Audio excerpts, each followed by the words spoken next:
Guess I'll go program and wait for the Destiny sub-channels to upload the important stuff. Yeah, the Truth Penguin. This is called a live stream. I live stream for like 10 fucking hours. We don't do much important stuff on the live stream. If you want to catch the highlights, that's what the YouTube channel is for. Do you think you just said something profound or scathing by saying that? Wow, your live stream, the 10-hour stream you do is considerably more boring than the 2-hour highlights that get uploaded. Yeah, welcome, Chief.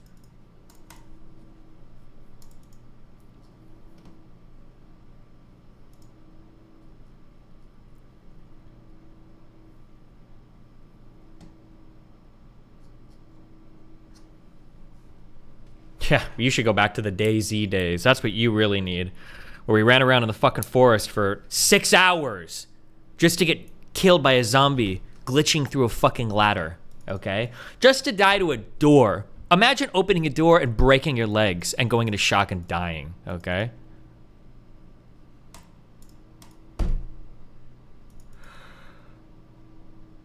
Does the new page where they wish should apply to Max and Lab too? Yes, but they already fucked it up, so fuck both of them. I hope they both... I can't say it on YouTube, but I am switching over. If you're on YouTube, I'm switching over in 10 mins, okay? Kick.com/Destiny. Same thing for my Rumblers as well, guys. The reporter couldn't hold it. Just the kind of athlete, the kind of star that was perfectly cast on the Los Angeles Lakers. Kavita, it was just the... Why would she do that? Jesus.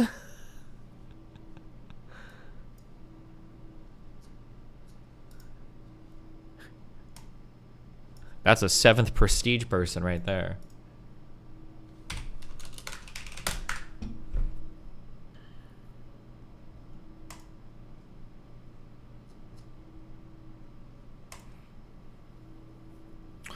Maybe I'm retarded, but I'm surprised you deleted the tweets about the college girl after she apologized. Thought you said you don't care for apologies. No, but at least she realized what she did was wrong, so I'll delete it. Fuck him. You saw the Brittany comments. Destiny sweats tonight.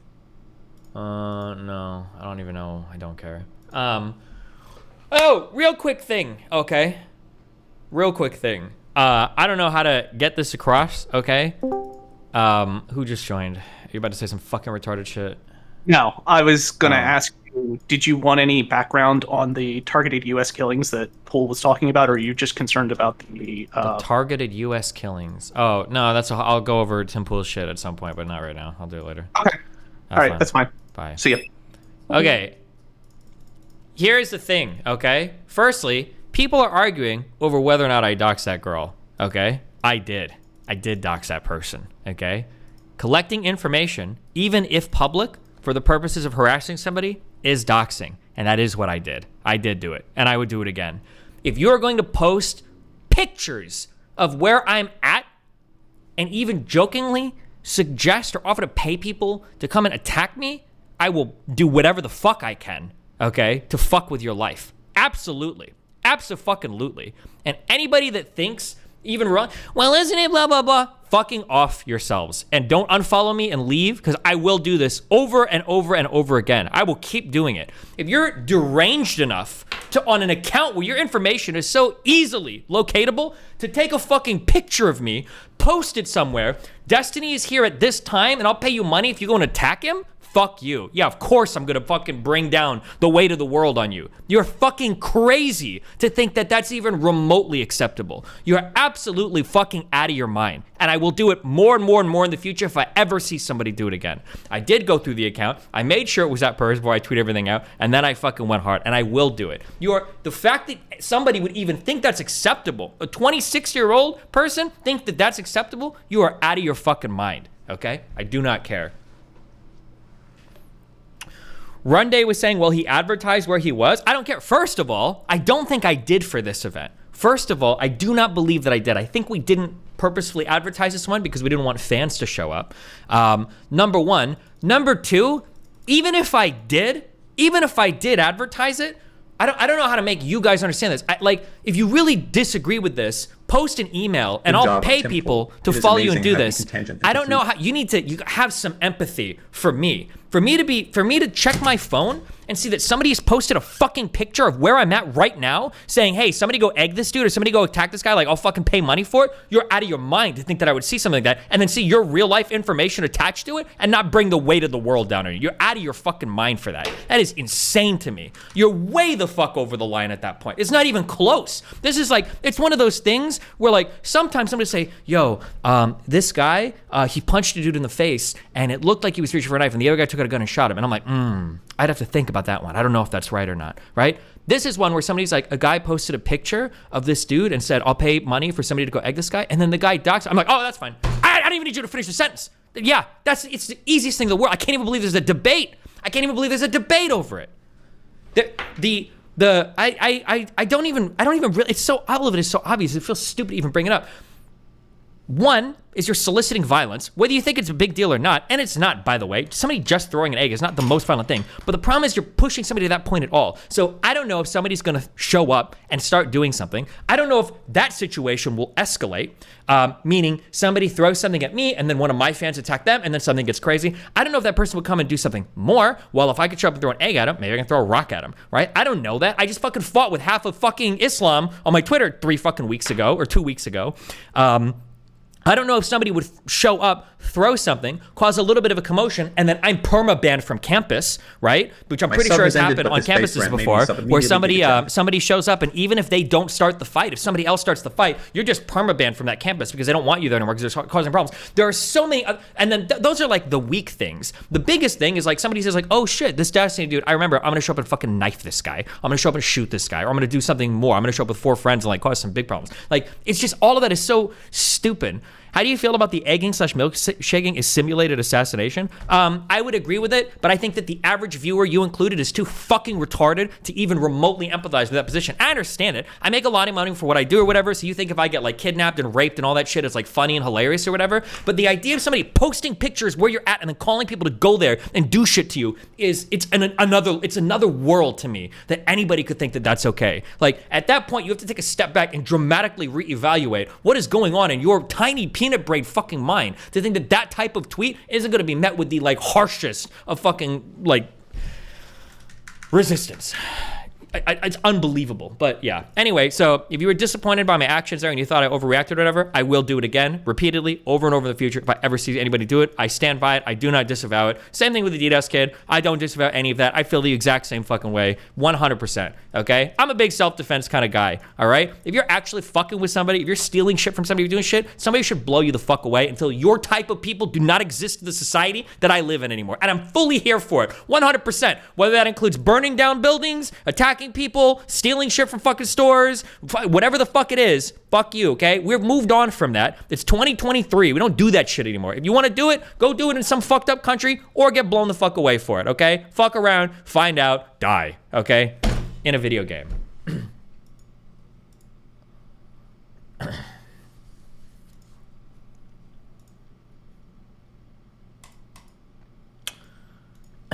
Okay,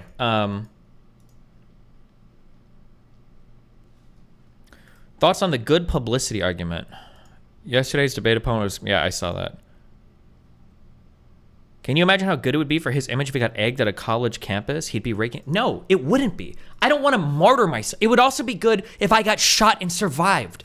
I don't want to be a martyr. That's not my goal, okay? I'm not out here trying to take one for the fucking team, okay? I'm not out here trying to fucking, oh my God, if you got attacked and survived, then blah, blah, blah. Like, no, I'm good on that one, Chief. I don't, like, I'll martyr when I'm like 65, okay? Not when I'm 34, all right? Pisco just go, no, because Pisco's gonna come in and just go, Destiny, what if somebody posted a picture, but it just included you in the background, and they were saying, what if somebody showed up and they said that they just wanted to toss an eraser at your chair? Do you think that, no. What? No, I'm good.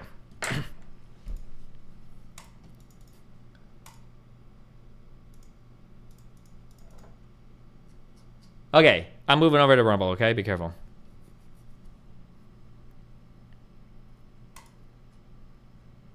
No, not Rumble. I'm sorry, I'm moving over to Kick.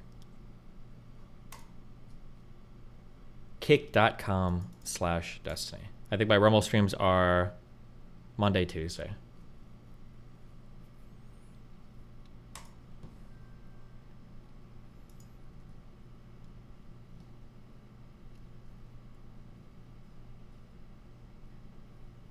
Did you bring your gun with you? You definitely should be going forward. No, but there was a really big guy there, and I said that. Wait, hold on. I'm gonna go to kick complete before we get in on this.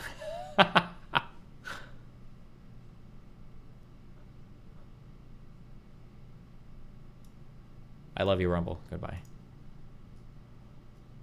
I love you, YouTube. Goodbye.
How are we doing, kickers?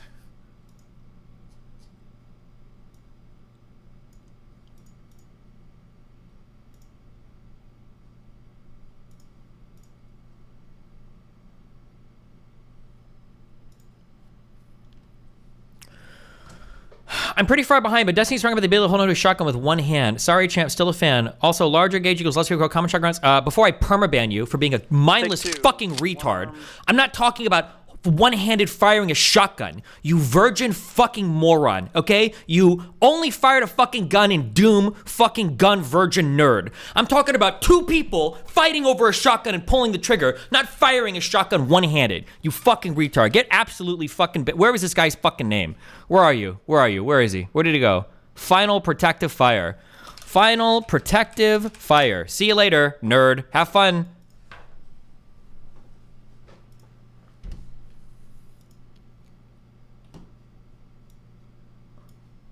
I already told a guy that was at my event, okay?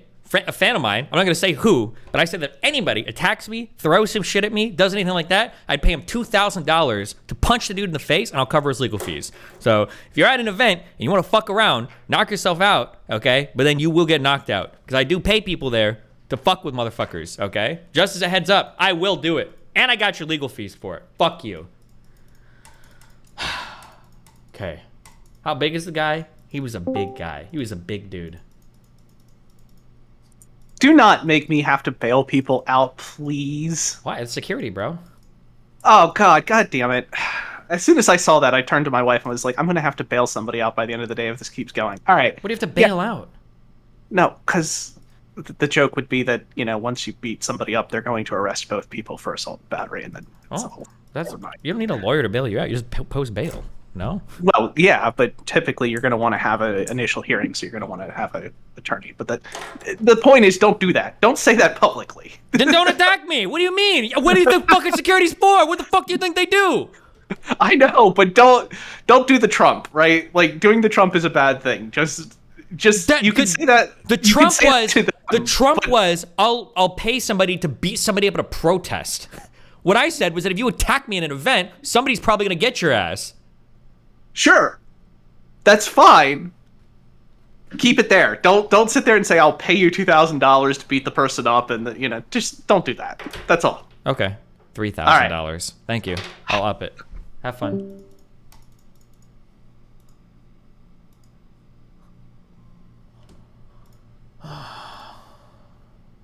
Okay, where were we?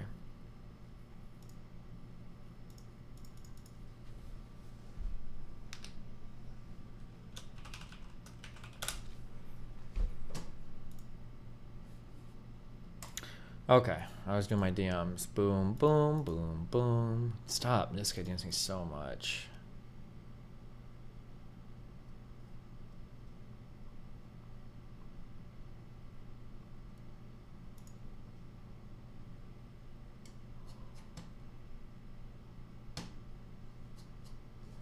Pisco, if you disagree with my photo take, feel free to jump in. Go for it. My opinions on this will not change. They have not changed, regardless if you think I'm grumpy or not. This is one of the easiest stances. This is one of the easiest to defend stances I've ever had in my entire life.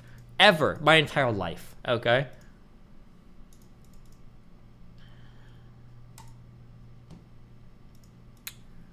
What does it say? Do Tuesdays and Sundays. I was thinking about doing Sunday because we were thinking about maybe getting on No Jumper on Saturday, but if weekends don't work for you, I totally understand why that wouldn't be possible. Oh, Tuesdays work way better for me. You guys, doesn't No Jumper fill more than just Saturdays? I can't do weekends. Boom, boom. I'm about to do some what? Oh, Jesus. Okay. Boom. God damn it. Anna was like 2 hours away. I tried to DM her to hang out because nothing would have been more perfect than just tweeting a picture. Be like, hanging out with my good friend. But I didn't have time. Fuck!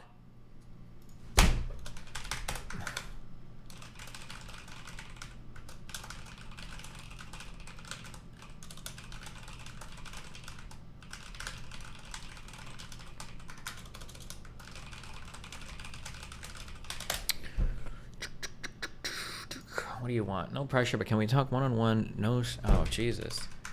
Yeah, I generally stream from 12 to 10 EST. Okay, close. Wick. Can I argue about handling the stream? Yes, anytime. Message me. We can chat anytime. I'm streaming 12 to 10 heart.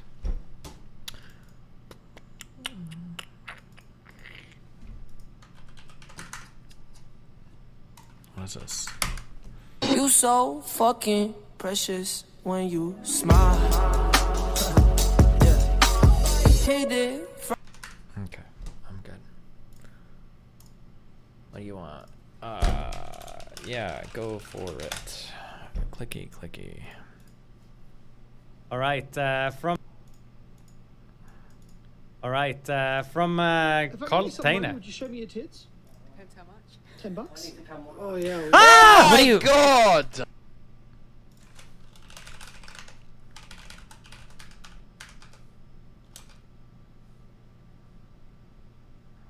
Keep watching. All right, from Coltainer. Would you show me your tits? Depends how much. $10? Oh yeah. Oh my God! Oh, that's his boobs. Okay. That's like, there's no way this clip could have been.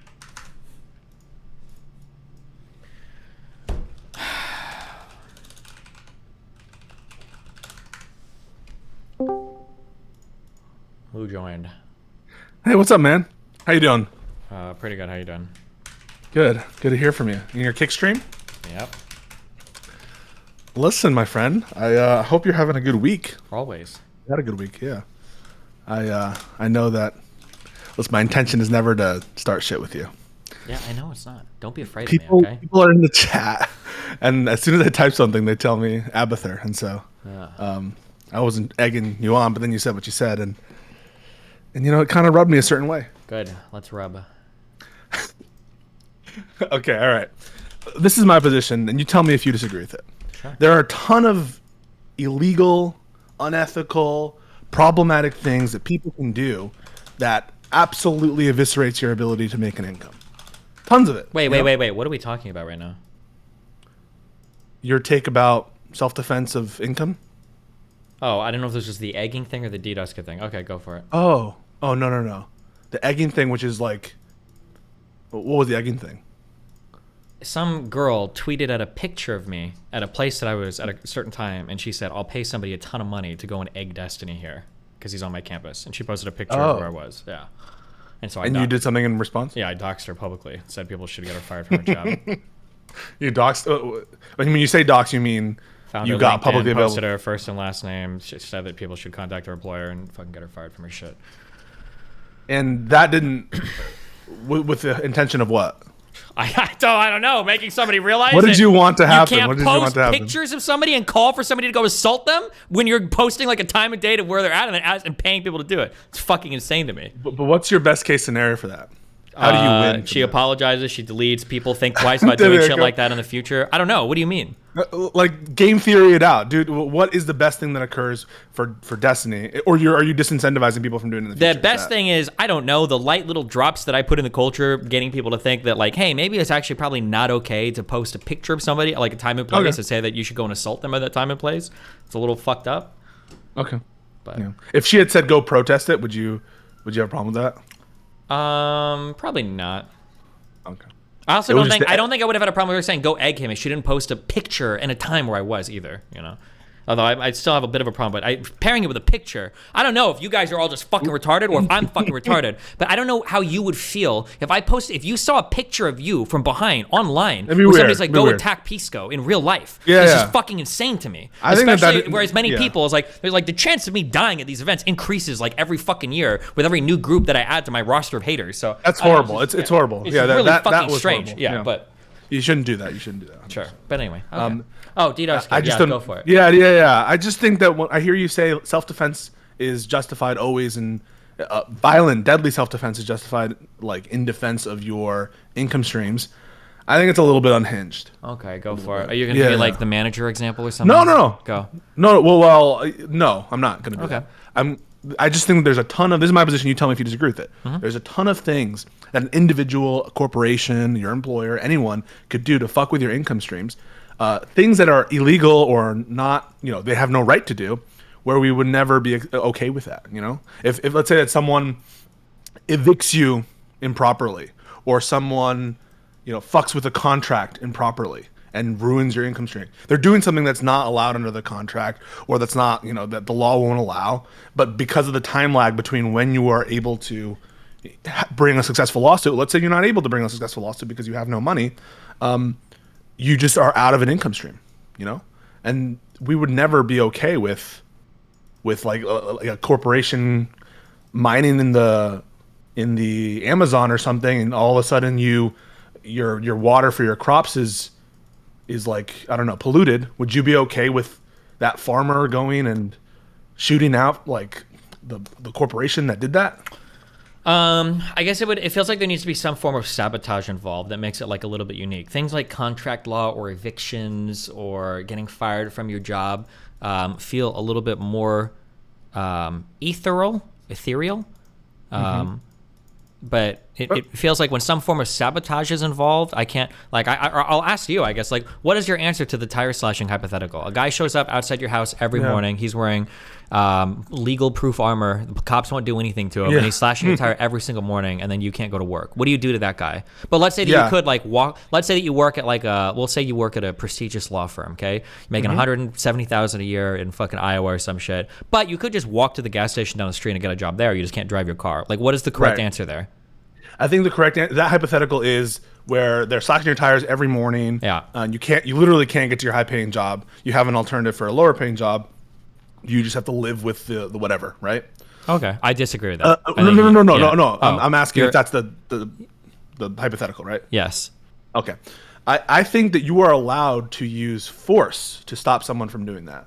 And if the cops are truly not doing anything, and the legal system is doing nothing, I think that self-defense absolutely justifies use of force on that person. And to the extent that that use of force becomes starts an encounter in which it's deadly, right? And then I think it would be justified to use deadly self-defense, especially so you if think that, like, holding... the next step? Oh, I could probably agree with that. So we should have just sent kids to his house to beat the shit out of him, and then after that, No. Stop. Self-defense is a right to use force which otherwise wouldn't be used in a totally without any due process in the moment, right? It's a right to summarily use force. Okay, you have to skip all the boring shit. I understand. Yeah, but I'm asking for the entire thing. So then, what is the solution? Only when things are imminent. Yep. That's the only time in which we should allow. We should have a society in which. Yep. Right. So in the tire situation, I think that you would be justified using force to stop that intrusion on your property. 100%. What's the difference between that and the DDoS kid? No, I think that the DDoS kid, because of one, I think is imminence. And imminence is, and he was doing it every day for months. But it's also it balances interest related to his property as well, and where he is too. We don't want, like, if we just lived in a world, right, where you had a society set up in which you could just go to houses and you, right, on the basis of your allegation, right, you're claiming the allegation that he's doing something, and we give cover for you to go in there and beat someone up in the moment. That's a shitty society, right? We don't want to live in that society where we're meting out frontier justice. No, the society has already failed, right? I don't want to live in the society where the guy can do that with no repercussion. In which case, I think the better channel for being mad is to channel it through the structures we have, the legislatures we have, what and the structure, and the prosecutors you have, and the police that you have. Yeah, I did that. I had 3 separate appointments with the FBI, one with Katz and then 2 of my own, and they didn't do anything. They didn't care. No, we're talking ethically and how you're going to set up your system. There are a ton of wrongs that people can do to each other that exist. You agree, right? There's tons of things that people could do to each other that can make them upset. Yeah, but now you're gonna do the thing, throw the piece what's down. the thing that I'm gonna do? I want a specific thing here before you're like, well, what if somebody was throwing a leaf at your car every morning and it got in your windshield and you couldn't see? I'm asking for this particular thing. Don't generalize. Don't use examples. Those are for retards that don't understand what we're talking about. I want to know for this particular situation, what would your answer been? Yes, tell me. In this situation, yes. You have to answer then how you're going to set up your society as well, because this rule can't just be ad hoc to Destiny and Steven, and whatever's good for Steven, that's the rule we're going to have at the time. I think you in need general, to have a rule that's, I think you need in to have general, a way. Excuse me. Let me finish this. Let me finish. You need to have a rule. I agree with whatever that's you set say. up for the rest of society. Yeah, I agree. If somebody is like destroying your shit and the government is not doing anything to intervene, or they seem unwilling or unable to, and you have to take extra extrajudicial measures to protect your shit or whatever, yeah, I'm okay with that. Fuck them up, 100%. But I'm a self-defense dude. I defended Rittenhouse. Like, I defended the cardboard dude. Like, of course I'm going to say that. Like, let's take your example and then we'll generalize it. Generalize a rule that people can actually work with. Sure. Right? Because otherwise your rule is just going to be, you decide what's your property right, property entailment, right? And in potentially complex situations. Yeah, complex true. situations so that can are... you tell me what we were supposed to do in this situation? So in your particular situation, is it true that you exhausted, you called law enforcement? That's true, right? Mm-hmm. You tried convincing him to stop. You tried taking actual measures yourself. Yep. Contacted his parents, contacted his siblings, contacted law enforcement, contacted him. Yes, multiple times. And you're saying that one route, the route of a lawsuit, is unavailable to you, even though you know their address, because I you don't have spoke enough to money. one lawyer, and he told me that for lawsuits like this, that because all of it is uncharted territory, that one, it would cost me tens of thousands of dollars, because you'd need tons of expert witnesses to come in and explain things like TCP IP stacks to the fucking jury to even begin to talk about a DDoS thing, and that two, the likelihood of it even succeeding is going to rely almost completely on how tech savvy the judge is, and if people even understand what's going on, and that like proving damages and stuff might be difficult too. That that you're looking at like a big ticket lawsuit. Go ahead. If your question is in that situation where the law is murky, where it's expensive, in that case, and when the police don't seem to be doing it because it's like uncharted waters or whatever, is the right solution to kill someone? And do we want to live in a society where that's set up that way? Sure. Okay. The So I answer is said no. maybe it's not. That Maybe should it's be not. should that be murder if you had killed them? Okay. What about beating the shit out of them, attacking them? I don't think that the law would cover that either. Okay, then tell me what it should be. Tell me what you should do. What you should do is you should advocate for new prosecutors, and new laws and new protections. That's what we do in this. This is the society. gayest possible fucking What response. Tell me you've got to have something better. Now let me ask you questions. No, wait, you didn't even answer. Let me ask you questions. I didn't answer your question. He's not going to answer. Okay. What do you want? Let me restate so is that it I the can gayest shit understand. ever? Yes. Is that your question? Yes. No. You want me to answer? Is that the gayest shit ever? Let me restate. No. I want to restate. Then your solution is that I should have advocated to Congress that they change the laws while I lose my job for 5x plus years for them to figure out what to do. I would recommend that you get self-help. I would recommend that you start a lawsuit. I would recommend you do exactly what you did, which is to find new ways to protect yourself. Which is what I did do, yeah. Okay, yeah, perfect. I wouldn't recommend, and anyone who recommend that you kill someone would be wrong. Look at how much worse your life would have been if you had done that. If you're just looking at the particular case that you had. I mean, it depends on whether or not I figured out how to... It is the case that your life would have been ruined if you did that. Well, I don't know. If the alternative would have been that there was no solution for these types of attacks and people could infinitely grab your IP from a whole bunch of things, my life would have been ruined either fucking way. I don't know which one would have been worse. I'm not sure. You're not sure what would be worse to be. Well, it depends I on don't if you know, get on caught death or row? not, right? Isn't that the whole point of fucking killing somebody? Is if you get caught? All right. Now, look, did I answer all your questions? Can I ask you some questions? Yeah. Okay. If someone had done what you said that you were, whatever, that situation, should they have gone to jail? Should they? No, I don't. And they were think so. caught. No. So you would agree with a rule, a societal rule, which says individuals who feel that some damage is being done in a way that the law is murky about, which is what your lawyer said. You said the lawyer said that the law is murky about it. It's not sure we would win. Oh. That in these complicated. What are you bored? No, but I can already see like where like the way that you're phrasing it. If somebody feels like some material damage was done in a way that's not fair to them, and the law is murky, and then blah blah blah. Don't we have to make a rule for society, Destiny? Don't we need to make yeah, a we do. law? I don't know, but the problem is that I'm not going to be able to not give just you. I'm not going to be able to give you a solid boundary. Here is the exact thing rule. But whatever that rule would be, DDoSing somebody for months is way the fuck over the line. What's the rule for non-Destiny situations? How do you generalize it into a statement? It can have some murky cases. I'm not asking for that. You know, if somebody was here's the problem. This is how you win this discussion, right? If you were a restaurant, a family-owned restaurant, and somebody was stealing like one bun out of your thing every single day and police wouldn't do anything, you probably shouldn't be able to kill that guy. But if somebody was stealing 70% of your inventory every single day and the cops wouldn't do anything and you were going out of business, I think you can fucking blow them away if you want to. But I'm not going to be able to tell you what the exact percentage of the inventory that needs to be lost every day for them to enact violence against them. And then you're going to say, well, you don't have an exact rule, and that means blah, blah, blah, blah. So if you can help me reconcile those two positions, then yeah, if somebody's doing significant harm to you in a way that 95% of society would go, yeah, this is like fucking actual sabotage, right? This is like actual destruction of like business or whatever, torturous interference or whatever the fuck you want to call it. This is actually fucked up shit, and there is no legal recompense for you, and the only way to make them to stop is to hurt them, then I would say that whatever that general looks like, I would support it 100%. Okay, so what does the law look like, right? You agree whatever you do should be protected by the law, correct? This and the proposed murder or killing, I won't even say murder, the proposed killing of someone who's doing that thing, that should be protected by the law, right? It should not be not protected. Do you consider an affirmative defense a protection by the law? Yeah. Okay, Yes, then it should be, yeah. Okay, so it should be legally protected. Yeah. What does that legal protection look like? What does it say? If somebody is doing enough damage to your business in a way that it's clearly like just sabotage and damage to your business, it's like a malicious thing. It's not like they open up a store next to you and they're undercutting your prices, but like it's just a malicious, harmful thing to your business, and they're depriving you of income, and there's no way for you to get like legal recompense because the situation is too murky or weird or the cops can't show up in time, then you have a right to defend that income. That is a fucking horrible idea. I know. You know why? So we just because you don't yeah. because just to be clear, we just walked back to you telling me where exactly what I said we were going to do is where exactly we're at in this conversation. No, it's a horrible idea because I agree in the sort of ethical case, you're going to have a standard, and you can have super moral people like you. I'm just assuming that you're super moral people like you. I am, yeah. To apply the standard, maybe in your case it's actually pretty clear, right? That this is actually a case where the law doesn't offer protections. But if you're dictating a rule for the general society, you know that these business people, they are not good judgments of when it's sort of an irreparable harm, two, when it's malicious versus when it's not malicious, what the law actually says, what it gives competitors the legal right to do. Yeah, I don't and disagree now you with want anything. to propose. Yeah, that's great. You but want to we still propose have to self-defense. society. Yeah, we still have self-defense. You can still kill people in self-defense, and all of these same questions have to be asked in every single case. But in cases of self-defense, what we've done is we've sectioned off a series of cases or situations where you need to show imminence, right? Imminence, so that your life is at stake. No, you don't. It can be. It can.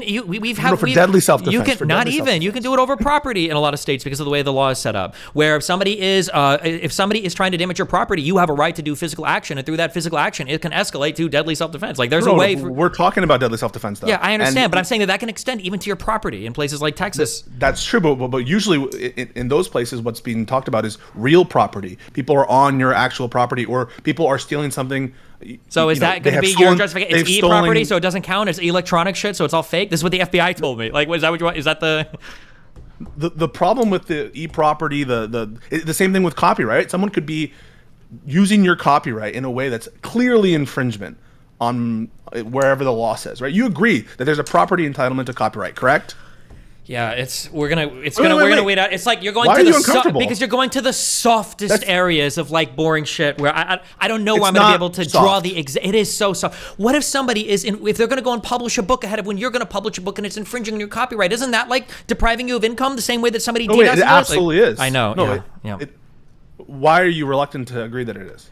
It intuitively it feels like a totally different situation than somebody actually sabotaging your stuff, than somebody Someone destroying stealing your stuff. book Yeah. and publishing it feels less malicious than someone DDoSing you. You're gonna have to explain that. I'm gonna rely on the jury to intuitively work their way through that one. So if you spent however much money making a book called your guide on people and women and whatever and sexual encounters, and someone goes and you're gonna sell it for $30 a pop, and someone just publishes it, the full PDF, all over the internet, you think that that's not malicious and that's not trying to sabotage an income stream? Suppose that's the only thing you do in your whole life. It's your magnum opus. It's the only income stream that you've invested in. it's the problem is you're working in such a more concrete realm there that it feels like there are going to be avenues for you to get something back. But if somebody was like, bullshit, he's judgment. You don't even actually know who it is, but no one's willing to do it, or he's in another country where there's no extradition, right? This is not a typical criminal matter. It's an infringement case, but he's judgment proof. Listen, if you've published 4 books and there's a guy in another country and he's publishing all of these books ahead of you and he's about to publish book number 5 and he's in fucking Ukraine, yeah, drone strike him. I'd say go for it. He's about to publish it ahead of you. Yes, I do agree with that. That's fucking stupid. How is you it don't agree with stupid? that. What do you mean? If you're gonna steal his shit and publish it online and steal fucking money from him, fucking take him out 100%. Easy. Yeah. What you would say no? What do you think should happen? No, there are certain cases. No. Tell me what you think should gonna happen there. No. We Answer should your not give analogy. it. No. You God, should not have the right. You should not. In the way, I'm answering. Am I not answering your question? You will answer me after I answer this. If I did or did not answer your question, is that cool? Yeah. Tell me what you think that the guy law should not protect you and going out to another country to kill someone for copyright infringement. No, it should not. Did I answer your question? So then what should they do? Did I? Yes, not, you answered, but I'm asking what should they do? That's the interesting question, not you virtue signaling on liking the law. And this is gonna. Sorry, go ahead. Okay, go ahead. This is gonna sound really shitty to you, right? Okay. But there's sometimes situations where there is no channel through self-defense to help yourself. And the only thing you can do is appeal to people with power. That is the government, an institution, a corporation. That's why people are going and talking to these institutions for fishing rights, right? Everyone's mad about the fisheries and the licensees. Oh my God, that's such a totally... hang on. Well, yeah. If you have an entitlement that existed to fish in a certain area, right? And you own that thing. And now, someone from another country is overfishing such in a way that it's hurting the population in your area and it's making it so that you can't have income. The correct decision is not to fucking go kill those farmers that are overfishing on the other side of the border, wherever you don't have a right to. The correct answer is to appeal to someone whose job it is to do that and not resort to self-help, even if it's fucking you out of an income. That's the world we've set up because we don't trust individuals in their own circumstances with their own biases and their own incentives to decide for themselves where and when their property rights should extend to and where it should end and how it should be enforced. And sometimes that means you have no self-help remedy. And sometimes that even means that you can't even sue them because they're judgment proof or you don't know where they live. That's way better than living in a society where the general rule is shoot people who you feel are, infringing upon your right to exist with respect to an income stream. Okay.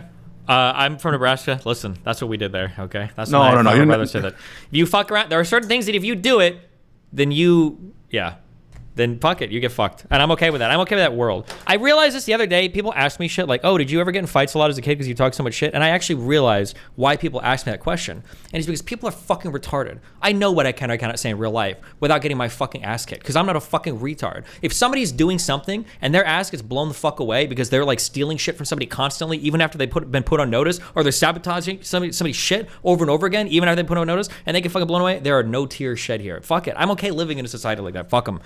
Fuck them. And this only applies if it would wipe you out, right? For economic situations where it would wipe you out. Yeah, like I said, there's going to be some. If somebody's stealing like $10 from you, then it's probably different than somebody. How about the same value, right? So, but the difference is one person just has more money, right? And so one person, you're doing the same thing, but this person, as well as being in a high function attorney's office, you're cutting his tires. He has to lose the job there because he can't go.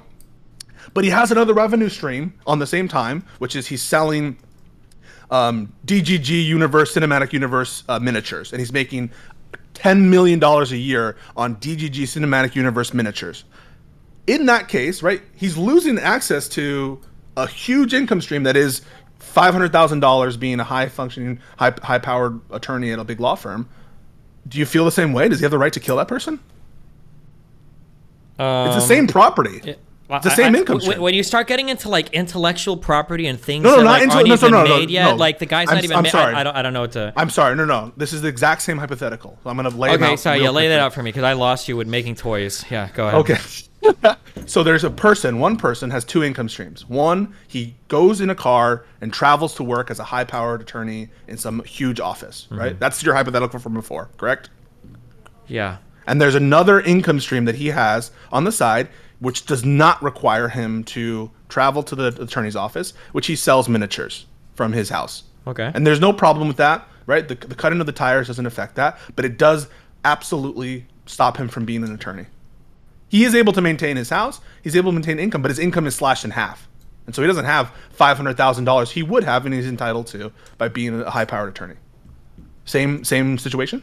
Same outcome, I mean, which is he has a right to fuck blow him. away the person. Yeah, he does. Yeah, fuck him. Yeah. Now imagine that person makes $1 billion on this other income because he owns. Fuck him. If Bill Gates catches you tampering with his mailbox, he should be able to take out his $17,000 AR-15 and snipe you from his window. So now what we've done is we've blown up your rule that it's not really about wiping you out. That's a easy, I never fun said it was hypothetical. about wiping you out. I said it was about like So you interfering should with your deal business. you should deal with the hard cases. It's not about someone now has no I'll access iron to. out the hard cases later. No. Oh my You God. can't. So This okay. is yawning tactics. No, it's yawning not the tactics. yawning tactics. It's that I said in the very beginning that you were going to push me on the difference between stealing one loaf of bread versus 70% of your inventory, and you said that's not what we're doing, and that's exactly where we're at right now. No, You're trying no, to no. have me iron out an exact fucking rule. I don't know what the exact fucking rule looked I like. can That's explain exactly why what it's you're not what asking you me. just said. Okay, I can tell me explain why why it's it's not. Yeah, go not ahead. what you Okay. just said. So one would be like quibbling about the amount of the property, right, at stake. And that would be what you're saying, which is I'm quibbling about is it one loaf of bread versus 10 loaves of bread. I'm not doing that now. The only thing I'm adjusting is whether or not it would wipe you out. That's one of the variables. It's not adjusting the dial on how much or how little the property is worth. It's how much is that property worth relative to you and relative to your net worth. That's what I'm adjusting. And what's clear is it doesn't matter if you're Jeff Bezos. It doesn't matter if you're a conglomerate. As long as you're destroying one income stream that is $500,000, that's enough for you to enact deadly self-defense? And you're uncomfortable with that because that is what you just said. I'm not uncomfortable with it. You are. I'll own all of these situations. If you break into Bill Gates' house and try to steal Xbox 360, he should be able to kill you. I don't care if he's got $20 billion. You shouldn't be able to break into people's shit and steal their shit. You shouldn't be able to destroy somebody's ability to make their fucking... It's a hop, skip, and a jump. It's a hop, skip, and a jump Yep. to anybody who is stealing inventory in the store. Okay. True. But do you not agree with that? No. Why not? Because I feel like there's some difference between stealing enough to shut down a business versus stealing, like shoplifting a little bit. I don't think the shoplifting at all, though. However, I will say that even for shoplifting, I think that can be defended up to fucking lethal self-defense. If somebody tries to steal something and you try to stop them and they fight you and it escalates to fucking them dying, I'm okay with that too. No, but we both agree that if you use force and it escalates to deadly, that's fine. And that's the situation I gave, where I would be totally fine with you using force in the moment as an imminent matter to stop a property damage. But I think that you have to account for these situations where you have a very rich, a very powerful institution, and you're stealing the same value property which would justify deadly So when you're self-defense in your of place, someone who's a pauper. do you make a rule that it's okay to steal from really rich people as long as No. like, it's under a certain threshold? No. Wait, why not? Remember, because the rule is about the usage of self-help, of deadly self-defense. Now, I still think it should be illegal to steal from rich people. I still think the law should give you cover. Hold on. And So let's say that you've got a scenario where for 30 minutes a billionaire has like some unguarded groceries or whatever outside of his property because the security is switching shifts or whatever. The police won't help these guys off property. Let's say that every single morning, okay, RTBA comes up and he steals, half the groceries every morning. He comes up and he steals them every single morning. You tell him, fuck off, stop. And the guy's like, no, fuck you. And he carries a knife on him, okay? He's like, fuck you, stay away from me. At some point, when he's coming up to steal your groceries, do you have a right to blow him away, or do you make so much money that you just have to let him steal from you? No. So I think that you have a right to use force to stop him. And if he's wielding a weapon, right, and you're going to attempt to use force, you're allowed to use deadly force because you have an entitlement to use force in that case, and that person is displaying a deadly intent towards you. So then one what's that the could difference result in- between that scenario and any other one that we're talking about here? Because in that situation, you're relying on the imminence of the harm to you and your entitlement to use regular force, not deadly force. Well, then what's the difference between and that? that's changing so wait, the outcome. So then if I would have just said we should go beat up the DDoS kid, what's the difference between that and the grocery example? Because I think is the nature of the property and the fact that the legal entitlement is by your own admission. So because DDoS, not because clear, there's right? not a law in Congress saying DDoSing is illegal, then that's like a tough luck. It could be the case if it's the case that you don't actually have a legal entitlement to a stable internet connection. What then? Should you be allowed to use deadly self-defense of something you're not even entitled to? In this situation, yeah, I'd say so. That's bullshit. No, I don't think so. If you can give me a comparable example, I'd probably own it. What's bullshit to me is you saying like, well, there hasn't been an exact law carved out yet. So if somebody wants to come and fucking, fuck your shit up over and over and over and over and over again, they should be allowed to. That's bullshit, in my opinion. That's the easiest bullshit in the world. Suppose the law said that you have no right to sue over internet connection. You cannot guarantee stableness. It is not a crime to fuck with people's internet or to do that sort of shit. We rely on ISPs to just ISPs have to figure that out. They have to make their own protections for it, and there is no recourse whatsoever to an unstable internet connection of any kind. If that's explicitly stated, then I think it would be unethical because that's part of the implicit agreement you make by participating in that platform. Then I would say that. Okay, now what if it's unclear? It's unclear whether or not you have an entitlement. If it's unclear, that's what your lawyer said. If it's right? unclear, no, he didn't say that it was unclear. He just said it would be really expensive to fight, and the answer would be hard to figure out for a jury or a judge. Not that it's quote unquote unclear. It's probably pretty obvious that DDoSing is probably illegal, illegal, right? Yeah, but it's not about what you think. It's about what you can convince a jury of, right? It's or what you convince a judge of, or a judge of, a 75-year-old judge in fucking Texas or 90-year-old, wherever the fuck. Yeah. So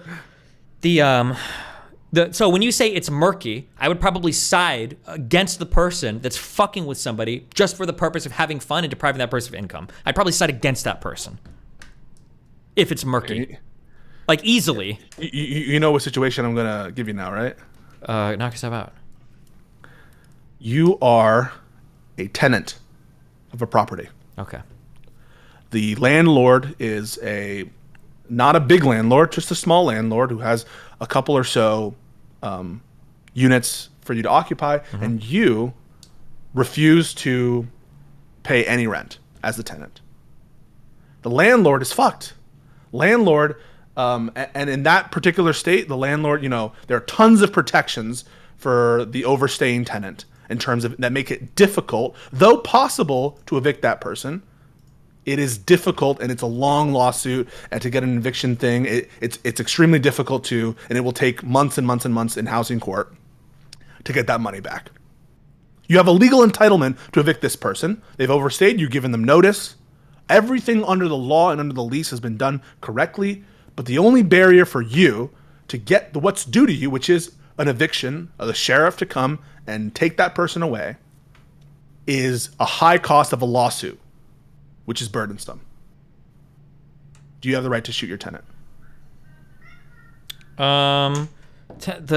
Your intuition pumping this so hard because there's so many things that don't align. I'm gonna lean towards but it's just like there are so many things that make this so much different that you're pumping here. That's different. Why? Because one is the idea that somebody needs a home to survive, right? That's an intuition pump here that's working against me. That wasn't the case with the DDoS kid. Let's say that my shit was lagging every single day because this guy had found a way to hijack into my internet connection because he needed it to pay his grandma's bills and do schoolwork. It's going to look a lot different for me attacking and killing the guy there versus him doing it maliciously. For your squatting thing, let's say, for instance, if you wanted to make it more analogous, let's say that the tenant doesn't even live in the property. He's actually got a house down the street, but he sent a friend over to squat in that property long enough to get some weird squatters' rights, and now he's fucking with it. Now it's more analogous. Easily. Fucking either a mysterious fire starts or you walk in with a shotgun and he takes a small trip out of a long fucking window or whatever, right? The thing is, you say it's more analogous, but the answer doesn't change if it's him or the other person. I don't really care if it's him or the other person. It changes a little bit. If it's this is a person's sole mean of housing, and when you evict them, they're going to be homeless. Your intuition pumping a lot there versus it's a guy who's sorry. Let me fix that for you. In this case, the tenant is just doing it for the lulz, right? He actually has 10 properties all across the country. He's actually a rich tenant, and he's just fucking with you because he's malicious. The only reason is he's then malicious. yeah, absolutely, yeah, for sure. That's bullshit. No, you don't. It's do so that, bro. easy. Okay, well. So what do you? So you think It that can the be landlord? all right, you so think no, that, but oh, it no, doesn't- wait, it let me doesn't let- actually wait, change- wait, okay, let me yeah, let yeah. you own your position. So you think the landlord should be forced to continue to provide services for the person because Not provide services, but he shouldn't. No, he should not have an affirmative. He's no, paying for the he is- property. He's providing that property. He has for to. him. He already has to pay for property taxes, right? He already has to do all that stuff. No, That's his yeah, but he's entitlement paying as, for- as owner of the land. Yeah, but and he's- he does not have to. He does Look not at the have to give intuition any pumping you're doing here. Like oh well, Well, he's like it's What should he What do? intuition pumping am I doing right now? So I'm telling you what the landlord has to do and what he doesn't have Well, to let's do. say that it's And just are, for. Are you okay let's with me say going that out with that? Let's or no? just say that it's for one, like a house that he's renting. Then instead of an apartment building where there are other tenants that are occupying it that are making it more Yeah, complicated. it's a house. Yeah, It's a house. Okay. So in this house, he does not have to do maintenance. He does not have to abide by the lease. The lease, and he doesn't have to have any of his obligations on the lease. I'm not saying he has to do anything there. He has to do things vis-a-vis other non-parties like the state, right? He has to pay taxes and he has to continue to do all that shit. But in this case, the only thing I'm saying he doesn't have a right to do is shoot the tenant instead of doing the costly litigation eviction proceeding. Well, let's he say has that- to let's- do, yeah, he but- has to do the eviction proceeding. He can't not do it. I understand, but again, they're intuition pumping here because there's a process that he can follow, and you can argue implicitly. There's why eviction is very complicated because there's a lot of law around evictions. There's a lot of tenants' rights, and it varies a lot from state to state. And there's insurance policies and everything that back this up. It's a way different thing than the DDoS thing, right? There's a whole litigation process that he can follow and seek recompense for, and a whole series of steps that are like well established that everybody takes. And if you're telling me here that he can do it, like if you would have told me, well, you're guaranteed to get some response. It might take like 6 months or whatever, but if you follow the legal routes, you're guaranteed to get some response. Then I'd probably feel a little bit different about this. The more you make it unclear whether or not you're going to get a judgment at the end, the more unclear your entitlement is to this property, right? The more clear it is that you're going to win, all right, fine, now we can play, we can do these hypotheticals. If it's truly unclear that you would win and that you would have an entitlement to your stream, that sounds less and less like you're entitled to it, doesn't it? In a weird, convoluted legal world, maybe. I can't imagine in the house example that somebody's allowed to squat in a person's house and then take that house over without ever paying for it. Over like 26 years, I forget what the adverse possession laws are in most states. I think it's some like 20 something in most states. There's some with abandoned buildings and crazy shit, but I'm saying with a building that's actively being looked at, with an active property manager that's actively trying to evict them. Yeah, you will actually. But you're telling me that if the person can't get a legal right back to that property, then the squatter can live there forever and pay nothing and do nothing, and that's fine. And the other person can never enact violent self-defense to evict them. That they're not allowed to use deadly self-defense or to force them out with their own physical force. And the reason is because we do not want to encourage that. We want to channel people. But aren't you encouraging people to just steal shit then? No. Why? Because I know I can go, if I know that I'm not going to get evicted Well, because the government's backed up, in a way, then I can just sit in the house all day and take it. Okay, in a way you are because you're putting barriers to your ability to evict. I agree with you. That the end result of that just so you know, for a real life example, this really does happen. You know that, right? No, it actually does happen. There are people that aggressively I want to amend what I just property. said. I want to amend what I just said. Okay. I do agree that by putting limits on your ability to evict someone, you're making it more likely that tenants will overstay and squat. Agreed with that. No, But hold on. Oh my God, wait, that was do you not so agree? weaselly. It's not. Wait, why is that weaselly? It's not putting limits on the ability to evict somebody. It's creating a world where it might be impossible to evict somebody. That's what you're talking about. Because that was to make the analogy 1-to-1. That's what we're talking about. Where it's my analogy, my hypothetical was it was possible to get them out. Okay, So if it was possible for me to legally I'm not get being rid of... I just want to be clear why I'm not being weaselly. The reason I said put limits is I want to include all kinds of limits. Limits where it would make it impossible, limits where it just makes it harder. And so I'm not being weaselly. I'm just trying to include the universe of possible things, any possible thing that a government might do to restrict a landlord's ability to remove a tenant will probably incentivize some people to overstay than previously. That's all I'm doing. If there was some legal process by which I could get somebody to stop DDoSing me over some period of time, even if it took a lot longer, it would change my argument significantly, I think. But there wasn't. So it was the Wild West is the internet. Hang on. You could have sued them, couldn't you? I don't even know if I could. I don't even know if I have standing to do that. I don't actually know. I have no fucking idea. I didn't even get that far in the process. If you don't have, if you couldn't sue them there where they live, right? You could sue someone that harms you. You're saying it would be like a tort. I would agree. It'd probably be some tort. There's some federal, also there's federal civil rights of action that existed at the time that this allegedly happened that you could have relied on. Just saying. But those cause of action are going to be you're absolutely right. Expensive to litigate. Expensive and like it actually probably prohibitively would've- so. Okay, so now that's why I'm giving you the example of the rent eviction case where it is extremely costly to get out an overstaying tenant, and that's true. And you That it can can be- ask. well, Dan- no, I'm what sure do you Dan mean? has. Wait, no. I'm sure Dan has horror stories about that. Hold on.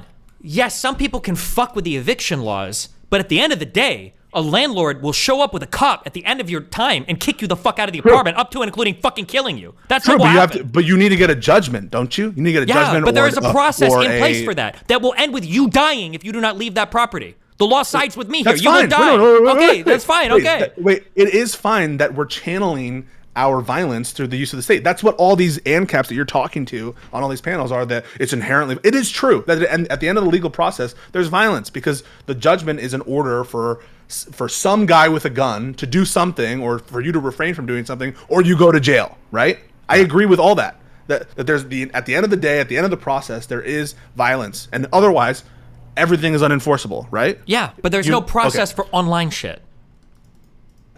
To the extent that there's no process for online shit, I actually think now you are correct. Back when you were Even doing today, this- like for instance, I think I might be able to make a forum where we collect information for somebody for the sole purpose of hunting them down and killing them. And I don't know if at any step of the way, if that's illegal. bro, What?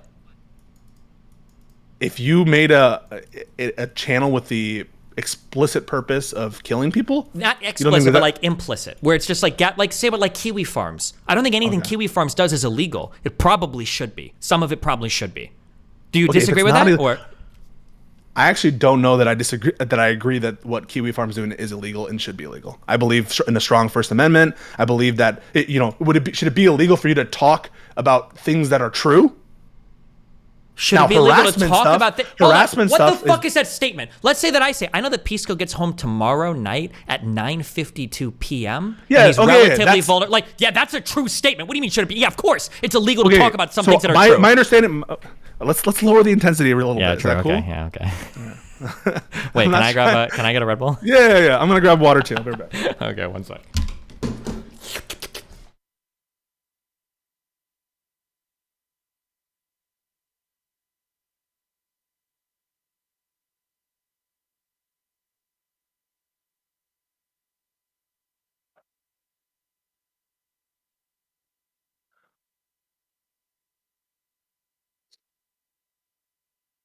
How you doing, DGG?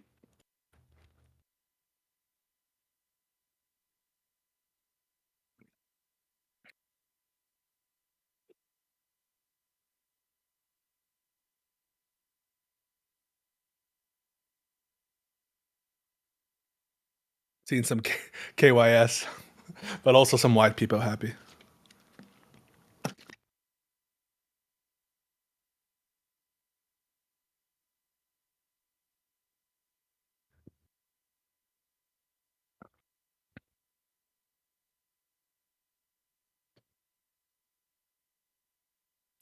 Yeah, I don't know why he's so mad.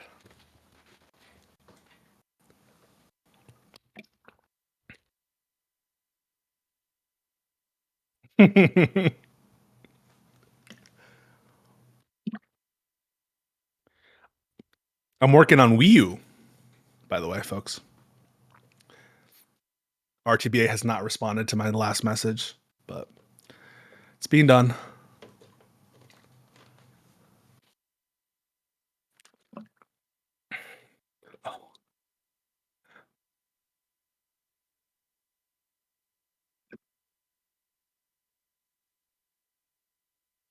Now I can't see you. I just got banned.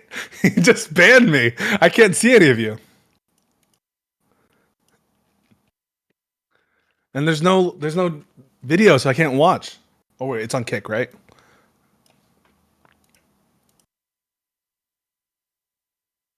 I'm in the dark. All right, what happened? I just got banned. On what? I don't know. I said Wii U again, and RTBA banned me. Oh, I don't know why he just hates that emo dude. Yeah, me neither. All right, where were we? We were saying that there's some computer shit that's hard to figure out, and we were talking about Kiwi Farms and the extent to which what they're doing is illegal. Now, my understanding of what Kiwi Farms does is like ranges a wide gamut that includes harassment that absolutely is not protected. If you're talking about things that sort of deal with someone's privacy, like I don't know people to call them. on the very like broadest sense. I don't know how I feel about what the legality should be on the repositories of personal information.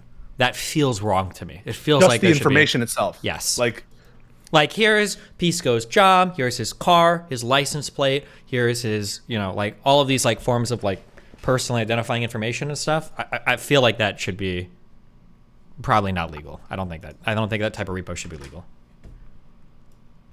I don't know. It doesn't I seem feel like to that's serve. It doesn't seem to serve any public interest. Doesn't seem to serve any First Amendment rights. It seems to only exist for malicious. not in this case, but like, what if we're trying to figure out who, I don't know, who stole the cat or who did the terrorism, and people are trying to like figure. I know that there's a lot of cases on Reddit where people have like mistaken people, but there can be some positive, useful use of identifying information. I think there's a difference between an active searching of something versus like an online repo. Yeah, so like if I wanted to put someplace like a repository where every property that Taylor Swift has ever owned is available, do you think that should be legal? I feel like that's a little different. Like it's something like a collection of houses that Taylor Swift has owned feels a lot different to me than a repository of all the personal information about Taylor Swift. So like her Wikipedia? Are you really? Did you? What? Wait, I just want to make sure. Did you really mean that when you said that? I'm just curious. Yeah, I did. You really meant that. Okay. So Why if I go are to you her so mad Wikipedia, at me, bro? because it's such a dumb comparison. If I go to Wikipedia, am I going to get her license plate? Am I going to get her current address? Am I going to get her Well, what are you including? Right? Are you including like just her like social the security type number? of information that I would want if I wanted to find and kill somebody? So name it for me. Like her current address, her phone number. I think current address. I think phone number. I think things like credit card numbers or social security numbers or number. Things like daily routine or schedule, like place of work, depending on if it's like a public place or not. Like I think that these are things that there's no positive point in maintaining. There's nothing good is served by having this information public aside from being used to harass or attack somebody. Do you hate the paparazzi people? Like they should be criminals. I mean, they're generally in public areas, aren't they? Well, yeah, that's what I mean. If in public, just watching people do things, right? You're watching Bob go to the store, and he goes to the store at 8:00 every day in a public place. You're in a public place. You're never intruding on his internet connection. You're never breaking the barrier or the curtilage. Yeah, into I his think the way that information is used is different. If you're publishing like tabloid pieces every now and then on somebody, including information like that, that's one thing. But let me give you a more clear example. Yeah. What if there was one paparazzi that followed somebody around 24/7 and was constantly uploading pictures of where they went all the time to an Instagram account? That's the paparazzi. That's what do they you think do. that would be okay? I think that at a certain point, if you're doing actions to specifically harass them in the sense of you're not putting them harassing, you're just taking- you're just- intentionally in fear, You're just, right? no, Intentionally. but how is it unfair? They're But- just taking pictures of you. Okay, let me answer your question. Yeah. At the when you're just taking pictures and you're just following people, if they're a public figure, I think that should be protected. Don't you? No. You don't think you should be allowed to like follow where Elon Musk goes All day, every day, and post pictures and then put that up on like some to constantly track them for days and days or weeks at a time? No, I don't think so. I think that's wild. It should be against the law. It should be like a crime. Yeah. Like harassment or something, I think, yeah. What about you just do it? You just follow someone all the time, and you keep a respectable distance, but you're just always there in public. In a public place, you're allowed to be. If it's in a You're not there's saying anything to them. being in a public place versus you. I don't know if it's a crime to like follow. That might already be a crime. I bet it is. There are certain things that you can do which would be a crime, an invasion of privacy, in the harassment sense. But you're No, just like out I'm in the willing public to place where bet you're that allowed to be. if I followed you and I wasn't taking pictures, but I just followed you all day, every day, and you like told some cops, I bet they would talk to me. I bet you could get a restraining order. I think that there's certain things that you can do stalking related to non-public people where I think that Wait, you you might be keep able to get a saying restraining certain order. things you can do. I'm disagreeing with that. I'm saying you don't have to do anything but follow them for days. I think you could get a restraining order. They don't have to make if For they a just public person or a non-public person? You know for what? a non-public I'm person, going to for sure. speak. Yeah, go ahead. I this is not my area of expertise. Oh, Stalking. it is for me. I know all about it. I used to I will stalk so come many back people. with more information. I know that there's a line in harassment that just saying certain things, right? So like there were people at the funeral of a soldier. You know Westboro Baptist Church? You aware of them? Yeah. And they put up like God hates F slurs. And so there was a soldier who died and they followed this person around their body to like their funeral, and they protested their funeral. And there are a lot of people think that's harassing, right? But there's some, if it's about a political speech or if it's about an issue in the public, I don't know, domain, like the war or religion, there's going to be some space for even horrible commentary, even in the most intimate events like a funeral, where that's going to be allowed by the First Amendment. Now, in the case of like private individuals and all you're doing is following, I'm sure that there are cases where that's been a crime. But I want to look into that. And it's nothing to do with what we're talking about, which is at some level on the internet, there's going to be shitty things that people can do to you that you're not going to have a legal recourse to. I agree. Or that you don't. People or that you calling do not you have. mean names, people doing shit like that. Yeah, I agree. Well, that's what I mean. Like, if there's let me think. If there is like a commentator, an internet commentator, who is being unfairly maligned, nothing is being said that's untrue, but people are just like talking shit about this person such that they're not able to get their income stream from their stream the same that they would otherwise. Okay. They're not being invited to stuff. There's a lot of shitty things that people can do that the law does not give you cover for. And especially if there's no like legal recourse. If there's no legal recourse, how can you say that you have a recourse to deadly self-defense? Do you think that there needs to be legal recourse for you to have a right to self-defend yourself? My next question for this, because I'm not interrupting you, but my next question is going to have to do with things like civil rights, right? That a lot of, arguably, a lot of the protests and stuff were people doing things because the law hadn't caught up. Fuck, there's a quote by like MLK that like a law that is unjust, or somebody please tell me this quote. What am I thinking of? There's like a quote that deals with unjust laws. And the thing is, like, you can follow unjust laws. Yeah, or you don't have to it's follow something to do with like the idea that like there can be laws that are unjust, right? So, and obviously we Yeah, have I an agree with that. obligation, a social obligation to do something. Yeah, I'm not saying that you should always follow laws. Or sure, that but you're using the law as a huge limit test here for like what's right or wrong, and for deadly self-defense and self-defense generally, because I think that in general we think that we want force to be applied by the government. And when it's not applied by the government, we have categories for it. It's mutual combat. It's a combat sport. Or it's fucking football. Or it's self-defense. Mm-hmm. And these are categories that we put up that are limited. It's not just, use force whenever you want. And it's for a reason. Because the same action that could be taken, that could be a crime, that is tackling someone on the ground and hurting them, in one case is going to be totally acceptable in one part of the norms. And so the law needs to be clear about what those cases are. Otherwise, you're going to have situations where people put the law in their own hands. And because there's a very broad delegation of discretion to someone to just use deadly self-defense whenever they want, it's going to lead to bad situations where Bob thinks that or someone that you've talked to, where now there's a bunch of hate on someone that you used to talk to a lot, and now that they hate you, they're going to say, well, he fucked over my income stream because he said some shit to me, and so now I get to kill him. But we're at a way different thing. When we talk about like fucking up an income stream because of participation in a platform, I would argue, I think I've used the same argument in the past for certain types of deadly self-defense, that there are going to be some implicit agreements you make by participating in a platform. So for instance, if I agree to do a boxing match, okay, with Mr. Girl, and he punches me in the face, I can't pull out a knife and stab him to death and be like, well, he hit me really hard, because we stepped into the ring. That's the agreement of being here, that we're going to be punching each other, right? Yeah. So that's fine. I'm not saying that he would have an entitlement there or he's following the norms. I'm just saying that if you put the decision about whether or not someone has harmed you sufficient to cause you to use deadly self-defense in the hands of an individual, they're going to come to, sometimes they'll be reasonable about it, and let's say it's you, and then you're being reasonable about it, but oftentimes they're not going to be reasonable because they have a stake in it and they haven't really thought about it. And how many people have you met that have just totally miscalculated and everything you're saying here applies to deadly self-defense, period. There's a lot of people. Did you watch the video of the, oh my God, what was it? One guy, they got into they didn't even get into a scuffle, but it was a guy in his truck, and some other guy out of his truck like came out, and they got into an argument. The guy's like, I'm gonna shoot and kill you, and then he shoots and kills the dude, and that guy fully thought he was in the right. He waited there for the cops to come, he explained what happened, and that dude just fucking straight up murdered the dude behind him. So everything. Was it at a house, like at a porch? No, I think it was like right outside in like a truck.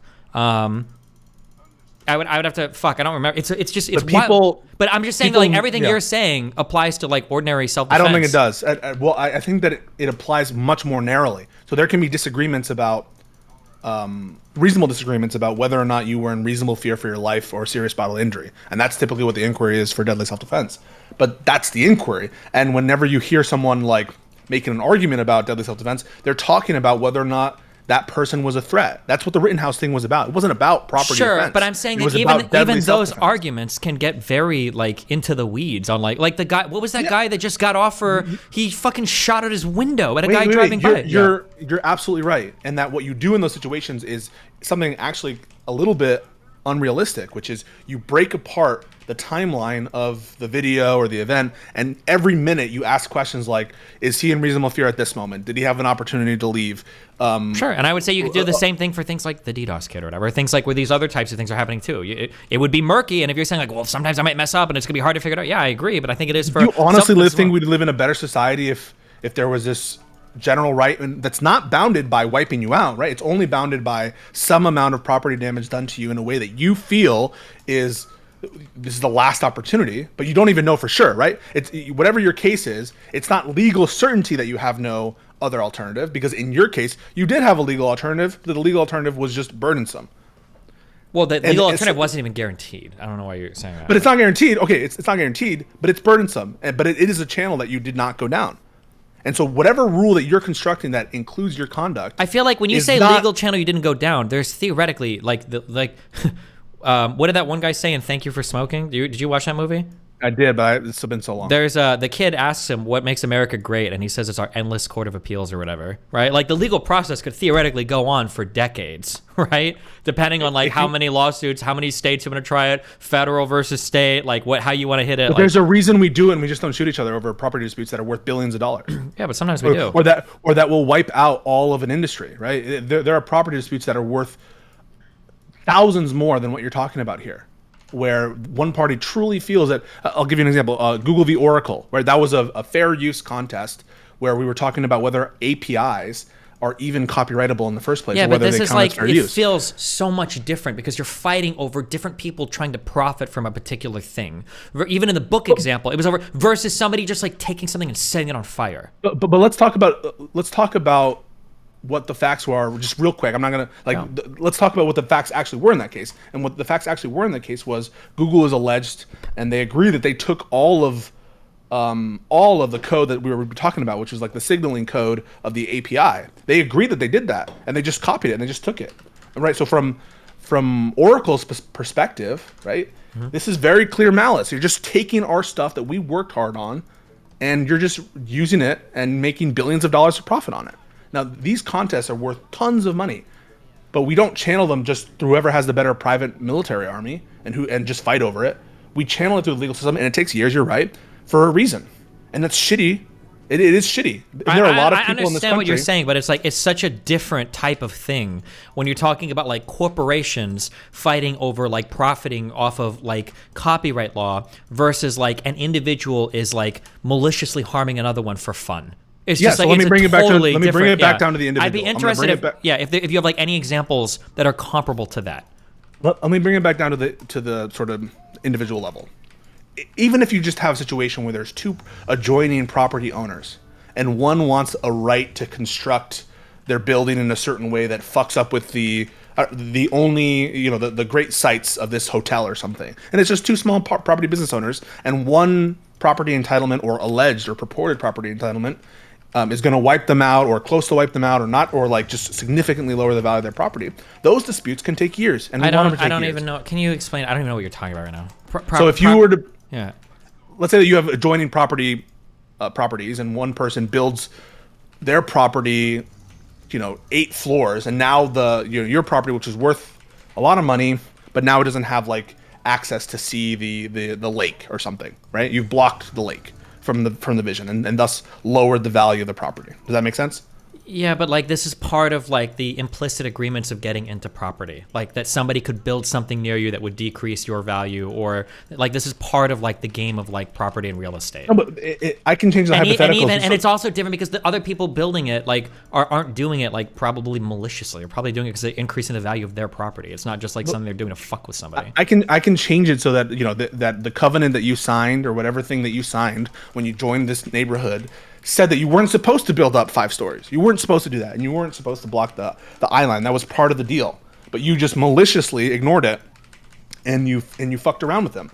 Do you think that you should be able to like kill the construction worker that comes on to put on the 5th floor? When you or say that you should be able to fucking kill the person who's about to wipe you out? Yeah, so when you say construction worker, now you're not even talking about the exact person that's like enacting the harm. Okay. Like I don't think if for instance, I don't think if the DDoS kid was DDoSing me with like an AT&T connection, I don't think I should be able to kill an AT&T fucking server the construction maintainer. worker and the construction worker is the same as the building owner. It's so far, and the person's not just making something to fuck with you; they're increasing Don't the value. soy out about. Okay, just change it. Oh my god, I don't know. I don't know how I could change. Okay, here's what I would need to do to make this analogous. Okay, let's say that you own a building. Okay, and let's say that like your building, you own it, and across you've got like a beautiful view of the sunset. Okay, when you made that building, let's say that as part of creating that building, there's an agreement in this entire area, legal agreement that's completely everybody agrees with the blah blah blah blah blah, that nobody is going to come and destroy the skyline.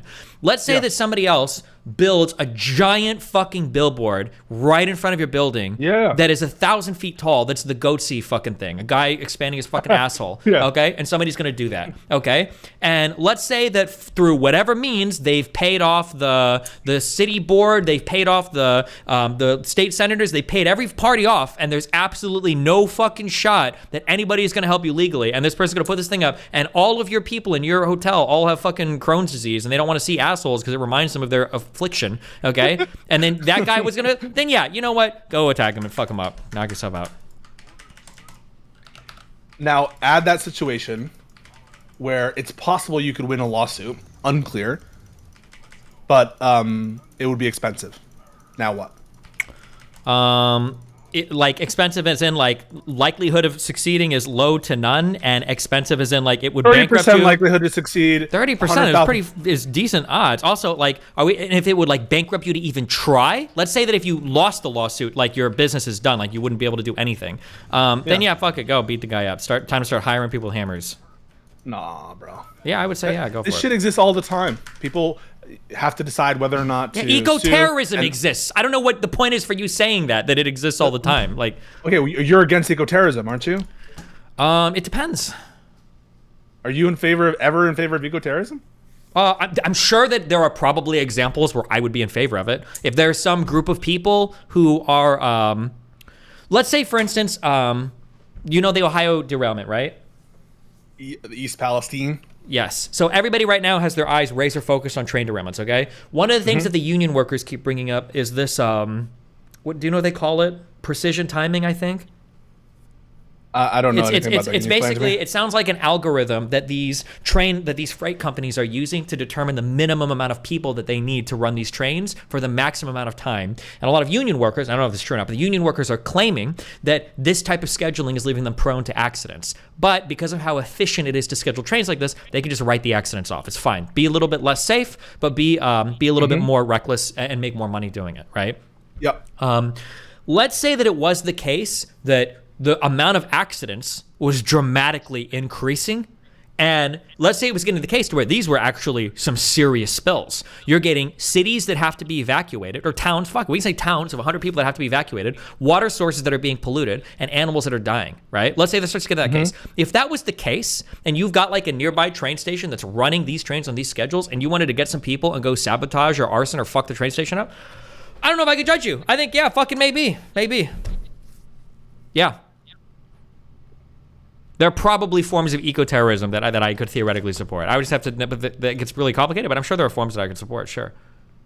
And if someone said to you, like, well, we made a democracy for a reason, I guess part of your hypothetical is assuming that that is just dysfunctional and that it doesn't matter that a majority of people or a super majority of people in this area want to get rid of it.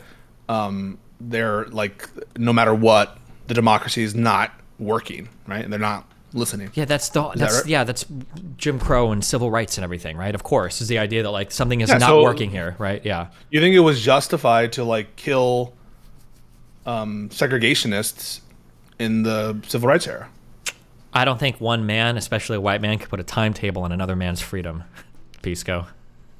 Is that I would a have to dodge? know. I would have to know the exact circumstance by which it's happening.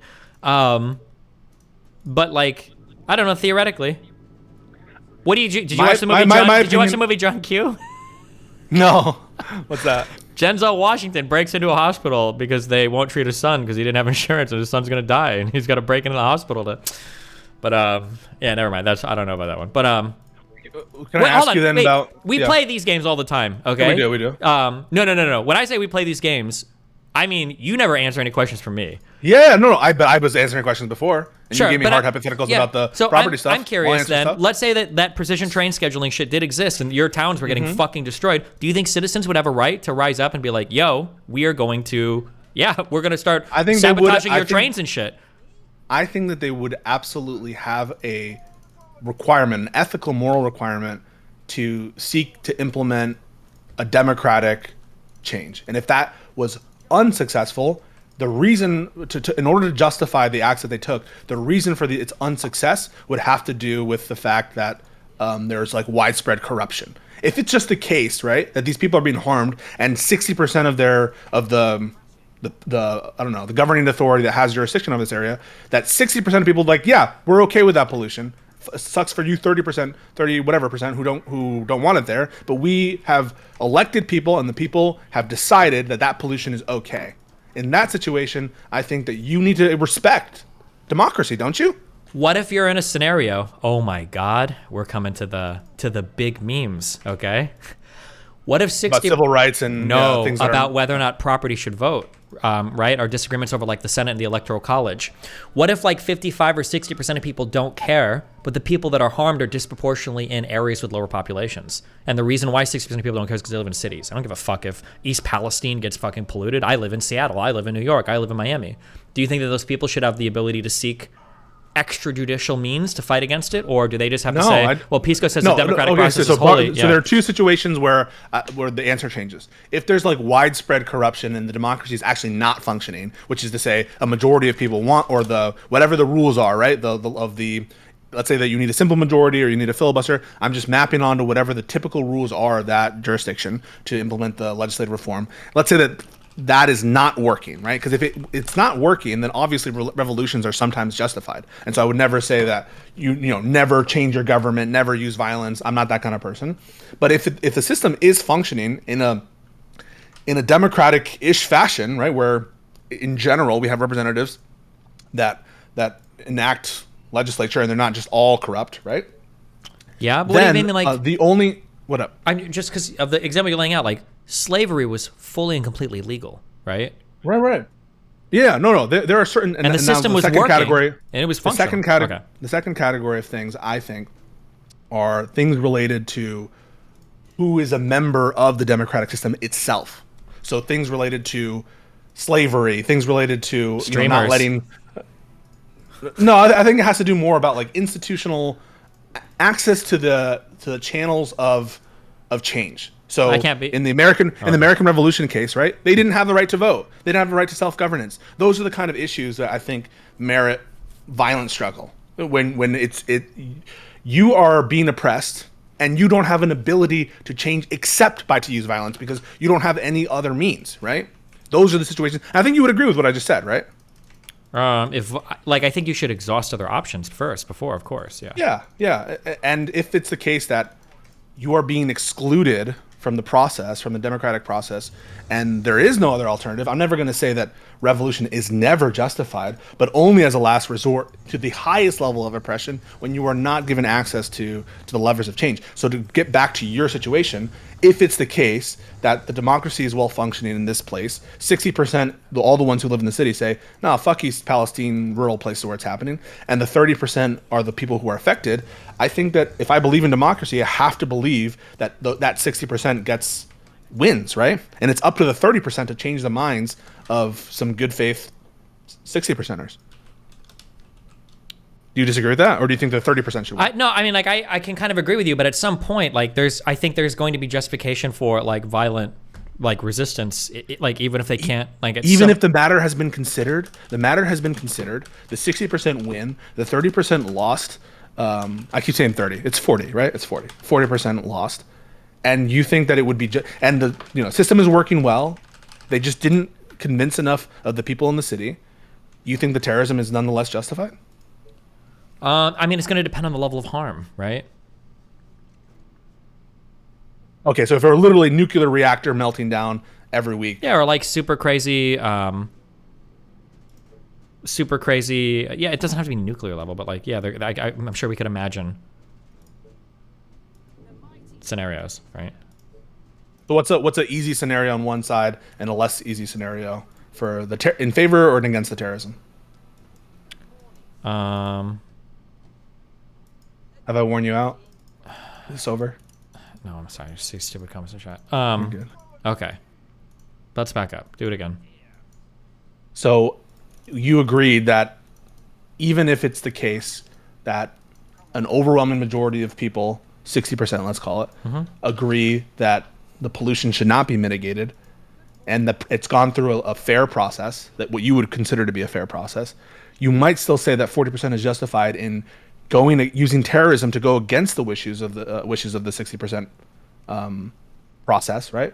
I can imagine scenarios like if that. If the harm were sufficiently high enough, and I probably agree with you in certain cases. So, if, like, for instance, me, like, the harm's going to be high level to Yeah. subvert democracy. It's going to be really, really high. For sure. I can see there being cases where there's pollution that's restricted to low population areas that high populations just don't care about. What scenarios are those? Just what I said, that like maybe there's like pollution of like the Missouri River or the Mississippi River or some shit, and it's like people in big cities don't give a fuck about it, but the people that live along this river, their lives are like fucking destroyed, and they can't get democratic justice because there's just not enough people that care to vote on the issue. Or actually, we can go for a historical example. I don't know if I ever got your position where you said this. Do you think that DACA kids would have had a right to fight back against like agents coming to like remove them from the country, or no? No. Okay. Do you? Yeah. But hang on. If you agree in social contract and social agreement, right? I'm someone who's very in favor of DACA. I think we should have a legislative pathway to citizenship. But what you just said, if you say that you're in favor of DACA kids having the right to use deadly self-defense against, ICE officers who are enacting the laws. Remember the construction guy example where you just soyed at me for bringing up a soy construction worker who's not even involved. Now you're talking about ICE workers. They're just machines and robots. Hold on. You got to stop your intuition pumping so hard on some of the examples. You soyed over the construction worker. If the construction worker was coming to kill you or remove you from an area that you lived in, that's not. These are totally disanalogous. So okay, so you can be an intermediary. No. Wait. Hold on. You got to completely eject the construction worker thing because that is not even close to comparable here. If the construction worker was coming to like destroy your house, then it would be more analogous to building a building across the street from you. So the intermediary part isn't really that important. So it doesn't really matter if it's an intermediary. It's always a harm, and I don't care if it's innocent construction workers. If the harm is sufficiently great, I'm not going to care. And so you soying out about me about putting an intermediary. I'm just saying, if you bullshit. want, like, we can talk about the police officers without having to rope in 15 examples that aren't really close to being the same thing. I'm just noticing, and you're soying out that I'm noticing that in this case you're putting an intermediary there, and it doesn't seem to be a problem at you. I'm just noticing that, and I hope that you have some rationale why when I brought up an intermediary. I probably do, but these two things are disanalogous, so I wouldn't compare them. But if you wanted to go and write the rules for each one, we can. But you can't keep saying that, like, okay, well, a guy coming to remove you, you think you could kill that person, but if your mom wanted to take you out of daycare an hour early, you couldn't even kill your mom? Well, what's the difference? Right? Well, yeah, there are differences, but it's a totally different fucking thing. Okay, then I'm just putting it out there. I think it's okay to make that observation, and I do too. I'm sorry it got heated. Observe everything you want to observe. Go ahead. So now we have an intermediary, which is the ICE agent, coming to the America has come to a decision that certain rules have to be followed in the immigration process. I don't agree with those rules, but there are categories of things that make you inadmissible to change status in this country or that make you deportable. One such thing is crossing the border without being admitted or inspected. Now, there are tons of things that you can apply for in this country to get you away from those bars to inadmissibility. You can be a special immigrant juvenile. You can do, there's tons of, you can apply for asylum within a certain time period. There are tons of things that you can do as a non-citizen who has crossed the border legally to get away from the bars to eligibility and adjustment of status. But for a big category of people, called the DACA kids, they cannot, right? Because they don't have those claims that they are inadmissible to the United States, right? Even though they lived their whole life here. And America put those systems and those procedures to a vote, and America passed those laws. Democratic, and you're not here to say that those laws were passed in an unjust or unfair way. What happened to the earlier rule that you'd written where you said that it's a little bit different if somebody doesn't have like democratic representation? Like for slavery. Well, it depends on who should be part of the club, right? Well, that's what people say for slavery. Black people shouldn't be part of the club. Who should be part of the club? I think you still agree probably that that citizens should be allowed to vote in the United States, right? Generally, and it's okay to exclude non-citizens. Well, from no, the because club. that's tautological, right? Like citizens should be allowed to vote, but not non-citizens. But also, citizens should only be white people, right? That's we're just solving. We're definitioning away the problem there, right? So there's a category generally of citizen who should vote and non-citizen who shouldn't vote. And I think that you would agree that if you're not born here, if you have no parents by which to get citizenship status automatically, the only way that we shouldn't give citizenship to everyone automatically. Agreed? To everyone? No. Should everyone in the world have American citizenship? Probably not. Okay. And so one way that we can give citizenship to people is if they're born in the United States. You agree with that, right? That's one way. You think that's okay? That is indeed one way to do it. I also agree with that we should give citizenship to people who are born here. Another way is if one or both of your parents are American citizens, through blood, you should probably be a citizen as well. Correct? Probably, yeah. Everyone else should have to follow set rules to become a citizen. Agreed?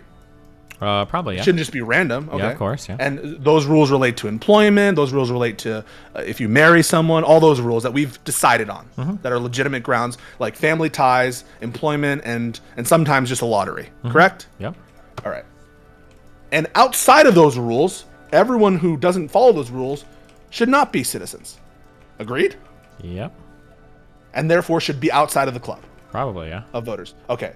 So we agreed. And do you have a problem with people who cross the border illegally and not being able to vote? No.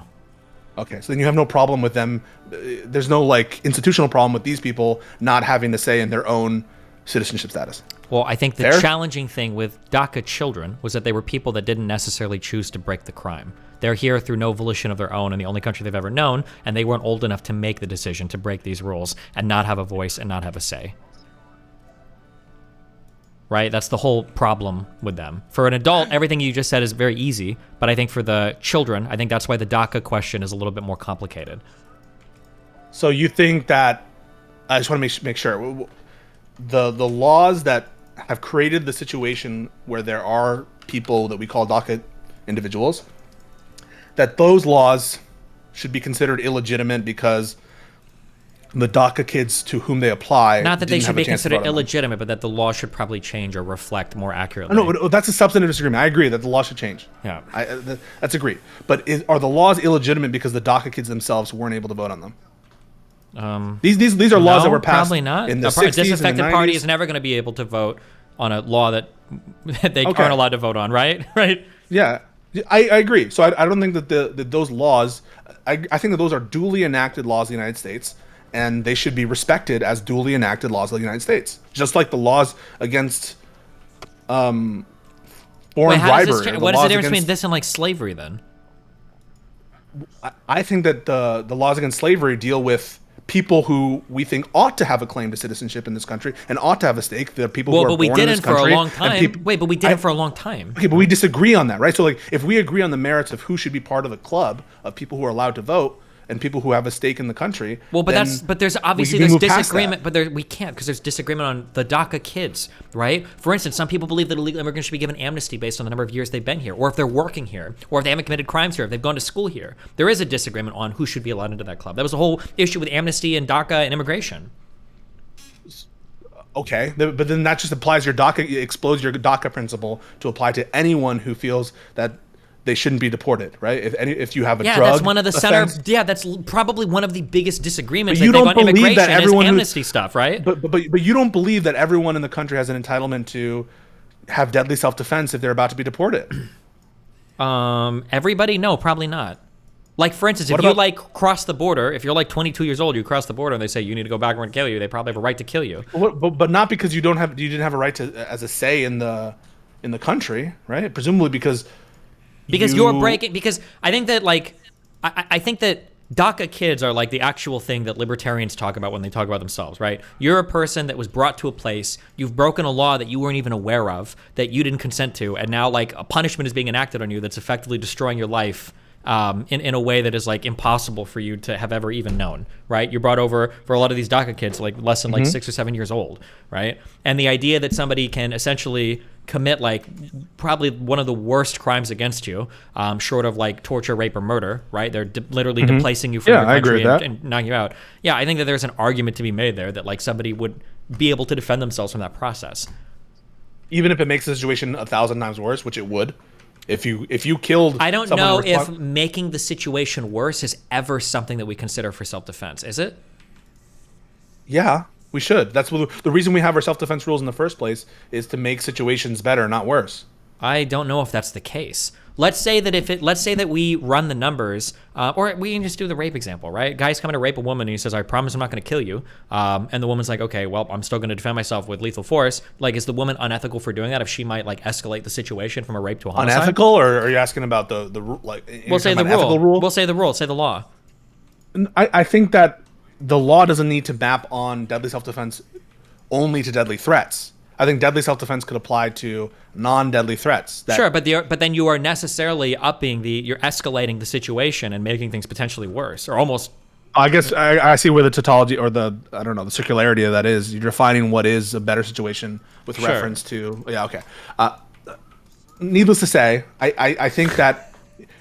You're not going to answer that? Why are you laughing? No. Okay, What so is in the rape example, no. I think you have a deadly. I think you have a deadly. I just want to make sure I'm answering the question. Every time you say I'm not going to answer, the reason why I'm asking this, the the reason why I'm asking this, because I'm fighting against your earlier statement that like we only say that self-defense is good when it's like always improving the situation. I think the crime. The crime of rape is bad enough that deadly self-defense is justified, even if there is no implicit threat of death or serious bodily injury. I agree the same with the crime of denuncing. Hang on. Yeah. But just be clear. I'm gonna reference another conversation we had where you were fine making your definition of rape include all kinds of non. We weren't arguing legal definitions there, though. We were arguing social norms. Oh, you're happy to bootstrap that typical definition of rape for the purposes of this conversation, correct? Yeah, just like how in some cases I'll say like, bro, you're kind of inciting people to violence, and it's like, would you arrest that? Like I would say Trump, in a layman's sense, incited people to violence, absolutely. But did it meet the threshold for incitement to violence? I'd say probably not. Which I think so you've agreed. I think you've agreed with that position, correct? Wait, the incitement that didn't meet the legal definition of incitement? That Trump maybe? almost assuredly incited people to the violent acts on January 6th, but probably didn't rise to but didn't rise to the legal definition of an incitement. Well, now I'm not sure because now there's been additional evidence from but back then Cassidy Hutchinson. Back then I said that it's a high standard. Yeah, but you agreed with the layman's version. I'm just saying because you're trying to catch me in using two different definitions of rape. And no, that's fine. That's fine. Sure I just want to be clear what we're talking about. Yeah, okay. Sure, okay, yeah. I'm not trying to catch you. You were trying to catch me. You weren't trying to be clear. You were trying to catch me. No, I know. I am trying to be clear because you wouldn't agree with deadly self-defense of stealthing. Maybe. Even though you said that that's rape. Well, it depends. It depends on what we mean by stealthing. If you saw somebody reach down and pull a condom off, and you got a knife under your pillow, and you like, Mister, did you just take that condom? He's like, yeah, I'm gonna fuck you without the condom on, and he was gonna do it, and you tried to push him off, and he was coming in. I think you can take the knife and stab him in the fucking neck. Now who's adding other things? There's no threat to your life. It's just no. Even if he's not, no. When I say he's gonna go in you, I mean with his dick. He's not gonna kill you, but I think you could kill him. Sure, 100%. Hell yeah. Okay. Absolutely. Wait, do you disagree? For stealthing? Yeah. If the guy I guess if it's a but for condition to sex, you wouldn't have consent to have sex, right? So you would agree that stealthing is rape in that case, and Oh, then so you've it would be a defined lack of away- consent. defined no, away the wait, no, problem. it's not defined away. It would be non-consensual sex, in which case it would be rape, right? And I don't think that there should be a. So you should be able a to stab force for- somebody if you catch them stealthing you and you warn them, right? But the stealthing I was talking about was if you notice someone, surreptitiously trying to stealth you, and you don't bring it to their attention, and you don't have this confrontation with them, and you just kill them out of nowhere. Well, I don't know if I would almost ever agree with that. When we argued with self-defense before, wasn't a big thing like putting somebody on notice that there needs to be a reasonable expectation that they're going to be killed for doing. Well, a you particular asserted thing? your boundary in the first instance. You said, "I'm not going to have sex with you without a condom." Yeah, but is it reasonable to think that somebody might kill you? Does it matter? Well, Did you wasn't have that a to- big part, like the reasonableness of like? Yeah, I think that's probably mad. I think even for my crazy self-defense takes before, I agree that there needs to be probably some reasonable expectation of what like the boundary is. So if you had said, at the forefront, Like for instance, "Hey, if I'll I see kill like you if there's a military base and I see that, I'm at Area 51 and I tell a friend like, "Yo, we should cut through this fucking base," okay? From how I was raised, what my mom told me was that if you drive through a gate in a military base, MPs will kill you. I don't know if that was true or not, but that's what my mom told me, especially after 9/11. They'll kill you. So I would expect to die crossing the line. But like, let's say I used to run around with friends in the neighborhood before we had bikes, you'd cut through people's backyards. You'd climb the fence, you'd cut through their backyard. Now, technically, that's trespassing, but like, is it reasonable to expect that you're gonna get fucking killed doing that? In like a residential area? Probably not. But like, it would be reasonable to assume in other areas that may be, right? Okay, is it reasonable to assume that you were gonna kill the DDoSing kid? Absolutely. You didn't warn him. I don't think you need a warning. I think it's reasonable. Bullshit. You just made a condition about reasonableness and reasonable notice that you have not satisfied. That guy never thought you were gonna kill him. If I would have told him, listen, if you don't stop, I'm coming to kill you, do you think that would have made it okay then? I'm asking you for your rule. I don't think it's okay even if you do say you give him warning. I think there are certain actions that you don't need the one. Like for instance, if I were to compare this to the tire thing, Bro, if I were to go no outside, way. don't bro me. If I were to go outside somebody's house and they caught me slashing their tire, I would expect to die. That would be my expectation. It would be. And I understand a lot of you guys in chat feel some type of different way about that, but that's where I'm at in my life. If somebody caught me doing shit like that, I would expect to die. Like 100%. If I was in some dude, and again, maybe it's a matter of where we live, or maybe I'm just crazy. If I was outside some dude's house keying his Mustang and he caught me, I would expect him to chase me to either whip my ass or fucking kill me. 100%. That would be my expectation. So if you ask this kid or anybody on the street, hey, if someone DDoSes you, would you expect to be fucking shot and killed in your house? Don't say, hold on, wait. Don't lessen it. Not just DDoSes you. No, not just DDoSes you, but somebody is continuously DDoSing you for months, even after you move and change your IP address and take every measure you can to stop them. I'd say, 100%. Absolutely. Fuck you. That most people in this country would have an expectation they're going to get shot and killed. Oh, most people in the country? No, but most people in the country know what DDoS is. But most people that like make a living like online doing shit or whatever, and they were like torturing. Okay, so you think do you think this kid assumed the risk and he thought that it was plausible that you were going to go kill him? Well, he probably thought there's no chance that I would have, right? It would be my guess. But if we were in the same area and had the means to, I would expect he'd probably think so. I'm not sure. I don't know. He might be real dumb, but dude, no, come on. There's no implicit. Even if you're doing that shitty shit with the knowledge of the internet, I think most people would say that they wouldn't expect that the punishment would be deadly. I think it's reasonable to expect it would be. People have killed for like stealing $100 out of somebody's wallet. Why would you not think the same for costing somebody thousands and thousands of dollars in business that they're using to support their family? Then shut up about the needing to warn, because if it's enough for $100, I didn't say. Hold on.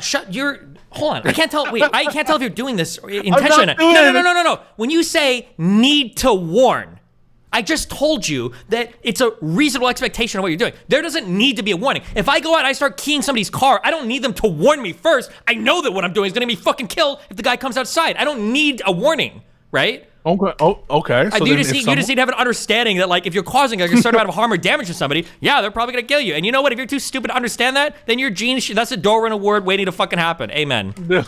It just sounded like there was like a very robust notice requirement that you were talking about, but now you're gonna you're going to reasonable away any kind of property infringement. Wait, up to hold on. I'm sorry. $100. Catch me up. When did I say there was like a robust, reasonable requirement? What was that?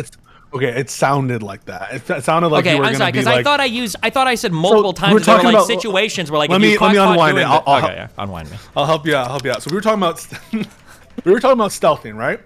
And the situation in which someone says before sex, "Hey, I need a condom to have sex with you." That's Yes. like a but-for condition. Okay. And then he's like, "All right, whatever you say."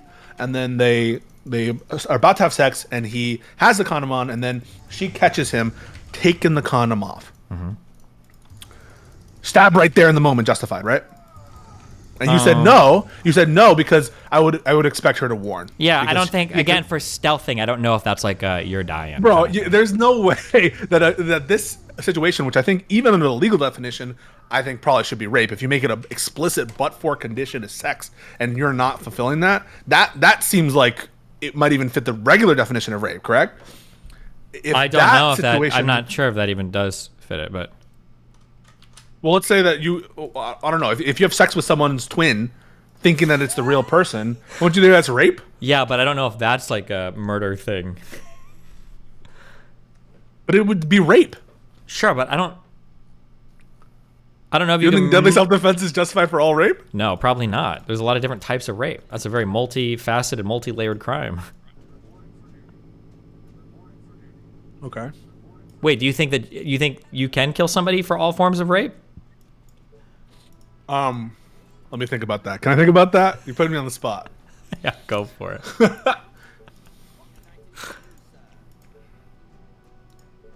I don't think it's necessarily ethically justified for all kinds of rape. I agree with you there. Okay, But should so- the law give you protection for deadly? What we're talking about is the rule. I think the reason is why the for the rule twin justified? one, the reason why it's so hard to imagine is because like, how do you find out in the moment that it's like a twin that you're having sex with? We do agree that you can't revenge kill somebody for rape, right? Yeah, but then that's a big problem for you Why? because you can't. The DDoS kid. It would be on future crime, right? Future intrusion. It wouldn't be based on what he did in the past, right? Well, it's the that fact what that you're he's saying? continuing doing it. If he Okay, stopped, okay, then alright. obviously it might. Okay. I think, yeah. Okay. So you wouldn't be justified to kill him now. You would agree with that. No. It would. No, feel you good, wouldn't though. agree, or no, you're No, right. I wouldn't be justified. But damn, would it be a good ass game? No, stop, bro. Okay, so in the case, let's go back to stealther. If you're stealthing, you say that you need to warn before you stab. For stealthing, I think so. Yeah, I think so. Unfortunately. Yeah. But if you slash a tire, no warning needed. Nah, if you're fucking with somebody's vehicle like that, if that's like how they get to work. Just one time, not even a course of conduct, just one time, one slash. If somebody sees you doing it, they like shout at you. Yeah, fuck it. I don't even know if they need to shout at you. That's Wait, just wait, like, wait, wait. It's So, so okay, now- obviously beyond. So then the, stop. Like, Okay, I hate all your Yeah. like the added shit that you put in the facts. If the Oh, easy sorry, case for okay. you is what happened?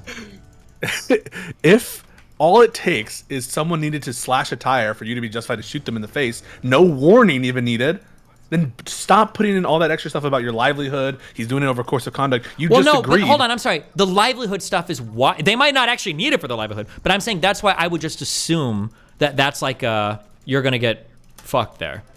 So is Like it for instance, justified like to like shoot for instance, someone? for instance, like if I was on somebody's property and I was like just like petting their dog or I was like near their dog or whatever, I don't know if I would expect them to like kill me for that. But maybe this is just shit that I heard that's not actually true. If I was like on a farm and I was like messing with somebody's livestock, like I don't know if they would come out. Like I would kind of expect that like I'm in some crazy territory if I'm like fucking with somebody's horse or cow all or right, some shit. and this will be my last question. Yeah, go for it. Is it justified to shoot someone in the face without a warning who just slashes your tire? Shoot somebody in the face if you see him outside doing it. Yeah, fuck it. Yeah, hell yeah. That's unhinged. Amen, dude. You know what's unhinged is going around slashing people's tires. Fuck them. That's a benefit to society right there. Not only should you be allowed to do it, you should get a reward for it. An award for it. You're memeing out of it. I'm not memeing out of it. Fuck them. If you think you can walk around and slash people's tires, yeah, fuck it. We're in a better society for being able to shoot people for it. Fuck them.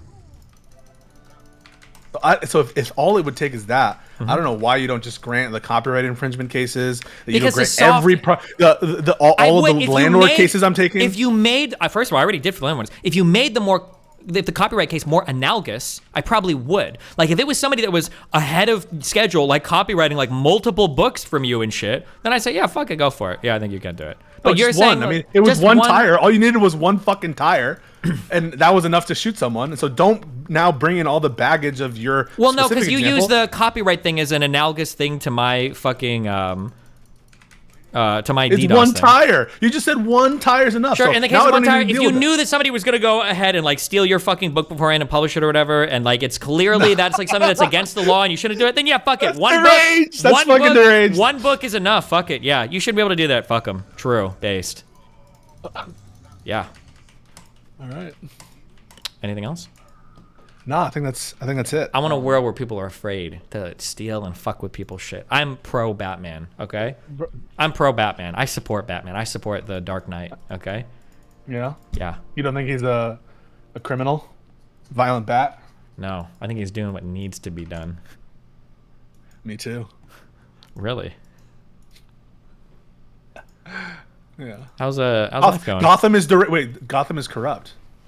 Yeah, it is, and that's why we need the Dark Knight to save. Yeah, I agree. Yeah. If it's like true corruption, I think that shit could be justified 100%. Wait, what was your question before I leave? How's life been going? What have you been up to? It's good. Just How far do you live from UMD? I was gonna message you, but I don't know how far. You're talking to me or you're talking to Jade? Talking to G? Jade?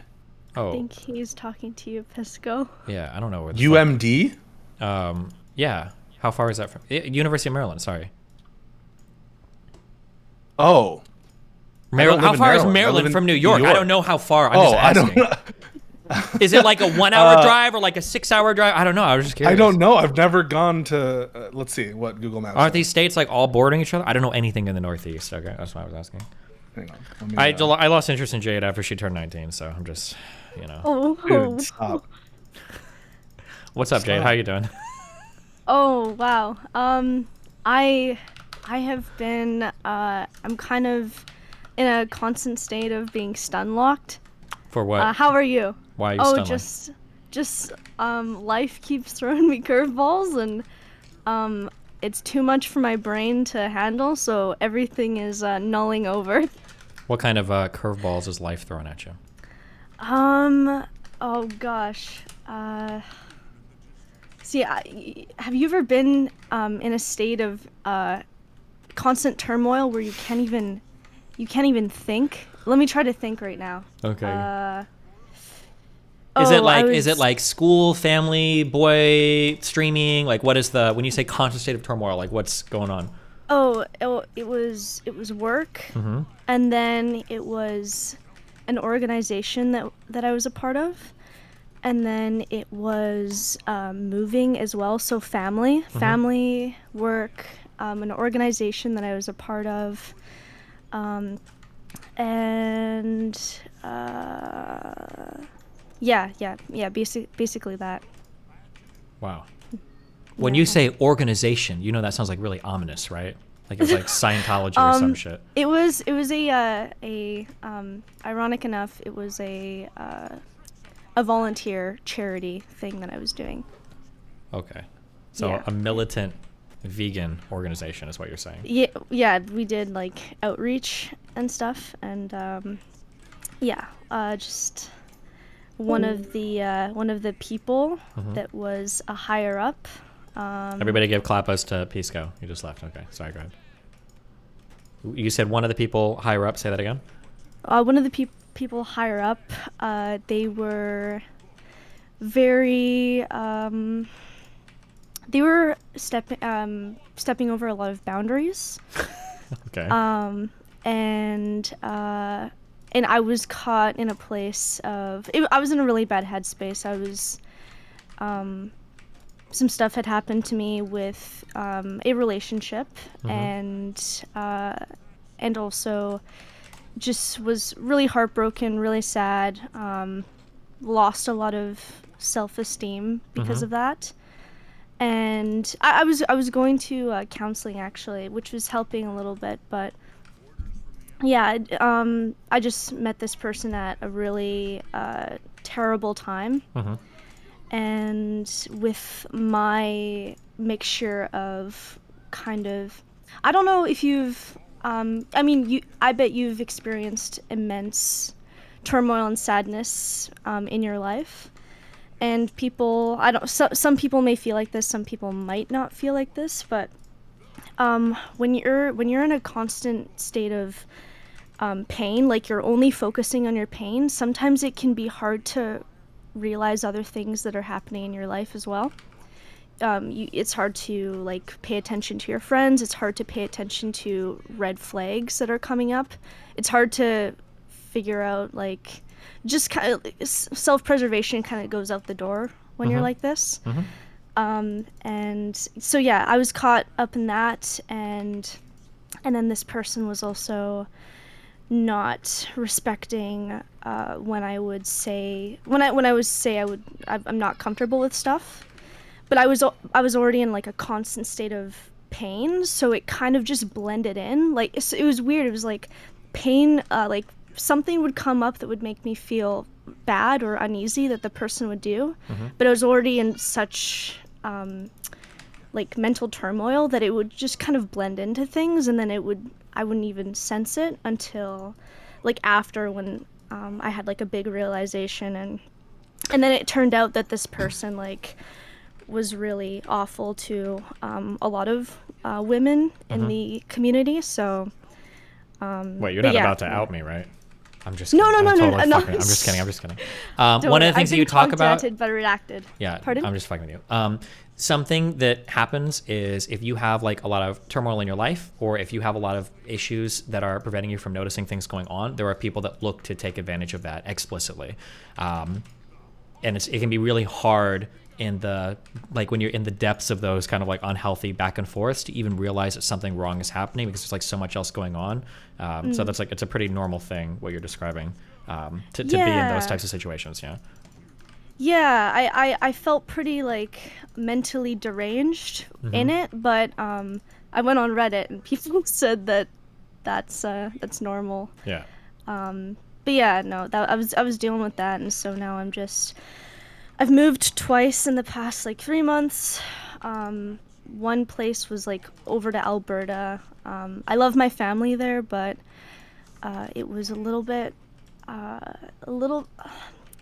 don't think they, like during Thanksgiving, if there's like a vegan person in the chat, you'll probably have experience with this, but I don't bring up vegan stuff around my family unless they bring it up, just because I think people are more open to discussing about it if they're the ones to instigate it, especially my family. So and you know, they were making a lot of jokes about, you know, oh, don't smell the turkey, you're not allowed, and so when people make jokes or they poke at my position, I feel like it invites me to kind of clap back and investigate a little bit. And then they're like, they were accusing me of, are you saying I'm a murderer? Are you saying I'm a terrible person? It's like, no, that's not what I'm saying at all. And then I ended up just like sitting on the floor upstairs reading a book for Thanksgiving. But yeah, so it was a little bit weird with it's just a different place. Like, I was helping my family move in Alberta, and my uncle, he got a whole bunch of these boys from a football team, and one of the boys were making these really sexist jokes, and some of them were pretending on, while they were carrying things and bumping into each other, they were like, you're assaulting me, that you're raping me, and kind of joking like that. And one of the boys was like, because his mom was there, one of the boys was like saying some sexist stuff to her, like, you know, you're just a woman, like da da da da da. I forgot what it was, but like all she could do was like laugh and say, you know, blah blah blah blah, you know, you can't say stuff like that. So I don't know, I feel like if I was a mom, I'd be more on top of figuring out like what's going on with my kid. But yeah, it's just a different place over there. So I moved from there. I spent about like 2 months there, I think. Mm-hmm. And then I moved back to BC, spent some time here, and then I moved pretty much right away, and now I'm on Vancouver Island. So, yeah. Holy shit! Over that's west, right? Yeah. So. Well, damn. Yeah, I'm Are still you, like, unpacking. Do you work and everything now, or what are you like even doing? No, these days? I'm out of work right now, but I'm looking at, because electricians make a shit ton of money, and Are you an and electrician? you don't have to go to school for well, it's like, yeah, I'm looking for apprenticeships with being an electrician. Mm-hmm. And you have to go to school for 4 years, but not for the whole 4 years. It's, you have an apprenticeship and you go on and off to school, and then you get ticketed, and then you make really good money. And then my dad is also battling with fentanyl and heroin addiction, so I want to get enough money to put him in rehab. So that's why I'm also wanting to become an electrician. Gotcha. Well, damn, that's a lot of shit going on. Yeah, I know. It's crazy, but Do you feel like you've learned power any? through. How old are you now? I'm almost 21 on April 7th. Wow, happy almost birthday. Do you feel like you've learned any valuable lessons? Yeah, I have learned valuable lessons. I think that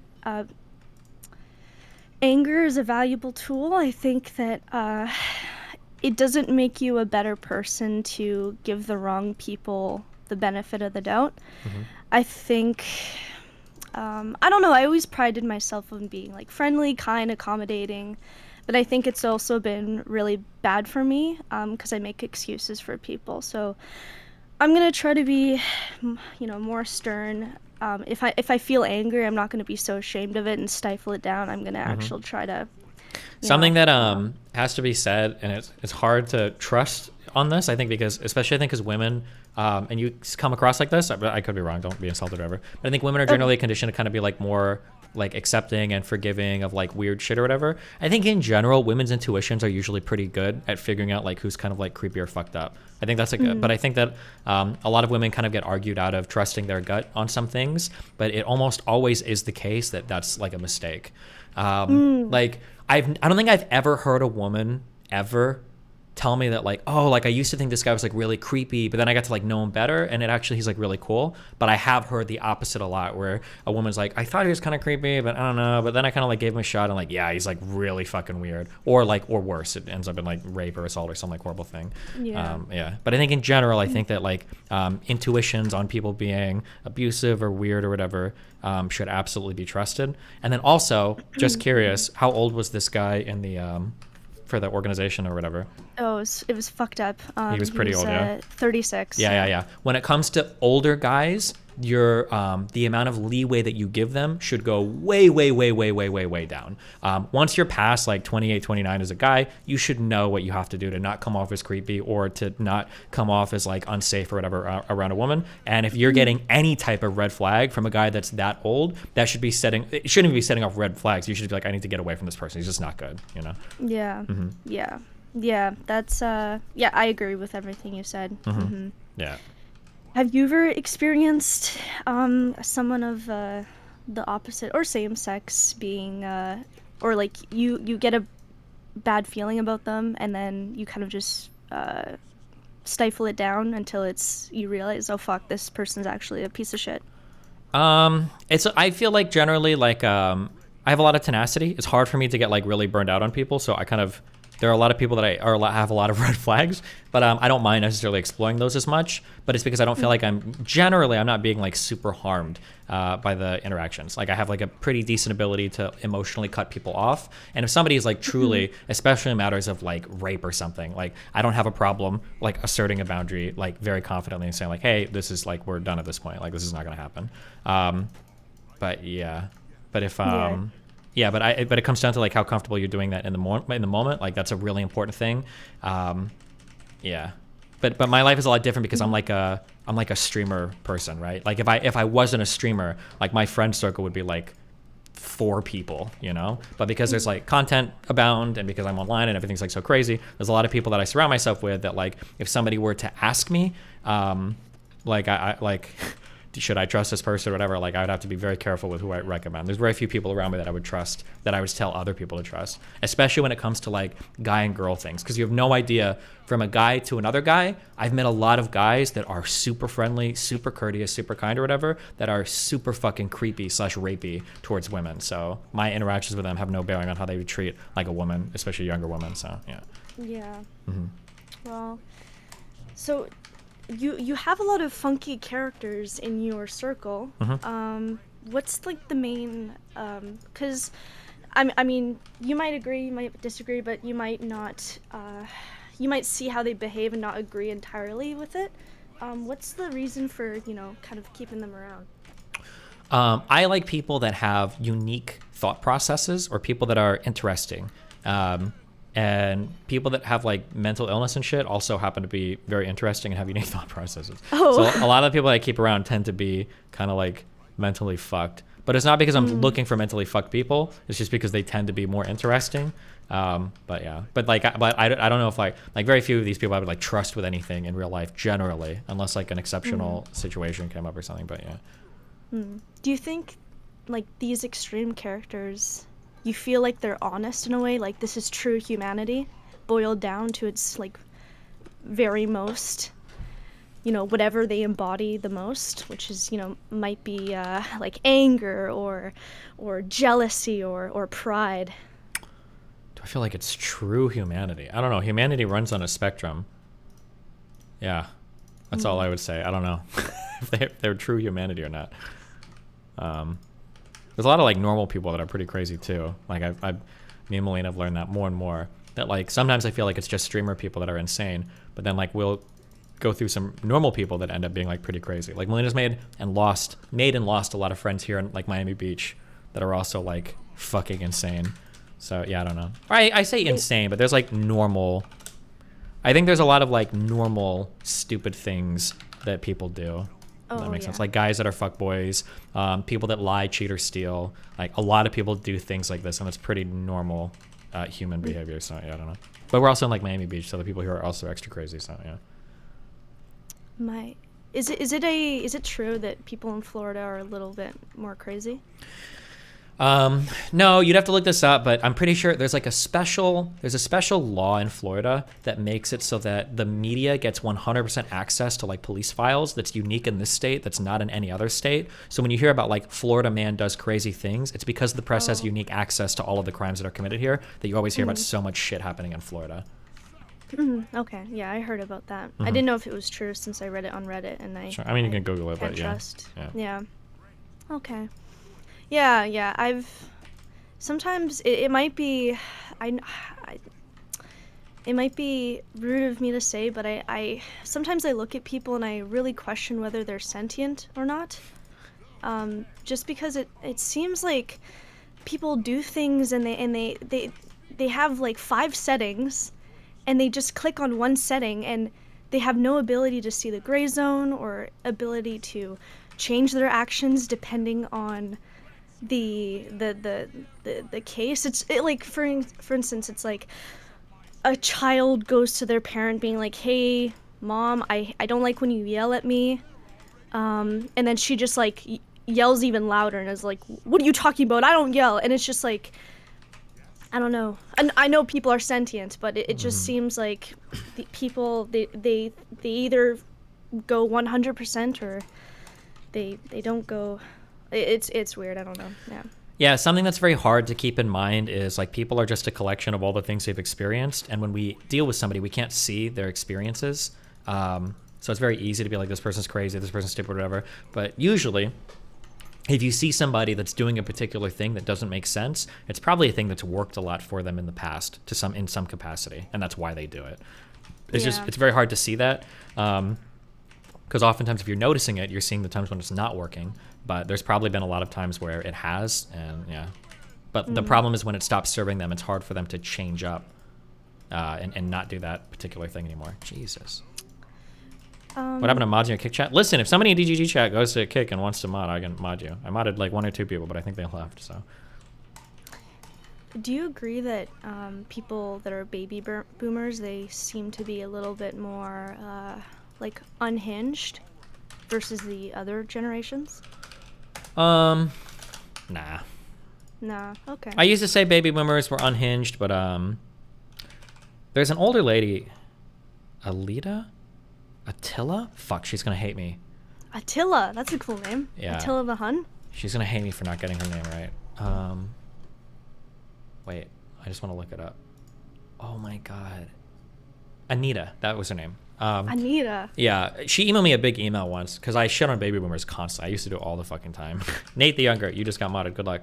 I used to do it all the time. And then she sent me a big email like in defense of baby boomers. And she basically walked me through like baby boomers went through a lot of different changes for society, right? Like baby boomers did like civil rights, expanded access to women, did things for abortion rights. Like even though people shit on baby boomers for a lot of stuff they did, they've also like ushered in a lot of like pretty big changes as well. And they seem like they don't get very much credit for that, which I kind of agreed with. I was like, yeah, okay, yeah, that's fair.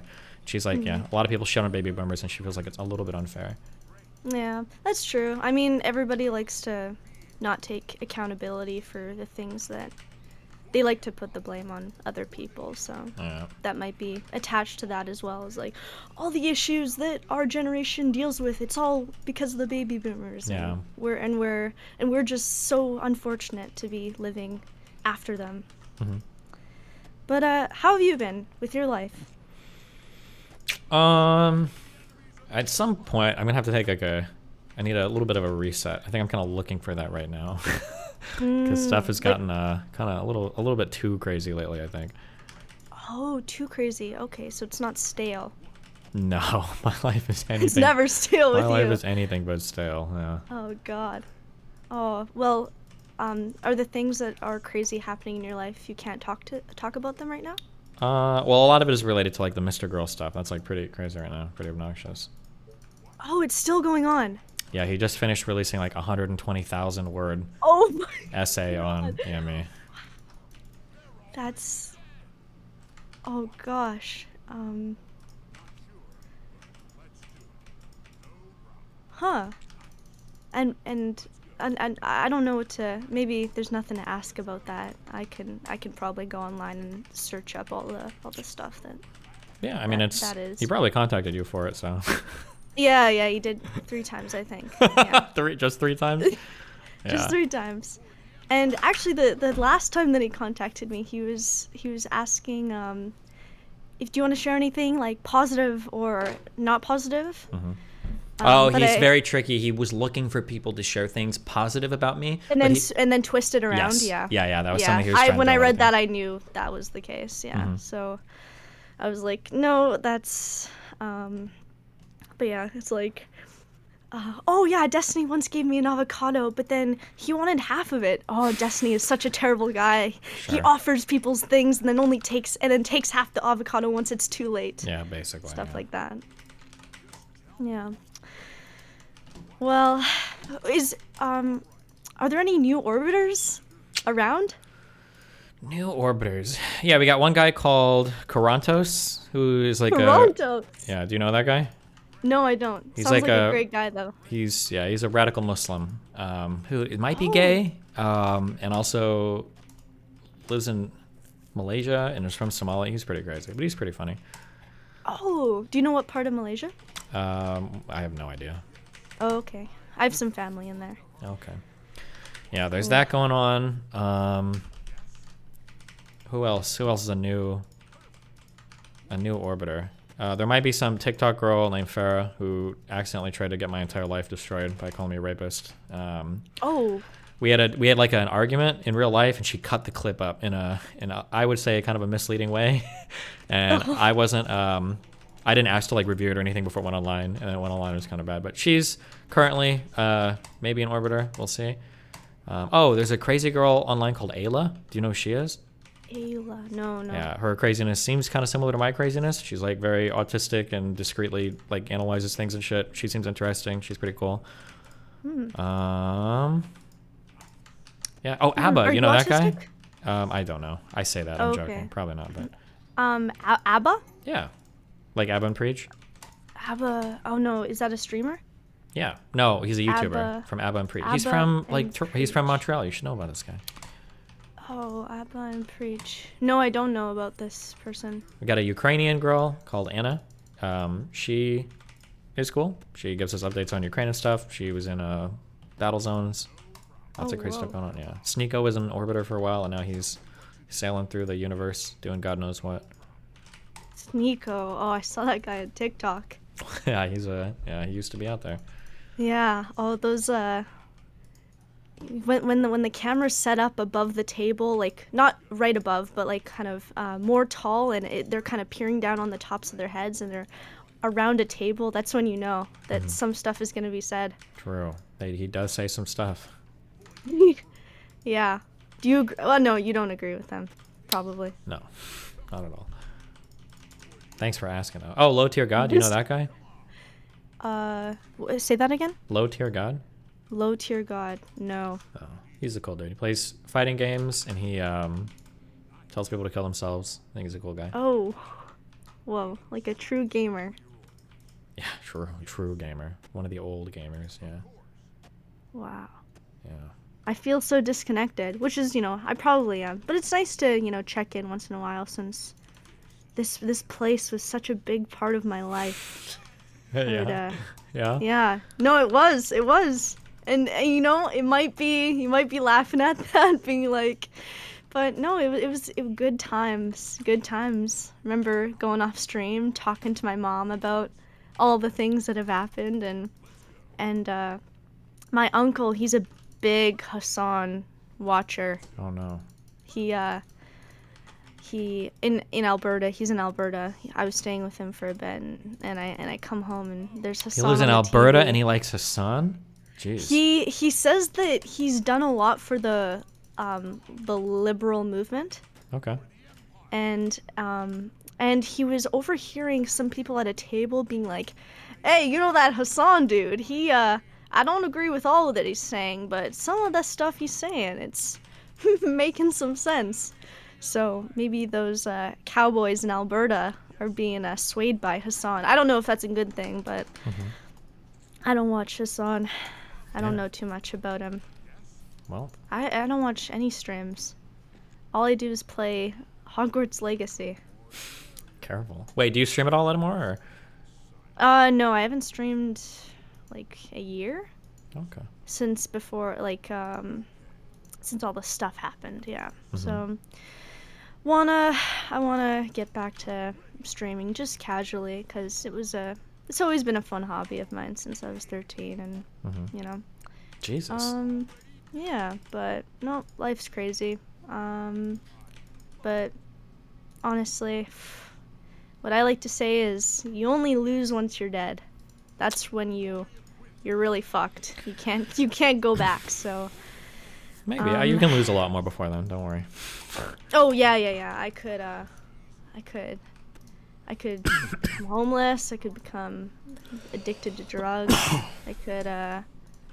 Oh God, you know what happened? It's funny thinking back on it. So I was like super depressed, and I took like so much weed because I thought that would help it. But basically I blacked out for 3 days. For 3 what? 3 days. Okay, Jesus. But it was like my vision was a slideshow, like a PowerPoint. I would like open my eyes, and then I would suddenly be in the washroom, and then I'd suddenly be walking on the street. Yeah, it was terrible, but yeah. Have you ever been in a slideshow due to drugs? I don't think I've ever had slideshow feelings. I definitely get feelings of things not being real, but I don't think a slideshow, no. Actually, I've had can I say after images? Does that make sense? Where when you move your head, you're getting an after image effect kind of. I've had that on really strong weed before, but that's only one time. Oh. After. I don't know if I know what you're talking about. After image. But okay. Did you quit weed completely then, or? Yeah, I haven't touched it since. That kind of I remember calling my mom, crying, be like, the world. It's a slideshow. I don't know. And yeah, it was yeah, my mom, yeah, I called my mom. She's dealt with a lot of drugs though before, so she's not really she doesn't have like a bad stigma about it. She was just like, okay, honey, just eat lots of bread, drink water. Yeah, and what else has happened?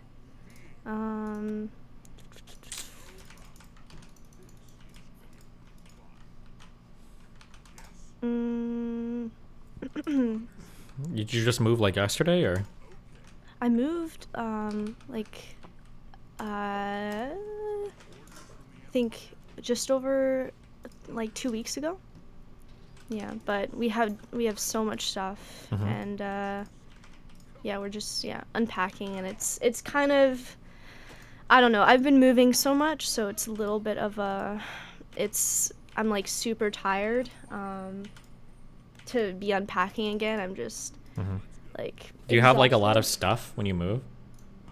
Yeah, we have a lot of stuff. Yeah, my mom, when she was going through some rough times in her life, she kind of became a hoarder. And so we're having to get rid of a lot of stuff, and Wait, she's are you very like sentimental. Wait, I'm sorry, when you said you're moving, are you moving like with your family too, or? Yeah, with my family too. Yeah. Gotcha. Yeah, cause we moved to the island, and my mom was like, she was worried about me. She was like, you know, there's only 5,000 people in the town that we're in, so she's like, oh, it's a quieter pace of life. You can heal with me and gather your bearings while you heal from, you know, what I was going through, and you know, it's I took it out because I don't feel like I'm at, you know, it's a little bit embarrassing, but I don't feel like I'm at like the mental space to really just be on my be all alone from what happened. Yeah. So yeah, first I'm gonna find some work. Yeah, specifically, you know, gonna try to become an electrician and gather my bearings like that. And but yeah, it's just I mean, so yeah, life is just sometimes throws you a curveball, and but I've been through this before once in high school, and I know I can get on my feet again. It's a little bit of a, I have to be more proactive about my, I think it's easy to feel bad. Specifically for me, I'm not talking about anyone else's mental health experience, but specifically for me, for myself, I think it's easy to, it's easy for me to just spiral and tunnel if I don't do something about it. But if I do something about it, if I actually, you know, get up and I'm proactive in making my situation better, I can, you know, heal myself. So I just have to be, but sometimes when bad shit happens, you don't want to get better, which is, you know, you just want to be like, oh, life dealt me a bad card, you know, fuck, this is unfair. I deserve to, you know, rot away, even though it's, you know, depressing, but I know that's not... You'll figure it out. I mean, you're only like 20 years old, right? You got plenty of time to make mistakes and do all your shit. I got time. Yeah. How's Nathan? How old is he's he? good. He turned 12 last month. 12, wow. Yeah, almost. Oh my gosh. Yeah. Crazy. Crazy dude, yeah. Yeah. Visited me When's the last time you streamed with him? I don't think I streamed with him last time I was here. I think it's been a while since we streamed with him, but when I was at my last apartment, he came and visited me for a week. He just played his Switch the whole fucking time like a loser. I'm very proud of him. What games does he play on his Switch? He's addicted to fucking... Now, it used to be Roblox, but now it's like Fortnite. Oh, whoa, the two games that... Yeah, those are your favorite games too? Yeah, those are my favorite games. They are the best, yeah. Honestly, I remember I played Roblox for the first time, and because some 12-year-old came into my chat being like, you have to play Roblox, and I was like, fuck it, I'm gonna play Roblox right now. And I played Roblox, and they're like, you have to play this horror game. And I'm not kidding, like, everything was a block. Everything was... Wait, in Fortnite? No, in Roblox. Oh, I'm sorry, in Roblox. Oh, yeah. That's Yeah, like some of the horror maps, they're genuinely scary. Like I had to pause. No. I had to pause the game and be like, dude, who's the sound designer for this game? Yeah. So. Wow. Yeah, but I'm also easily scared. I was playing Hogwarts Legacy yesterday, and this is a spoiler for people that haven't played it and do want to play it. But if you just cover your eyes for the next cover your eyes, cover your ears for the next 15 seconds. There is a quest where you have to find Tobbs, and there's like a whole bunch of spiders. And I'm scared of spiders, so I had to teach my mom's husband, Rob, how to play Hogwarts Legacy, so he could get through the spiders for me. And he was like, "Oh God, I have video of it. I might post on Twitter, of him being like, what command is the nuke? X? Okay, fuck. W X Y Z, and." Yeah, so I had to teach him how to play Hogwarts Legacy so he could get that through. But yeah. Have you beaten the game yet? No, I haven't. No. I get oh god, it's I can't really I can't play video games for like more than, I want to say, like 4 hours, or else I get like super tired. I've just been, oh god, it's kind of depressing, but I just sleep mostly. So yeah, I get really tired really easily, and yeah, I can't play video games for that long. But I've been reading a little bit, so yeah. Damn. Yeah. Well, stop smoking weed, so that's good. Yep. All right, well, anything else for us? That's about it. Yeah. Well, thanks for the yearly, Jade. Thank you. I'll come back in 2 years' time and update you. Thanks. We look forward to seeing what'll happen. Yeah. Okay. Well, take care, Destiny. Always. Be careful, buddy, okay? Okay. Bye-bye. Bye. Loser.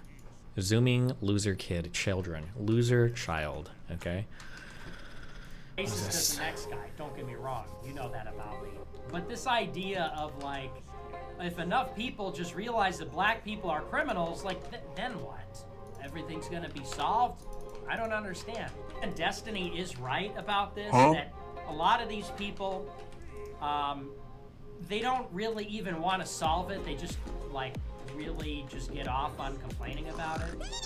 Because you ask these people, it's like, okay, black people fighting, what is to be done? Is there, like, a coherent answer? I say, look, you gotta go into these black neighborhoods and basically have like a counterinsurgency. You have to have the military go in. You have to have police on every street corner. You gotta stand by your cops. You gotta hire cops, and when they kill criminals, you gotta stand by them. You gotta have their back. You know, there's some things you could do.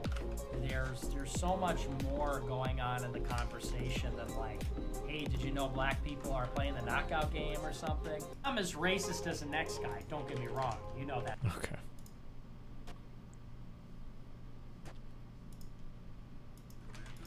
Oh god. Is this where we find out if Kidology is just like a radical centrist, or if she actually has things she believes in? I didn't know that Kidology was a fan of Mr. Girl. Oh god. That'll be interesting to see.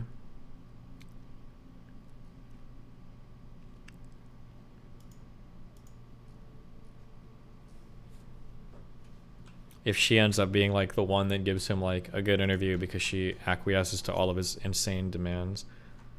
React Live. Just everything. The architecture, the city planning. Not so erudite. Wait, why do I care about this? There's the politics is also so fascinating, like really fascinating. A lot of sort of social justice stuff, but not in the sort of annoying sense. Sort of people actually doing things, at least that you can see. So yes, I'm enjoying it here very much so. So I've got a few more days. I'll enjoy them the best that I can, and then we shall see. But anyway, the rest is up to you today, because as I said, Unfortunately, we've had to postpone with Not So Erudite, but we will be talking. I'm very, very interested in talking about her live stream with Wheat Waffles. There was a whole debate, which was very interesting. Highly recommend watching it. It was fascinating to listen to. But today, we can really do whatever you would like to do. So, would you like to do call-ins? I'm absolutely fine doing a call-in. We're putting together a version with all the sources in it, but I don't know if we're going to make that public. But I'll definitely send it to you. I'm trying to figure out because what I don't want is people just listening to Destiny, in his own voice. I want them to like read the words he says written down, because I think it's a totally different experience. Yeah, you think? You think? So that's why there's no sources in it, is I just didn't want people clicking off and just listening to a bunch of Destiny streams, basically, instead of reading it. Because reading it is like a totally cognitively different process than being read to. Yeah, that was a big criticism. He's so stupid. We'll just keep it chill. We'll just keep it chill. Anyway, so here's the thing. We trick her into thinking that we're such a nice guy. We're tricking her into thinking we're fooling her into thinking we're giving the illusion that we're such a we're surprising her on how much of a nice guy we are. We'll just keep it chill. We'll just keep it chill. Anyway, so here's the thing.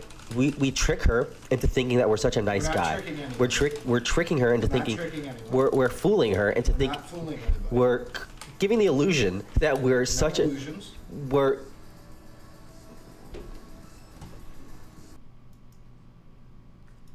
Destiny reacts to Moo Kitty exposing streamer. Why does she make up a second reaction channel?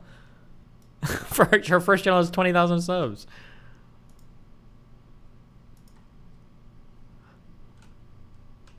Jesus. Definitely a 5. Good job.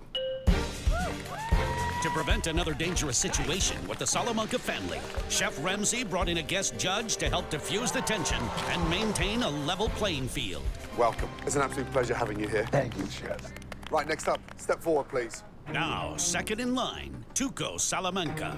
And right from the start, things don't go as Chef Ramsay planned. What the is going on? Feed you made first. That's the deal. I am not in a good mood tonight. Shut up. Oh my.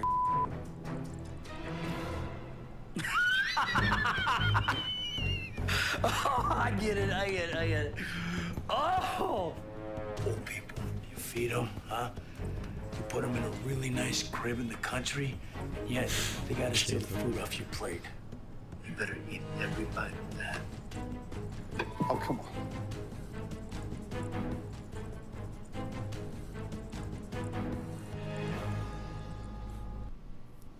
Okay.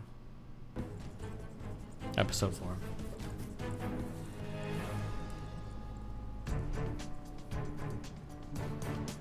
Nice. Tough decision. I think it tastes a little more like guacamole, avocado will. What? I love guacamole. It's the second time the Salamanca family dish has failed to meet standards, and tension in the room is rising. I hate cayenne pepper. It sounds like arguing.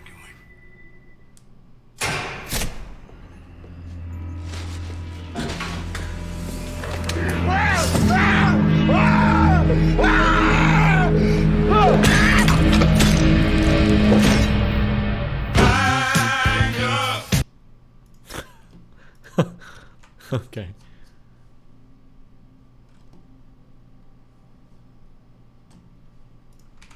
Critical Darius clip. Get ready to make you laugh. Are you a top or a bottom? That's the real question. I'm I more, don't take it in the ass. I'm more of a dominant male. Lately, I've been going to the gym, so I've been really sore. So, wait, what are you laughing about that, Ray? Wait, so...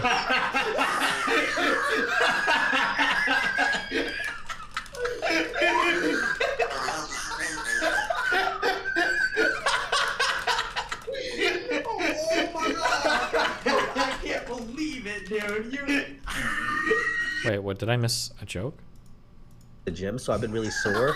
So, wait, what are you laughing about that, Ray? Why are you so...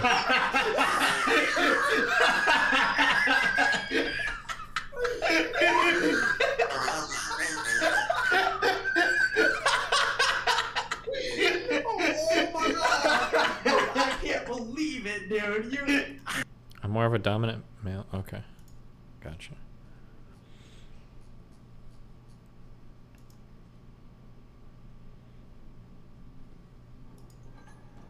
This is 5 days old, bro. We already watched this. Sneako's Meat Canyon video. I'd love to see that little soy boy come up here and mess with me. You all know he ain't gonna say anything to my face.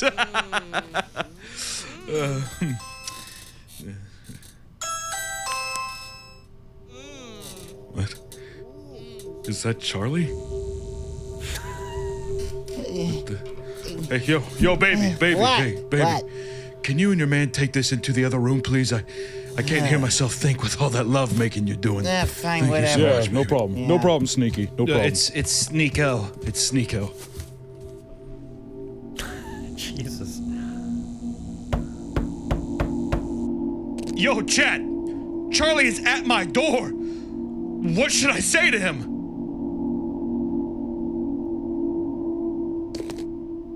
What do you want, you little soy boy loser? Nice. What the hell is that?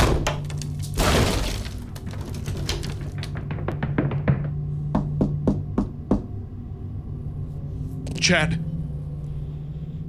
Charlie's at my bedroom door. What do I do? Hey! This is private property! You better leave! He's not leaving. Okay, alright, fine. Sorry, Charlie! But you asked for this!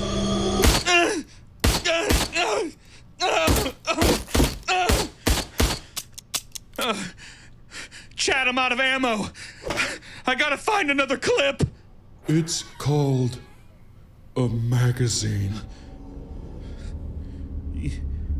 You better get out of here. Charlie, I'm actually a huge fan. I watch your stuff all the time. Just let me turn off my stream and I don't know, maybe we can talk this over, okay?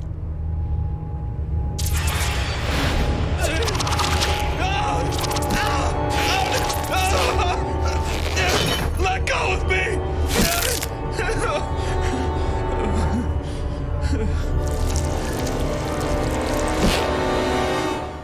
Andrew Tate wept.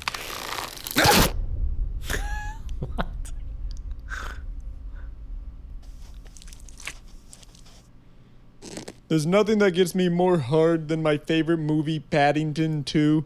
This movie is like if you combined Belle Delphine's tiny little tits and something else that's good, I don't know. Anyway, that's it for today. See ya.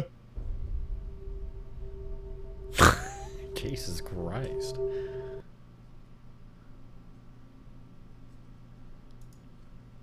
Again, assuming they don't have a brain nervous system, then yeah.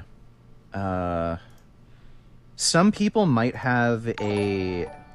Just a second. You sure? Then you can eat lobsters too. Just a chain of ganglions, No, no it's not central true. brain. No, lobsters have a brain. Lobster brain. So they do have a brain. The lobster nervous system is very primitive, most similar to a nervous system of an insect. They literally are insects. But lobsters and other invertebrates have only approximately 100,000 neurons, while humans have over 100 billion. They do have a brain and nervous system, and there is actually, I think recently there was a big paper published proving that they do feel pain and they at least have conscious experiences. So no, lobsters do have a brain and a nervous system. The thing is... What the You literally skipped the part neither have brains on your search. It says right there no brain. Lobster brain. Is it like, is he like not seeing the world? Is it like a different sensory, like? Oh, neither insects nor lobsters have brains. They do. Where the hell is this? University of Maine. Okay, well, the Lobster Institute. I don't know what they consider to be a brain, but... It's the Lobster Institute.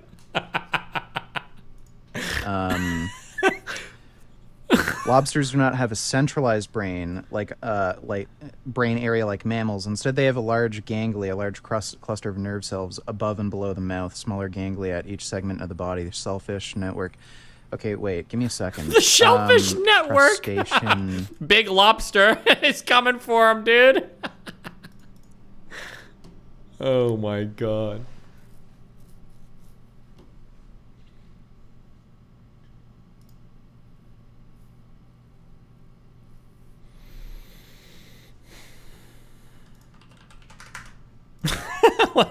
What is this? So Tristan and Andrew Tate are now in house arrest, which is not quite out of jail, but it's progress, which progress is good always. We take those. I send a voice note to both him and Andrew. Andrew responded as well. I've been in touch with his team or with friends of his as well here in Dubai for the longest time and getting very close to the situation.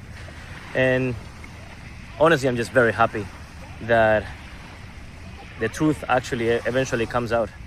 And it's just fucking unacceptable that all the, forget the jail time, forget the time there. Ultimately, people like Tristan and Andrew will use this to their advantage. They will become stronger, okay? But forget about this. Now think about all these fucking worms and insects that spoke about them as if they committed the crimes they're being said they committed without any proof, okay? And these people like Hasanabi, Destiny, I don't watch a lot of this. To be honest, I don't watch any of it. But I know these two in particular are cunts. And people like them, you know what? I hope they keep the same energy. If the brothers end up being out of jail because there's no proof of any wrongdoing here. I hope they keep the same energy. But you know what? They will not. They will not. Why? Because they're fucking insects.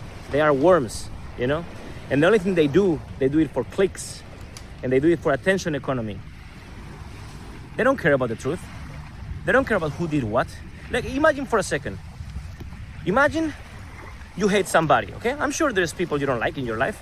I personally don't hate people, but I don't like some people. Even if Hasanabi comes tomorrow and is, in jail, and there is no proof of him having committed any crime for being in jail, I will defend Hasanabi, even though he's a cunt. Why? Because my heart is in the right place. My heart is pure in this regard. How can you have the balls to speak out loud in public, keeping that energy, just because you don't like a person? How insane is that? I will never understand this, and I will never understand the lack of morals and the lack of principles that lead you to think this way. Wow.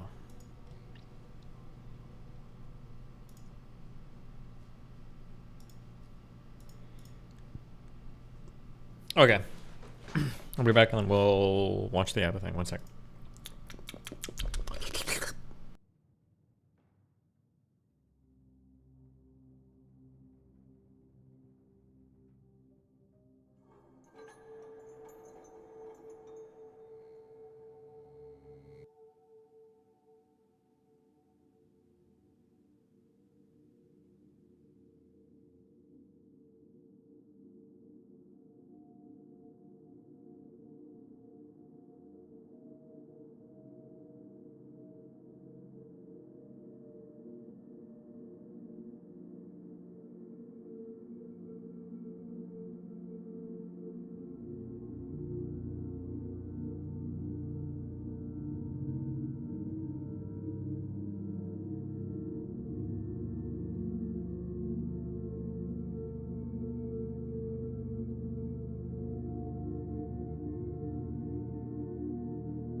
Jesus. All right, sorry. I was fighting for my life in there, okay?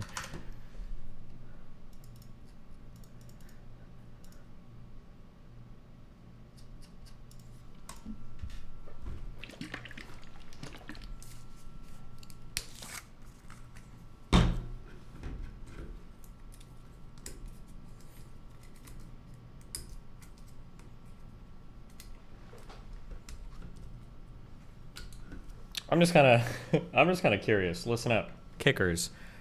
I just want to run a poll to see how you guys are doing in there. I'm just curious.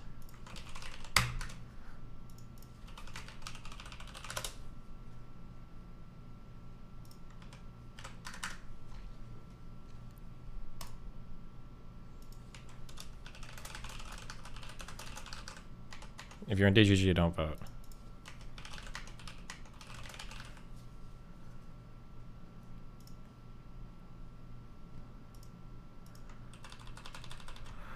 Are you still keeping up with Jim? Yeah, I went this morning.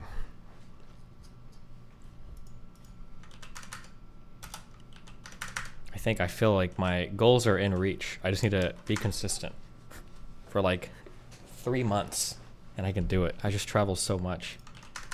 I'm back up to deadlifting 225 by 5. If you're on Kick, vote for this. Here.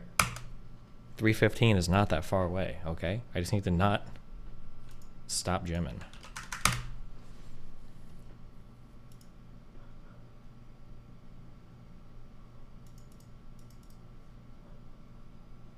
Oh, fuck it. 404'd? Oh, well. So much for that. Never mind.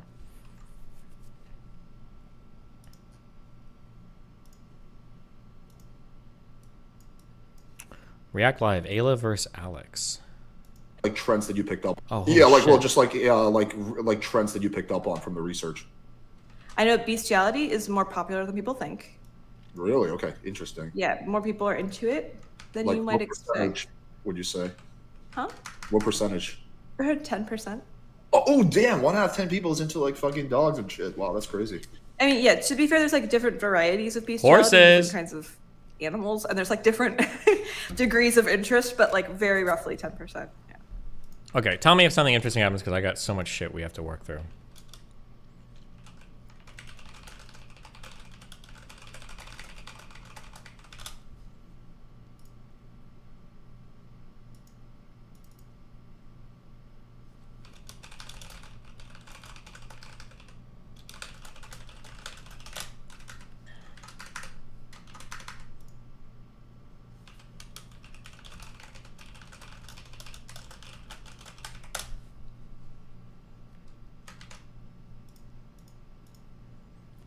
A popular hip-hop podcast has become a safe haven for white supremacy?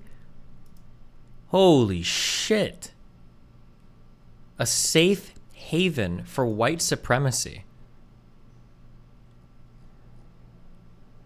Oh, this is a smaller art. I thought this was a huge piece. This is just like this 5 paragraphs.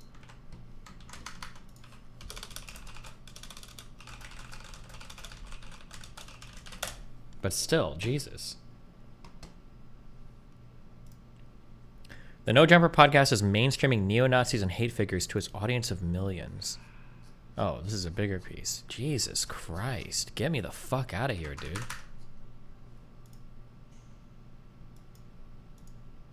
Jesus.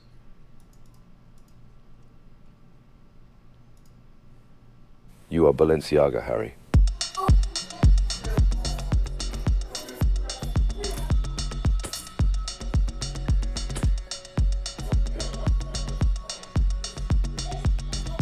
What is the difference, Potter, between H&M and Balenciaga?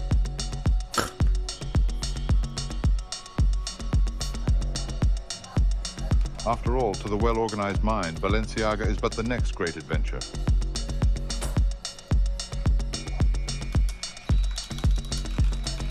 You'll soon find out that some fashion is better than other, Potter.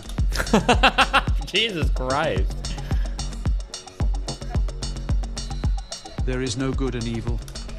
There is only Balenciaga, and those too weak to seek it. Avada Balenciaga.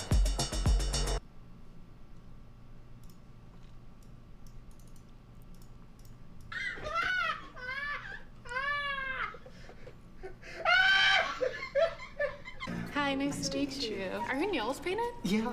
I love that. Can I see? Nice. Thank you. So I know we don't have much time, so I was wondering if I could try something new. Sure. So. Wait, what? We don't have much time, so I just... Train gifted 100 subs. Thank you, Train. But the...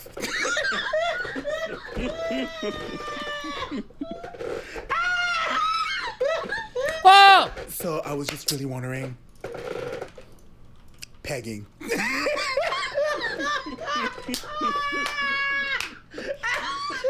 I don't even see where I'm getting hit from.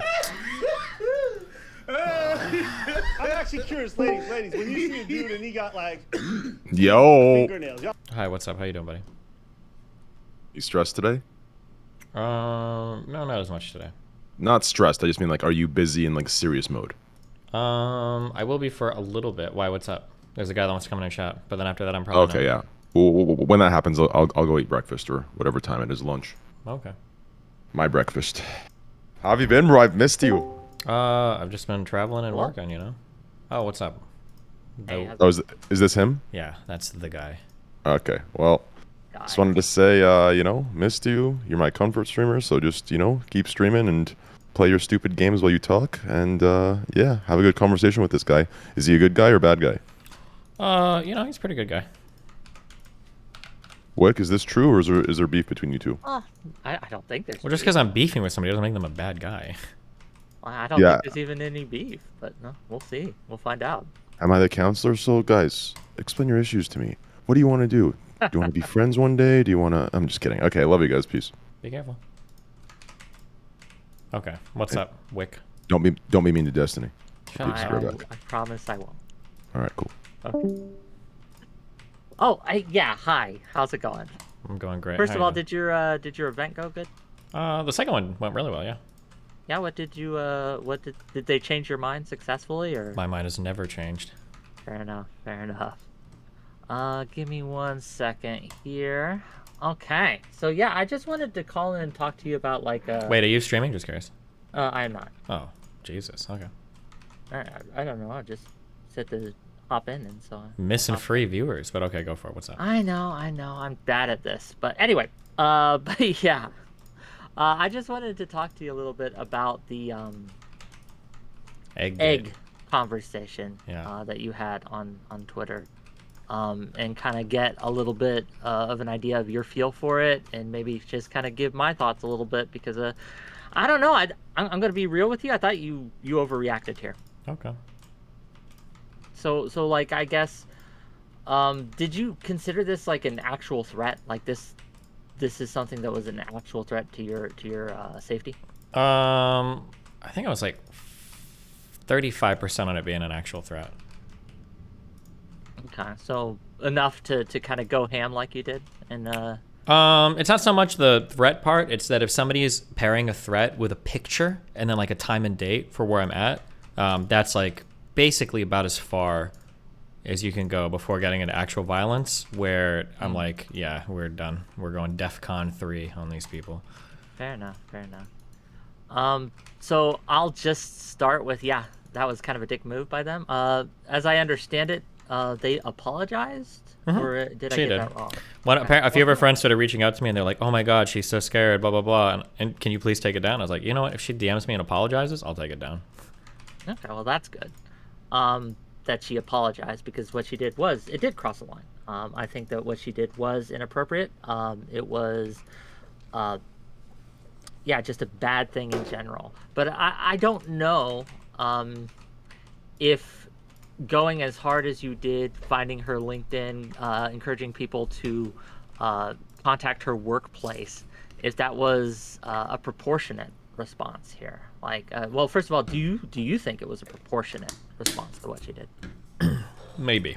I'm a little torn on it, because maybe I should have gone harder, but maybe she should have gone harder. Like, what would harder look like in this context? Reverse threats, the eye for an eye thing that Max says that I love to do so much, or actually contacting her work or school and not just like tweeting out for it. Fair enough. Yeah, I don't know. I think that, like, at least as I read the tweet, and I will say that I'm not in your position. I wasn't out and about. I didn't have the person tweet a picture of my location, right? But as I read it, the original tweet, it was clear that this was just a fucking stupid joke. Was it? Yeah, that it really felt. That if somebody would have DM'd her and would have said, "Listen, if you give me $20, I'll do it, and I'll post it on TikTok," do you think that she would have said, "Oh no, that's too far"? I don't know. I can't. Well, then how can you so confidently say that you don't think it was a threat, an actual threat? Just based on the context clues of the text itself. Right? Yeah, but let's go by context as we see it. Let's say that we would have DM'd her and we would have said, "Listen, if you give me $20, I'll do it." Do you think she would have been like, "Fuck it, yeah, here's $20"? Or do you think she would have said, "Oh no, like I was just joking on Twitter, like that's too far"? And then let's say I won't push you on a percentage, but let's say that it's above 10% that she would have accepted. We don't know that much, right? If it could be interpreted as a threat like that, isn't that bad enough? So I'll say that, let's say it's 50-50 even. Sure. Like that's 50-50 whether or not she would have, that somebody did that thing where they tweeted at her, they were like, "Are you asking someone to commit a crime?" And she was like, "Yes," smiley face. Again, it can all be memes, but yeah. Yeah. And on Twitter, most of the time I would say it is. Not all the time, obviously. But most of the time I think, like, most of the people who talk shit about others, they would not follow through. I agree. Which is why I kind of laughed off the whole Islam shit when I had hundreds of people tweeting death threats at me and Molina and everything. Yeah. So like, probably not going to act on it. That'd be my guess. Yeah. But pairing it with a picture and a time. Yeah, no, that, like I said, I agree. That was shitty. That's not just shitty. I would borrow from the vernacular of some people on Twitter. I would consider that like mock assassination. Like, I think that's what that is. Yeah, I guess I just don't go that far as you do. How not? But again, is it if you're saying like this person's going to be at this place at this time and somebody should go and hurt him? Well, you publicly advertised your event, right? Like, so it wasn't as if they were taking a picture of your house, right? Sure. Like, so I think let's it's say different if it's just like if it's a place you weren't in public. But if someone says, "I'm going to give a speech at this," like I'm going to be on this campus and I'm going to give a speech. Yeah. Well, right? let's say that's true. So I will say I didn't actually publicly advertise this. We kept this one kind of secret because I didn't want fans showing up and ruining the event. Because last time there was I saw a couple things about it, but wait, where? I may be misremembering. So you might have heard some things where I was like, "Oh, I'm going to be going to like these schools," because I did say that, but I never gave an exact time or place. Fair because enough. But let's say that I had actually, because I don't think that's even important. Let's say that I had. Let's say that it was a public speech. Let's say that I had announced it.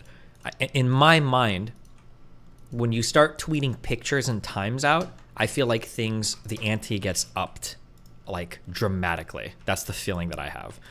So let's say it was a public speak. Let's say somebody tweeted out, let's say that I go to a Trump rally and I find it, and like Trump is like sitting down in the back, like drinking some water or whatever. And I tweet out a picture of Trump back there and I'm like, yo, somebody should come and like throw something at this guy. I'll like pay you money for it.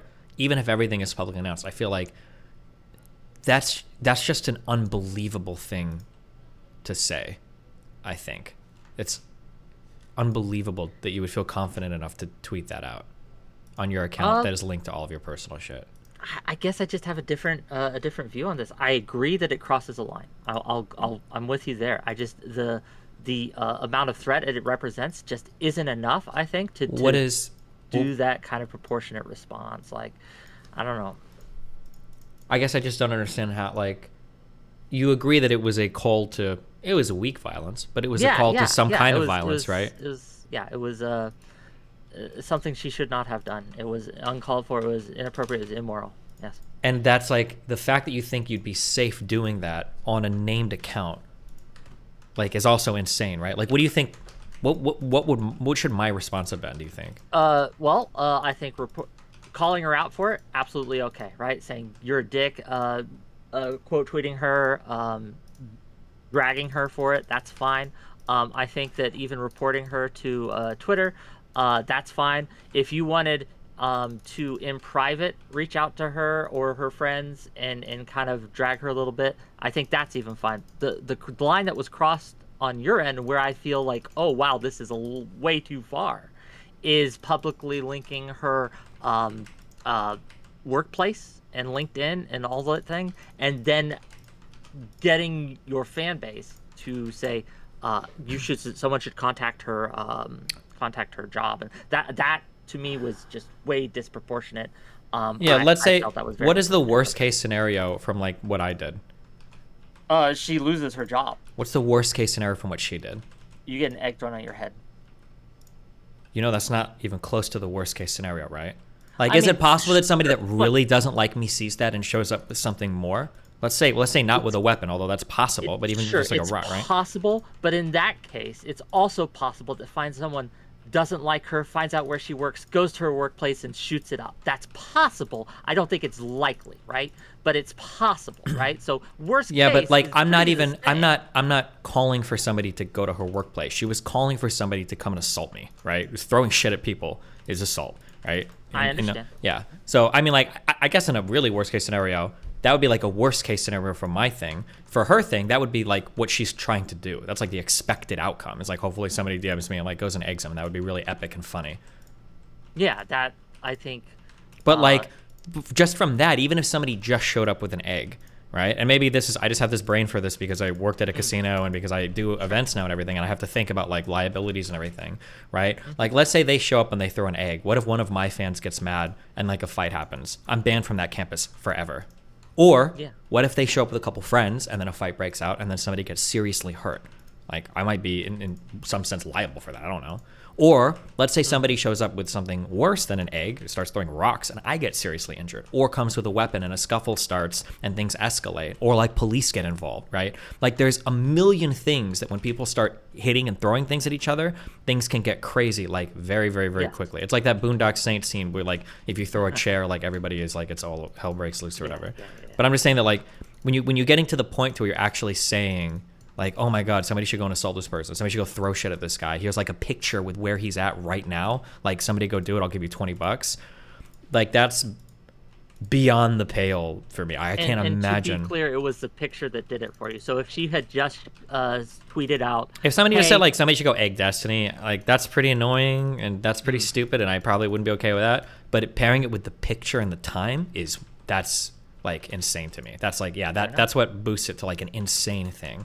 Fair enough. I think that, like, while I will grant you that all those things could have happened and were a threat, and it's definitely something you should take seriously, right? I just don't think they were likely to happen. But I don't have the same brain you do when it comes to, like, I don't host events. I don't deal with all these things. This is just from my perspective as a viewer, right? Let's say we switch around like the hats a little bit and we make it a little bit different. Let's say that let's say that a trans activist was going to a college to give like a speech on some issues, and some conservative tweeted out somebody should go and throw an egg at this girl. Like, and then people were like, holy shit, like they found out where he worked and they like reported it online. Do you think that like that would be? I think that's not okay. I think that the people who were reporting that guy for saying that have done a disproportionate response, and I rail against that, right? Like I don't think people. I wish we would all stop contacting each other's fucking workplaces to get each other fired over fucking Twitter. I would agree with you over Twitter. I agree with you. Yeah. But it's not just Twitter. They're like, it's like a real life, like, here's a picture, this is where this guy's going to be, somebody should go and do something to him in real life. If it was just Twitter shit, I would agree. I don't give a fuck. That's where all the death threats from the Muslims came from. Mm-hmm. Well, although a lot of them dox me shit too, but we've seen this like when either conservatives or trans rights activists come to campuses or other public places. This is something that people do tweet about. They do tweet things with times and places and things like that.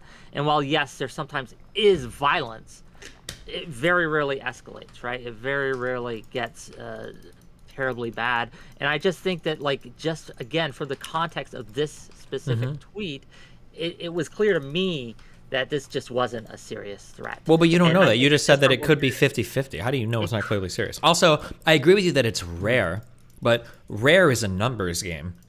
I don't want to go to, like, 5% is rare, but I don't want to do an event where I've got a 5% chance of getting attacked. Like, for in the grand scheme of numbers, that sucks. Or that's maybe, that's not that significant. Yeah, but if you're doing it at 100 events. Yeah, like, I'm not going to have... Oh, did you cut out? Yeah, I don't want to play that numbers game. Like, that doesn't sound... Yeah. I get you. But yeah, that's really all I had. I think it's just we view the threat differently. I think we view the responses differently, and I think it's just kind of an impasse here. We just have different levels where we think things are okay, and that's fine. So I'm just curious, would it have changed you significantly if she had tweeted out like somebody should go punch him? Ooh. Not significantly, but it would change things, right? Well, like, let's say she did the same thing. She's like, somebody should go punch Destiny, and I'll pay you, or I'll pay you to do it or whatever. If she had said that, and then I doxed her work and everything, do you think I'd still be going like too far? I will say that if she had tweeted out a picture of you, a time and a place, right, and said $5,000 to whoever beats the shit out of Destiny, right? That. The tone, with no smileys or anything, the tone of that, I would say, okay, yeah, I understand a little bit better why Destiny went as hard as he did. Even in that case, though, I don't know if we should be reporting people's fucking workplace. I think there are other ways to handle it, but I would be like, okay, yeah, sure. Do you understand the difference there? Do you understand where the difference lies? It's in tone, it's in context, it's in likelihood, it's in just the level of threat. Yeah, I guess I don't think she was joking. I think that if somebody would have responded, if somebody would have DM'd her and they were like, bro, I go to UMD, I can totally egg Destiny. Like, if you pay me like $15 for like, just for memes or whatever, I'll do it. I think she would have. I absolutely think she would have. Well, even then though, if someone had thrown an egg at you and all you had gotten is egg on your face, I would be pissed. I would want that person, I would want something to happen to her, but for her to lose her job, I don't know. I think so. For assaulting somebody over... Yeah, I think I would go as hard as possible. I would pay people to beat the shit out of them, and I would fucking go after them legally. Like, yeah. Oh, really? Yeah, why the fuck should I have to... Yes. Why should I have to endure somebody fucking egging me at a fucking event? That's disgusting. It's like, it's assault. Like, it's insane. So, yeah, like, if somebody... Yeah, but if they're going to up the ante to where it starts to get physical, like, it's... Have you ever seen that scene from the fucking... The West Wing, where they're, like, proportional response? I did not. Okay. There's some dumb meme scene where they were like, we need to prepare 4 targets for a proportional response for some attack that happened, blah, blah, blah. And then the president guy gets real edgy and he's like, well, we're not going to do a proportional response. Like, we're not going to play this game. We're going to fuck him up. That's how I view it. Like, once things get physical, like, it's not proportional response at that point. Like, I'm going to go, like, as hard as I possibly ever could. Because, like, yeah, you're upping the ante to, like, physical violence. That's just fucking insane. It is insane. It is insane. And like I said, you shouldn't have to endure it. I just think that there are ways to go about it to stop them and punish them that don't involve also paying people to beat them up. I think when we do that, we play into that game, and it creates a cycle. And yes, it's not fair that we have to be the better people. It's not fair that we have to be the ones to stop these things. But at the end of the day, we are better than them. We are better. Yeah, but like when it comes to physical violence, like somebody throwing an egg at me is somebody that could have shot me or thrown a rock at me or stabbed me. Like it's the same opportunity. It's the same type of mentality. Like why would I wait until it gets that big? Like if I got like egged in an event and then people are like getting into the habit of doing it, like I would just never.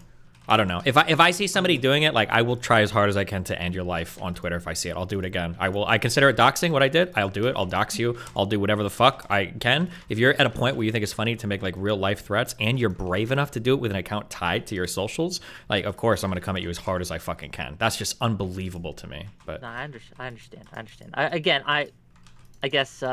Yeah, I would not. I think that there still has to be proportionality in response, but it is what it is. Well, the proportionality would be me tweeting out maybe a picture of her at like a cafeteria saying like, oh, this girl's here right now. Like, I'll pay somebody a huge amount of money to go like throw something at her.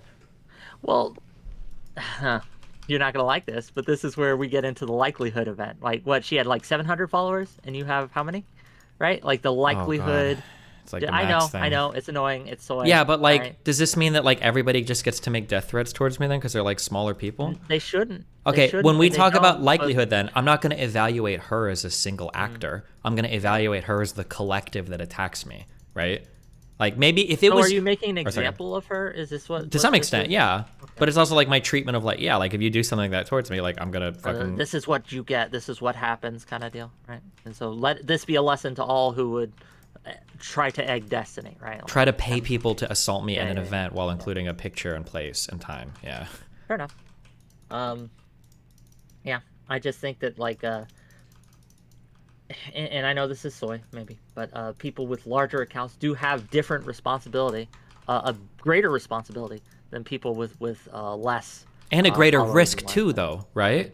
Do you acknowledge that I might have that, like right? I have a greater risk of somebody actually coming to fucking kill me, right? That's true. That's absolutely true. Right? So if somebody's like, not going to evaluate, you're more at risk to be attacked on Twitter or otherwise. You're more at risk just to have something untoward happen to you in general, right? Mm-hmm. And that sucks, and that shouldn't be the case.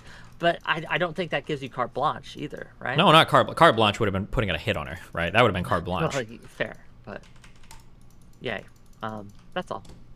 So okay. Well, thanks for hearing me out at least. Yeah, no problem. How have you been doing? Can't wait to talk to you again, man. Yeah, have fun. Be careful. Okay, bye.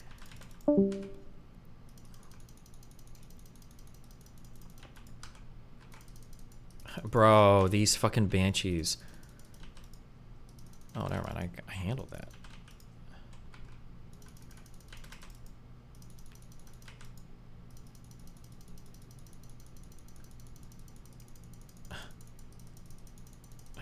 Oh my god, I got this. Nice. Okay.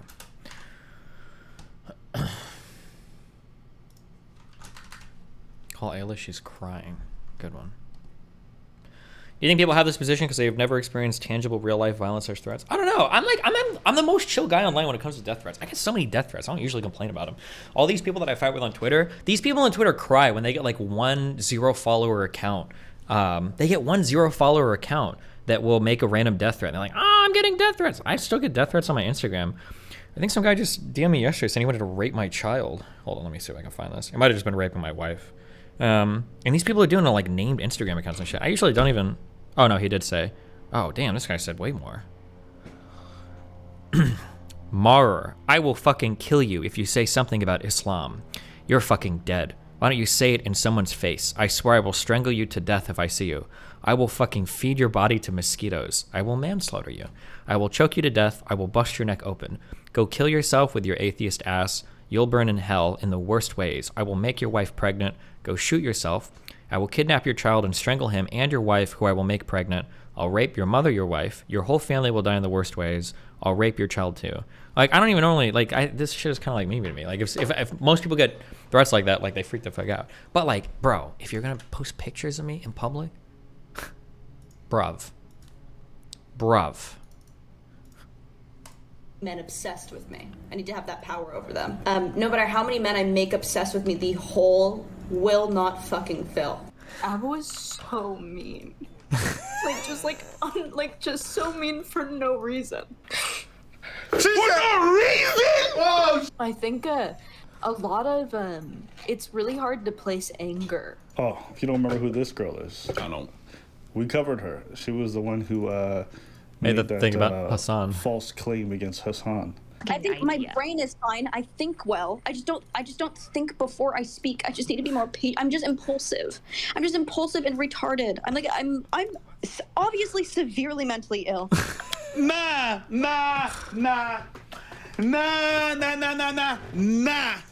And said that he was going after underage people, and now she tried to walk that shit back. So the one who said she got raped by when the dude bent over and said, "Eat my ass." What? Wait, what? This is what she claimed happened. She said she went on this date with this dude. They were flirting. They went back to his place. And then I made like a joke about it. My first video was like, LOL, that one time when this LA comedian like kind of forced me to eat his ass when I was like pushing against him. LOL. And it was just like a funny video. Wait, and that then doesn't sound funny. That sounds really extreme.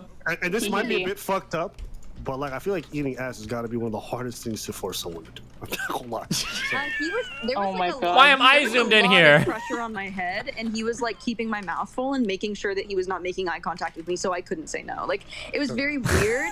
And basically, she was eating him from the back. You making sure I couldn't say no because we had no eye contact? Are you a fucking vampire? Is that like a rule for mythical creatures that like you can't say no if there's no eye contact?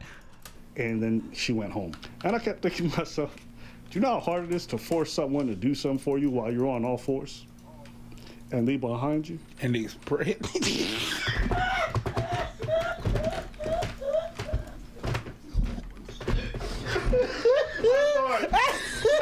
I'm sorry, my nigga. I'm just saying. Listen, if you want me to do something to you, bitch, you better not give me your back. Give me your money.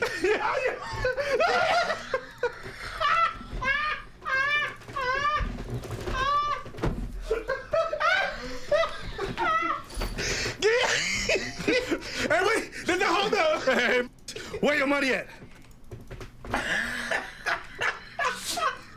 No, it would be funny if he holds the gun in his butt cheek and he's just like, give me your money. Get it. Yeah, put it in the pocket. Put it in the back pocket. Yeah. You scared while the guy's like screaming, oh yeah.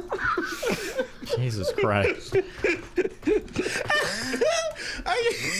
He was being very menacing. Sorry.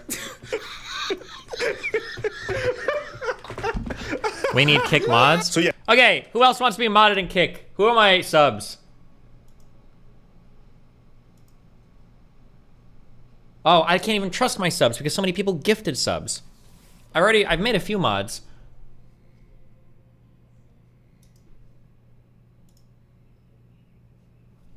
Also, you guys gotta fix the memory leak or whatever the fuck in here. Cause this Wick chat, not Wick chat, I'm sorry, fuck, this Kick chat is hella laggy. Who joined? Me. Are you busy? I don't even recognize the voice, hold on. The Oh. the bad one. Let me turn you up a little, yeah. Sorry, you're quieter than normal. What's up? If you're not busy, I had a few questions about the talk with Wick. Go for it. Also, welcome back. Thanks.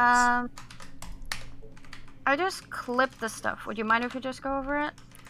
Yeah, can you just tell me what it was? I just had the combo, so I should remember it. Yeah. Like, I just clipped the stuff that I wanted to talk about. I just sent you the DM. And there was this quote that I wanted. So you can have that too. Yay.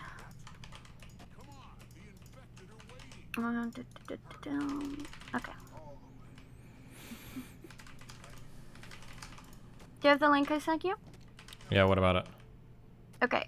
So I clipped a bunch of stuff from the convo that you had with Wick. And I just wanted to ask a few questions about the stuff you said.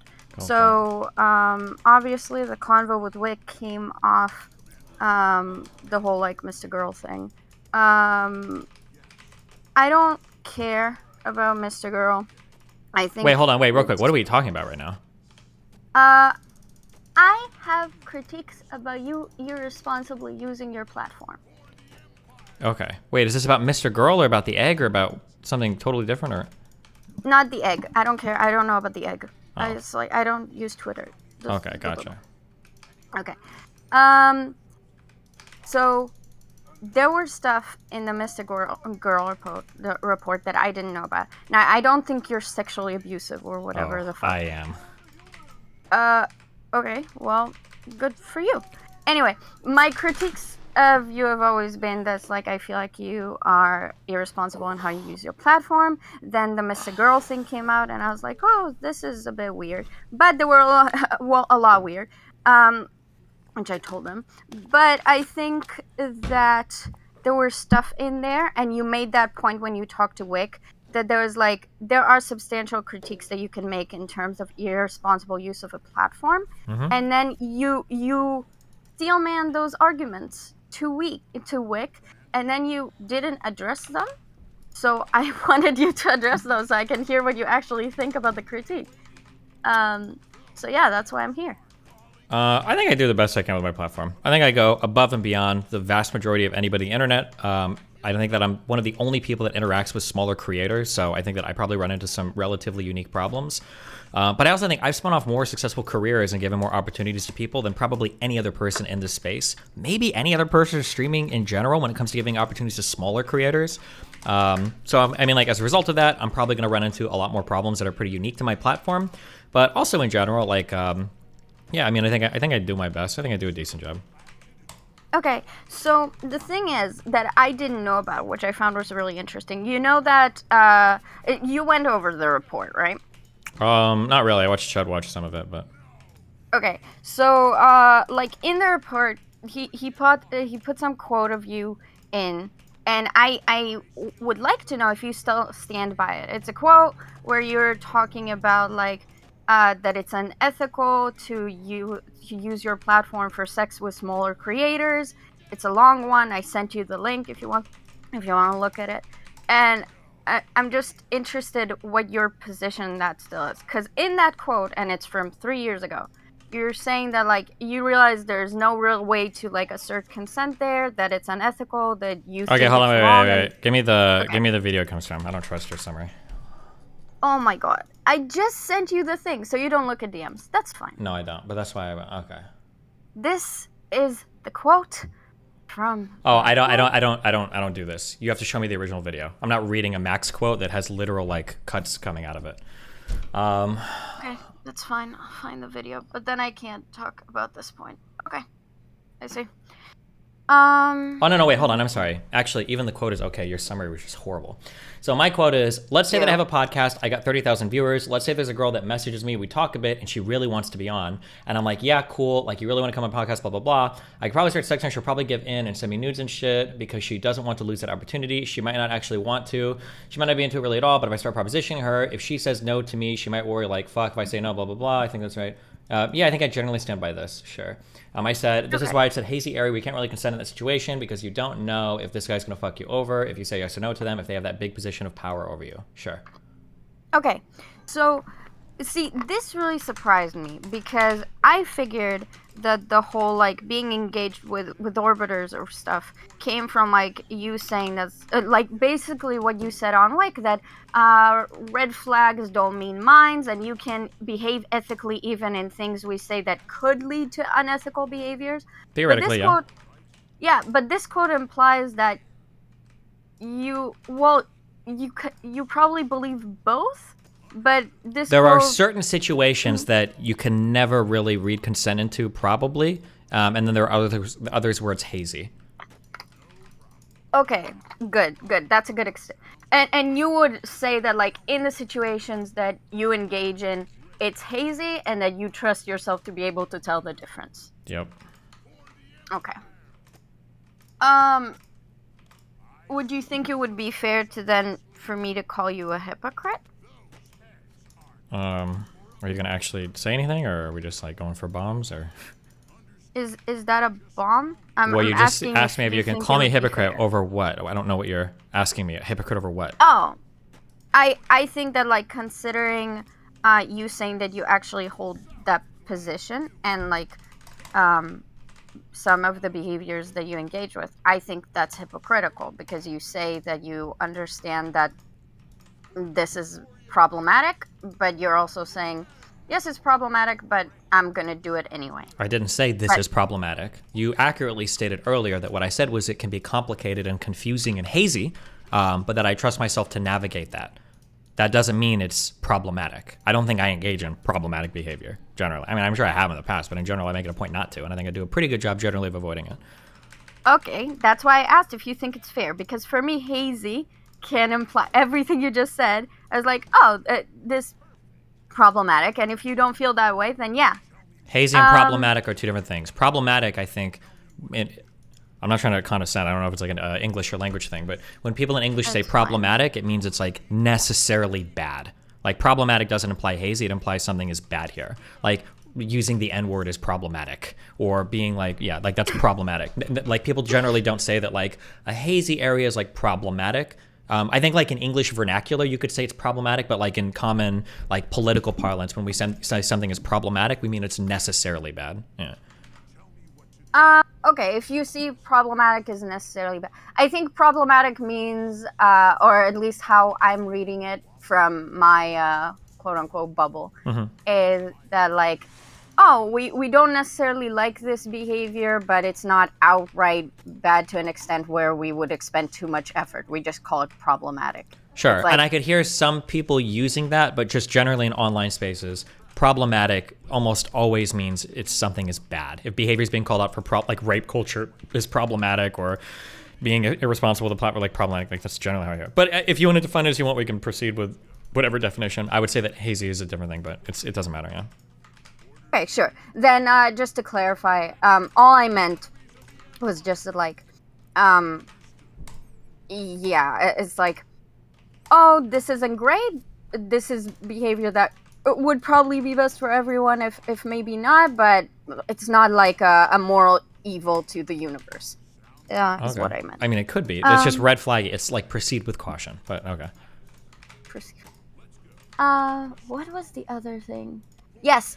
So you, Steelman, for Wick, an argument that Max could have made regarding retaliation. You said Max could have like made a very strong case using like 3 examples of me engaging in retaliation and how that makes it more difficult for people to report abuse that I quote unquote do to them. You then specified those examples, which was the DDoS kid Mieros and Blue Tea, and then you didn't like respond to the Steelman argument. Like, what's your counter argument for that? My counter argument is generally, in almost all cases, I never just randomly go in on somebody. There's a lot of people that might complain about me, but I don't usually go in on people for just complaining about somebody. Usually when I go in on people, it's because I feel like they've made false allegations against me, or they're saying something that I don't think is very accurate. And I feel like generally when I've come out and I've spoken against those things, I think I'm generally correct in that. Yeah. I don't know how pissed you're gonna be, but let's try this. Go for it. You're gonna make it. I'm saying, like, my critique of you is like, I'm not saying that everyone else is squeaky clean, but I'm not focusing on everyone else, and you can ask me why if you want to later. But well, hold on, wait. I'm not trying to focus on other people, but like doing something in retaliation is different than doing something unprovoked, right? Like that, like let's say that you yeah. So if somebody says like, oh, like you punched a dude last night and I thought that was wrong, and it's like, well, he hit me first and we were fighting, and you're like, well, I don't want to focus on his action, I want to focus on yours. I think it is pretty important to figure out like what came first to see if the action was like a good or bad thing. Justified, right? Yeah. So just to use your analogy, my critique is that it feels like someone saying, oh my god, Destiny punched a dude last night, and then you go, no, he punched me first. But then you look at the dude and he's 5 feet and you're like 7 feet and like 500 pounds. Yeah, but in my case, it's not that I'm 7 feet and he's 5 feet. It's that I'm 7 feet and I'm getting attacked by 100 people that are 5 feet tall. Their lack of platform can't be an excuse when they're working in conjunction with so many other people. Like, that's the issue. I don't buy that, like, they've got a smaller platform, because it's not just one person. It's usually a whole mass of people. Not only is it a whole mass of people, they know it. Because all of these people, whenever I'm in some kind of thing, all decide to jump on at the same time, and they know it. They're all retweeting each other, quote tweeting each other, and amplifying each other's shit. So when I reach out to attack one of them and they go, oh no, you've got a bigger platform, that's bullshit. I don't know if I have a bigger platform than every single person attacking me. Go ahead. Wait. So, like, I don't even want to know if I'm going to... So, the specific examples that you used as, like, the Steelman one, they don't even have to do with, like, a smaller platform. They have to do with you reaching out to try to get people fired, or you trying to kill a kid, or thinking about killing a kid. That's what I mean. I'm not talking about, like, the platform size right now. I'm talking about your retaliation act as, like, a disproportional measure to what's happening. Sure. Which examples do you want to go over where you feel it's disproportional? I guess the blue tea one. Is that an easy one? Okay, so for the blue tea one, she got mad that I called her ugly in a DM, which was gross. I shouldn't have done that. I agree with that. Her response to that was to go onto my public Twitter, tweet out nude pictures of me to my entire audience, and then imply that I was a pedophile. Do you think that her response was proportional? No. Okay, so if she did a completely and totally disproportionate response, I don't know if it's, like, beyond the pale to say, like, I might contact her school over this. Okay. I have 2 questions just to make sure. Mm-hmm. My understanding with the blue tea thing is not only... I don't care you called her ugly, even though that's what she was upset about. I understood that you showed private pictures of her to 2 of your friends? Yes. Okay, so that's part of it. No. It's not. I know that when you guys retell it, because that's what you guys focus on, because that's the only thing your brain can handle. But the reason why she was upset, because these were pictures that had been passed around that she shared to other people. Not to say that I shouldn't have. I mean, like, that's not the greatest thing. But the reason why she was so livid was because I called her ugly, which I agree is gross. But I know that, like, for your female brain, you want to, like, make it about, like, sharing nudes or some shit. Which, by the way, every single woman does to every guy that sends them nudes. If you're a guy out there, if you didn't know that, women will always, especially girlfriends, will share your fucking nude pictures with their other girlfriends and shit. Girls do this shit all the time. Not to say that it's okay, but I'm just saying that, like... And actually, you probably won't even believe me. But for the 3 people out there that have a brain, the reason why she was mad was because I called her ugly. Because we were relatively close, and she never thought that I would, like, call her ugly like that, and which was gross for me to do. But it's not a matter of, like, oh my god, I was, like, leaking nudes. That wasn't the reason why she was so upset. But go ahead. Okay. So, first of all, I feel like I'm being pretty respectful, so I don't need the whole, like, woman brain nonsense you people type of shit. Sure, but, like, you laugh like it was so obvious, like, oh, well, obviously she was mad because of the nude thing. No, that was not the reason. That was, like, 5% that's what you think. That's what you think I was thinking. Okay, you can just ask me what I think. Well, okay. I can ask what you think, but I'm just telling you, that's what you But you don't care. I know that's fine, but then don't assume what I think. Well, no. That's what you communicate when you say, like, so that was probably a part of it. Like, when you laugh like that, you're implying that I'm being, like, ridiculous or stupid. That was the implication from your... No, I was implying that that's something that you left out of the story, and then you assumed that I cared about you leaving it out because I am some people that have some issue with whatever. Gotcha. We can agree to disagree, but go ahead. Okay. I don't know how you can disagree about what I think, but okay. Well, it's not about what you think, it's about what you implied. You might have implied something you didn't think. That's possible. We do that all the time. But okay. Mm-hmm. So... she was mad that you called her ugly. The nudes part doesn't matter because she didn't care about that, and women do that anyway. Got it. Gonna ignore all of that. Okay. And then she acted disproportionately, right? Mm-hmm. Do you think, and I'm pretty sure you do because you... Or maybe you said it was gross how you treated her about, like, calling her ugly, but I figured that you understood that, like, trying to get her, like, fired and have her scholarship removed was also a disproportional act. Or am I probably wrong? Yeah, no, it probably was. Okay, so if that to be clear, also, I didn't do that, but go ahead. Okay, that's good to hear. If that is the case, the reason why I'm complaining at you, even though she was disproportional, is because, as I said, I'm not focused on other people. And as I said, you can ask me why not. But my point is, when I'm levying critiques towards you and how you irresponsibly use your platform, I'm not saying, a bunch of other people did some bad crap too. I'm talking about what you're doing, because I care about your actions. That's fine, but I need it to be framed that it's in response to other things. Also, this happened 10 fucking years ago. Or 12 years ago? I don't remember. But, Was the blue tea 12 years ago? yes. Wait, how long ago do you think that was? I don't remember. Wait, well, what do you think? I'm sorry. Fuck, I shouldn't have said that because now you're gonna lie to me. Fuck! Wait, how long ago do you think that was? You think I lied to you? I think you'll lie to me now. I think now you're gonna say, oh, I thought it was like 9 years ago. How long ago did you think that was? Your answer right there just made me think that you thought it was pretty recent. No, I don't think it's pretty recent. Wait, I'm how long ago do you think it 12 years ago. Well, no, I'm curious how long ago you thought that it was. I thought it was more recent, honestly. Like, how recent? I'm just curious. Like 5 years. Okay. But if you're telling me that's 12 years ago, that's fine. Like, I don't. This was like 2012, like... or I think it was 2012. It might have been 2013. Yeah, I did. Okay. Then I need to look what I missed there. It might just be that Max didn't include dates at all. I don't know. He left out a lot in his little thing. But okay. So that's possible. Because when I'm trying to remember that section, I don't remember if there was a date on it. Okay. Anyway, do you think that invalidates what I said? I think it's important to keep in mind. Yeah. Yeah, for sure, right? Again, like I'm gonna lean harder into this. I'm gonna play my Nebraska roots from Midwestern state here, or whatever. I think that if you treat people in a certain way, I don't think you can be surprised by how they respond. Like, maybe there's like a better response, and we should hold people to a higher standard, but to virtue signal over it or to act like it's so obvious that there was like a better option, I think is ridiculous and unfair. But you're referring to what I said. Yeah, okay. I don't think it's virtue signaling, but my people tend to do that, so I understand you. Whoa, what do you mean by my people? Careful. Jews specifically. Do Jewish people virtue signal hard? Is that true? No, I'm memeing because... Okay, whatever. Sorry, go ahead.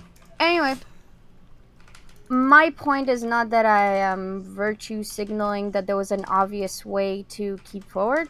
I am very interested in your current view, because like what was disturbing to me is that when I was watching you talk to Wick, it seems like your conceptualizations of a lot of the events, while you did express like remorse and took responsibility for them, or some remorse for some of them, except for the DDoS kid, is that like then your answers to the critiques are just like, yeah, but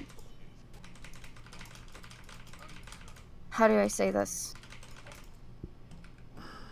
I don't think it's virtue signaling to say, hey, I do hold you to a higher standard because of the size of your platform and your sphere of influence. Sure. To be clear, I don't think I'm held to a higher standard. I think you guys hold me to popely, godly standards, to be clear, but that's okay. Go ahead. Who's you guys? Is it Jewish people? People that are digging up drama from 12 years ago in my life to critique how I handled it. I think that's an unbelievable standard. I don't think anybody would have made it as far as I have with this level of critique. I don't think any normal person. There's not even very many streamers. Am I part of that, you people? Yeah, a little bit. You play your part. But okay. I'm just saying in general, but go ahead. Okay, so let me make it very clear. If you're bothered by me coming here and asking you questions, you can just tell me and I can fuck off. No, it's fine. I mean, the problem isn't you asking the question.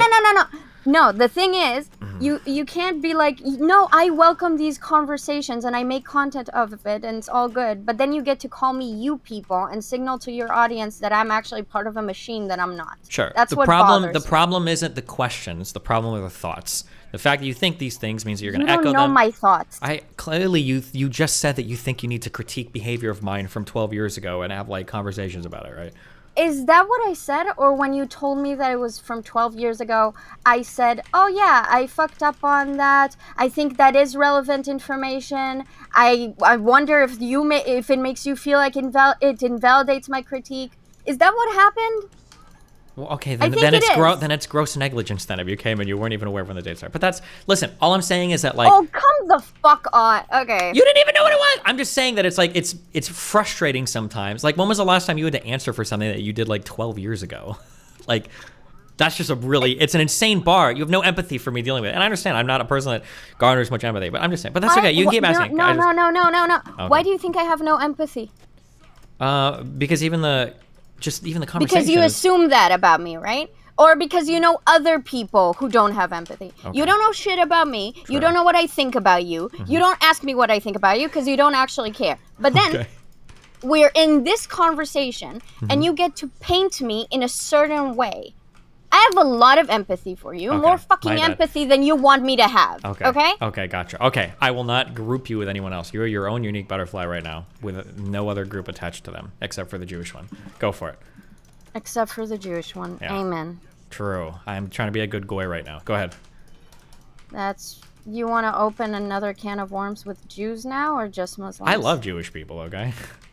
That is very cringe to say. Why? What? Okay. My best friend is Jewish. I think when people say I love X group of people, it's cringe. Oh, so I can't love black people either? No, you can't. Okay. All right. Go ahead. What's your next point? Oh my god. Let me think of my butterfly wings and think what my next point was. Go ahead.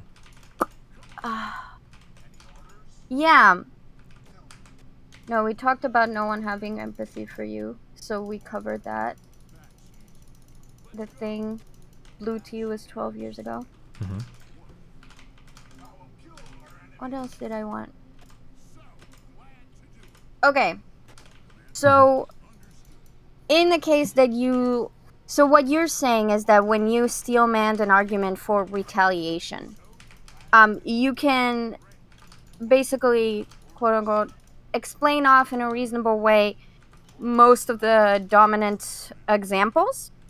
Yeah, I think so. I mean, like, if I can steel-man and... So it's not actually what?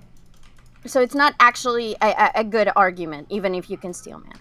Well, yeah, I can steel-man a lot of arguments for things I don't consider good arguments, right? I just think if Max wanted to present his story and he wasn't actually, like, NPD, he would have been able to do it in a more compelling way. But, I mean, these are things that I think about. So, obviously, like... Do you know he's NPD, or do you just find it... Absolutely, yeah. So you don't know. Okay, I do so know. you're diagnosing him like you did Anna. Okay, that's fine. I do know. I know he's NPD. It's okay. Oh my god. Oh my god. But this isn't about Max. Go ahead. Do you think diagnosing people with mental health disorders is a responsible use of your platform? Well, in trying to frame somebody's behavior, sometimes, yeah. He's sick. Really? He's got a personality disorder. I can't just treat him as a normal human being, right? Well, the thing is, I'm not sure you have... Well, I know you don't have the qualification to diagnose him with a personality disorder. disorder. Trust me, I got lots of first-hand experience with mentally ill people, so... That's not what qualifications to diagnose people is. Okay, what are we chatting about right now? Unless you're secretly a psychologist or a psychiatrist Good that qualification. I wasn't aware of. Nice job. Okay, what is the next part of your thing? I said good qualifying. Yeah. Because I might have been. I might have just pulled out my BA in a personality disorder diagnosis. You don't know that. I mean, I wish you would, because that would make it so much better than you just randomly going around tagging people with personality disorders. I wouldn't say that it was random for Mr. Girl, but go ahead. Yes. He exhibits traits of narcissism. How about that? Will that make you feel better? If you said that every time, yes, it would make it better for me. Thank you very much. Okay. But you're not going to. No, because that motherfucker is NPD as fuck. Yeah, exactly. But that's okay. Go ahead. Yeah. So why are you being dishonest about what you actually want to say? Why pretend like you're building a bridge when you're not? Listen. Okay, it was a hypothetical bridge. Okay, we were just laying down the blueprints. I wanted to see how it would look, and I looked at it and I didn't like it. But you know. Yeah, of course you did. It would require too much work, as in saying 2 more words whenever you wanted to insult someone. True. Not insulting. I'm just trying to provide a framework by which to understand his behavior. Oh, don't make me sit here and like defend Mr. Girl, okay? That's not what I want. I don't even have the information about him to defend him, even if I wanted to. Okay. What did I want to say?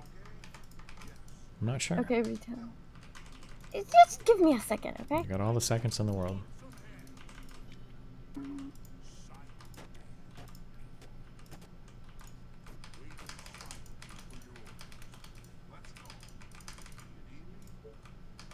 Okay, so for me, the reason why the context of quote-unquote digging up old things, first of all, I don't think digging up old things is the best way to go. But for me, what was interesting is not how long ago was it, but like your conceptualizations of events. Like if the blue tea thing, not if, the blue tea thing happened, you said 12 years ago, okay? And your conceptualization of it now is that maybe it changed after this conversation or other after conversations, but if the conceptualization was, yes, I might have was going to react disproportionately, but she also reacted disproportionately. So that's the context of it. Okay. Then for me, it doesn't sound encouraging that you won't do that the next time when someone is unfair towards you. I don't know. I do my best, but again, it's hard. No, I don't doubt. So do you feel like, would you then say that like when you react in ways that you can later reflect on and think they're disproportional, would you see that as fuck-ups? Like stuff that you'd like to avoid in the future? If that's what you want to label it, sure. But yeah, I think I generally do. No, if I was want more, you if I was to similar label to it. the, if I was more similar to how I was in the past, for instance, when Lav would have started like leaking some rando fucking sex details of us that are not true, I would have just leaked the entire encounter from start to finish, and I probably would have just Me Too'd her. I would have written a whole thing about how I feel like she pressured me, she got me energy drinks to keep me awake, that I was tired the whole time. I would have like wanted a whole thing like that if I was in that same mind state. But I was willing to cut her some slack and let her do her little song and dance before I got to where it was. But so yeah, I think I've significantly changed with how I handle problems compared to where I was 12 years ago. Yes. Okay. So do you feel like that ended up like backfiring for you, that you treated Lav differently than what you would have been otherwise? No, probably not. I think it's probably for the better that I did things the way I did. Okay. So when things like that happen, I guess what's the most recent thing? Can I bring up the DDoS kid, or do you not want to talk about that? Yeah, if you want to, go for it. Yeah, so I guess, what's your current take on that? I think if somebody is like maliciously fucking with your income that much, I think you're carte blanche to do whatever the fuck to make them stop. It's like such an egregious violation of everything that, yeah, fuck them. Okay, just very quickly. I was told that sometimes what you say is like meant to be Giga Chat. Stop! I'm not Giga chatting right now. If I was Giga chatting, I would tell you. That's my genuine stance. That if somebody for lulz is destroying your ability to like do your job or like make an income or whatever, I think that you can go to up to whatever you need to do to make them stop. Okay, so, and insofar as the DDoS kid, you don't have. What are we saying? That like if you hadn't found a way to make him stop, you would have been fine killing him? Like, what are we saying? There's probably like a better chain of escalation. So like it probably should have started with like vandalizing his property and then like beating up his dad. I don't know, getting people like there probably would have been a better chain of escalation than just killing him initially outright probably. But something including like some sort of like, yeah, like upping it to, yeah, something more severe. So I think I disagree with you, okay. But that doesn't really matter. I'm more interested in what do you think about your audience's reaction to that stance of yours? I don't really care, but if I had to consider their reaction, I mean, I'm okay with if somebody's like stealing your ability to work a job and you've got to like defend that job with physical violence. I think it's okay to do that. I would say I'm generally okay with that position. Okay. Do you care about your audience? Hold on, you cut out for a sec. What did you say? Why don't you care about your audience? I do care about my audience, but for that particular thing, I'm not thinking of my audience's reaction to that because my whole job is on the line. Okay, I see. So I feel like, generally speaking, a lot of the dissonance between people who criticize you and you is that people who criticize you would say Destiny mobilizes a large audience type of stuff. And you see, I'm going to say this as charitably as I can. You see a much higher level of separation between you and your influence over your audience. So for you, that critique doesn't click. Hold on. And for Wait. them... No.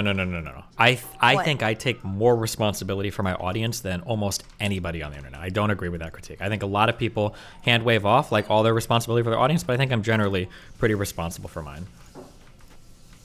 Okay. Let me see how I was the integrate first that. person on the entire fucking internet, for instance, to ban faggot from my chat room. I did that. I made a post on that in 2013, way before Twitch had official positions on it. I think I was like one of the first people as a large influencer to take a position against that. Okay. I also am one of the only people early on, I don't know if people do this now, that I hardcore enforce like cross-platform bans for people that do like weird fucky shit. If they harass people and we catch them, we ban it from every platform. Like I was the first person to do a lot of this type of thing. Yeah, but go ahead. Okay. So, that's good. I think it's good. But, let me see how I explain. So, what I meant by large, a separation between you and your influence over your audience, I think that a lot of the backlash to a lot of the things that you end up saying, for my people, because I am a butterfly among butterflies, they see it as like, well, Destiny says something, and then there's not an insignificant amount of his audience that takes his word very highly, very seriously, very significantly. So whether Destiny is kind of memeing or giga chatting or being serious, now this opinion that is, I'm going to use the word problematic, assimilates and now spreads a lot more severely. And like, I would say, obviously, taking responsibility for that is, once it goes down the system, is impossible, which is why I agree with that, but like... Okay. Have I giga chatted like an important opinion? Like, have I done that? Or I feel like if I do giga chat something, I might be a bit ironic, but I'm never ironically giga chatting something I don't agree with. Unless it's like ultra ironic and it's obvious. So like sometimes I'll say like, oh, because I hate women. But like I'm pretty sure I'm past like anybody taking that seriously. But like I might giga chat like a little bit about like the killing people in self-defense, but that's a position I genuinely have. Like I'm kind of giga chat like memeing it, but it's not a meme. I really do feel that way. Yeah, so like I'm gonna like tell you why I'm saying this, and maybe you tell me to dismiss it. Like sometimes I critique you on my stream, for example, and then some Destiny people would come in, so people are very passionate about you. And like we will go back and forth on a take that you had. I will make my argument, and at some point they'll say, well, you need to ask Destiny what he really thinks about that. And I'm like, what do you mean? I heard what he said. That's what he thinks about that. Can you give me an example on a thing? Yeah, let me remember what it was. It was very... It doesn't have to be like exact. I'm just curious in general, like, or even like what the topic was vaguely.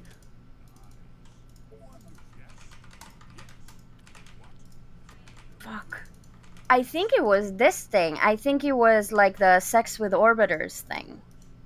Okay, I've had full-on panels where I've had conversations with like, I don't think there's a problem necessarily with like fucking fans or other streamers. I don't think that's necessarily bad, but obviously there's a lot of ways it can go bad. But I've been pretty consistent on that in like all my conversations with that. So I might meme about it too, but like I genuinely do think that it's not like it's an okay thing. It's fine. Well, it's not an okay thing. It's fine, but it's just something you have to proceed with caution with. Okay, so I'm gonna say it like this. Okay. I think that the reason why you feel very like tone and speech policed by the left is because people on the left or progressive circles are saying once Destiny says something, and especially then he double downs on it and like triple downs on it, that is now like in the general population. So they want you to be more careful with what you choose to say initially and double down on, because once you say that, like you backtracking or you, and now you're going to say I never backtracked, but just give me a second. You know, once it's down there, you can't control that, and I wouldn't expect you to, which is why I say, like, the level of responsibility is not about controlling whatever your audience thinks. It's just, I think you are unwilling to recognize how much actual influence you have. What do you think I'm unwilling to recognize? I don't understand why people say these things. What am I unwilling to recognize? Okay, we're gonna do this. I just want an example. I just need to know what you're talking about. Don't be like, oh, we're gonna do this. I usually work in examples. Tell me what's something you think I don't recognize. Okay, let me explain. The reason why I'm saying we're gonna do this is because I get anxious because I know you know your shit very well. I'm not as well read on everything. I don't know all of the Destiny lore, and I know that your chat doesn't like me, okay? So it's me bracing myself for something. It's not me being mad at you. It's me emotionally preparing myself, Gotcha. okay? Do you understand that on my end, it would be frustrating if you have this characterization of me, but you can't think of a concrete example where I've done it? And I understand people do that. Well, like, that's frustrating for me, but... I have a concrete example. I just, okay, like... go for it. That's fine. No problem. Okay, should we talk about Nick Fuentes? Sure, go for it. Oh, God. Okay. What's your stance on... Okay, first of all, because I keep arguing with people about this. Were you friends with Fuentes, or were you friendly with Fuentes? Probably friendly. Like, I don't think we've ever had a private conversation, ever. I don't think I've ever talked to him in voice outside of stream before. And we've traded a few DMs, but they were, like, exclusively over, like, when to show up on stream and everything like that. Did he not visit your house? Was that not a thing? Yeah, him and, I think, Abba and Dan, yeah. Okay. Are there But he any he didn't fly out for us to have like a gay butt sex vacation with each other. He was like in the area. Obviously a conversation in real life is like super compelling. So he DM'd, he said he was in the area. It's like, oh yeah, you should come over. We should like chat. Yeah. Okay. But we weren't having like sleepovers. Yeah, go ahead. Okay. Just to make sure, is there anyone you are, because like, okay, were you and Mr. Girlfriends? I'd like to think so. We had like off-stream conversations. I shared some personal things with him. I gave him a lot of like work advice. He confided some things in me. Like, yeah, I would like to think we were. Yeah. But I mean, I guess as much friends we are for never seeing each other in real life or like only knowing each other for a little bit less than a year, but yeah. Okay, so for you, like the how many conversations you have off-stream and how much engagement off-stream is a good indicator, partially? Sure. Okay, so if you choose to spend your time off stream with someone, that would be like a good sign of something. Generally, yeah. Even my wife has trouble getting me to spend time with her off stream, so yeah. Yeah, like that's kind of what I'm saying. That's like, you know, a lot of your private life ends up on stream, so it would be hard for someone who only watches from the outside to tell like how friendly, what you actually feel about the person, you know? Sure. Okay. You weren't friends. You were friendly. If you want to say that, sure. Well, I said you were friends because all. I guess okay. If we want to continue, I have to ask, what do you mean by friendly? What does that mean? Well, I don't know. Whenever I said you were friends with Nick Fuentes, somebody like DGR comes to my chat and it's like they were friendly, and I'm like, does it make a difference? So I'm just trying to. So I think of friends as like this is a person that I would vouch for. I think they're of a character that I kind of agree with, like moral character. And it's somebody that I might like share like personal parts of my life. But that's what I think of as like a friend. For me, friendly is like we've got like a working professional relationship. Okay. So like I would consider you and me to be like friendly, right? We've chatted a little bit privately, but not much. And then you've been on my stream a few times, and I don't hate you. I don't think you hate me. I'm not sure. So we're like friendly, right? That's what I would say. You're not sure? Okay, good. My God. Okay. For me, because you're a streamer and most people are not part of your personal life, I think the perception people get in terms of your relationships is what's important. So just to reciprocate, I don't know you as a human being and as a private person outside of the persona of Destiny. Therefore, everything that I think and say and do regarding you has to do with the persona, not with who you are, because I don't even fucking know who you are. I don't know you. That would be very weirdly parasocial to be like, oh, Destiny privately should do this and this and this. I don't care what you do privately. It's not my fucking business. So when I say friends are friendly, in that context, all I care about is what your audience is seeing and perceiving. So if in that context we don't mind friendly or friends, because end of the day your audience saw you interact in a friendly manner with Fuentes. Sure, but they sometimes... say me that I disagree with all of his ideas, that we debate things constantly. Yeah. But, okay. sure. Yeah, sure. Yeah. Okay, cool. So, in regards to Fuentes, I think that I heard you say that, like, you expect a certain level of, like, thinking from your audience. So you expect them that if they are exposed to an opinion that they have, like, you expect them to think on themselves, by themselves, not like through you. Do you still stand by that? I mean, it depends on the topic, but in general, yes. Okay. But that's going to depend on the topic. But yeah, what about it? Okay. So basically, my argument with like platforming Fuentes, for example, is that I think it's very known that if someone likes someone personally, they'll be more amicable to their positions and dispositions when they act out in negative ways. Do you disagree with that? No, that's probably true. You'll cover for friends more either because you know them better or because you just want to cover for a friend, sure. Exactly. So out of that perception that I have, I felt like platforming Fuentes was irresponsible because even though you were disagreeing with him on some things, like even in the panel where we were on, where you said you found him to be an impressive person, sure, on its own, it's just a statement. But if someone has grown to think Fuentes is kind of funny or like a chill dude, except for that he's a neo-Nazi or whatever, that does make them less guarded towards his opinions. Would you disagree? It's possible, yeah. Yeah. So my critique of the whole Fuentes situation is that I was worried that because you have a very large audience, some of them are going to be with their guard less up towards the very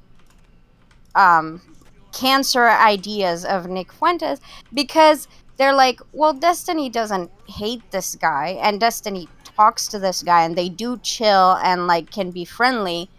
And it's all subconscious. Let's not pretend like it's like a conscious thing of like Destiny approves of Fuentes, so I guess I approve of him, you know? But you get what I'm saying. And that was basically my critique, that when you platform someone like that, it exposes your audience, or it lessens the guards that your audience has towards X Yeah, it's person. possible. Sure. Well, no, because you're saying it's possible, but I'm saying it lessens the guards, but then there's hopefully there are things that like you do to counteract that, right? Like, I think it's possible to be friends with people that you have dramatic disagreements with and opinions. I hope that I demonstrate that with my platform. But just because you have your guard down on somebody doesn't necessarily mean that we should take what they say at like face value, right? So I can show that like, oh, like Fuentes is funny, he is smart, he is ambitious, but like there are still major disagreements we can have his platform. I don't agree that if somebody has dangerous ideas, we need to do every possible thing we can to demonize the fuck out of the person. Otherwise, we might accidentally become Nazis. I don't buy into that framework as much. I'd rather be honest about the person and be able to say things like, yeah, this guy's pretty funny, his content is like pretty good, and he's like, you know, pretty smart, but like even we can still simultaneously recognize these things in that person and disagree with the things they say. Do you feel like I said that we should demonize people, or is this again when you like say a you people thing? when you say something along the lines of like you can't recognize that the person is intelligent or funny, then it sounds like what you're saying is we've got to like create a caricature of the person. Did I say that? I didn't say you said that. I said it sounds like you're saying that, meaning that you implied it. So yes, I believe that when you're saying you cannot say a Nazi is funny, then the implication is that the opposite. We have to say, well, they're not funny, or we have to not acknowledge that at all. Did I say that? Okay, I don't know what you want. Okay, go. What do you want to say? Okay, what do you think? Tell me what you think. Let's say there's a funny Nazi. How should I refer to him if I'm not allowed to call him funny? Or you don't think I should call him funny? Okay, can I explain? Nope. Just tell me. Answer that question.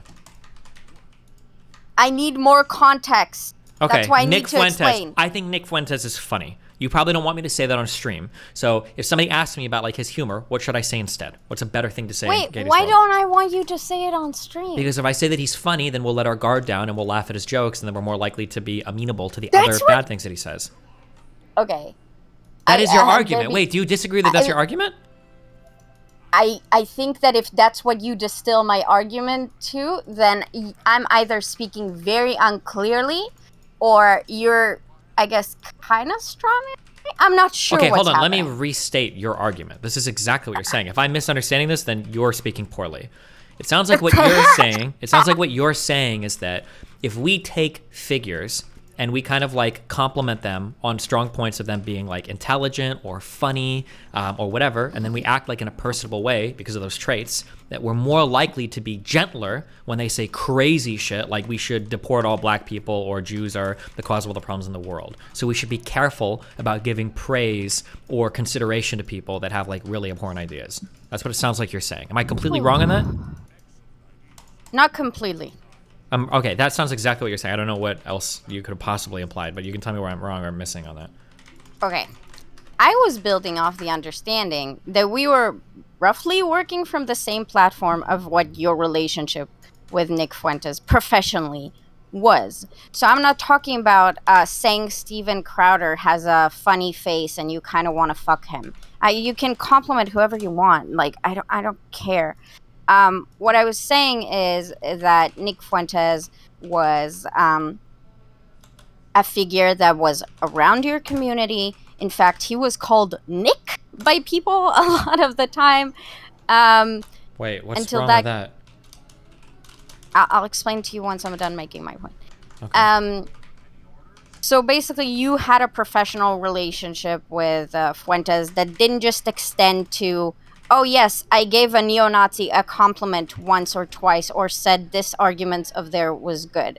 There was chicken and waffles, there was come to my house, there was sometimes just chill moments between disagreements. Do you disagree that that's reality? No, that sounds like an accurate summary of what happened. Yeah, I just don't think any of that's necessarily bad, yeah. Okay.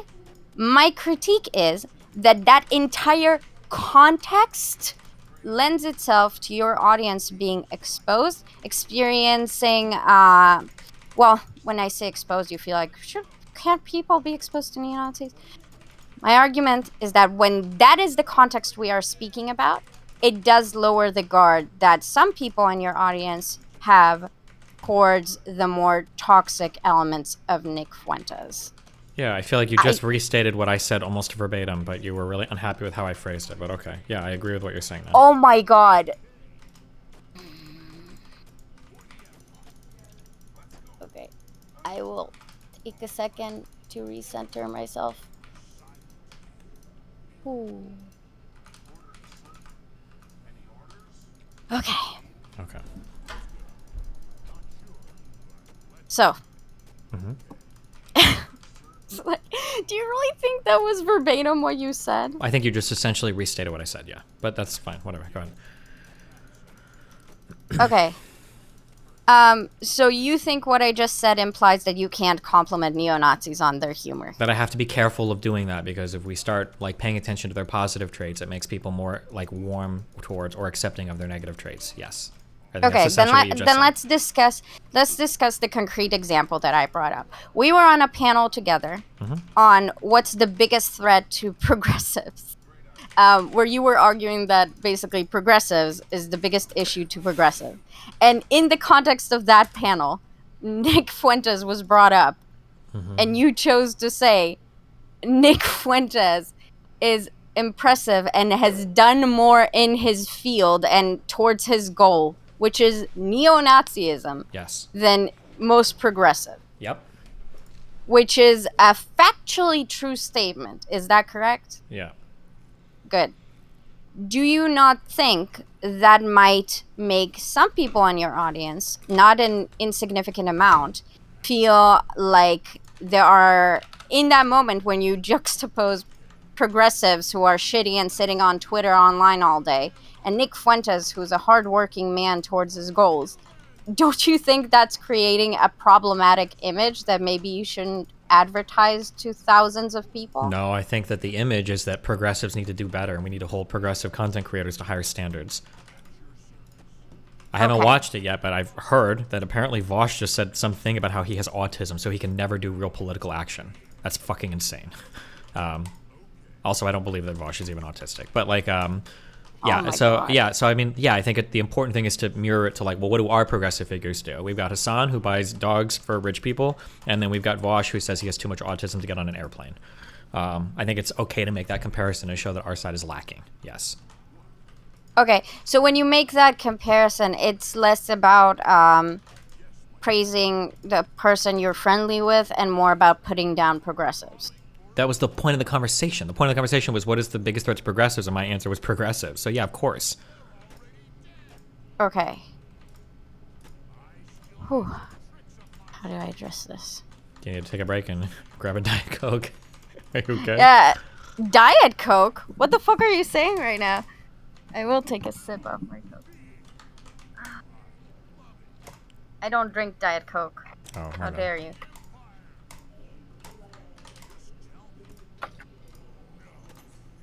Okay. So, I get that that's the point you were trying to make. Mm-hmm. Do you disagree that a not insignificant amount of people in your audience might see that as just a way to increase their vitriol towards progressives? It might be, I guess. No, don't. It might be me. It could be, but I'm not. That's not an argument for me to not engage in that behavior. If progressives are having vitriol engendered towards them because of their actions, then it's not something that I'm concerned with. But yeah, it's possible. Good. Yeah. Good. That's how we got here, right? Because I was saying, hey, you're saying certain things that has certain influences over your audience, and then you either say that you don't, but it's not that you're saying that you don't. You're saying that it doesn't dissuade you. No, hold on. You're playing a dangerous game here, mixing things up. Not. If you oh my fucking god! Can I finish? Fuck. If your initial thing was, do you think you said some things online that might make your audience like progressives less? I probably agree with you. That wasn't what you opened with. You came off the back of the blue tea thing and the DDoS kid thing, making it sound way more extreme than just some of your audience might not like progressives as much because of how you talk about them. I probably agree with that. Oh my god. Okay. I'm using examples.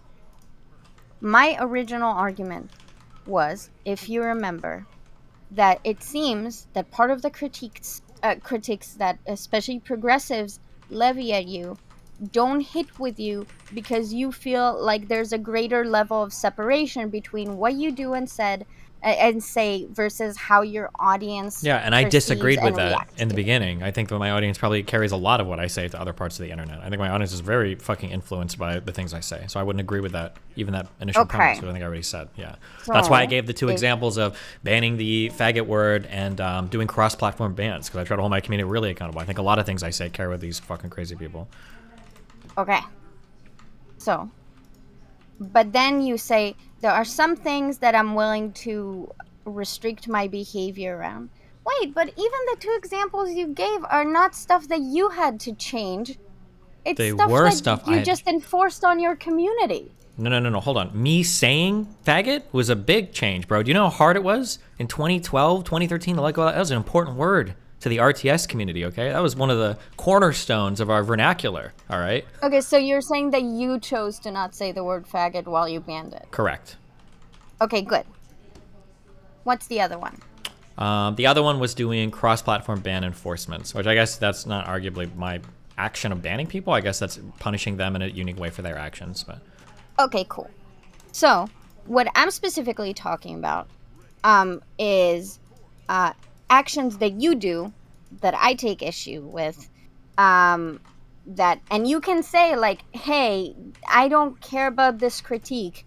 It's not going to make me to change my behavior, which you did during the looping panel where you said this doesn't fit into 180 characters, so I'm not gonna make like 2 tweets about this, right? That's like a quote unquote valid thing you can say. Like you can just say I don't want to change my behavior, right? Okay. But then I'm allowed to say, okay, but if you don't change your behavior, even though you recognize it has leverage over your audience, I'm allowed to criticize you that you're influencing your audience in a certain way. And obviously you do. Yeah, but I think the influencer. ultimate meta, the overarching goal of this conversation, I would imagine, is what you're trying to demonstrate to me is, hey, you're probably influencing your audience in a way that you don't want to. I imagine that's your goal of this conversation, right? You're probably trying to get me to say like, be pointless. oh, but then wait, then what the fuck is the point of this conversation? You're just looking for dunks? Dunks? No, okay. Aren't you trying to my encourage God. me to change my behavior because I might be influencing my audience in a way that is not good for what I'd want them to think? Well, I think you're a very intelligent person, and I think you know what you want. And I think you've heard enough critiques to know what you're fine influencing your audience and what you're not finding in influencing your audience towards. So I don't think that a random butterfly coming into your chat and being like, you're progressive, but you are mean to progressive, I don't think that's going to change your mind. Wait, then what is the goal of, what is your goal for this conversation? My goal for this conversation is to understand how much level of responsibility you assume to yourself so I can have more accurate critiques of the behaviors that you choose. Okay, I assume a pretty high level of responsibility. I assume that people that I have moderation powers over. Finish? My bad. Sorry, go ahead, Miss Katie. Okay. So, all I was saying is that I have realized, first of all, I'm not interested in critiquing people for things. Like if I say, oh, Destiny, you do X bad, and then you say, well, I'm fine doing this X bad, then it would be stupid of me to just continue whining about that. What I will start whining about is that you are fine doing X bad, even though you're saying that you're aware that it is X bad. My shit is glitching. These people shouldn't even be breaking out of here. Sorry, go ahead. It's all good. So my point is not to like convince you of anything, because I don't think I can convince you of I anything. understand. So I don't understand how you're not just here for dunks then, or what exactly are you here for?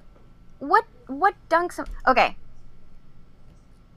I'm here for because we are not friends. I cannot have private conversations with you about choices that you make. So if I want to hear your opinion and your state of mind about a choice that you made publicly, I have to come here and ask you, which is what I'm doing. Okay. I don't fully understand that sentence, but go for it. Okay, fine. Well, I don't know what I'm asking you. Why you're asking? Is it just so you can critique me better? That's what you said? Yes. Okay, but what is the point of making a critique of me? What is the point of making a critique of you? You are a very large content creator that has a lot of influence in this space. And when I make inaccurate critiques of you, people get very mad at me. So if I'm going to make critiques of you, I want them to be accurate enough and fair to you. Okay, and you're your telling state me of what mind you as want well. them to be. I'm asking you why. Why do you want them to be accurate? What is the goal of critiquing me? Oh, okay. I don't think you are going to change, but I think if I make accurate critiques, part of the people in your audience are going to feel worse about some of your actions, and that is my goal. Okay. Yeah, I don't think that you are changeable. I think some people from some sections of your audience might have some issues with some of your behaviors, but because people make inaccurate critiques of you, they're not really led through it in a effective way. Gotcha. Okay, so your goal is to turn my audience against me. All right.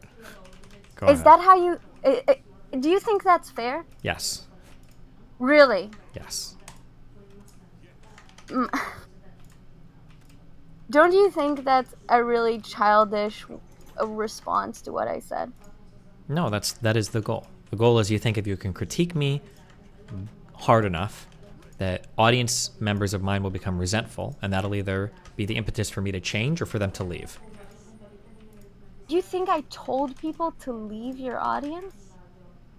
I don't understand how you have this amazing conception of how by subtly complimenting a Nazi, it could lead to people, blah, blah, blah. You have all this pipeline figured out. But then when you say something as blatant as like, I want to make your audience mad at you with better critiques, you're like, well, how could that make anybody ever leave? Oh, that's not what I'm saying. That's what you just said. That's what you just said. That's not... I didn't say, oh, that could never make anyone leave. I said that when you're describing my actions and intentions, you know jack shit about me, but you assume a lot. I just asked you. That's what you just told me. You said you want to make my fans upset with my behavior. I said that I think some of your fans might have critiques of certain behaviors that you have. And I want them to stop whining and sucking your dick. No, that's not what you said. That was like part of the... That was a step. You said Oh, no. I'm explaining what I said because you obviously don't get what I'm saying. Okay? All right. I want them, instead of sucking on your dick, to just be like, yeah, I do think it was a problematic thing that Destiny did. I still like him as a content creator. I still want to talk, listen to him. But yeah, I do think that was bad. Okay, so you want to foster resentment in my fan base towards me. Is that a better way to say it? That is so... How can you say that my people are That's the what you're... one, I don't understand how you don't know that's what you're doing. No, I don't know. but you're... Maybe okay, no, you know what? You know what? That's fine. If you want to call that resentment, you can call it however you want. Well, I think if you're someone making somebody resentful over the behavior they're exhibiting. Steven. Yeah. Steven? Yes. If someone thinks they are validly critiquing you and they resent you for it, don't you think that's a natural thing to do? Don't you think that's healthy? That what? Do you think you do nothing wrong, nothing that is worth of ever being critiqued? I don't think you think that. Okay. No, you answer me. I'd have to think about that a lot, but I'll say in general, I probably do some things that are worth criticizing, maybe, yeah. Okay, so if I point those things out and I ask your audience to say, yeah, I don't like this thing that Destiny did, that's me asking them to leave your community? I don't know. The more human thing would be like, I want to bring this to your attention so I can change your mind on it. Wait, what? To you or to them? To me. Like, we're having a conversation right now. Yeah, but you don't change your mind, Destiny. What are you talking? I just gave you 2 examples of novel things that I've done in the streaming space. I've changed my mind on tons of things over the years. Wait, you mean 10 years ago when you banned the word faggot? That's one thing, and the cross-platform ban enforcement is also another thing I do. Yeah, sure. We could probably think of other things. I've changed my mind on a lot of different things. I toned my Twitter behavior down a fuck ton over the past year because of like feedback that I've gotten from people. Yeah, what do you mean? I've changed the whole way that I deal with like conservatives. It's a whole like new paradigm of my approach. I got famous for bullying the fuck out of people 6 years ago in debates, and now I try to be like way more chill. I wouldn't have entertained a conversation like this, for instance, like 5 or 6 years ago. I would have called you retarded and banned you from my Discord. So yeah, I think I've changed a lot of my behavior. Yeah. Okay, let me ask you a question then. Okay. Do you think that the only way to engage with people having behaviors of yours that they disagree with is to bring it up to you and then fight you until you change your mind on it? No, I think it's to bring up like a criticism of somebody and you say like, hey, this is a thing you do. I think you probably shouldn't do this because it probably doesn't comport with the values that you say you have. So you should either change the behavior or be more honest about your values. I think that's generally the way to do it. Okay, but what if you then say, I actually know my values better than you, and I don't feel like this clashes with my values? What do I do then? Then you either leave it there, or you try to turn their fan base against them, which is what you've decided to do. Oh my fucking god. Okay. That's fine.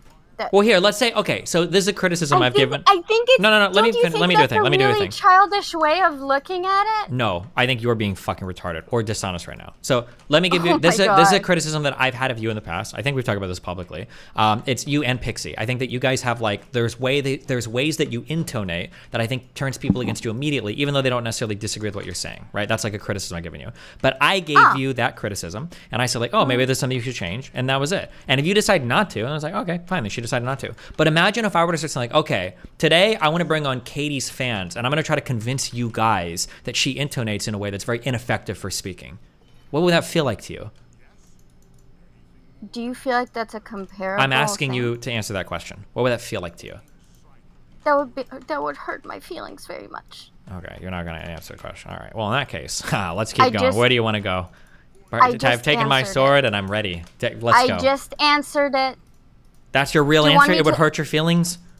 Yeah, it would hurt my feelings. Why would it hurt your feelings? Because a bunch of people conjugating about talking about how my voice is annoying wouldn't feel good.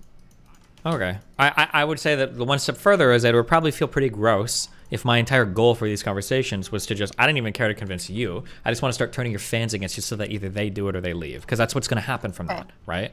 Can you, okay, I'm going to try this again. Thank you. I think Please, thank you for being so patient with me. Go ahead. I think you're a very smart person. Thank you. And I think I am not the first person to bring critiques to you. True. So, when you do something that I disagree with, I assume that 100 people have already talked to you about it. Okay. And then I also talk to you about it. Okay. And then I ask you lots and lots of questions about how you think about it and how you feel about it. And then you tell me, hey, look, this is how I feel like I handle my platform. I think I'm doing it responsibly. If I'm still left with the notion, I don't feel like he's handling it responsibly, and he's saying that he feels like he does, then that's an impasse. I'm not going to spend the rest of my life trying to convince an adult man that they're wrong about their opinions. But you are going to try to convince my audience. I'm not trying to... It's okay to say yes to that. It's not a gotcha. You can say like, yeah, I do want your audience to not like you for this. That's fine. I don't know why you would deny that. Wait. Okay. I did say that I want your audience to stop sucking your dick when there's no need to do that. I don't know why you're getting hyperbolic. What you're trying to do is you're trying to call out a particular behavior that you want my audience to not tolerate from me. That's what you're essentially doing, which is fine. Well, I don't know why you don't just own that position. Wait. Whoa. That's my meme, by the way, but go ahead. Is that your meme? Yeah, I'm the one that invented. Wait. That's literally my meme. But go ahead. I don't even know where that came from. Okay. So, what do you mean by not tolerate? As in, like, demand that the behavior changes, or they either watch me less or stop watching me. Okay. So, in terms of what I want your audience to do, it would depend on how the individual audience member feels about what you did. For example, I'm sure there are some people who feel very, very uncomfortable with something specific, but you've contributed to their lives in many, many positive ways. So they would feel uncomfortable to just like, Destiny is a big part of my life. He really influenced me. Yeah, but some people would probably positively. leave, right? Yeah, probably. Yeah, and that's what you're trying to start that, right? I'm trying to make people leave your community if they disagree with you. That's- Yes, I guess. Okay, that's all I'm saying. That's not necessarily Okay, a bad sure. thing, but sure. When I argue with Okay. people like Fuentes, I hope that like people don't listen to him as much. That's part of my goal in arguing with them. Like, yeah, I don't think that this guy's ideas are good. Yeah, that's my goal. That's Okay. fine. Yeah, sure. Then if you want me to say it like that, it's just that it's a problem when you then load it with like, you're trying to turn my community against me, and you're trying to make people resent me. That's and what you're leave me, and doing, you're though. saying- That's fine. But you're saying it in a very like upsetty spaghetti way. It's not upsetty spaghetti. It's what you're doing. It's very like malevolent. Like, but I mean that's fine. It is because you're trying to turn my audience against me on a behavior that You're doing the thing again. Why, I'm not. why I'm is just it saying malevolent? factually what's happening. It's Why like is it malevolent? because it's a Why? very like I'm trying to like kind of take you out kind of way. I'm trying to like stir up your fan base to be really upset about a behavior that you disagree with me on, and that's my goal is to like get them like Okay. riled up so that they want to like either stop watching you or like force you to change the behavior. Okay. So, when you were debating Fuentes Mhm. to try to make people listen to him less, you were being malevolent as well, right? Yeah, a bit. Yeah, our ideas are almost completely contrary to one another. Yeah, if you're listening to me and you're hearing things that are like, damn, this is actually I kind of vibe with this, then you're probably thinking for Nick like, oof, I don't actually vibe with Nick on this. This is kind of fucked up. Yeah, of course. And he's trying to do the same to my audience, right? If you're being malevolent when you're speaking to other people you disagree with, then yeah, I guess I'm malevolent too. I just think that since again, you are a smart man and the people that I talk to keep telling me how you have the best social skills ever, I think you understand that I don't even know how many people are watching right now because I'm not reading chat. But let's say there are I don't know either. 2,000 Don't worry. yeah, let's say there are 2,000 people watching right now, Uh-huh. and you tell me that I'm behaving in a way that is trying to turn your audience against you, and that I'm being malevolent. I don't think that you don't understand that paints me in a very specific way towards your audience. You might not care that it does. I mean, can it's gonna respect paint you that. as somebody that's like coming out against me, but you're doing that all on your own. Like that's. Yeah, but you're acting like people aren't allowed to come against. Okay. Damn, I can't believe these Mr. Girl narratives are actually fucking penetrating your fucking retarded skulls. This actually blows my fucking mind. If you're saying, wait, hold on, no, hold on, wait. Don't do this, you people. Crap. Hold on, I am going to, because I think that these things are more effective than I initially thought, okay? When you say I'm not willing to hear criticism, bro, I've had you on here for like an hour to essentially like anti-fan my fan base. I think I'm being like more, and I'm trying to answer your questions as honestly as possible. I'm giving you a lot of room to talk. I've let you cut me off and finish, and I cut you off sometimes. Like, I feel like I'm being pretty, I'm trying to answer questions honestly as possible. I don't know how somebody could come away from this conversation, and you're like a very small creator. I'm not shitting on you, but it's not like you're like a person who's like, oh, I need to get on their good side. I have nothing to gain right now, okay, from having this conversation with you. Right? It's not like I'm like, yeah. So I like the idea that like, oh, it seems like you're not open to criticism. That's a narrative that Mr. Girl Paris is just. That's. Do you realize I've never said that?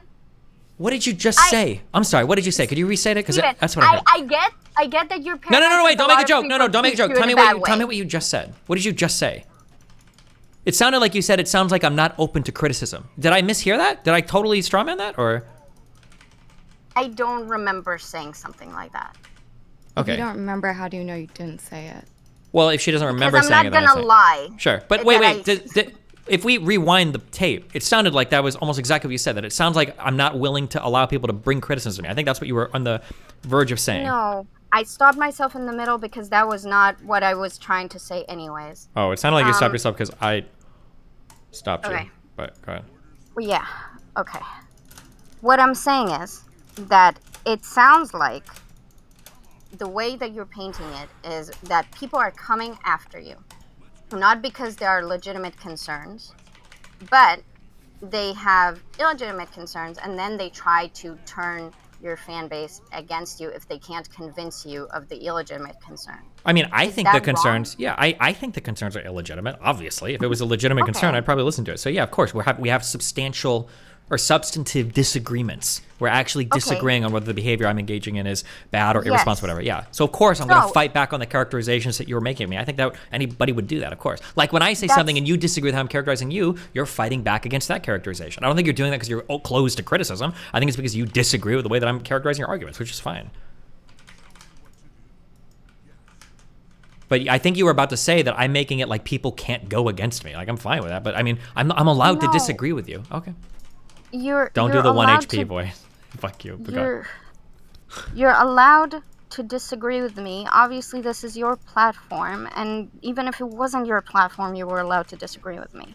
But this specific scuffle came from me saying, hey, look, if I can't change your mind, and we agree that we're all malevolent in the way that we're trying to influence each other's audiences, why are you making it sound like there's something bad about me? Sure, let me explain. And I understand that I've maybe poisoned this community because I've been the most fucking gracious person when it comes to being a large figure, okay? For most content creators, I'm not exaggerating with what I just said, okay? So I'm sure you're not. I know, this is the year of boundaries, so I'm trying to reset some of these things, okay? The idea that a person could come into a community just to learn how to air grievances more effectively against them, to get their fans to be unhappy with their behavior, is something that 99% of content creators would outright insta-ban. Most people would never entertain that conversation. Do you acknowledge that, or do you think I'm being hyperbolic there? I think that's fair. Okay, so I think it's okay for me to make you, or at least my audience, aware of that's kind of what's happening. I don't think that's unfair of me. I don't think it makes me closed-minded. That's just a reality of the situation, that if you're going to come here, and do that, then of course I'm going to mention it. You're just trying to hurt my fan base. Let me ask you something. Okay. It's the year of is it the year of vulnerability too, or just boundaries? What, I can be as vulnerable as you want me to be. What's up? Okay. Does that hurt your feelings? Does it hurt my feelings? Okay, define hurt my feelings, I guess. Okay. Does it make you feel resentful or upset or underappreciated or hurt in some way? Some of those words, yeah. It's mainly annoying that that somebody would think that their goal needs to be to turn my fan base against me because we can't disagree over like how we feel about a particular action I have, I guess. Yeah. Okay. Can I say what it feels like as a dick sucker? Okay. This. Oh my god. It just, Katie. It just kind of seems like really dehumanizing what you're doing, which is like coming on here, you're complimenting him, stroking his ego, telling him he's so smart, but then also telling him, I know I can't convince you, so I'm just like talking to your audience. Whereas I think we understand that he likes these conversations or probably likes these debates because people are actually engaging with him. So to have it and to realize like after this long, an hour in, that you actually don't think that you're going to change his mind, you're just talking to the audience. It's like he's not even there. Okay. I think that's a fair summary. Yeah. Okay. Because you essentially say you're like writing me off. You're like, okay, well, Destiny's beyond reach. So I'm just going to try to convince his audience that he's like a bad person for these things. Okay. So and you I think felt... and just to be clear, I think it's really hard to put an emotion on what it feels like to like be dehumanized. So you're asking things like, does it hurt your feelings? Are you sad? Do you feel this? Like, just overall, just the feeling of like not being a person to another individual, very hard to articulate. That's great. Thank you. Okay. So you feel that in this conversation, Steven, that I was not talking to you at all. I was talking to your audience. Yes. Okay. Or in terms of not talking to, you're not trying to persuade me. Because that's why I asked, like, what was the point of this conversation? To try to, like, yeah. And then I said, like, well, usually you're trying to persuade somebody something that you're like, no, you're already a lost cause. I'm just trying to, like, stir up your fan base to get pissed at you instead. That's what it Let me ask you a question. Go for it. Do you think I could convince you that having sex with your orbiters is wrong and irresponsible?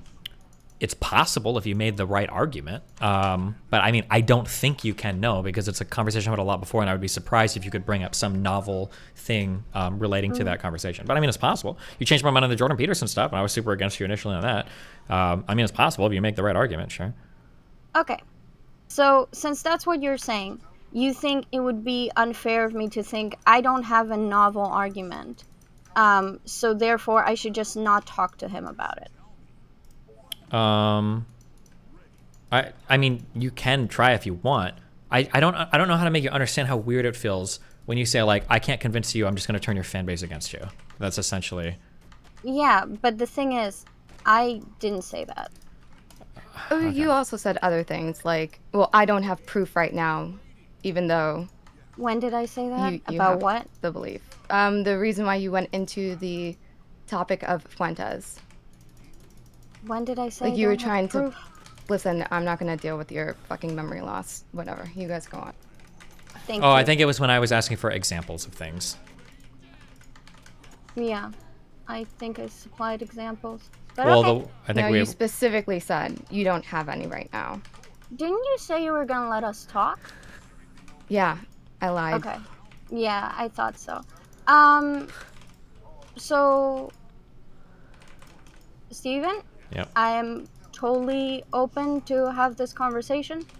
I think you misunderstood some of the things I'm saying. That's completely fine. I don't feel comfortable around Cherry, so I'm gonna leave. Okay, wait, hold on. Cherry will step out and we can finish the conversation, okay? Okay. See ya. Be careful, bud. Okay. Okay. Cool. So, you said that when you talk to Fuentes and you're trying, and you want people to listen to him less, that's malevolent? In a way, yeah, okay. from his perspective, yes. Okay. When you talk to Fuentes, do you feel like you can change his mind? Given enough time, maybe? But at the very least, I Okay. think for his audience, I think I can, yeah. I hope so. Okay. So you would be fine with Fuentes saying, it's really dehumanizing to me when you're talking to me right now, but you're actually talking to my audience and not me?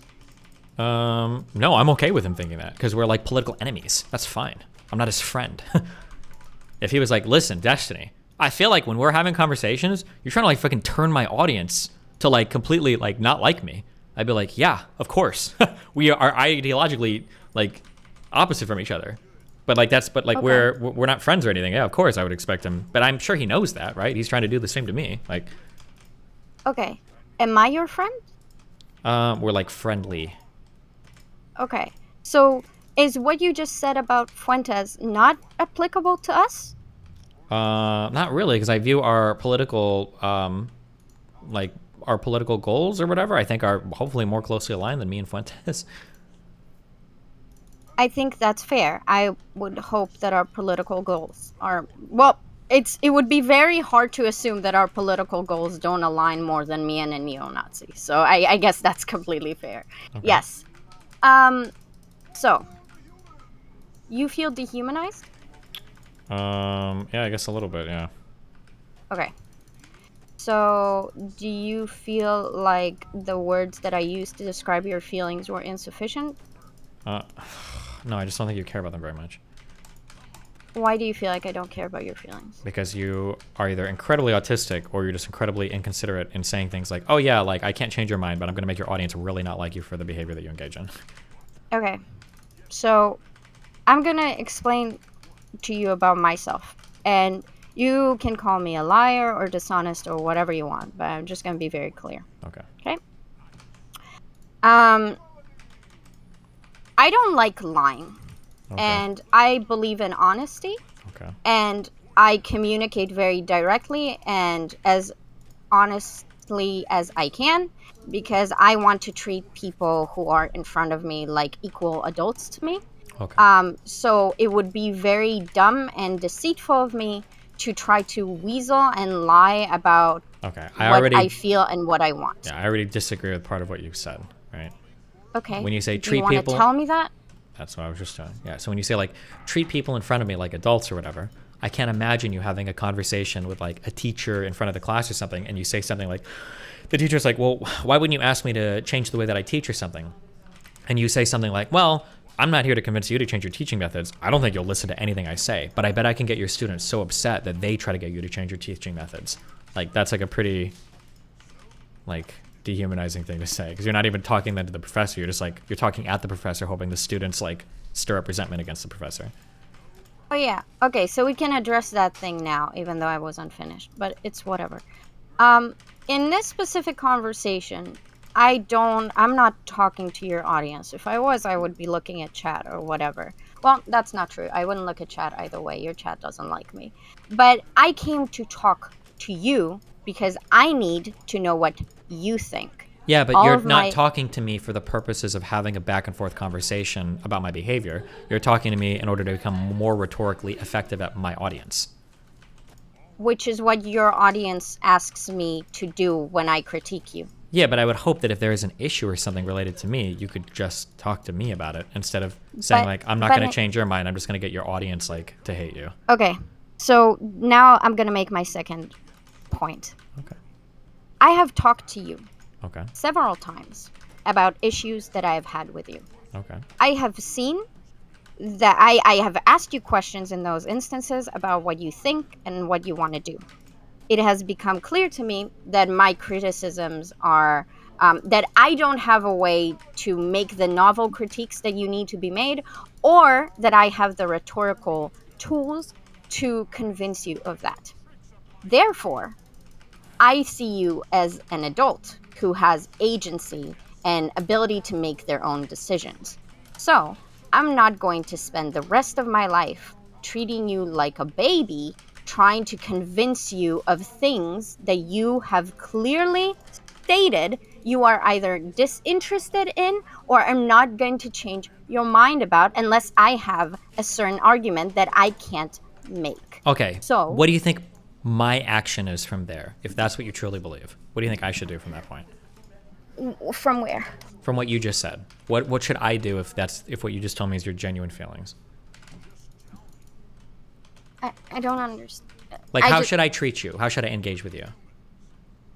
You can engage with me how I know I can, but I'm asking, what do you think is the most reasonable action for me to take? Course of action. If you don't agree with my critiques. Yeah. Most reasonable. Most reasonable would depend on who you are as a person, and I don't know who you are as a person. Okay, for 99% of people, the most reasonable thing would be to just permaban you from my server and never talk to you again, right? Because you're saying that like okay. I'm beyond reach to you. You've made good arguments. Apparently, there's no way you can be wrong. I must be incorrect. So now your next phase is to create anti-fans. You're trying to learn my arguments as good as possible to get my fans to be upset with the things that I'm saying, so that you can slowly get them to be convinced that my positions are incorrect. So like, why would I ever engage with you at that point? That's like what 99% of people feel like. Why would I ever have an engagement with a person whose only goal is to learn my arguments better to turn my audience against me? Okay. Do you think I can never be wrong? It's kind of the way that you're speaking is, yeah. Okay, so when you and I have had back and forth, like today's back and forth about like the orbiter thing, or like the retaliation thing, you don't think you could have convinced me otherwise? It doesn't sound like it. No, it doesn't sound like you're open to being convinced on any of this stuff. I don't even think we've had like a formal debate on like orbiter sex, but it seems like you already think that I'm like completely wrong about that and can never be persuaded away. So, and then the way that you speak about like, oh well, I can't reach you, so I'm gonna talk about, yeah, the way that you speak, it makes it sound like, yeah, you can't have a conversation with me, like it's over. Okay, so maybe I am not making myself clear. Okay, I think you were pretty clear, but. No, because like you keep saying that I'm trying to turn your fans against you, and you're saying it as if it's like a bad thing, even though you said it's fine if you disagree with someone. I'm not saying it like it's a bad thing. Don't normatively load my words. I'm just saying that's what it is. It's a bad thing from my perspective, of course, but it's not like necessarily wrong. Like I said, I do it to other people that I would disagree with, right? No, but if you then say it's dehumanizing to you, then it's okay to be a little dehumanizing. I'm a little bit dehumanizing towards Nick. I don't treat him like, yeah, fuck, Jesus. I completely disagree with a lot of the things that he says. And I'm using him to some extent as a means to an end to like change the way that our audiences like view our perspectives. Oh, okay. Then let me say it like this. I think that my way of influencing you is very limited. I've spoken to you about certain issues, and I do not have the rhetorical tools to change your mind about those issues. I also feel like you have very little, and like business-wise reasons to come around on those issues. Maybe you're just wrong on those issues, and I'm not. Is that possible? Okay, of course it's possible. Okay, but then why would you think that like I'm trying to think, like there's things that I disagree with you a lot on. But I would never think like I need to go to your community and I need to get Katie's fans to understand how fucking wrong she is on this particular topic until they start badgering her about it. Do you think I go to your? When did I go to your community? Right now. You're not here to talk to me. You're here to learn how to talk to my community. That's what you said. Okay. Mm-hmm. Do you remember when I said we are not friends, so you will not have a private conversation with me? So the only way I can speak to you is to come to you like this? Why? I don't know what you... I mean, it's possible to have a private conversation. I don't know what you mean by that. Okay. Would you like to have the rest of this conversation privately? If you want to, yeah. We just have to figure out a time, but yeah. Okay. Then I'd love to do that. I didn't know I had an avenue to vent out my personal... critiques of you privately. That seemed like not something that... am I an orbiter? Like anti-fans or butterflies can do. I am happy to hear that I have that avenue. If you want to ban me off your platform, that is fair too. I did not come here, however, to talk to your audience. As I've made it very clear, your audience is not very receptive to me. I came here to talk to you. And if you and I disagree and you don't think that I'm right and I don't think that you're right, then we go from there. That is what I said. Okay. I mean, I heard you say that you came here to learn more effective arguments to use against me when my audience is like in your chat. That's what I heard. Okay. So but I said... Yeah, go ahead. So what I said was that I came here to talk to you, to hear your opinions and thoughts and your conceptualizations of issues. Mm-hmm. So when I levy critiques about you, I actually know what I'm fucking talking about. Which is weird that you would find it dehumanizing, since you constantly tell your chat that when people criticize you, they should ask for examples, specific things to substantiate, and that's what your chat does with me. So I come here to the fucking source to ask you what you think and what you feel so I can make better, more nuanced critiques about you. And yeah, that but your makes you goal feel isn't to change my mind. Not it right? makes you dehumanized. Yeah. And Because your goal unseen. isn't to have a conversation with me to change my mind. Your goal is to change my mind through getting my community to disagree with me. Okay, let me ask you a question. Go ahead. And I guess we'll see how it goes from there. Okay. I see it, and if you disagree with this, you can call me autistic or whatever you want. Okay.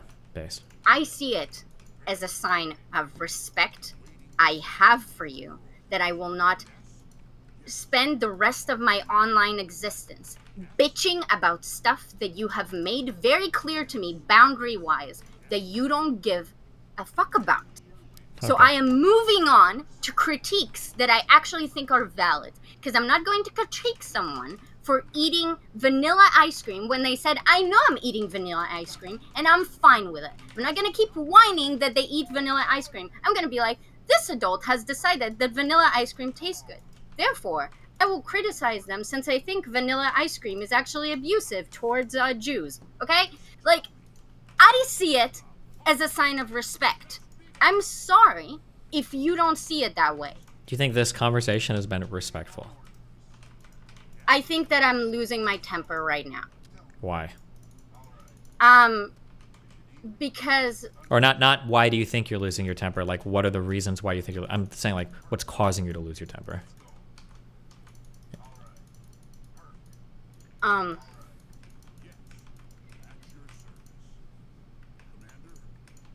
I feel it makes me sad that I feel like I've tried to be fair and respectful to you, and that is not how that's interpreted, and that makes me sad.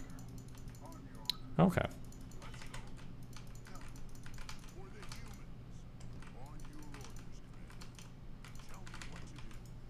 I understand what you're saying. I would say, I don't know how many people you communicate with in general. I will take some responsibility, I guess, for setting the expectations for how people deal with me. But I think that the overall tone of this has been pretty disrespectful, has been like hyper accusatory, and has been like relatively dehumanizing in the admission that nothing you say is ever going to change my mind. So your goal is to just argue with my orbiters. But I know that I've kind of like set the standard that it's okay to talk to me that way, and I'll just be chill with it. But I think that most people would interpret this as like I said before, if you had laid out those clear goals of like, I can't change your mind, but I can get your audience to get like resentful over things, which I guess we're disagreeing that you said that, but I think that most people say, like, oh, okay, well, I'm never going to talk to you because you're not even interested in having a conversation with me. You're just trying to turn my audience against me. But So, and maybe I'm going to say this again, Okay. and you just tell me if it means nothing to you. Okay. But I said that I came here to talk to you, to hear your thoughts and opinions yeah, about things. but not so you could change my mind, so that you could get my audience's mind changed. Okay, let me ask you a question. Do you think that if we had talked and I've gotten your thoughts and opinions on things, and I didn't just ask you questions, I also told you what I think, right? I levied critiques, correct? So I didn't hold my cards. I didn't hide them. I'm not saying you I did. gave you. You're missing. critiques. I don't Wait, understand. Wait. Okay, go No, ahead. please. So you think that if you had reacted to my critiques in a way that I was like, oh, I think he sees my point, maybe I can make a difference here. You think that I wouldn't care about that? I think that you're upset that I don't agree with your points. So, but you think you're really correct on them. So now you need to go the next step and get my audience to agree with them to make me understand why I'm wrong. That's what it feels like, what you said. No, that is true. Yes, I don't think I have nearly enough influence on you as people in your audience. I do think that you are used to being treated a certain way. I don't necessarily think that people from your community are going to leave, and I don't necessarily think they should leave. I just want people to not defend things that shouldn't be defended, even things that you're saying that shouldn't be defended. And that's like, maybe that's a fanaticism issue in your community and it's a small portion, maybe that's just the portion I'm being exposed to. But when I know that there are things that you've taken full responsibility for, and then I need to argue with people about whether it was actually justified or not, I'm like, okay, well, I don't know how to explain this to someone. Here, Destiny said this, Destiny said that. So I apologize that you feel dehumanized, that I want to know what you actually think about things and not the version. Okay, wait. Do you understand that, like, you didn't just apologize, right? I can't tell if you're Mimi or not. You know that was, like, a backhanded, like...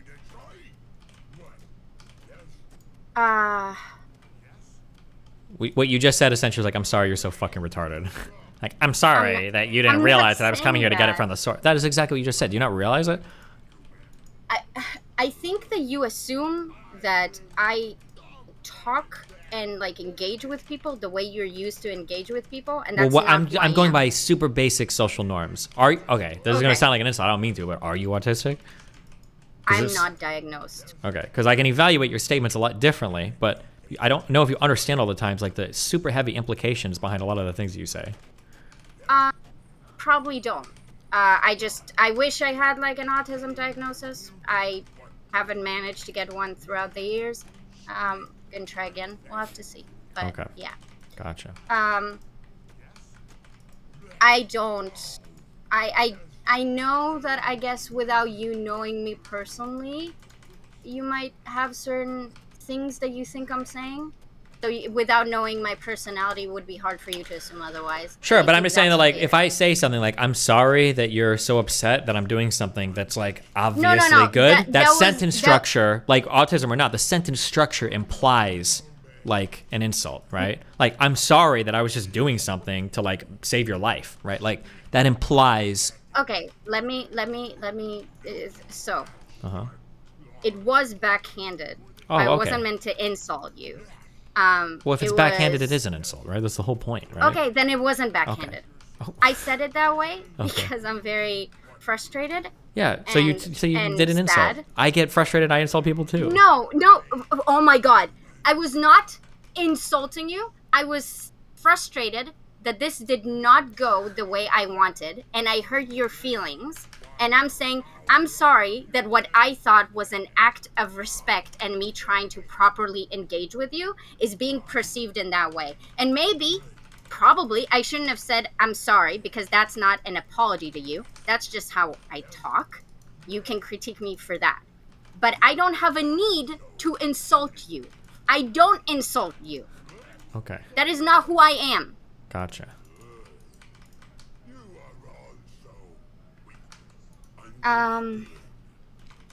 Yeah, I'm sorry that you felt that I made you feel the way that you did. Fine, it's all good, dude. Just, No, it's not, right? okay. And that really sucks. And that wasn't my intention. And yeah, hopefully we can have a private conversation about it. I'll DM you. And if you feel really disrespected, you can absolutely like ban me and not talk to me anymore. That's fine too. Okay. So yeah. Thank you for giving me the time. No problem. Have fun, be careful, okay? Jesus. Oh, my goodness.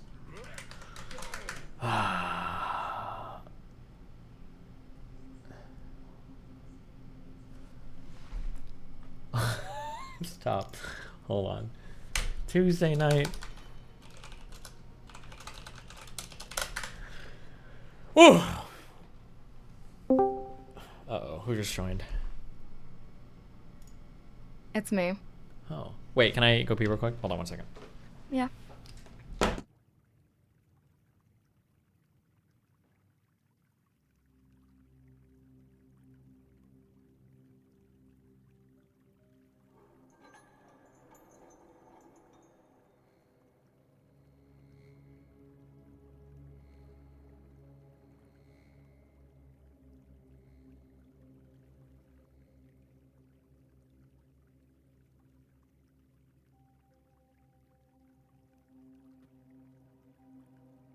Obama.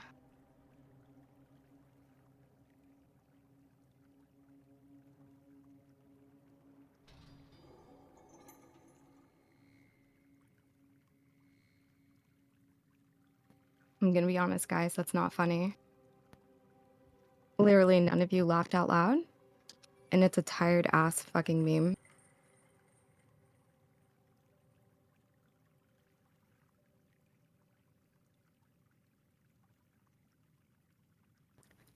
Literally none of your sides hurt.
Did you guys see Pixie did pretty good on Fresh and Fit last night?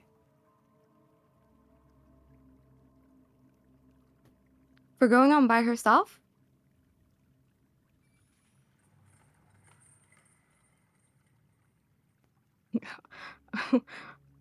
Okay. We're not all in agreement, but you know what?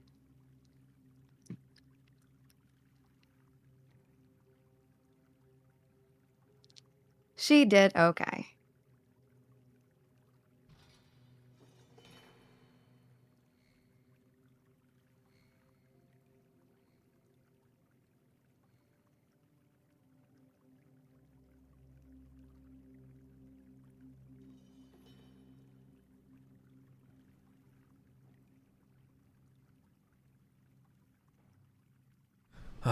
Okay, I'm back.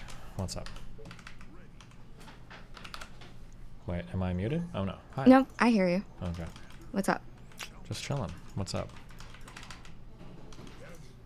Dehumanized. I've been thinking about it, and I feel like people have a fixation of, I don't know, trying to make sure you understand emotions from like a first person point of view. Do you ever feel like that? People try to make sure I understand emotion. Wait, what? Say that again? Okay, I feel like you can do a thing where you explain how other people are feeling. Uh-huh. Because you take in a lot of stories, but I don't think you ever properly explain your own emotions in a situation. A little bit, kind of. So here's a problem. So here's the problem, okay? And this is just a mistake that I make, and it's advice that I give that I don't follow. This is advice that is highly applicable to all interpersonal relationships and professional relationships and public relationships. Setting boundaries is really important, and when you fail to do that, not only do you fuck yourself over, but you make the people around you very confused as well. And I think I probably done a poor job at explaining that, like, hey, you probably shouldn't treat me like this because, like, it's not like an effective means of communicating with me or my audience or getting anything that you want to get done.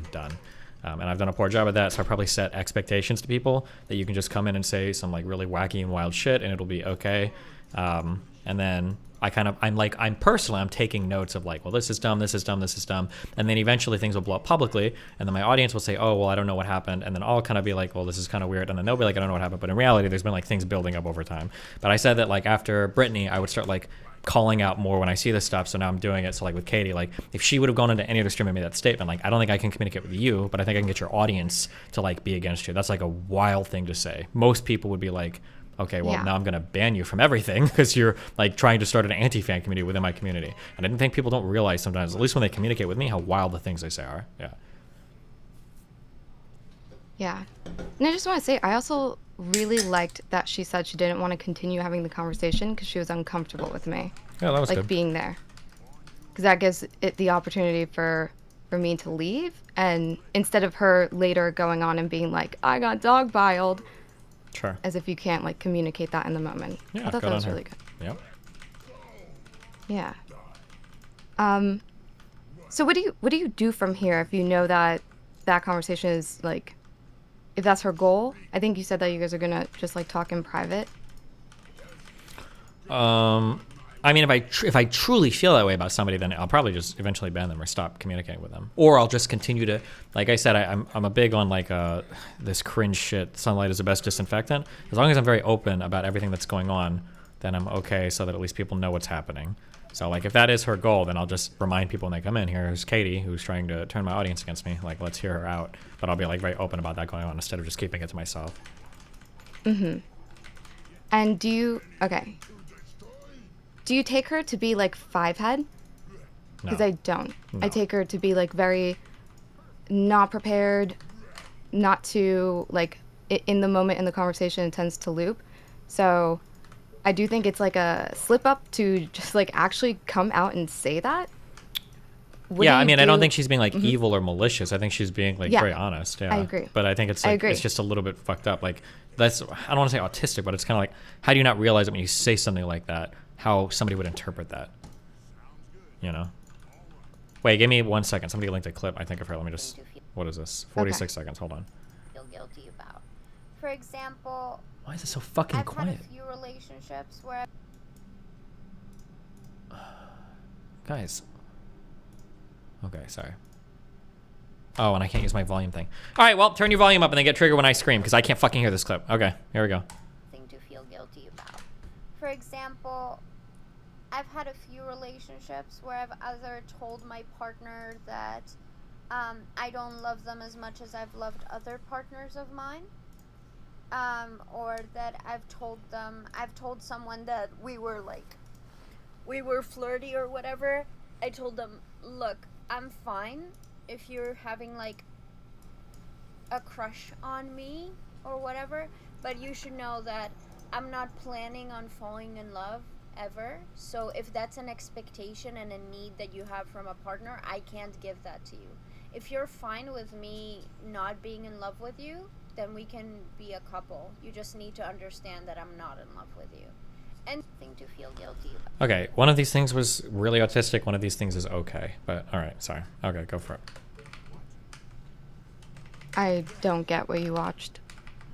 For the first one, apparently she's told partners, I don't love you as much as I've loved other partners, which is probably something you should never say to a significant other ever, unless you're trying to end the relationship. And then the other thing was she'll tell hookups, like, I'm not looking for something serious, which is, that's fine to say that, but okay. The second one is fine. Okay. But anyway, yeah, what's up? What the hell was I talking about? Um, Oh, so she's not 5-head. yeah. Don't take her to be malicious. I don't know. Whatever you take her for, I don't really fucking care. Mhm. But what do you do moving forward? Because obviously people aren't just going to come right out and be like, hello, Destiny, I am here to speak to your audience because I don't think I can ever move you. Mm-hmm. Like, what am I going to do with what? People who aren't just going to, I don't know, be retarded and come right out and say that that's what they're doing. I mean, like I said, if I feel like people are acting in ways that are probably not good for me, I'm probably just going to, I'll be more forward about it from now on. Like, they don't have to explicitly say that, I don't think. Like, I can ask questions to tease that out. That's kind of what happened with her, is I asked questions like, well, do you think you can convince me of anything different? And she's like, no. It's like, Yeah, okay. but didn't she just like flat out fucking say it? And that's how you know? Well, but yeah, but it's because I asked the questions to get there. Like, what is the goal of your conversation here? Are you trying to change my mind? And then she was like, no. I was like, oh, okay. No. I don't know. Is that not what happened? Is that not how we got there? No, that's how you got there, but you got there because she's not that like bright. Well, So she's not gonna s- just tell you that. Like, Yeah, why, but I don't somebody think- who's actually calculate. Like, why would they tell you that? Well, Why but would I they don't think fall because through- it's because like, she, to it's that? not about being smart or not. I think she could lie about that if she wanted to. It's probably just that she doesn't think she's acting like maliciously. Oh my god, I missed a thing. Okay.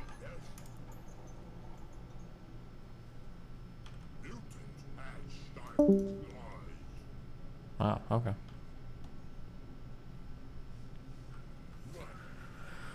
Oh, Rodney's. What did I miss? It's a thing. It's a 10-point Empire points.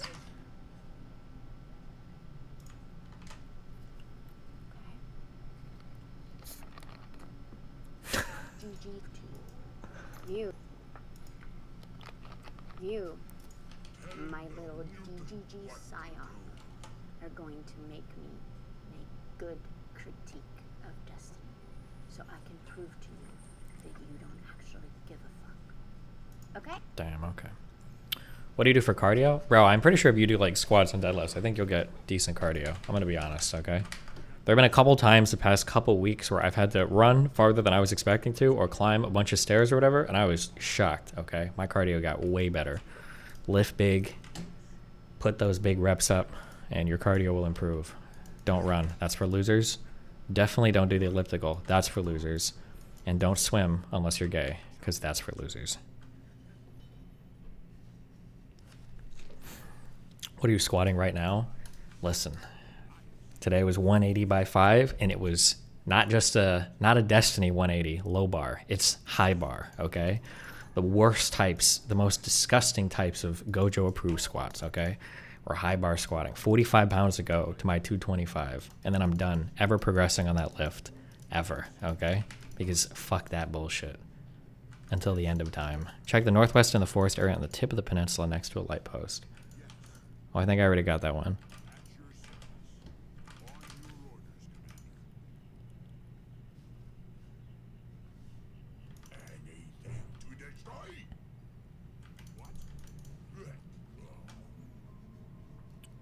What have been 2 scheduled debates you had? One John Doyle, the other Billboard. The Billboard guy said he wanted to postpone because he got assaulted or something. Kill yourself, you fucking loser. Half of chat is trying to actually think squats are cardio. You fucking know them. Cardio is actually so huge for building work capacity, being able to progress faster in the gym as well. I mean, it might be, but probably not for beginners. I'm sure at some point cardio becomes important, but my cardio massively improved. When I first started squatting, I had to wait on my cardio between sets. I don't anymore, so I guess I could do more cardio. But like my general cardio for life massively improved doing squats and deadlifts. But I mean, like you could go harder if you want. It just depends on what you're lifting for. I don't know. If you want to have better cardio, then do cardio. Like that's it. If you want to have better cardio, do cardio.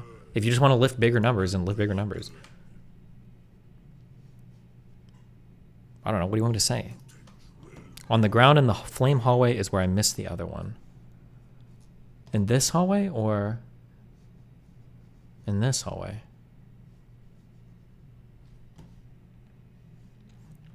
1% is for cardio. It's good for the rest time between sets, like you said, but it has huge benefits beyond that. Yeah, sure, fine. Yeah, it does. But it's up. I mean, going vegan has huge benefits. If you want the benefits of cardio, then you need to do cardio. You made it sound like you don't need to do cardio if you squat. You don't need to do cardio. All you want to do is squat and squat big numbers. You don't need to do cardio. You just need to squat. Unless you're at some like advanced training stage where you're doing like 20 different lifts to grow your legs. But at that point, why the fuck are you asking me for advice? You don't need to ask me for anything.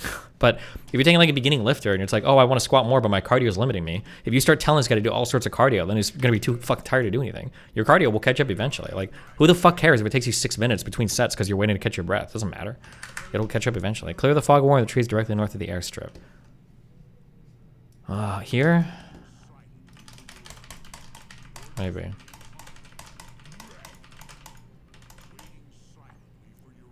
Just exercise is like 100% more than the average dude that lives to 80. Cardio won't change that much if you actually work out. Actually, I kind of disagree with that. Cardio is probably pretty important. If you want to be like all around like healthier, I think cardio is probably a pretty important thing to do.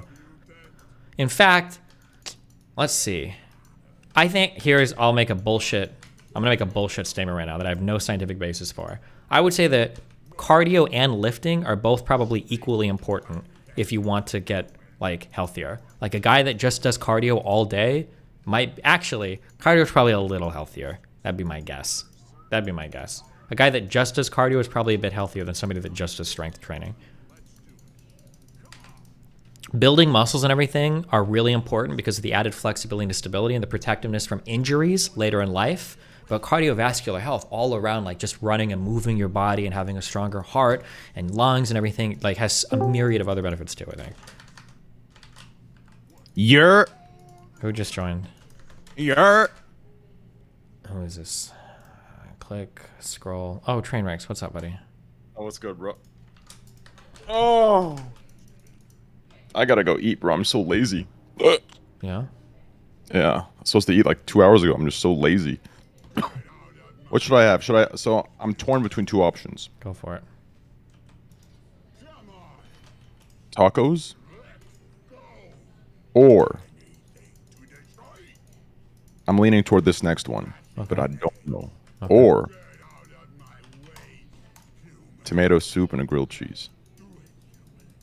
Get tacos, dude. What? Get tacos. I love tomato soup though. Yeah, but it's like, what are you doing? Eating tomato soup and grilled cheese? Just get tacos. It's so good, bro. I love tomato soup. It's so good. I'm gonna have to get some tacos though, low key. But then again, bro, tomato soup, it hits different, Dest. It hits fucking different. Damn, bro, your kick streams are going well. Yeah, they're going something. Yeah, true. It feels like, you know, obviously I'm biased, but I have been known to be relatively objective. You know, when it comes to the you know, to the facts, and I must say, listen, this feels like the old days. Okay. Now, you don't need to answer yes or no, but I'm telling you my opinion of this. It feels like the old days, if you know what I mean. The old days. You know what I'm saying? Like on another site. Like it feels like the old days. It's cozy like that. I can't explain it, bro. It's just that it's what should be now. But it's just, you know, they went down the wrong path. Well, unfortunate for them. What's going on with you and Aiden? I didn't catch up with that drama. People were mad about some shit. What happened? Nothing. It just, you know, I think he should have just went live. Like, I mean, I know who he is off stream. He's not a hateful person. He's a good kid. And I just think he should have went live and been that good kid and just recognized that what he said was just wild. Right? Like, it was just trashy. It was just wrong. I think he should have just recognized it, apologized, and moved on. But instead, I felt like he gave in to what he thought would look cool in front of his audience, and that just, I don't know. It just rubbed me the wrong way, and I think it's selfish of him, not only in terms of, you know, the overall view, but just in terms of kick. I don't know. So I just kind of, I just thought his apology was half-assed, and I think he should have just been more, you know, he should have just been straightforward and just went on there and apologized and moved on. Because I talked to him off stream. He's not about any of that stuff that he, like, says. Like, if you would have said something along the lines of, like, fuck/them, obviously that's still terrible and fucked up, but it's nowhere near the lines or like, it's just nowhere near saying kill/them. That's just bad. That's just really fucking bad. So I think you should, I don't know, I think you should have went live and kind of, I know what he meant. I know what he was thinking when he said that. Like, he wasn't thinking of it as like the sentence of kill them, inciting that violence. You know, like, I think, you know, but he just needs to go live and, you know, and apologize. And there was no clarification there. Like, I know that because I know him off stream, but no one else knows him off stream. So, like, you have to understand that 99.9 out of 100 times, there's no shot anyone, and they shouldn't, is going to see the benefit of the doubt in saying something that fucking wild. Like, that is a, to me, that's a trashy, disgusting thing to say, the kill/them remark, right? Okay. And I gave him the example, right? Fuck/them, in my opinion, that's still, you know, transphobic. That's still fucked up.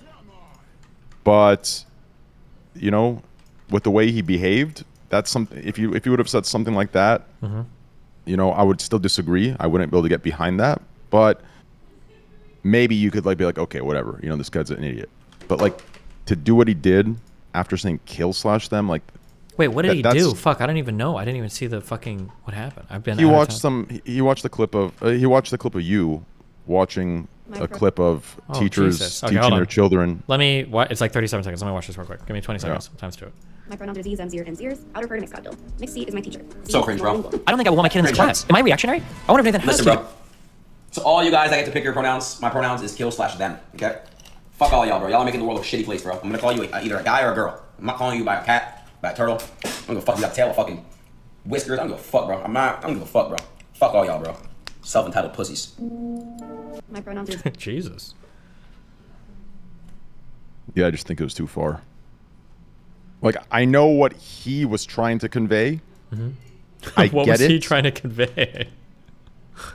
I think he just, like, I don't want to sound like a apologist or whatever Yeah. the fuck, right? Like, Careful. there's no way you can ever turn that into anything good. So by no means am I doing that. But like, what I mean is, he's not someone that's hateful. So like, I think he's just a dumb fuck that said something dumb as hell. But I truly believe he didn't intend for what he said and what it means. I don't think he intended. But what he said is unacceptable and it's unforgivable. He should have went live, re-clarified what he tried to say. And instead he's like, oh, it's a joke. It's like, in no world can that be a joke. That's what I tried conveying to him. There's no context in which you could argue that that's a joke. Like, there isn't one. There is not a context. And that's me, bro. I'm an anti-cancel culture motherfucker. Like, I say fuck both the sides, right? And even in my view, there's no context where you can like make that joke in that tone. So it's like, I think he should just went live. He should have been who he is off stream, the one that I talked to, right? And he should have just re-clarified, put his foot down, and, you know, apologized for that and walked it back. But instead, he went live, and what I felt like he was doing, and maybe it's just from what I've seen in my life, and maybe I'm projecting it onto him from what I've seen from others. But it just felt like he was too concerned about looking like a bitch in front of his viewers. So instead, he doubled down in a way. I mean, he apologized. He gave a half-ass apology, and I say half-ass because before that, he's like, I apologize for absolutely nothing. And then he played music and danced, right? So it's just like, I just think it's highly inappropriate. Like, you know what I mean? Like, I'm someone that,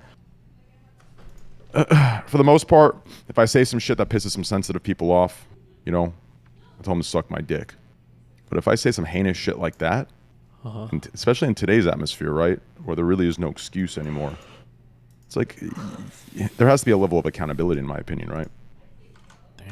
There has to be some level. If there's none at all, then everyone's just going to use, oh, it was a joke, it was this, it was that, constantly, right? And they're going to just say everything and anything.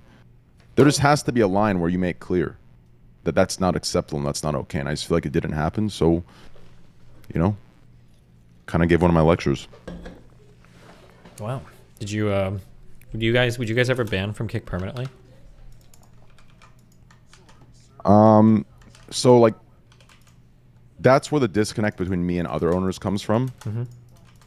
If I had the full power, right? Obviously, there's like a due process, like an oversight where all the owners kind of get together and decide. You know, and I have my vote. If it was up to me, you know, I wouldn't have permabanned him. I would have definitely hit him with a 72-hour. Is Aiden permabanned? No. He's not banned at all. Oh, okay. Jesus. No, no. What I meant is I wouldn't permaban him, but I would definitely hit him with a 72, especially with what he did when he came back. And there's other streamers on this platform that I would have permabanned. Not Aiden. I don't think, you know what I mean? Like, I wouldn't have permabanned Aiden, but I would have definitely permabanned other streamers on this platform already. The problem is, I think we're still, like, me and the other owners were still, like, in talks of what that line is. Obviously, we don't want hate speech and nudity. Obviously, those rules have been broken, and we're just kind of getting in meetings every day, figuring out where that line is, building a moderation team, getting a larger moderation team to, like, watch everything. And moderating is... Doing non-permabans is really hard. Here's something that I found when it comes to moderating my community. This is something that's really challenging. Is because you never want somebody doing a calculus for is it worth it, and then them breaking the rules. That's why, like, for a while, like, I still kind of do this.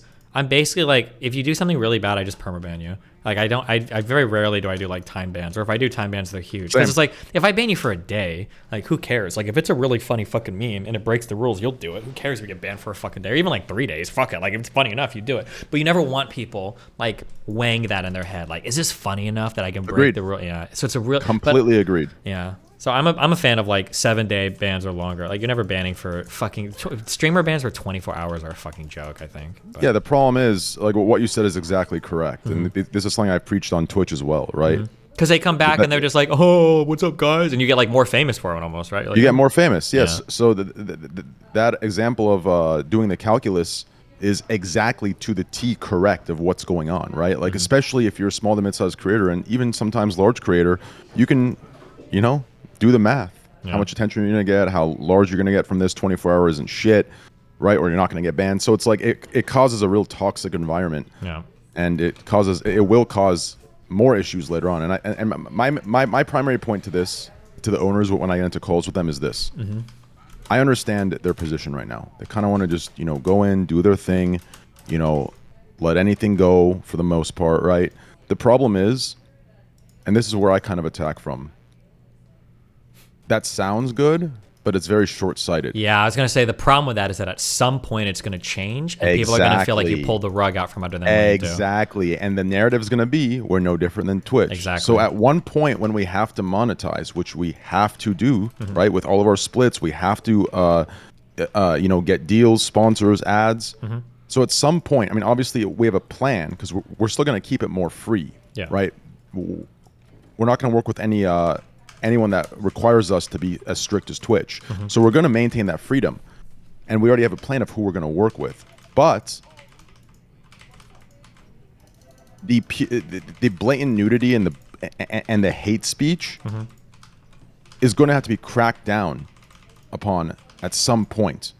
And if you let it roam for the short-term benefit, or sorry, for what they believe is the long-term benefit, but for what I know as a streamer that's been in the game for a while is a short-term benefit, what you just said is exactly correct.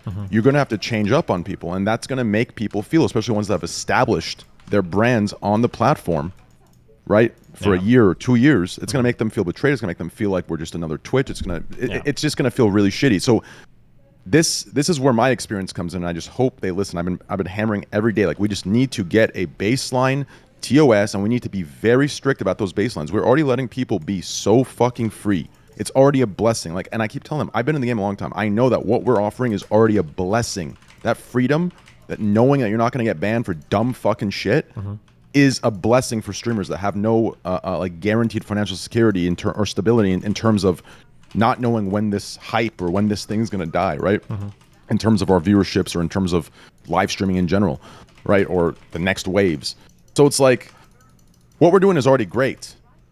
So you don't have to push the boundaries so fucking hard. Like, exactly. Like, we've offered this amazing thing, and people, we gave an inch, people take a yard. And it's like, we need to stop that now, because if we stop it in a year, people are going to feel betrayed, even though, you're right. So it's like, I've been pushing heavily for that, and they're beginning to listen. So that's the good part. They're beginning to listen. They're beginning to understand, and I'm somebody that wants to have like contextual bans, right? So if one person does one thing, the other person does another thing, the context does matter. I know Twitch said that but never applied it. I think that was Twitch's mistake. Although then again, I would also argue that I don't think anyone at Twitch had the I'll use like more layman's terms for this. They didn't have the in real life experience and the on the internet experience to understand the context, right? Or to understand the complexity of the just to understand context in general. So it seemed like that they had both their feet in the internet side, but they had no real life experience, because based on their context bans, it was real fucking odd. Like it seemed like just pure favoritism. It didn't seem like context mattered at all unless you were having dinner with the president of Twitch, with your parents, right? So it's like, I do want context bans, but the problem is, and I do understand intention versus effect bans, right? So, a lot of owners say, oh, well, he's a good kid, he didn't mean this. It's like, yeah, I understand that, but you have to understand, making a mistake once every week, you can only use, well, he's a good kid, so much. Yeah. There has to be a point where you put a foot down.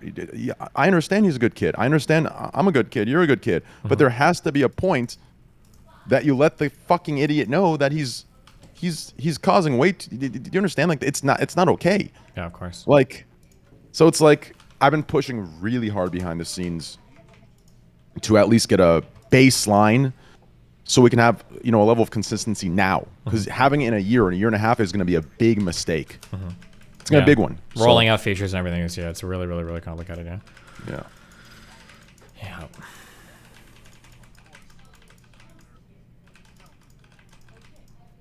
Are you a little bit worried that you've kind of become like the face for this? Because like if things go bad or if the owners disagree with you and you kind of get the boot, then literally no matter what, like people are just like train streaming site. No. Okay. Because based on my experience on Twitch, it didn't matter whether I was an owner or not. I got the worst of it anyways. So realistically, whether I was an owner here or not, right, it won't matter. Like I would be treated that way anyways. Does that make any sense? Well, like people don't hold you responsible for Twitch's mistakes, right? Yeah, but I'm talking about each respective thing that I did on Twitch. They held me responsible for like maximum punishment, like unrealistic standards, unrealistic expectations, like just the worst of the worst, right? But they were. No, I understand what you're saying, but I'm saying that like for Kick, like if Kick fucks up, like no one's gonna be like, oh god, Destiny was like a big Kick streamer, like they'll be like whatever. But for you, they'll be like, well, Kick was like Train streaming website. Like if it fucks up, people might say like, oh yeah, like that's on Train. Oh, you're referring to that? No. Yeah, so I would actually argue that would be on me. Oh, okay. Because so this is how I went about it. So before Kick, regarding stake on Twitch, and I felt the same way about the FTX stuff, that I feel like everyone kind of let, they kind of just dusted it under the rug, right?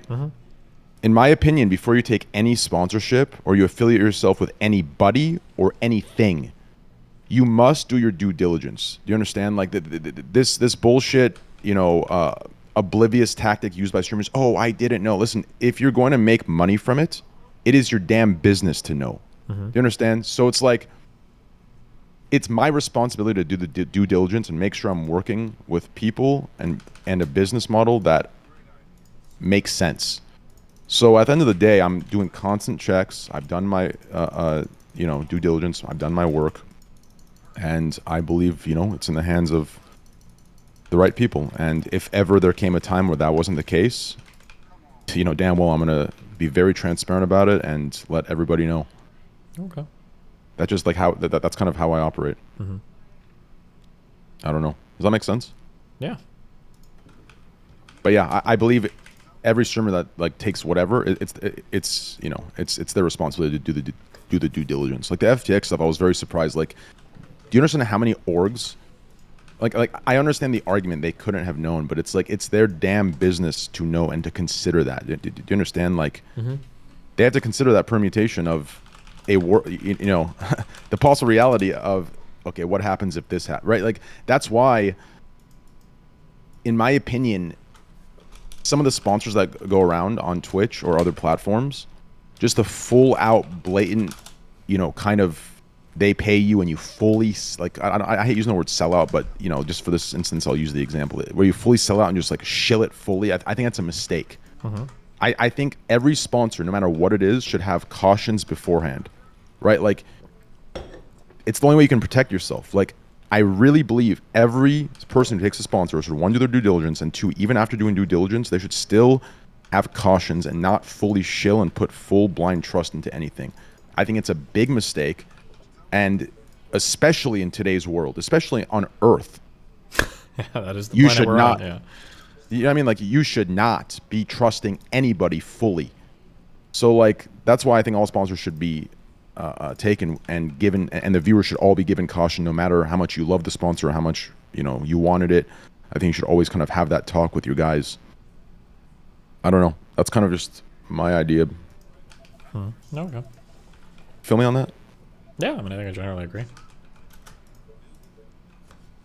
Like, that FTX stuff was wild, bro. Like, I was shocked all the streamers kind of just let their friends off.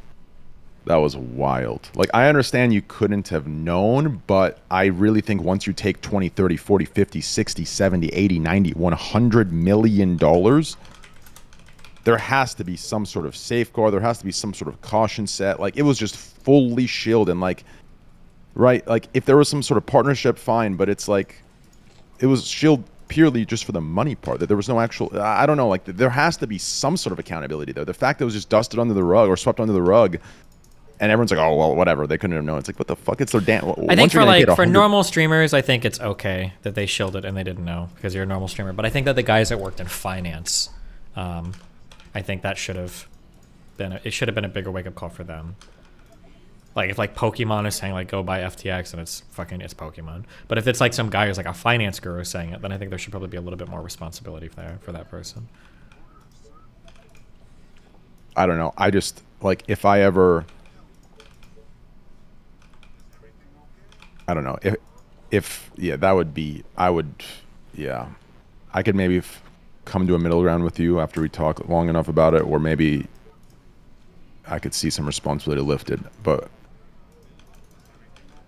I like, because I mean, like, how are you going to know if a company's going to go bankrupt or if a CEO is going to like fuck around, or if like a company's got like over leveraged positions on like exotic like Korean Bitcoin arbitrage? Like, is it realistic that anybody would know shit like that?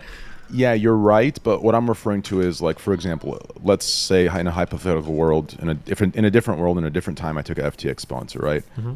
I think it's my responsibility to consider the fact that this is a possibility and say, all right, guys, listen, I'm working with these guys. This is an exchange, but listen, don't ever keep your money in exchanges. You never know what may happen, because that's a general rule of thumb. You should never keep your money in exchanges. It's not smart. All my so money's it's like on fucking Coinbase. Okay, let's be real. Yeah, well, so that's not smart. So like, so realistically, like I feel like these are the precautions that should be relayed to the viewers, regardless of taking sponsorship. The problem is not one person on Twitch who takes sponsorships has any, like, I would probably say I'm the first when it came to the gambling stuff, and same with my other deals that I had, right? Mm-hmm. It's like there needs to be a level of caution that's set, like, yo guys, I'm working with these guys, you know, they seem good, they seem great, but you need to always keep your guard up, don't keep your money exchanged. Like, these are things that need to be said, and that was what I told Steak when I first worked with them. Like, listen, like, I'm not going to go here and fully go in on you guys, because you know, like, it's gambling at the end of the day. I'm going to set the precautions. I'm not going to do this false reality bullshit. I'm not going to, right? So it's like, so I guess so the place I'll come to the middle ground with you on is, I do agree with you on the how could they have known. Mm-hmm. So on that, like, overall accountability, I agree with you. But on the personal accountability is the part where I think I'm projecting. I wouldn't, if I fully went in on something and didn't give the precautions on it, right? This is the keyword, precautions. Mm-hmm. If I didn't get the precautions, I would have a guilt. I would feel terrible if I was working with FTX and I went and I fully shielded for them, didn't set precautions every day, didn't tell people to keep their guard up, right? And then they get fucking scammed by it. Like, I would feel absolutely terrible and responsible, right? So it's like, and the only difference between that is in my control of just letting people know, yo, be careful, don't do this. If I would say that, then I would no longer feel guilty, because I've let them know to keep their guard up and not to blindly trust something just because I'm doing it. I think that's super, that small little thing that streamers can do is the difference, like, in the moral responsibility that I think every human should have on a baseline level. Does that make any sense? Yeah, sure. Destiny, and one person sponsored by FTX. Wasn't like everybody? I don't know in the streamer space, but I know in the YouTube space, I thought there were a ton of people that took FTX sponsors. We watched that CoffeeZilla video where he was calling out like financial influencers that were taking those sponsorships. Also, wasn't FTX shilled by really famous people, by like celebrities?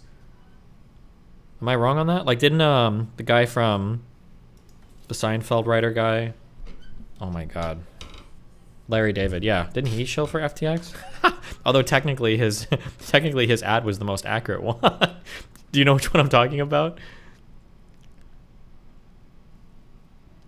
Okay.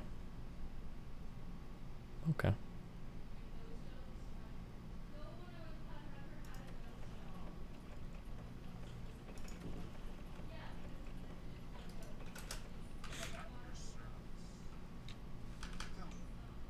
Yeah, she did that. We called her out on that, and then now, you know, this is what she had to say She about didn't like it. Okay. Because it feels like a lot of the like outward vitriol was from people like Abba, right? Who were like Glav, or like his audience who were like Glav. So it's like, for some reason, I'm like not mad at Steven. Like I'm like, well, it's not him. My schizo best kicked in, true. That's what he's saying. He's literally explicitly saying that to you. It's not me. Yeah, and so now I'm like, Gabba, which like still Gabba, obviously. So when people are calling you out on your shit and they're like, F you because you're falsely accused someone of some shit and you backpedal and there's no consequence to what you do, they cannot dare to say F you to you, but you're gonna be F them? Yeah, F you, bitch. F you. Roll it. Editor's gonna have a lot of censoring. To Yeah, whatever. It is what it is. How about you get all the fucks out of the way? You.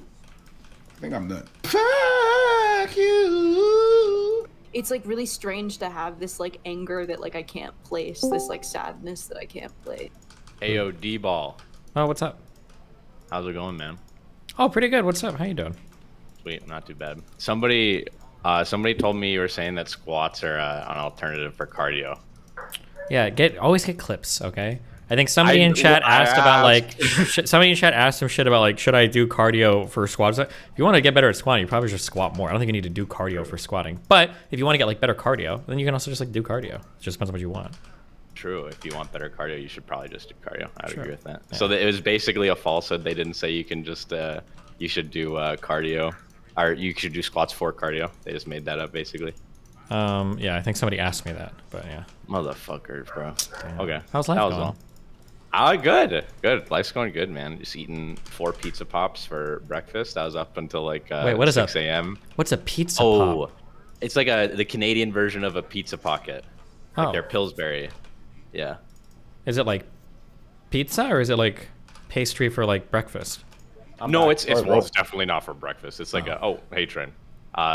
It's just a pizza pocket, but like a Canadian version that kind of cooks itself on the inside, like the dough is partially raw.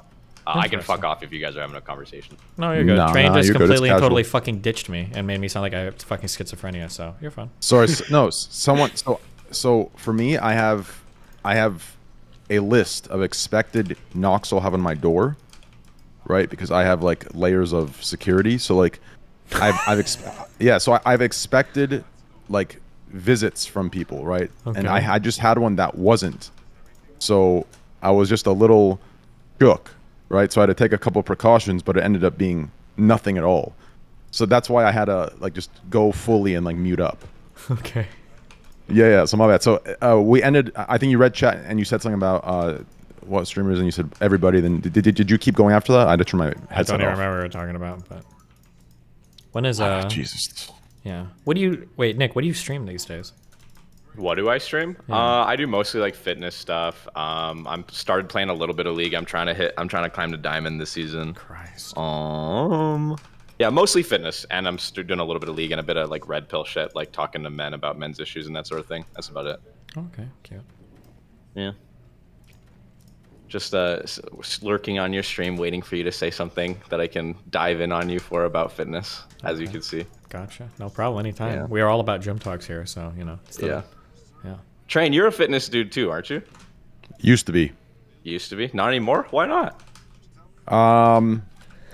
I just got, the last 3 years I was pulling 350 hours a month, just grinding.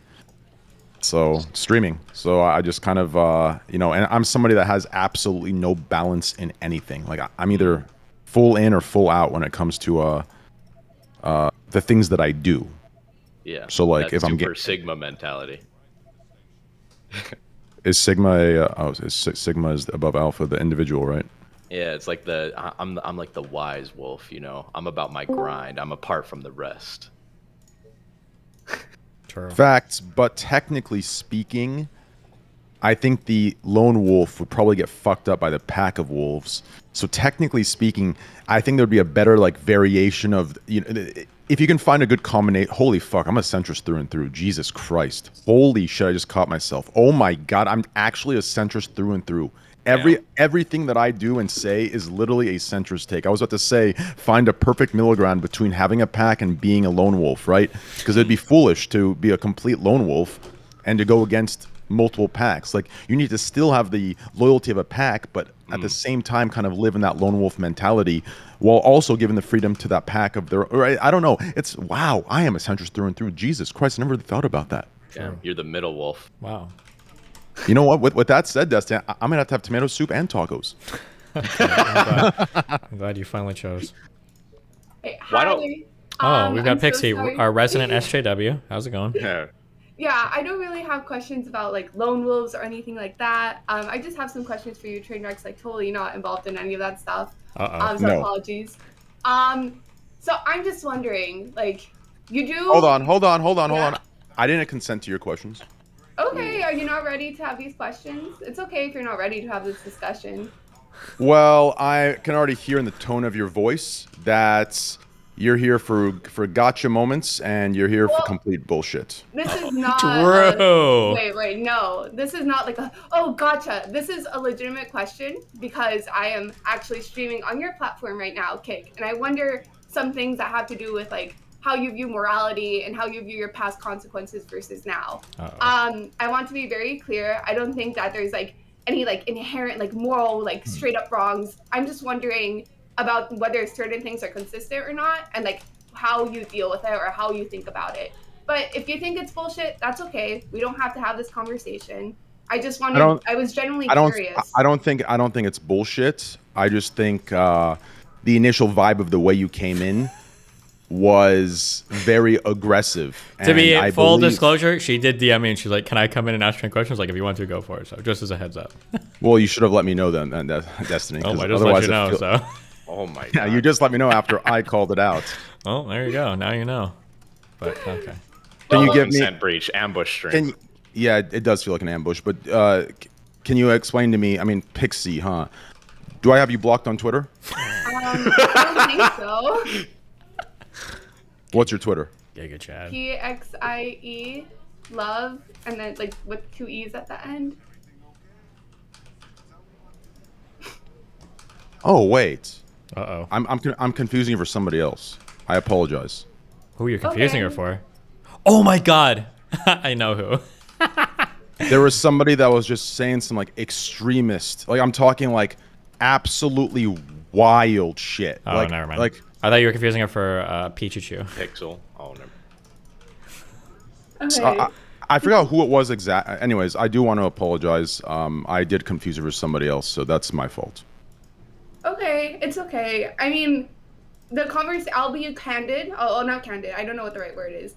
I'll tell you ahead of time what the conversation topic is about. And if you want to have it now, cool. If you don't, that's also cool. If you rather have a conversation like separately, like not live stream because you're afraid of like gotcha moments and stuff like that, that's also fine. I just have like genuine questions about like how you view things through a moral compass, if that's okay. Regarding what? Regarding like the starting of your platform, gambling and OnlyFans. Ooh. Okay.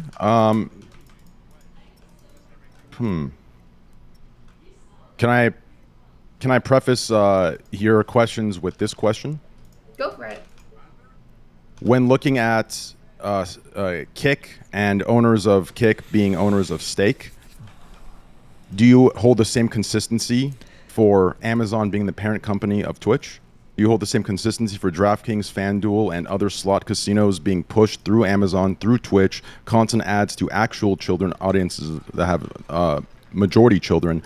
That's what I want to ask you. So, like, if that's the conversation you want to have, then all I ask is the same consistency for Amazon and for Twitch, which, believe me, if you put it on a side-by-side list, and by no means do I want to start, justifying lesser evils with greater evils, but if you do put it on a side-by-side list of the atrocities Amazon has committed on a worldwide scale, believe me, your fight would be with Twitch and Amazon, not Kick and Stake. Yeah, no, I don't have any like moral judgment myself. Like right now, I'm not really like passing judgment onto Kick or onto even like Twitch and Amazon. Yeah. I just have questions about how like you've had judgment like in the past and how that relates to now. So by past, how long are we talking? Are we doing a 10-year dive, 6-year dive, 4-year dive, 6 month? Okay, so I'm not exactly sure. That's why that's part of the questions I want to ask to be able to understand like if there's been like this change or not. So I'm gonna just ask you the questions because I feel like we're dancing around it and it's gonna. Yeah, ask me one question at a time. I have to eat soon, which I told Destiny to be fair. Yep, he did. I did. So you let me know what your questions are, and if I can't answer them, I will happily answer them. What was it again? Pizza or not pizza pops? That's me. I was Tacos? deciding between tomato soup and grilled cheese versus tacos. There's this delicious taco place that has, in my opinion, sorry Pixie for going on this tangent real quick, but I have to do it. I'm really passionate about these tacos. So for me, big tacos are a big no-no. I just hate big tacos, okay? There's this taco place where it's like tacos that are like maybe like the tortilla is like maybe 2 inches, in what was that, length, and how would a circle be in diameter? 2 inches in diameter, I guess, would be the best way to say it. It's just a small taco. It's 2 bites, and it's absolutely fucking phenomenal, right? Those are the tacos. It's just this bite-sized, or I should say 2 bite-sized, a delicious thing filled with just a multitude of tastes. Or would plethora be the better word? I just woke up.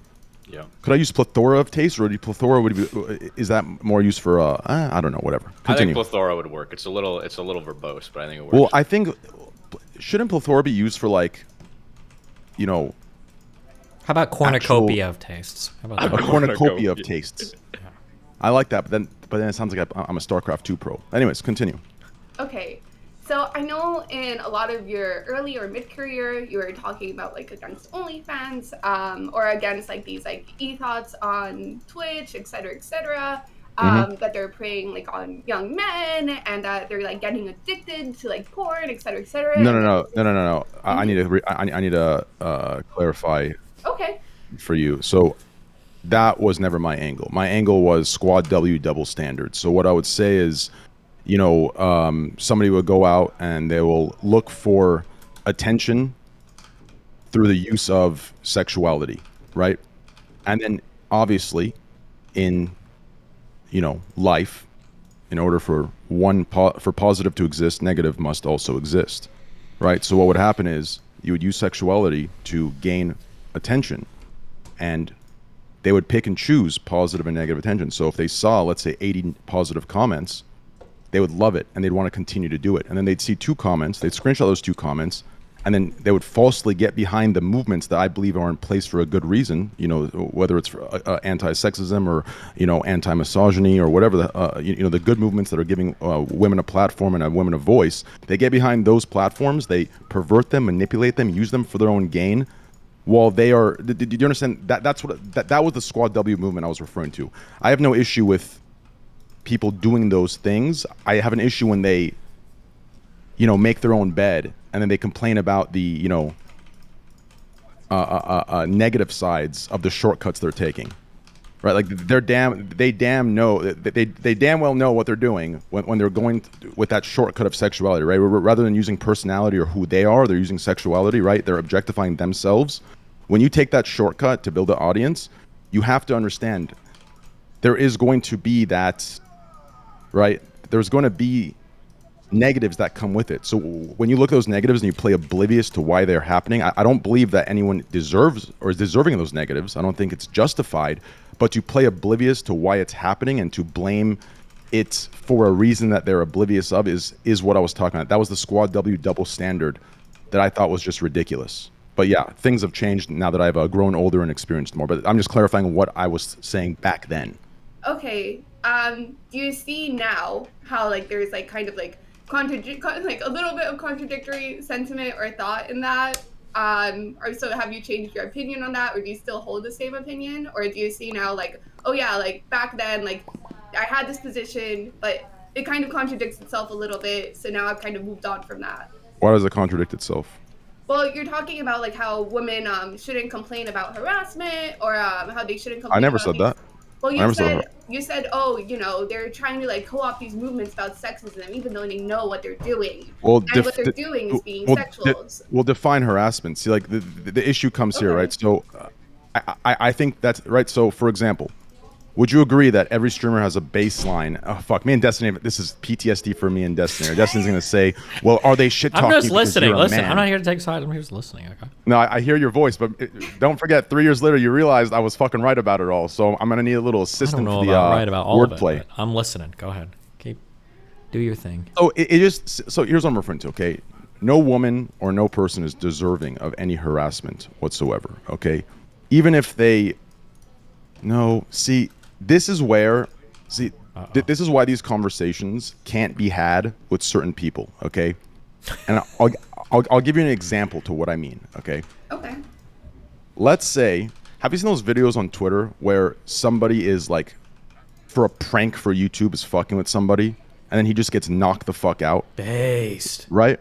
most people are going to take the high road and virtue signal and say that is wrong. He was just playing a prank on him and harassing him and fucking with him. He didn't deserve to get hit. That's assault. He deserves to be in jail. I would argue no. He was sitting there fucking with him at the expense of everyone else's convenience. He sat there harassing the other individual for content and views. He deserved to get knocked the fuck out. Now, any other creator that's trying to build a name for themselves is going to virtue signal and say, no, that's against the law. He shouldn't have got punched for that, right?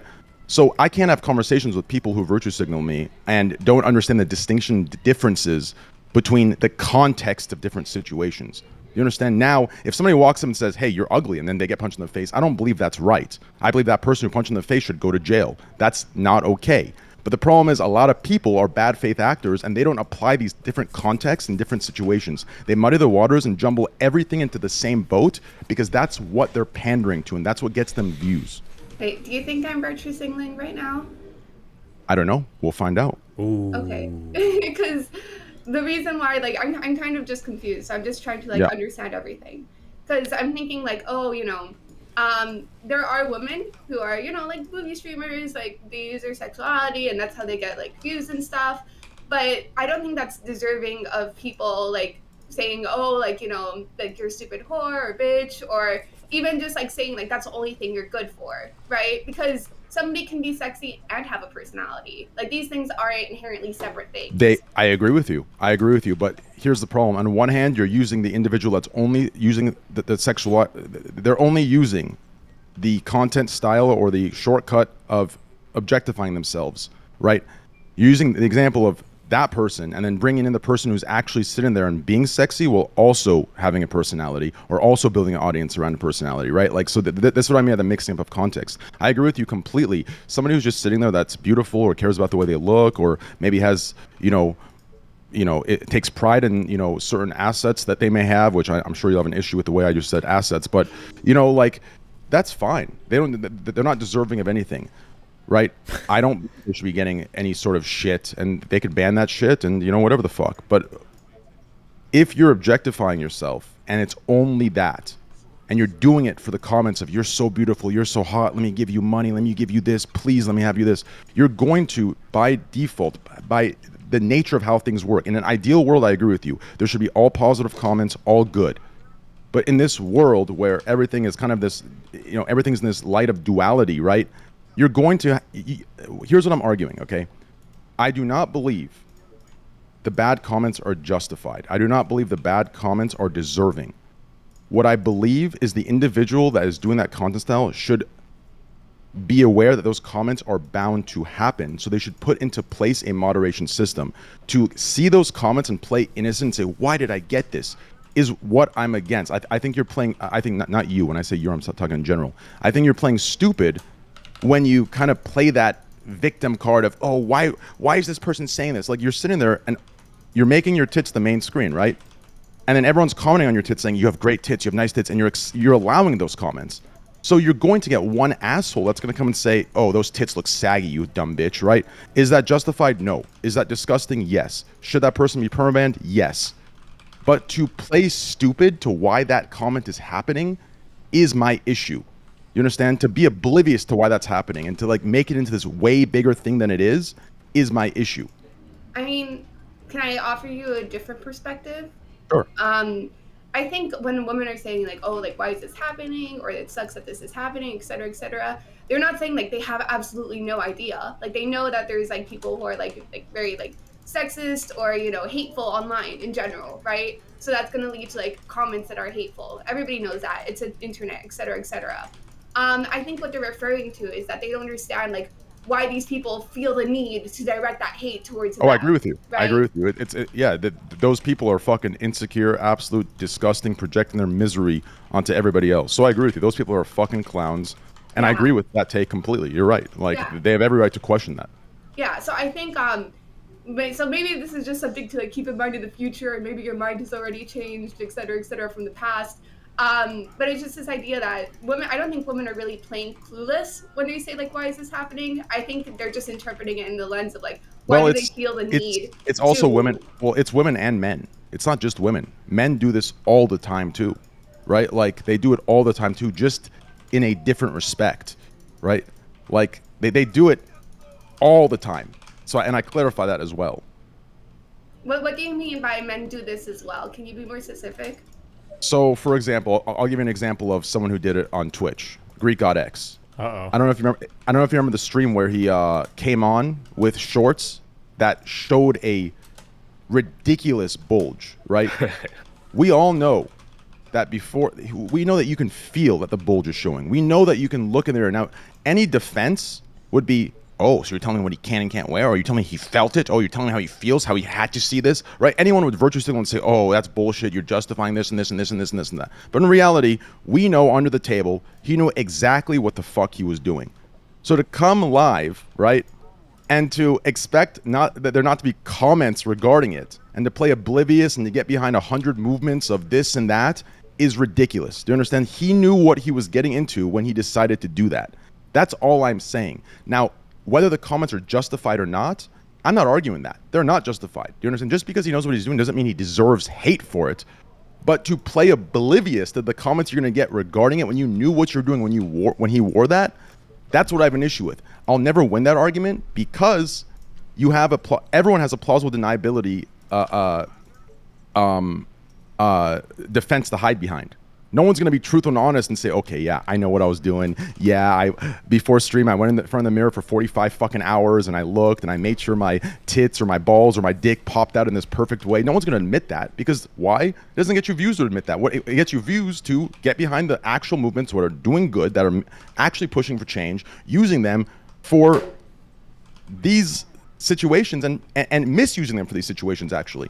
Does that make any sense? I kind of went on a tangent right there. I think that makes sense. Are you basically kind of saying that like you don't like when people act stupid about it all or like play victim because at the end of the day everybody knows when you play stupid games you win stupid prizes? Is that kind exactly? of the idea? And I hate when they use the actual movements that are giving women or men or whoever a voice and an actual platform that's pushing for change and equality. They're using those platforms to like aid nothing but their own nothing but their own gains and view count and money, right? Like I hate that. Like, do you understand? Like getting in front of a camera and let's say from Greek situation and hoping your balls pop out a certain way so people see it and you get attention, and then going behind, let's say a freedom for all men platform and saying, oh, I got, someone said my balls are fucking small, blah blah blah blah, right? And using that movement to try and enact some sort of change. Like to me, that is exactly what ruins those movements. That is exactly what destroys them. That's exactly what takes the power away from them. They're false flag operations. I think we just have a fundamental disagreement of what most people mean or say when they're saying like, oh, like, I don't understand why this is happening to me, et cetera, because I'm pretty sure most like booby streamers or whatever own the fact that they're booby streamers. Like they never like, completely deny otherwise, or they say they're not just that because again, like parasocial relationships, streaming, you have to have some level of personality or at least a little bit something else to keep people in, right?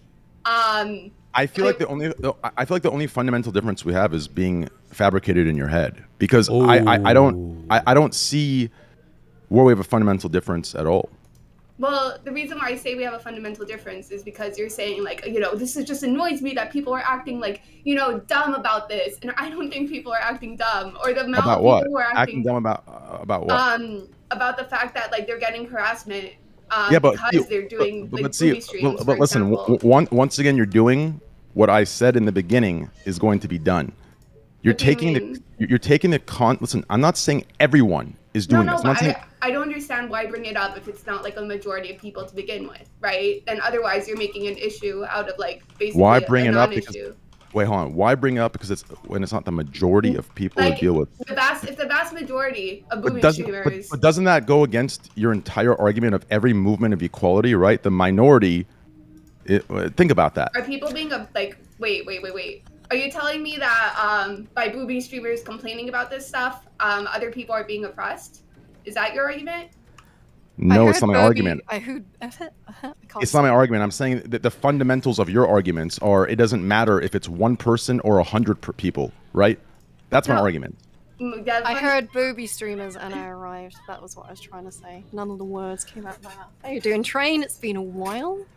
So now you're justifying the misuse of platforms for a couple people and saying that's okay as long as the right. That makes no sense. I'm saying that if He's you're hyper-focused.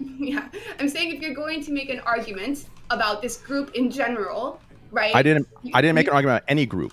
Well, you were literally in the beginning, or referring to the past or whatever. You were saying like these booby streamers, like that implies booby streamers more than one streamer. and if you watched and if you watched my stream and didn't see a 6-second clip, right, then you would have understood the context behind it. But you didn't care to look at the 6-second clip. Why? Because you want me to say those things because it gives you content. I've literally Woman, you've carried the content over for 6 years. It's been 6 years and you've still held it. Well, that's why I was. So what do you mean no train wreck? Whoa! That's why I came in here and was trying to ask you questions, not for a stupid gotcha moment, but to understand how your positions have changed over time. Because there's like hundreds and hundreds of hours of content, right? I'm not like, a lot of different things that can be said in and out of context, et cetera, et cetera. Even things in context might not be like completely clear sometimes. Right.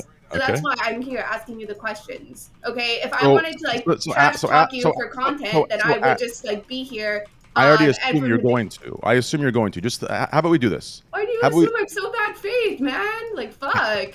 Because everyone in politics is. Just hear me out real quick. Hear me out real quick, okay? Why don't you, instead of us, kind of padding our words and, extending this conversation out longer than it should be, right? Just ask me the question directly. Just ask me what you want to ask me directly. Say it with your chest. Well, the question that I wanted to ask you in the beginning was like, okay, do you think the OnlyFans stuff is immoral or wrong? Or what do you think about that in general? That was my first question that I wanted to ask you. Do I believe OnlyFans is immoral or wrong? Yeah. Absolutely not. Okay, cool. That's like literally basically the main thing that I wanted to get across. Immoral or wrong? I don't think I've ever thought OnlyFans is, or any sort of sex selling being immoral or wrong. Okay, cool. Yeah. That was my main question. That's why I wanted to make sure and clarify. Like that's Next question. Well, Let's do all direct questions. Because I just woke up and my mind is too foggy for anything too complex. Direct questions only. Next. Hey, see, the stuff that you're referring to, like, how long are we talking back? Well, I was just curious. What she's talking is 2017. Oh, so she is still referring to, like, the Jobda spam. She's talking, yeah, we're going back. We're going back 6 years in time for this conversation. So I got that train, by the way. It was very annoying. Jerk off before donating. Yeah, it was fucking annoying, mate. That was great. Christ. The good days and the memes. Funny for you. It's not so funny for me. I just got a bunch of people spurging in my chat. I was like, what the fuck? Yeah, I apologize for that. If you have names, I actually oh no, it was I'll happily ban all those people. Like I actually have one of the highest ban rates in my chat because I have moderators sitting in other chats, and if any of my viewers ever go into any chat, even my enemies' chats, I still ban them for harassment because like that's something I'm not for or in support of. So if anyone from my community or you feel like is from my community is doing that to you or it did, please send the names over and I will roast the fuck out of them and permaban them. I got the impression that when you were saying the stuff that you were at the time, you probably didn't realize the effect that it might have made outside of your community, because I don't think that you realized that you would get in trouble for like incel baiting, right? Because I think that's why you got banned that time. Or am I wrong on that assertion? I don't know. That was my impression that I got. You could be right, but it wasn't my intention, and I quickly learned after 3 years that intention versus, or not 3 years, but I quickly learned it probably like by 2019, because I haven't been banned on Twitch or warned since 2018. So I learned quickly that intention versus effect are two different things. And that's why now, if you watch my streams, I clarify like 15 different times what I'm talking about. So if ever my intention got kind of twisted and the effect came out to be, kind of negative, or it caused you any like bullshit, I do apologize, even though I guess it's too late for that and you went through it. So if there was anything I could do in terms of like banning those fucking losers, I'll happily do that. I mean, you've always been decent to me. It's fine. Like, I spoke to you in the past. It was alright. I don't know if you remember me, though. I do. I do. Oh, you do. I do remember you. Of course, I remember you. Yeah. Alright, Sorry, I wow, didn't say hello when you first came in. I was like, what did I do? Yeah. No, I was hyper focused on this conversation with Pixie here. While I was also looking up if the taco place was open. So I already can't multitask. So yeah, triple tasking would have been. What would you call? Would it be tri-tasking? I think we would just say multi. It's fine. Multitasking. Well, multi Anyway, I already wanna- implies multi, right? Okay, Pixie, go ahead.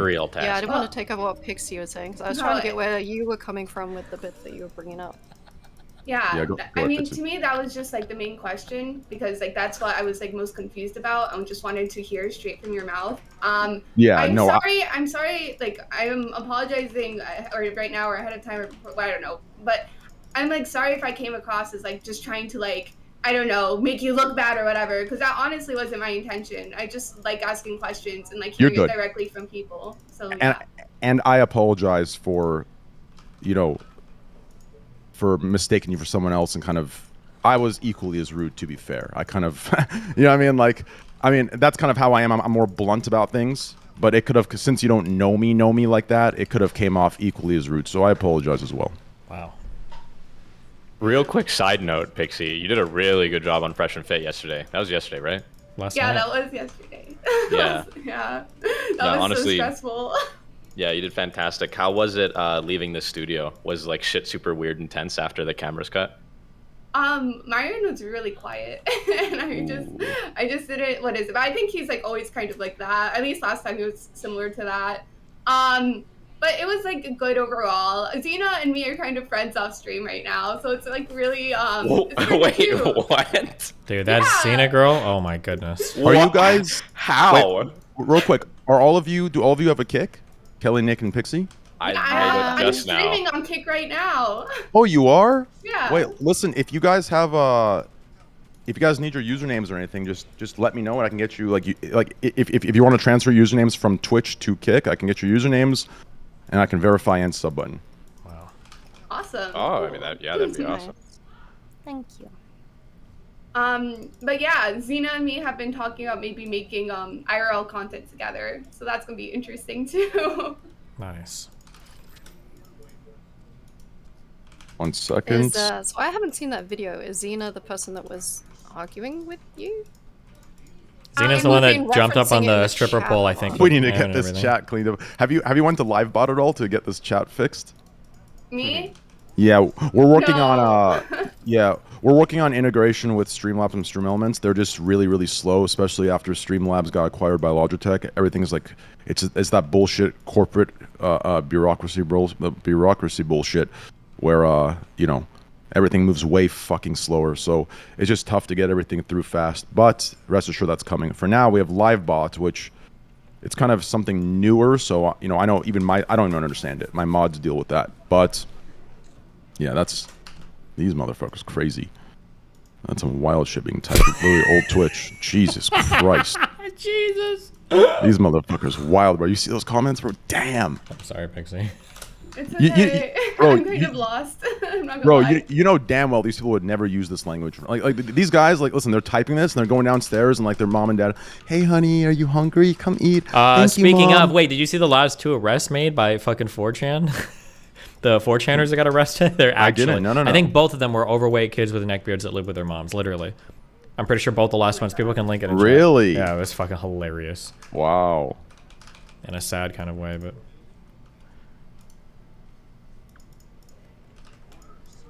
Jesus fucking Christ. How is there so much end spam? Is there not like basic words that are just like There's a lot of aspiring rappers on Kick. Well, on Twitch it's the same. On Twitch it's the same thing, right? You have your each chat has to be responsible for that. We just need to get so you just have to have mods banning that stuff. are there not even like some basic global Well, you need like words global banned bans. or- That's probably important, right?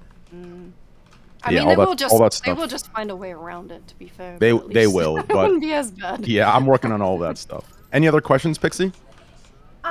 Not for now. I'm just happy you answered my main one. Yeah, I don't think OnlyFans or I don't mean what was the other ones? OnlyFans and what else? Well, just OnlyFans, fans like or like booby streaming, basically anything. No, that, it's not immoral or wrong at all. Yeah, my entire movement before, which you know, like I told Kelly, you know, I should, and I learned the hard way. Intention versus effect are two different things. But yeah, my entire thing was more double standards, and I think I should have probably. I do think a lot of clips took me out of context, but I do think I think it'd be a cop out not to take responsibility in, kind of not understanding that a lot of the things I said should have been specified further, right? I kind of just, and I didn't understand it then. I was like younger and just real fucking dumb. So, but yeah, to answer your question, like, yeah, I don't believe OnlyFans, Fansly, any of that booby streamer stuff is immoral or wrong. And by the way, refresh your thing. Okay, I'm refreshing. You're verified and your sub button's active. You just have to set it up in your revenue tab. Yay! Thank you. I very much appreciate that. No problem.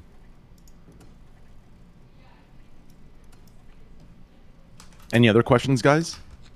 I mean, if you wanted to verify and sub me, that'd be super cool too. Yeah, well, what's your Big Nick Energy? Know why? Jesus, that name. I know.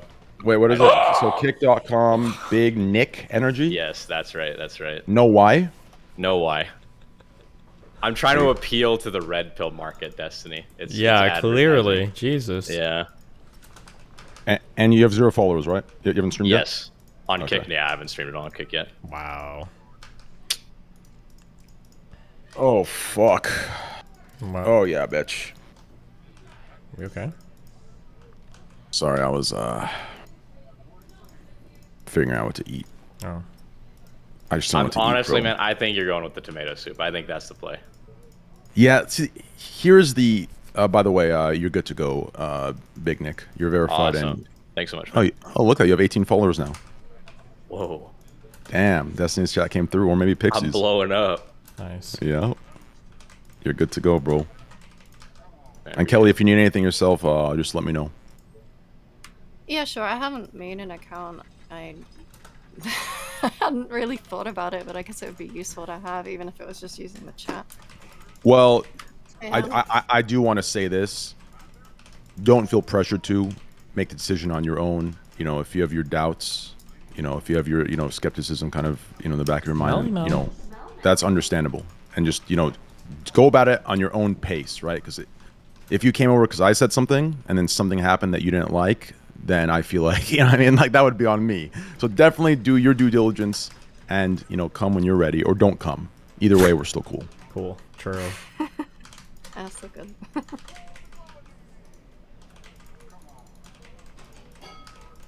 Yeah. Damn, I'm... Anything else, Pixie? Can you think of anything else? I was kind of having fun. Well, what is it? Maybe in the future, if you want to argue or debate with me, I love doing that stuff. And I try like my best to be good faith. Like, I'm not trying to do like stupid like clippable moments or whatever. Only if you were like, you know, a really bad red pillar type that was like, I actually hate women and think you guys are inferior to men, then I would be like a little bit dirty maybe. But if you're not that, then I just legitimately I'm a like centrist. having... I'm a centrist through and through. Then yeah, we can have, if you're okay with it, or if you want to, just let me know, and we'll have more conversations like this in the future. Up to you, really. Yeah, I'll invite you on the podcast when I bring it back one of these days. Sounds like a plan. Hey, what do you think of the red pill? The state of the red pill train. What do you think about that whole, just the whole I'm sphere? gonna be completely honest. I don't even know what red pill and blue pill exactly means. I assume it's left and right, but I don't really know like exactly. And I kind of hate that it's red pill, blue pill, especially since, you know, this is gonna sound wild, but I hate how, you know, in the Matrix, right? The red pill's the real shit, the blue pill's the fake shit, right? I hate that That's they the made point, that comparison. right? Yeah, but that's like the whole point is to say that your opponent believes in fake shit. Yeah. Yeah, but aren't some red pill takes like stemming from the very right? They're just Centrist fucking moment. wrong. No, Purple like, pill train. I truly, bro, I'm telling you right now. Listen, listen. Mark my words. The only future. Do you understand? The only possibility for humanity to truly make it into the future. It's for a son to get the banned distant, from Twitch. distant future. It's a distant future. is going to be under a centrist government and a centrist ideology. I'm telling you right now, it is the future. Why? Because centrism puts to use logic and reason. Do you understand? Wow. It's logic. Listen. Let me ask this, okay? Let me ask this. The left and the right at this point, they disagree on things just to fucking disagree, right? True. Wow. But what's the one thing that they both agree on? Think about it. There's only one thing they both agree on. Their women. hate Oh. for the middle. They both hate the middle. They both hate the center. You need to think about why that is.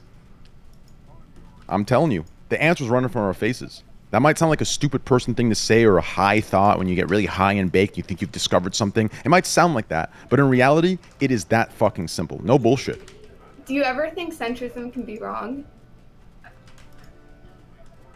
Well, I would have to say yes, otherwise I wouldn't be a centrist. Oh my god. This is why he's a philosophy grad, Pixie, okay? Throw down your arms. You have no chance here. Okay, wait. But then by extension of saying like, oh, you know, the center could be wrong, doesn't that kind of prove that like centrism isn't like the way to go? And I guess yeah, like you're saying. Well, everything oh, can be wrong, right? Okay. I mean, he was just saying that you get hate from both sides, right? Because you're not seen as being on either of their sides. So Jesus. He was saying, and correct me if I'm wrong, the way to the future is centrism, right? But if there's cases where centrism is wrong or not true, then there are cases where, you know, the future is not centrism. I think you're conflating wrong and truth with people hating you. Ooh. Well, I'm just saying, well, correct me if I'm wrong, Train, did you not say the future is centrism? Let me add this for you, Pixie.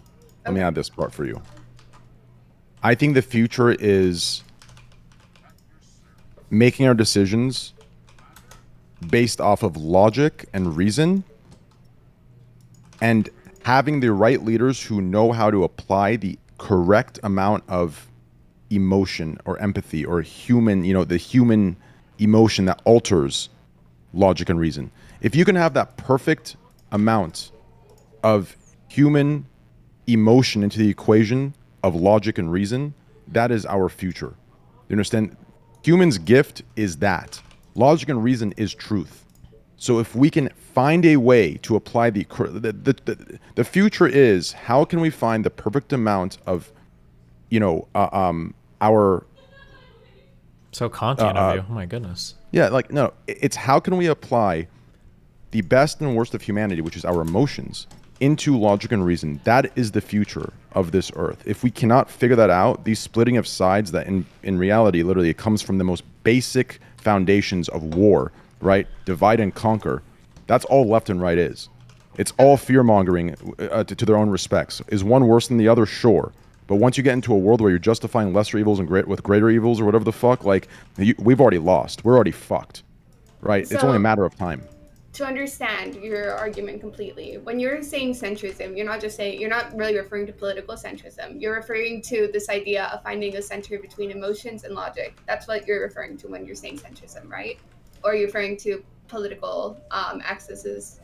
I believe the political will follow after we find a overall center. The political will follow the ladder or whatever the fuck. What were the two options?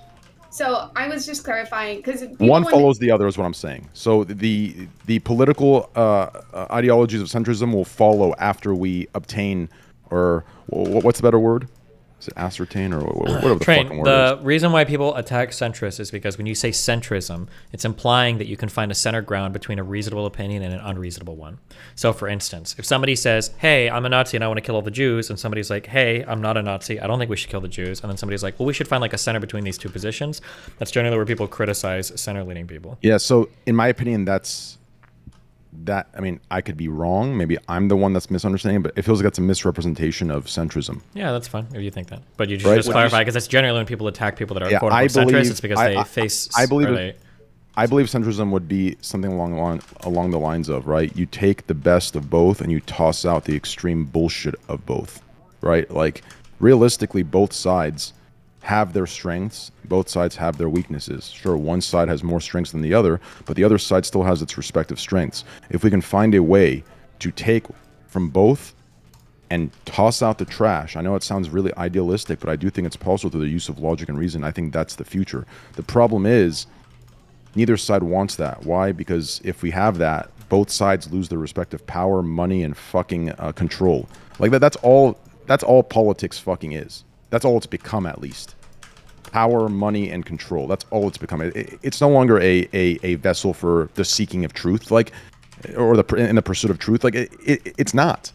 It's literally how to divide and conquer. Each side has their own tactics of fear-mongering, and they attack each other on the exact same shit.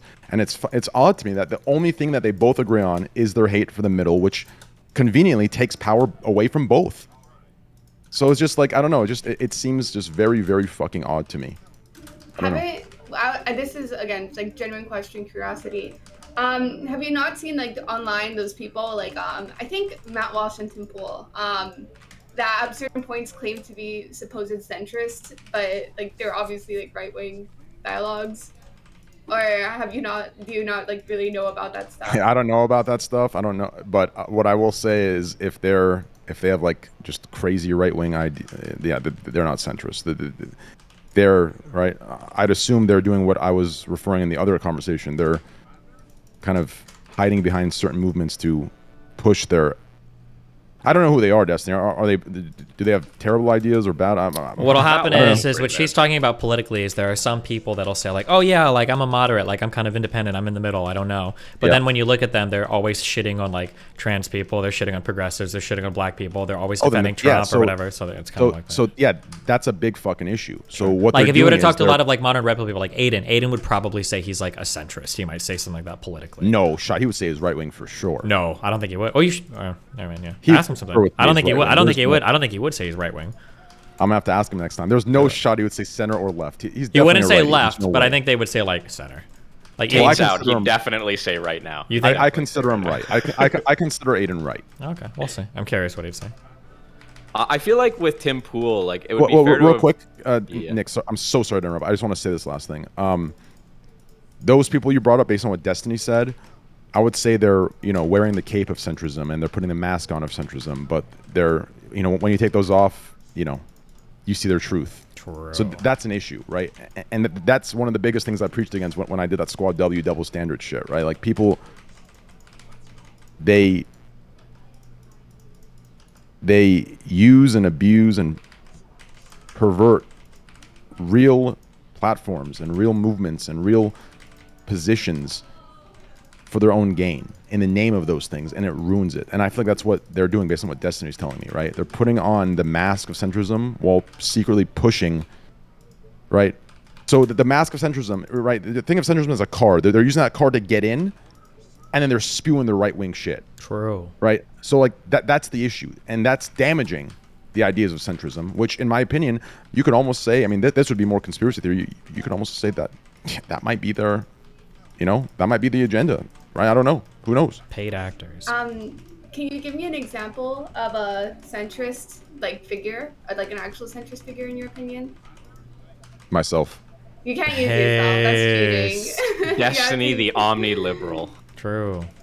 Well, unfortunately, at this time, I can't, and that's why I say it's the future, and without it, we're fucked. That's the problem.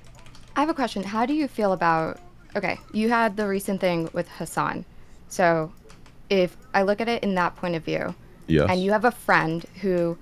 Maybe you have two friends. There's one friend who thinks both of you are wrong. And then you have another friend who's like, well, I like both of you. Like, this is just two different types of centrist, right? Do you see why that is such a turnoff to a lot of people who are either you or Hassan? Because putting you both on equal ground for either of you feels like a slight or not paying attention or just being like spineless almost. Well, I can answer your question, okay? So I would argue that those people aren't actual centrists. I would just say they're spineless, right? So yeah, I would agree. So centrism is sold by both sides as fence sitting. It's not. My idea of centrism is the use of logic and reason. Do you understand? Like that's all it is. If you can use logic and reason and apply like I said, one of the greatest strengths and weaknesses of humanity, which is our emotions. If you can put the right amount of emotion, right, into the decisions that are the result of logic and reason, then that's the perfect balance, and that is the future, in my opinion. So Okay, I would argue. Wait. I don't know what that means, but I understand that you think that. Well, your version of it is probably different from what I'm explaining, which is probably what most people think of when they think of a centrist. But even the way that you talked about the left and the right, that you're not going to pick and choose which one's better, but then like maybe there is one that's better. It still gives off that vibe, even though, and that might be because you're trying to explain things so shortly. Well, but just it still comes combine the across left that and the way. right into one entity, right? And then like just think of it as a fucking checklist, right? Put the right, and when I say fucking, I don't mean that in an aggressive way. I'm not being mean. That's just kind of how I talk. But anyways. You're fucking fine. Go ahead. Okay, cool. Thank you. Put the left and the right together onto a checklist, okay? And when you look at that checklist, take out all the extremist trash, okay? Take out all the fucking just dog shit, extreme ideologies.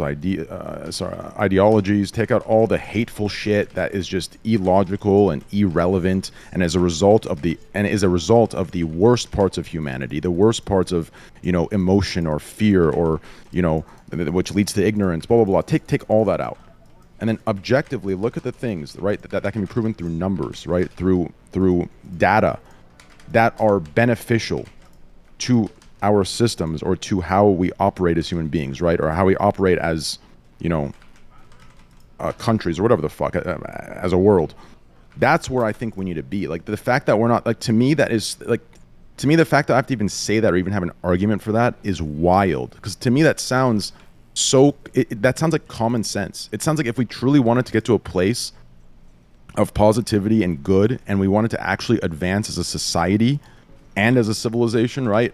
And as a species or whatever the fuck, like, to me, that's common sense. Like, the fact that we aren't there should open so many people's eyes to what's actually happening. Like, does that not sound like common sense to put everything together, see what's good, see what's bad, see what's closed mind? Like, the fact that we're not there yet shows how socially backwards we are. Wait, I have two questions to ask you.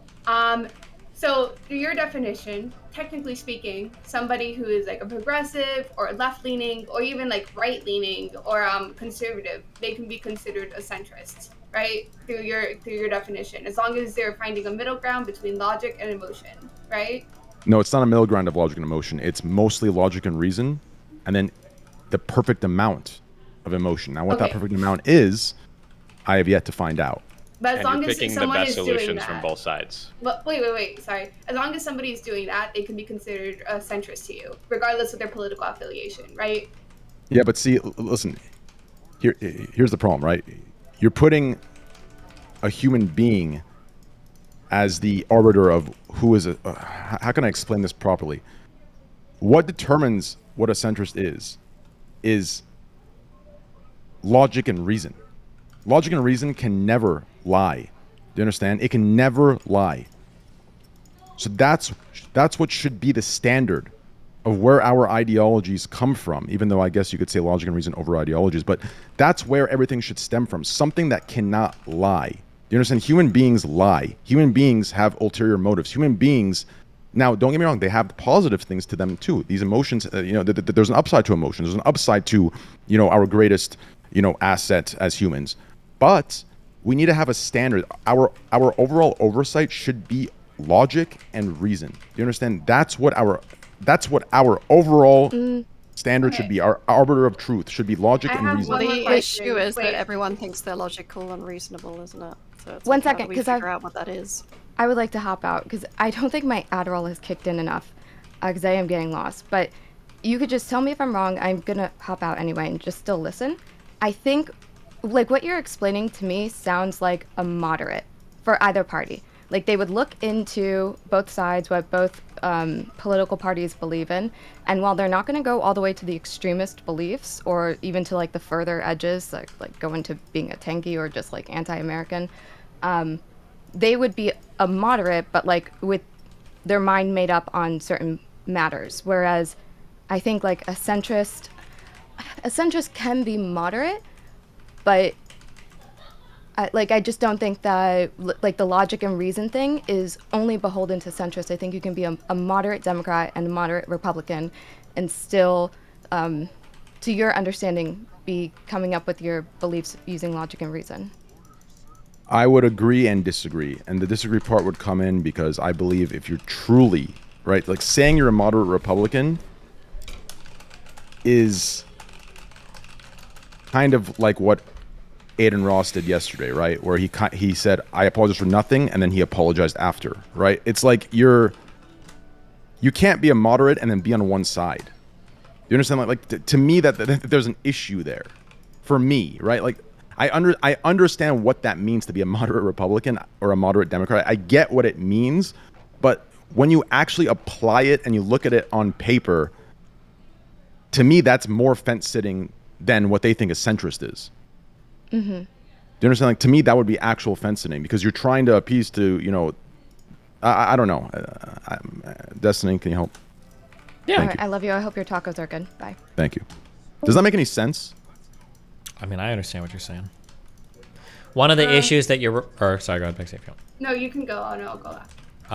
Okay, so one of the issues that you're running into is when we talk about like facts and logic, the problem that we're running into is at the end of the day, some of the questions that we have are going to be moral questions or subjective value questions that we can't use facts and logic unless you're Kant to figure out like what's the correct answer, right? So for instance, here's a question. Let's say that I say I want to legalize firearms in the United States because I think it's important that we have the right to own guns. But let's say 100 children every year die from the legalization of guns. There's not like a facts and logic way of answering that question because you have to weigh the subjective value. Subjective meaning it'll change based on the subject, based on what you're asking. You have to weigh the subjective value of what it means to be able to own a firearm with like the subjective value of the life of a dead child, right? And there's no real way to weigh those against each other. So you can't really solve that problem with facts and logic. And that's where a lot of the disagreements between Republicans and Democrats come from. Okay, so what I was going to ask, or what my idea of whatever. Can I respond to that real quick, Pixie? Yeah, go for it. I'm so sorry to interrupt you. I just want to, because I can't. Once you answer that, I'll forget what Destiny said.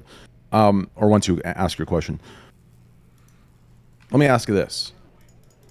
Right now, in our current situation, we don't have the data to apply logic and reason to what you just said. But that's because we have never had a country, or sorry, we've never had an instance in America where guns were banned. So yeah, but I'm saying like what data point? How can you use data to figure out what's more important, a right or somebody else's life? Like, what's the data we could ever collect to answer that question? Well, somebody's life is more important than a right. The problem is when you say that, it opens well, no, up it's a can not. of worms. That's not true, though, right? There are some rights that are more important than people's lives, like the right to freedom of speech. Our freedom of speech in the United States has the capability to get people killed. We don't have hate speech laws in the U.S. You might say some things that cause people to have so much hatred that they go and kill people. But we've decided that the right of our freedom of speech is worth that cost, and there is a cost associated with it. Same thing with owning guns. Same thing with having cars. We can say cars are less charged, right? The fact that cars are legal means that people are going to die in car accidents. But we've accepted that like that's an okay trade-off. But like there's not a math equation there. But that trade-off is the math equation. Yeah, but the trade-off is how do we weigh the life? Like some people might say that one life is too many. Like no lives are acceptable in some ways to trade for a certain right. Yeah, but that's not. You know? But that's not reasonable or logical. Yeah, but when you say reasonable or logical, when I say subjective, what I mean is that like based on who you ask, what's reasonable and logical is going to change. There's not like a math So we need equation. a grand arbiter of logic and reason to that's be presented to us by some higher That's being God. that Yeah, applies. literally. There's no way for like a AI, human to baby. do that. Yeah, fuck off. So what you're saying is I should just fully lock myself into a room of nihilism and just assume that we're fucked. No, you have to argue for your subjective values. But different people can have reasonable disagreements over subjective values. For instance, I'm a big believer in defense of property. If somebody breaks into your house and they're not going to kill you at all, but they're going to break into other shit, I think you should be able to kill that person. But other people disagree on that, right? And it's not a matter of... Well, let me ask you this. Sure. Do you believe we all possess somewhere the ability to critically think and to have a basic logic and reason, the ability to reason? Yeah. Does everyone have that locked away somewhere? Pixie, aren't you the philosophy fucking nerd? Isn't this what Kant says, that through perfect logic and reason you can figure out like actual concrete yes or no answers to moral questions? that is a content point. Yeah. That there's a system of logic to determine morality, basically. Yeah. I mean, I don't really think so, but I mean, that dude He's probably smarter than me. But like, I mean, well, no, like everybody's like a lot of philosophers debate back and forth on whether there's like a concrete answer of yes or no. But I think right now, I think people. Well, do you guys want to know my 2 cents? Yeah, go ahead. Yeah, sorry. Yeah, no, it's okay. I'm actually not. Well, I'll get to what I wanted to say later. But I think if morality, if you disagree with the premises, then it's a completely different story. But if morality is an outcome of how to best function in society, right? Or supposedly best way to function in society. So we create these theoretical rules of how we should, or not theoretical because we implement them, but we create these set of rules of saying, oh, people should act this way, don't act this way. You're harming other people because of this. This harm is okay because it benefits society in this greater way, etc., etc. Then there should theoretically be a set of rules that maximizes basically like human well-being or like human coexistence, right? So with that in mind, you can like theoretically get into a perfect or like the best set of rules is out there theoretically. But finding those set of rules or what that exactly is, that's a whole other problem, right? That's what we have like moral philosophers for. But you could say like in theory, there is like an objective best set of rules. We just don't know it yet. Yeah, but I disagree because there's going to be some things there are going to be weighted in ways that are impossible to measure. So for instance, like let's say somebody says, I think homosexuality is immoral. Those people should be thrown off buildings. How do you, like, we can't maximize for a world that treats gay people well because they would say that that's like a moral wrong in and of itself. Well, yeah, that's where you go back and you say like, well, if you believe that or if you act that way, like this set of rules is obviously harming this minority like really badly and not really like benefiting anyone, or like the supposed benefit is less than like the life or like. Well, but you keep saying. No, I'm not saying it's perfect. I'm not saying it's perfect. Well, no, I'm not saying that what your system isn't perfect. I'm saying it's meaningless because what you consider might be a harm to a gay person, they would consider that to be like a positive. Like we should be harming gay people because they're hurting society, right? Okay, but just because, I guess we're gonna like go back into just like agreeing to disagree here. Well, because no. just because somebody says that doesn't mean. Well, that the they're first. Okay. I'm so sorry, Pixie. Finish. No, it's okay. I'm sorry, finish. What I was gonna say is that just because somebody says that they believe something is right, becomes a question. Oh, is it really right or not? And if you believe morality is like, like ultimately subjective, then you would be right. If you believe that there are like objective truths in morality, whether one way or another, then it doesn't matter if the person says, I think this should happen. Well, of course. Well, but then none of this argument matters. If there's objective truths, then we just figure out the objective truths and then we figure out our normative ways to arrive at the most objective truth, right? Like, yeah. Yeah. Okay. What were you gonna say, Train? No, that objective truth part covered it. Okay, the question I was gonna ask earlier is you were saying like take out the extremes, etc., and then we're gonna like work our way from like the middle, etc. Oh, sorry, said whatever. Words are hard. My question to you is that throughout history, it seems that like sometimes the most extreme ideas at that time are the ones that lead to a lot of progress. So, for example, there was a certain point in time we're talking about like banning slavery or stopping slavery was seen as like this radical idea. But obviously, as a society, we have benefited from the stop of slavery. We have advanced there. We think that's archaic. So my question to you is, how do you, like, you said cut out the extreme ideas, but how can you do that when maybe some of these supposedly extreme ideas can lead to like really beneficial outcomes? Through the application of logic and reason, right? So I guess what that standard, what we would need to find is a credible source of logic and reason, which I believe, like, that it sounds wild to even say that. Like, the fact that was presented to me in this conversation about you guys was wild. That like I understand the perspective that everyone believes they have logic and reason, but I think what we need to do is come together and actually, I don't know if it's through the pushing of education for all. I don't know what is required of us, but we need to find a way to help, right? Because logic and reason shouldn't be this subjective thing where one person thinks they have it and the other person thinks they have it, but both of them have conflicting ideologies. That makes no sense to me. Do you understand that? Well, but I mean, how do you resolve the disagreement between like a Christian and a Muslim? But they're not arguing from logic and reason. They're arguing from faith. How do you resolve the Right? disagreement with somebody that thinks that like homosexuality should be allowed in society and shouldn't be allowed in society? Once again, they're not arguing from logic and reason. Logic and reason would state Yeah, but the logic is going to boil down. There's going to be some really fundamental statement that kind of isn't in logic and reason. So, like, somebody might say, for instance, that like I think that homosexuality should never be supported for society because it's unnatural, and like unnatural things don't make us happy, and if they do, they shouldn't. And like it's going to be like it's going to be like some really grounded statement like that.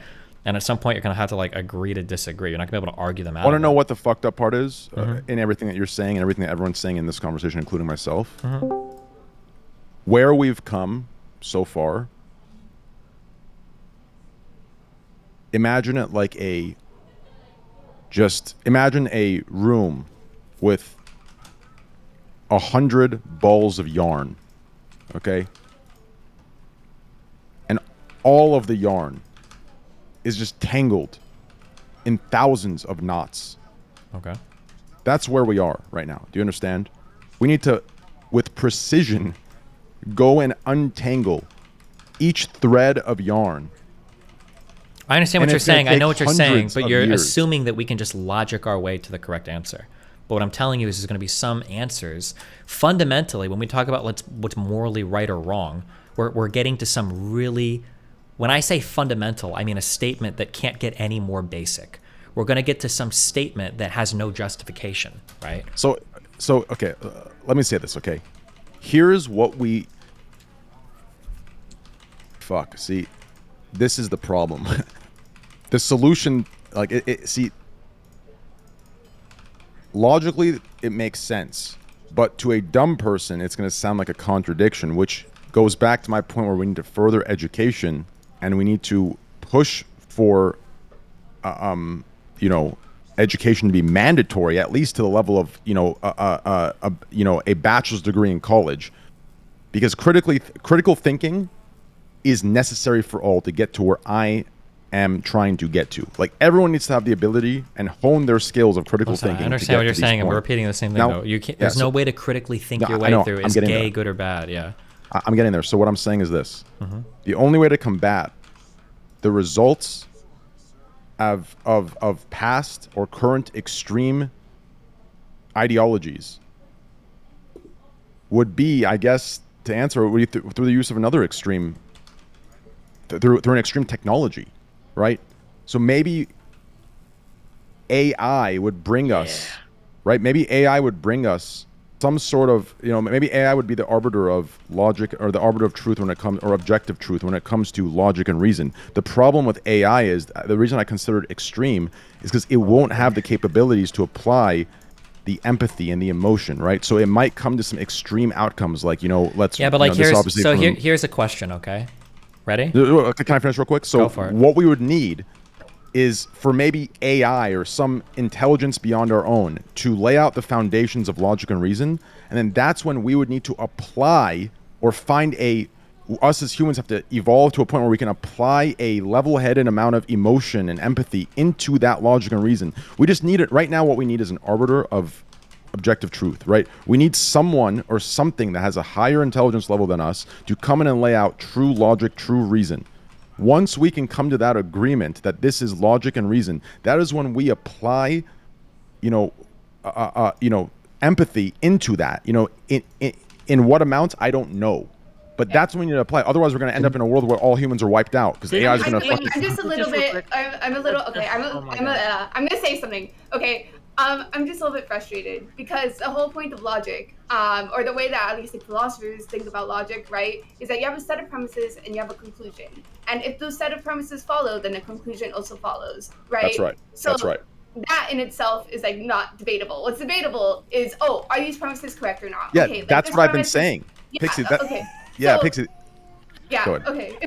So I was gonna say, like, this whole idea of like, arbitrary, like, truth and logic. That's not even like necessarily completely necessary, because Yeah, well, as long as you can create a set of premises and conclusion that follow, and there's no inconsistencies, et cetera, the other person has to take it, or else they're being illogical. Yeah, technically the logic part is really easy. That's the easiest part of everything. Okay, well, that's what I've been saying, but from my understanding, which I clearly misunderstood you guys, it seemed like you were saying that everyone believes they're logical and reasonable, regardless of the premise we provide and the conclusion that comes from the premise, right?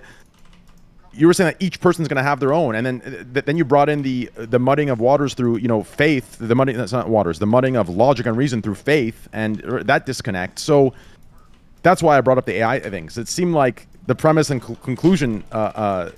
Who teaches the AI? Wasn't good enough. Just real quick. Oh wait, I'll also wait real quick just for heads up for you guys. I'm just spending 4 minutes because Mr. Girl and his zombie slave are going to be talking soon. So just letting you guys. Can I cut through some of the confusion here real quick?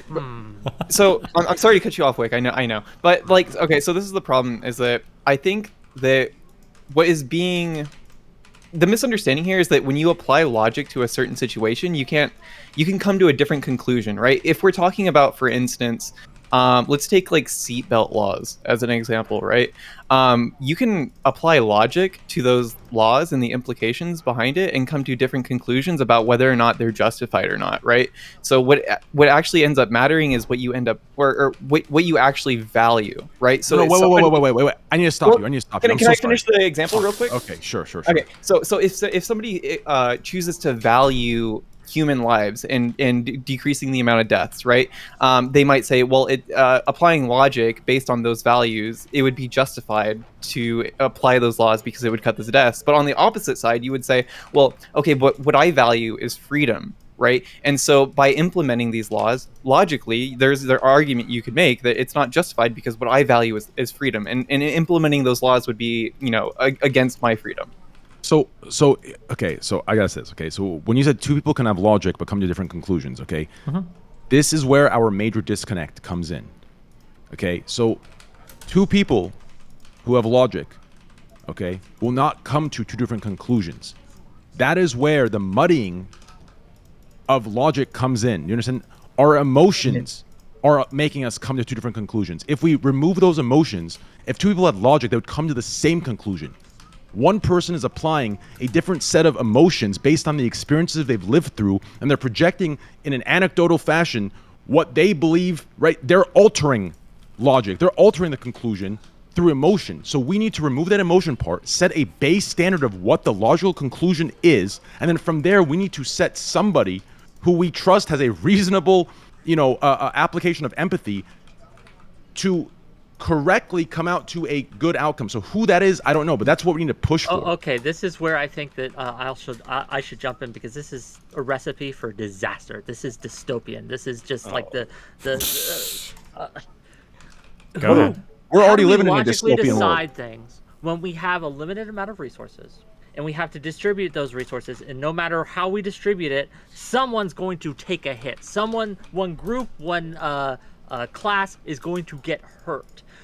How do we logic and reason saying, well, hey, there's 10 seats on the lifeboat.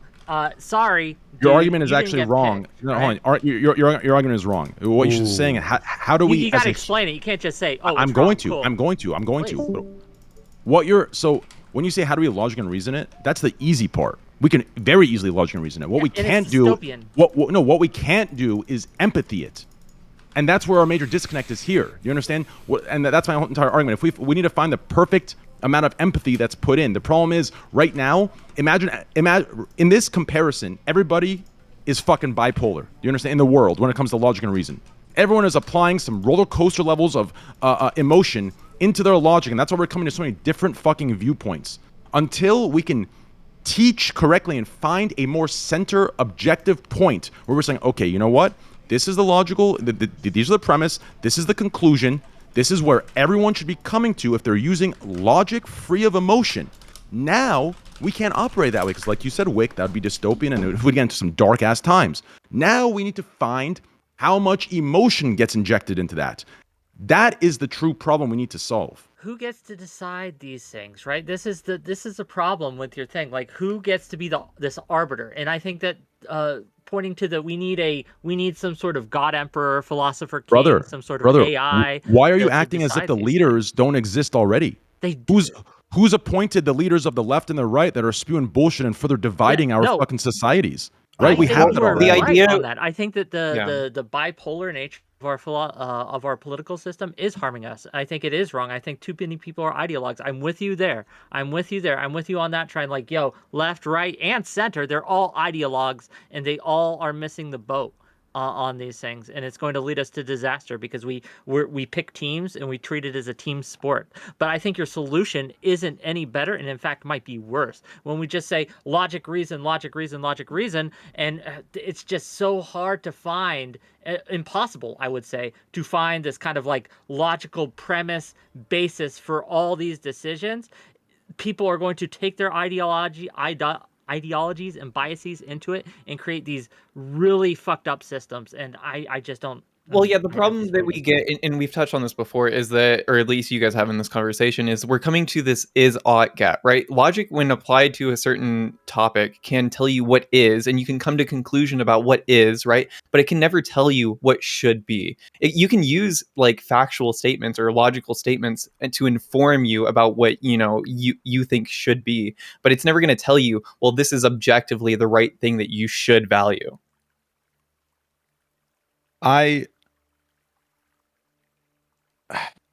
I feel like here's what I feel. I think everyone makes some great points in here, okay? It feels like to me, and this could be my optimism, this could be completely, it probably is illogical, right?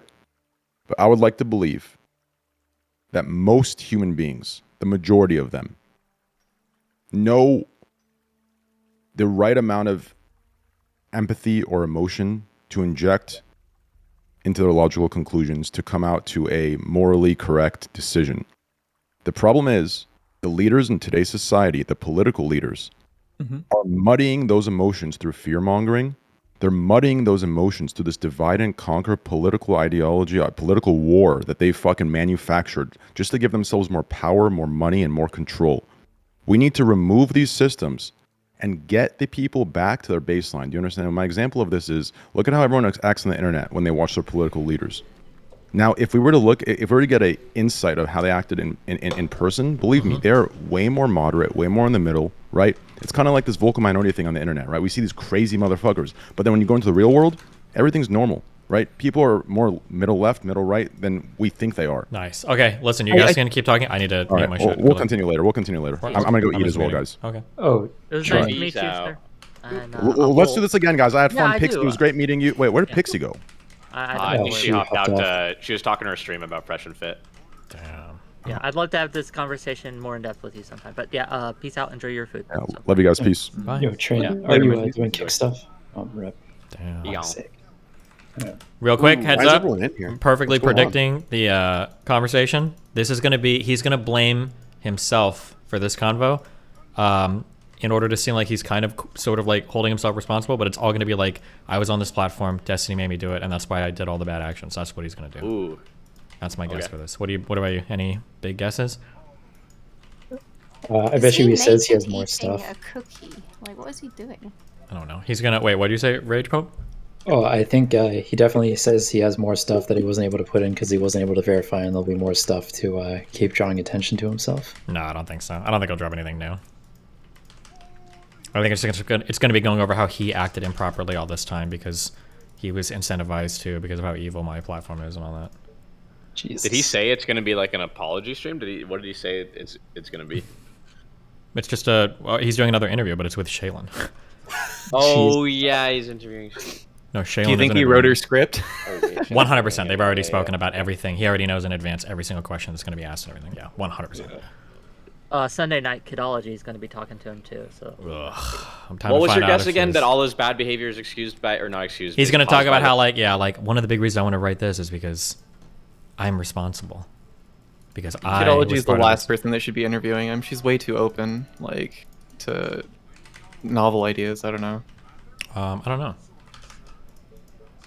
I just don't watch enough of her to know, but yeah. I think he's going to say that the system has indoctrinated everybody into cycles of abuse that seem normal, and that's why nobody can tell why everything's wrong, even though it is. Yeah, it is funny when he says like even fucking President Sunday is like captured by my wide net, I guess. Dude, that was fucking hilarious. It's the orbital industrial complex. Steven, subreddit question. What's up? Because of the way VODs work on Rumble and Kick, Mhm. that rule for the orbiter citation thing is super hard to enforce. What are your thoughts? People are making clips of it somehow, aren't they? Wait, you can make clips on Kick now, can't you? On Kick, maybe, but for like Rumble, any link to Rumble gets immediately nuked by Reddit admins. I can't do anything about it. Really? Yeah. Yes, you can make clips here. I'm gonna peace out. Sorry for dropping in. Bye. Yeah, apologize. Got him.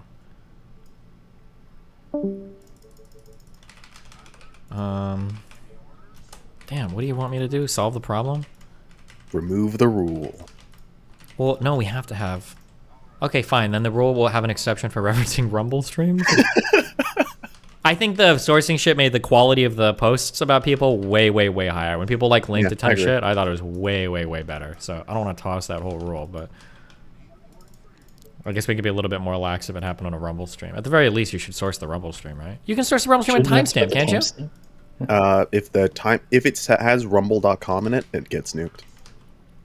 Can't they just say like, here's the thing, and then not actually like link the whole thing? Just like the give slash? like get the slash or whatever afterwards. I guess that's part of the learning curve for the subreddit. Yeah, they can do it. Does it get nuked in the comments as well? Yeah, everywhere. Why does Reddit hate Rumble? Probably misinformation. Yeah. For COVID and shit, I guess. Okay, that's all I got. Be careful, babe. Later. Super quick question, Destiny. AI, based or cringe? I mean, kind of based. What do you mean? Okay. How would Well, no, AI be this is the question. cringe? Lots of people just think it's cringe, bro. Like they think it's stupid, and the fact that it can't have emotionality means that it's not going to value human life and it's going to destroy us. You know, Skynet shit. I mean, that could happen. I mean, I'm not going to sit here and say that's impossible. Well, could, but like so many people think it's like the obvious outcome, and so we should never pursue AI, right? They're just mad they're losing their Well, jobs. no, the real problem is that a lot of people want to act like it's so far in the future that it's pointless to address right now, when we actually don't know how long it'll take to address the issues with AI. So that's something that we should take into account and start accounting for now before we develop some super intelligent AI. Haven't we had like 50 plus years with this being invented and nobody's done anything about it so far? Like, it just seems kind of dumb to just stop it now. I think it's impossible, right? Like we've never been able to stem the tide of like technological advancement. But yeah, Well, okay. you kind of can. It depends on like how much it takes for you to get into it, right? Like we can do a decent job at stopping people from getting nuclear weapons because the infrastructure is prohibitively expensive. But for AI research, I mean, theoretically, like any group of people can do that in their basement or whatever, right? So it's harder. Yeah, that's fair. I think it's too useful too. Like, I don't know about AGI. Maybe AGI will just be different, but AI as it currently exists, it's just too profitable in every way to make people not do it. It's gonna happen. Probably, yeah. Okay, cool answer. Oh shit! AI Here we based, go. you heard it here first. Be careful. Yeah, peace. Enjoy Max.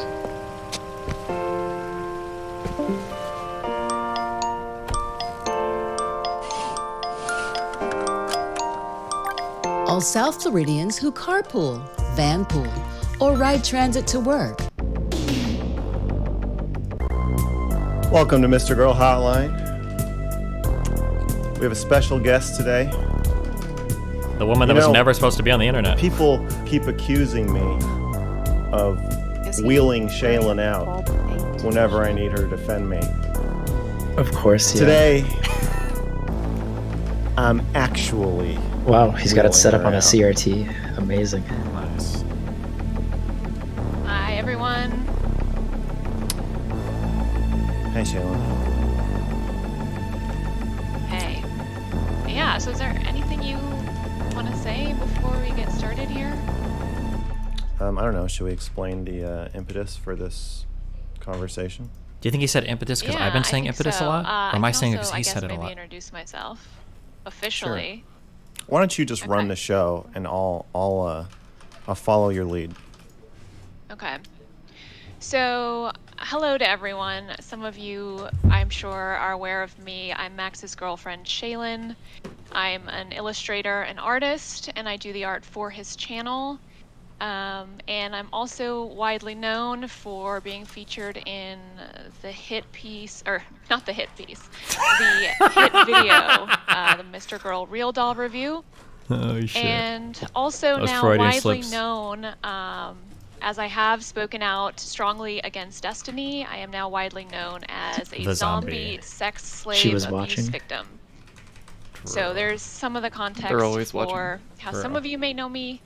And yeah, as Max was saying, the Who's reason Destiny? And he has the For new body. viewers, who's Destiny? Destiny is the reason why I'm here. Who's Destiny? To talk about, he's a Destiny? streamer. Yeah. He is a big streamer. And he is abusive, in my opinion. And Thanks. Max Okay. recently wrote a report about the abuses of his power. Do you have anything to add to that? Nope. Okay. Yeah, so the reason why I'm here today is because I have been watching the recent coverage of the report from the sidelines and have been pretty horrified at the way that it's been approached, the callousness and lack of sensitivity that I've seen displayed by members of the community, which, again, to some degree, was not that surprising to me. I think I've been pretty vocal, as some of you may have seen me discuss my opinions about what I think has been going on. However, I just think that there needs to be an opportunity for Max to speak a bit more freely. And so I wanted to step up to the plate here and provide some space for that. Max, do you have anything else you want to add to your evaluation of the conversation when I approached you about this? No. Okay. So what I'd like to do and just kind of start with is to actually go through a bit of a summary of what is in the report, because in the previous interviews, I found it pretty disturbing to see that most people could not actually summarize or even, in some cases, really knew what was covered in the report. In the start of the introduction, Max outlines his opinion and argument, or findings, you could say, from his investigation into Destiny over the last 4 to 5 months. And he describes that Destiny is abusing his platform. And so there are 4 components or patterns that contribute to this thesis, if you will. And the first of those is unequal sexual relationships. So, Max, can you just explain for me what that means to you and maybe go over a couple of Oh, this is kind of cute. They're taking my advice. One of the things I told Max is he needs to define what abuse is or define what the issues are. And now he's doing a better job of actually laying on, instead of just taking for granted that everybody's going to agree with him. So good job on this. Okay. instances that stand out as illustrating this? An unequal sexual relationship is when in this context, when a large streamer is either sexting or having sex with a much smaller streamer who, well, there's a few ways that they're unequal. One is, in Destiny's case, there is size, so you stand to gain a lot by streaming with him. There's money and clout associated. That's kind of a more common power imbalance that you'd find in an industry. But additionally, there's the power of power over the public's opinion of you, which is a bit stronger in the case of Destiny and his sphere than other content creators, where he has this network of highly loyal smaller streamers called orbiters who will pretty much... Just to be clear, this is true of every entertainment industry. If you look at celebrities that break up with each other, I think Selena Gomez, isn't she still writing songs about Justin Bieber? This happens in all entertainment, where fans will dogpile other people or take an interest in the lives of people that they have like romantic or sexual relationships, etc., etc. This is not unique at all to streaming. Much carry water for him, almost whatever he does. And if they don't, he frequently turns on them. So like most recently, Brittany Simon said that she thinks that Destiny shouldn't be giving relationship advice because his personal life is a mess. And within, I don't know, 2 hours of her saying that, he had blocked her on every platform and vowed to never speak to her again. And part of that criticism she made was a criticism of his relationship with Anna. Probably his most talked about unequal sexual relationship. So then in the case with Anna, you see power over people's opinion of her was a big trigger for her in wanting to clear her name, kind of. Oh, this is good too. He's listened more. He's actually done more research now into why Anna was the way that she was. It wasn't just because of sexual relationship or obsession or any of the weird shit that a lot of people thought, including Dan and Melina. It was because of other people's opinions of her. Oh, this is cute. So he's listened to me. He's taken my feedback, and he should have just hired me to write the second piece. But it seems like he's incorporating a lot of my criticisms now. Yeah, I think he's been hate watching you since the article release. He's been obsessively watching me because every time there's stuff going on, he's commenting about it in a subreddit. Right? We see him like live posting about it on Reddit. Yeah. For a long time, she spent trying to clear her name. So that's two ways. A third way is that the threat of retaliation, where if you have a falling out with Destiny, you can do what I'm doing. Like, sure, anybody can, write a report or whatever against him, but I don't have the ability to just like snap my fingers and change public opinion of him. I don't have the ability to send a horde of my fans to go onto his subreddit and harass him. I don't have people who are interested in doxing other people or harassing their families on my behalf the way he does. To be clear, Mr. Girl's community, I believe, did do that to Not So Erudite. I believe they did dox her, and they did go after her shit. And then also, I would argue that Max is, to some extent, engaged in a huge harassment campaign against me that apparently other people have taken part in as well, because Max said that one of the reasons why he was able to contact one of the girls that he did was because a fan reported that she had mentioned something about me in some other area. So that's kind of soliciting your fan base to kind of work on behalf of you, but... just as much as that's more than I've ever solicited mine. To be clear, you get absolutely perma-banned from my fucking community if you're ever like doxing or engaging in those types of harassment behaviors against other people. That's like a zero tolerance policy in my community. So that's another gigantic power imbalance, which is what happens if it goes wrong. And I don't think people pay enough attention to that aspect of it, where it's like, you don't know that he would do that to you.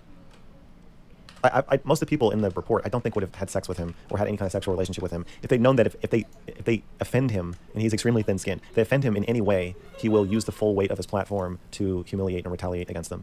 Also, just to be clear, there's plenty of people that I've had sexual relationships with where nothing has gone wrong. That's not the norm for how my relationships end. That's actually incredibly abnormal. He knows that. That's why he interviewed 40 plus people, probably most of whom I've had sexual relationships with, and he didn't include any of them in the report. It's really strange that he interviewed so many women that I fucked, but at the end of the day, he only includes the stories of two, which was Lav and Anna. Just as that's like a direct contradiction to what he's claiming right now. But so I think those are the three main ways that there's a pretty serious power imbalance between him and the people he tends to have sexual relationships with, or at least the ones outlined in the report.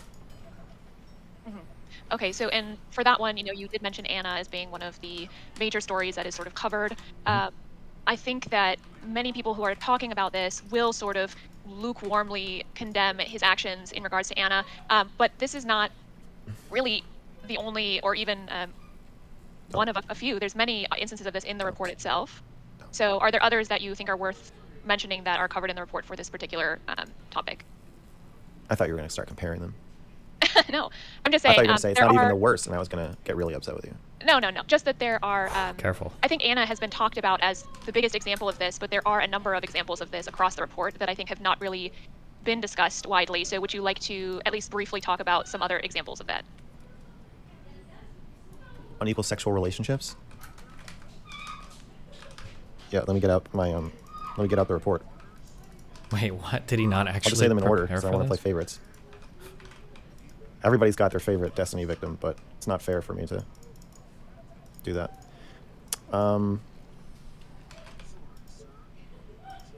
Mia Rose. He groped her on stream, which was unwanted. They both have acknowledged this as a sexual assault. It's just he had a much larger platform than her at the time. And Did I?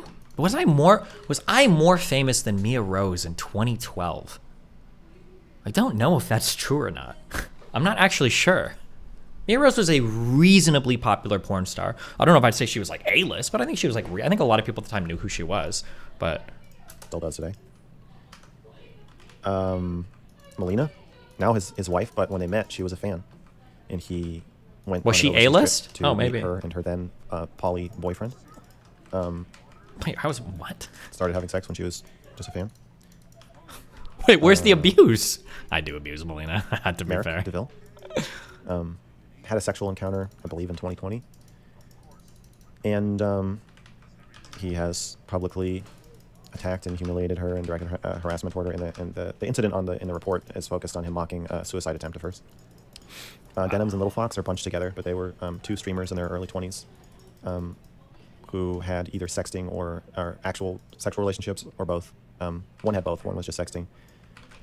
Who Destiny preemptively smeared on a stream because they had a misunderstanding about kind of just boundaries around staying in his apartment the week after TwitchCon. And Destiny was afraid that they were going to make a false sexual misconduct allegation against him, or say that he kicked them out of his house because they wouldn't have sex with him. So he just kind of preemptively went on stream and called Denims a liar, and just kind of aired out his frustrations with them about the weekend and his audience. Oh, he still doesn't know the facts. I did not go on stream preemptively. He didn't do any, I don't know how he spent 4 months to do research. I don't know if you guys, for those that were there, Denim started streaming first. Denims was streaming first. I woke up and turned my stream on in retaliation. Like, he's just wrong. He doesn't know the story. Like, why are you doing this? And he was like, I have to protect myself. No, that's not. So again, Denims was already streaming. Publicly humiliating them. But okay. A week later, I just don't think you can consent to being treated that way. Lav.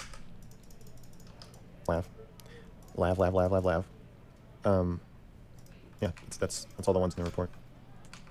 Okay, and so let's move on to the next one. So the next one you outline as the pattern is retaliation. So you have already... Please tell chat what Denims did. Me and Iman have been good, or me and Little E-Fox have been good for a long time.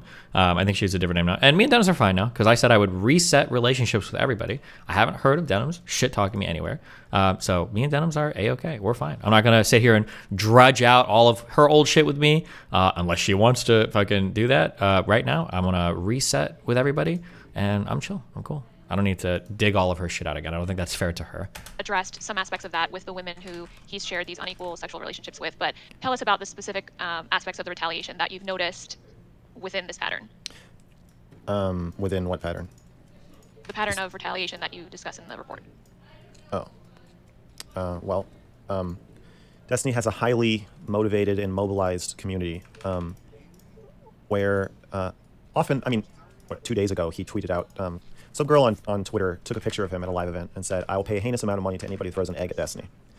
And he Destiny still is so obsessed with me. Does anybody know where she works or lives? Jesus. This kind of departure from subterfuge and plausible deniability is not super common. It's not really that often that he will make a direct call for somebody to be doxxed and harassed.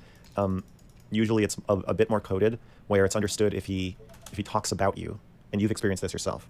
Or if he says something like, Shaylin was so happy before she met Max, and watches a video of you on stream, people are going to start making subreddit posts about you. People are going to start harassing you on Twitter. You're going to start getting weird DMs telling you, like, I feel when I'm not allowed to talk about anybody. Stuff like that.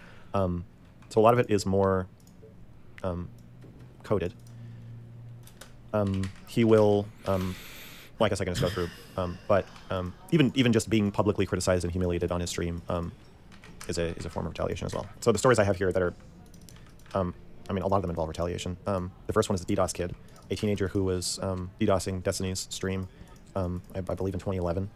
Jesus. Destiny later said that he had planned to kill the kid. 2011. Because no legal recourse was working. He didn't actually sue him or take him to court. He said that would be too expensive, so he would kill him instead, and his father, and said that the reason he didn't is because he was making so much money on Twitch at the time, and didn't want to jeopardize, I guess, his career.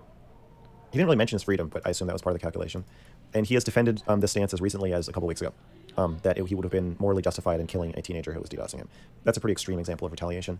Blue Tea, around the same time, I think 2011, he leaked her nudes to his friends and called her ugly. Wow. And Blue Tea, he had access to his Twitter account. Not technically. Actually, she guessed the Or password. he should said access to his email, Yeah. but she changed his Twitter account password, logged in as him, and tweeted out a picture of his genitals.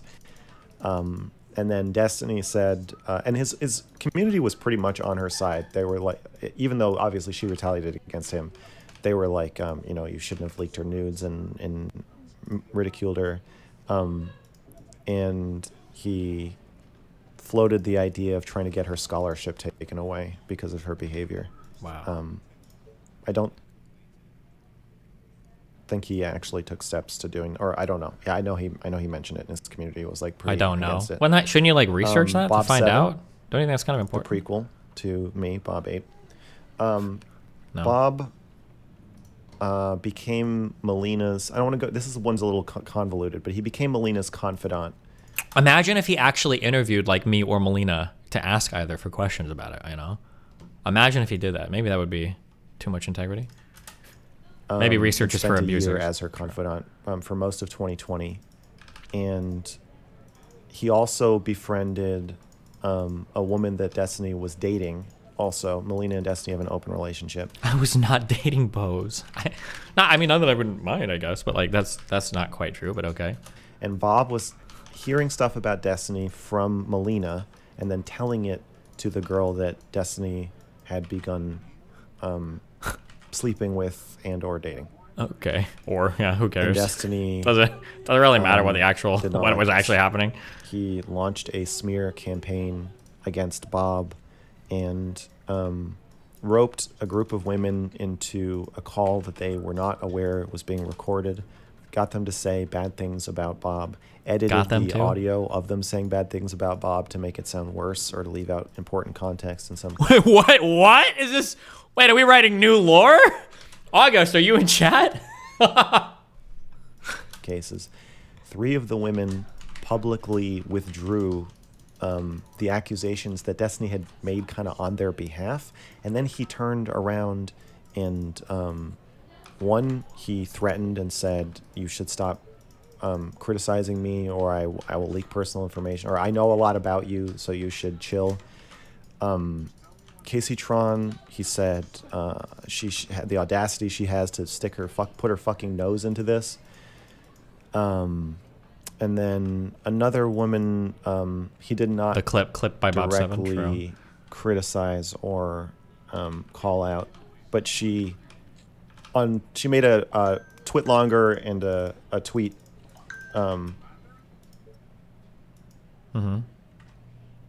Before he went live, naming her as like an accuser, saying she didn't want to be involved and she has like no problem with either side, and then he did it anyway.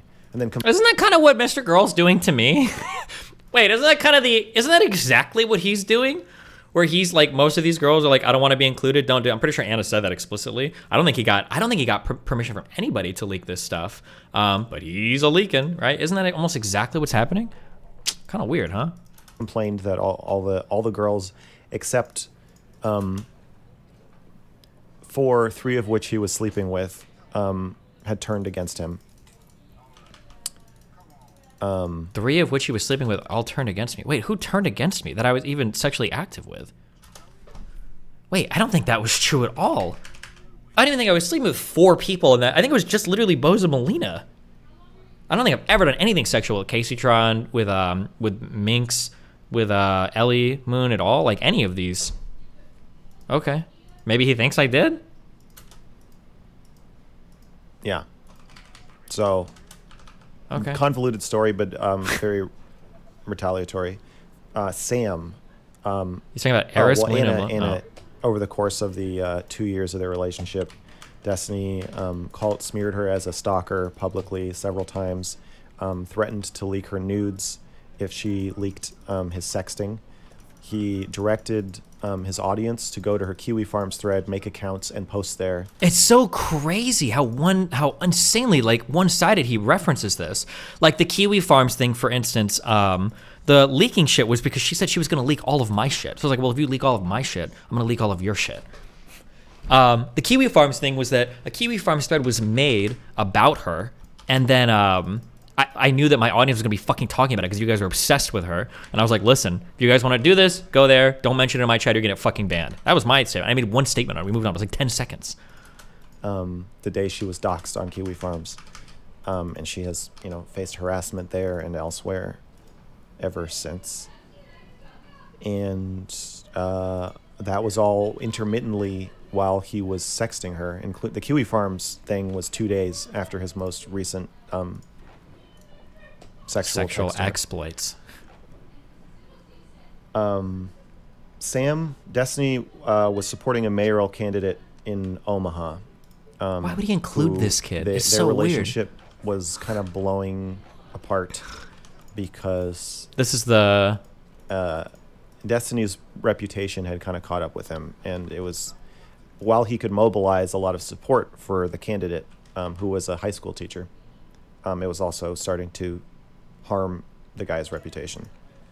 And as Destiny was getting dropped from the campaign, and the candidate was getting like death threats from people who hate Destiny, with threats to his family, and he was considering dropping out. In the midst of all this, I don't even think that's a local true.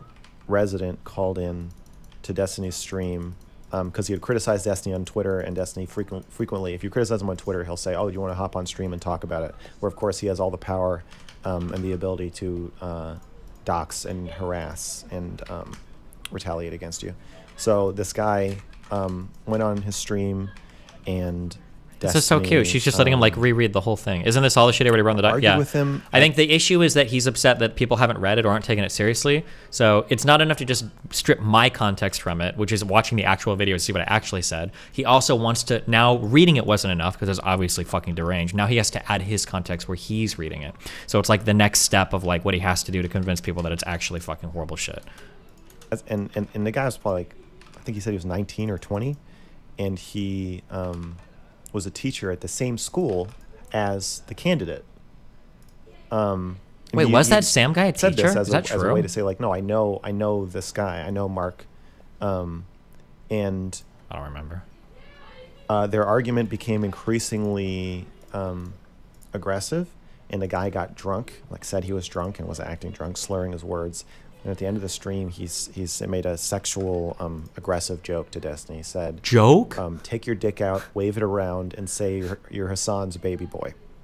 Hassan is Hassan Piker. I'm sure you know who he is. He's a large political streamer who came out of Destiny's community and is now a rival streamer and is bigger than Destiny at this point. Destiny, after getting dropped from the campaign, emailed a clip of this caller saying it to the school to try to get him fired. I don't remember doing that. I might have. I don't remember. The newspaper story, I think from the University of Omaha paper, that kind of applied the most pressure. I think it's the most upvoted post ever in Destiny's subreddit. He wrote this like takedown post naming her, and after he'd already been fired. So yeah, no sexual elements there, I guess, except the take your dick out part, but kind of, in my view, highly retaliatory, disproportionate, inappropriate, unethical, and me writing an bizarre article in response to her article was inappropriate. What? Darius is a former sex partner of Melina's. Damn, downgraded to just sex And partner. Rip. Friend, confidant. Oh, okay. There you go. I got that. Became close with her in a kind of similar relationship to the Bob thing. Bob was also sexting with Melina, as he was her confidant. No, Bob. Her confidant. Bob and Melina never had a sexual relationship whatsoever. I don't know why he would just say that. Also, I don't think Darius was ever like Bob 7. Darius has never like done any weird fucky shit behind the scenes to me ever. Or if he has, I've never heard about it. But when Destiny was having marriage trouble in August of 2022, Melina asked Darius to move with her to Austin. They had a falling out, and then afterward, Destiny humiliated Darius on a stream with... What? I feel like I got shit from Melina for not sticking up for her. Did I humiliate Darius on that stream? I think I agreed that the dog thing was stupid, but I also said that like that Melina was stupid for saying anything in chat about it. Did I humiliate Darius on stream? Did I do that? Dude, no, he literally, I don't know what it is. Even when we were talking about it, I was just talking to him about how you just like were talking, because he wanted to talk to me about it. He was like, oh, you were like intentionally trying to like you were trying to stick it to me, like you were trying to put, like you were trying to, you know, in the article, the thing where he says like you like were going after me, like you were going for the kill shot. Oh. You were talking about stuff. He thinks that was like your way of like like fucking me. Like you were just trying to like make me look really stupid, so that way you could just like toss me aside. Oh, okay, or gotcha. something. All Yeah, right. he's just like fucking dumb. Okay, hold on. Let me keep listening. With details about that, and then he and Tabor Pepper, a professional NFL player, for some reason was also he's Tabor, been a fan of Destiny for a long catching time. I guess, strays. was on the Oh, stream no. making fun of Darius for paying $10,000 to save his dog, but the $10,000 was donated to That's him by true. Trainwrecks. Anyway, just another sadistic humiliation ritual from somebody who crossed some line or another. We've kind of talked about Merrick Denham's Little Fox. Whatever. This is going on for too long. You get what I'm saying? Yeah, I think let's move on to the third pattern, which is sadism. I think this is pretty well exemplified in Darius's story. But Yeah, there's a describe glee. that a little more. There's a glee that Destiny seems to get from making people uncomfortable, seeing people in distress. He's projecting so hard. I'm pretty sure like every other fucking conversation Max has with somebody, people are like fucking crying and shit by the end of it. But okay, dude. Audience seems to enjoy it. His fellow streamers, orbiters, particularly Dan, seems to enjoy causing and viewing people in psychological distress. That is the true. subreddit thinks it's funny. Dude, that's not true. My subreddit is super divided on it. My subreddit goes back and forth a lot on whether or not the types of entertainment we engage in is like ethical or unethical. They're pretty torn, I think. Yeah, I think just interpersonally, Destiny seems to enjoy hurting people and watching them get hurt, and then entertainment-wise, he Jesus. seems to package and sell that as entertainment. And then the final one is narrative control, which I think we see very strongly in your story that you include at the end of the report. Mhm. But go into that a little bit and sort of what you have observed with that. Well, just in my experience, over the course of the year streaming with Destiny, starting with the doll review, was when I really noticed it. I became aware that Destiny had much more control over what people thought of me than I did. Yeah, it's in my community. No not just shit. how my words were interpreted, but even what words I have said. So, for example, with the release of the report, Max said he had 20 women waiting to come forward. I never said that. What? I don't think I ever said that. The one time I'm quoted as saying it, he just said I said it. I think the one time I'm quoted as saying it was in a private conversation that a spy for Destiny had recorded and sent back to him. But I don't even think I don't know what I said to her because I didn't record the conversation. Fuck, somebody find it. I'm almost positive that I remember seeing the 20 plus number as something that he had written. Does anybody have a link to that or a source for that? I'm trying to think of where he, I wonder if Rachel told me, or somebody, somebody sourced through that. Didn't he say a lot of women? I know he said a lot of women, or women. I know he said that. I'm trying to remember if,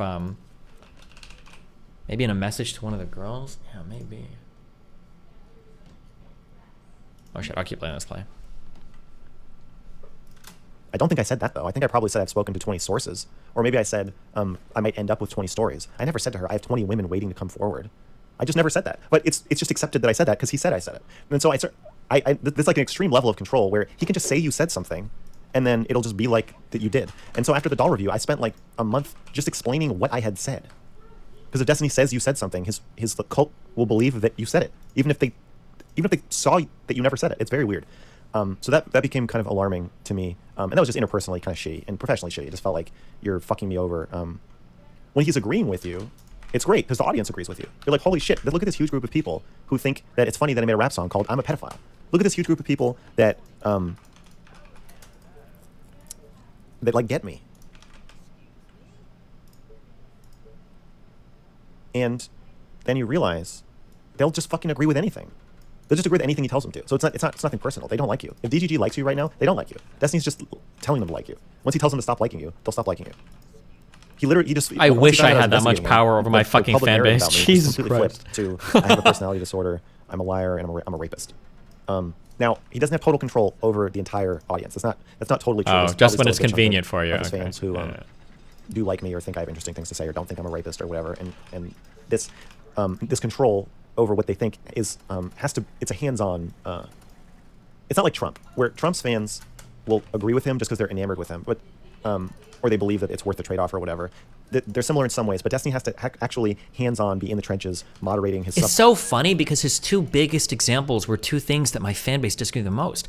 Anna and Lav were two examples of people that I was like, oh, like Anna's chill or she's like not she's not stalking me or blah blah blah, that my fan base fought with me the most. Same thing with Lav as well. These were two people that people vehemently disagree with, that I could never change their opinions on. But it's kind of funny that those happen to be the two in his story. Subreddit and moderating his Discord and his chats constantly to weed out narratives that conflict with whatever his agenda is at any given time. So then it became really disturbing to me when he became friends with Nick Fuentes and was doing his friendly streams where he's just kind of rubbing shoulders with him. And I said, I think you're sanitizing this guy. He doesn't have a huge following right now. What?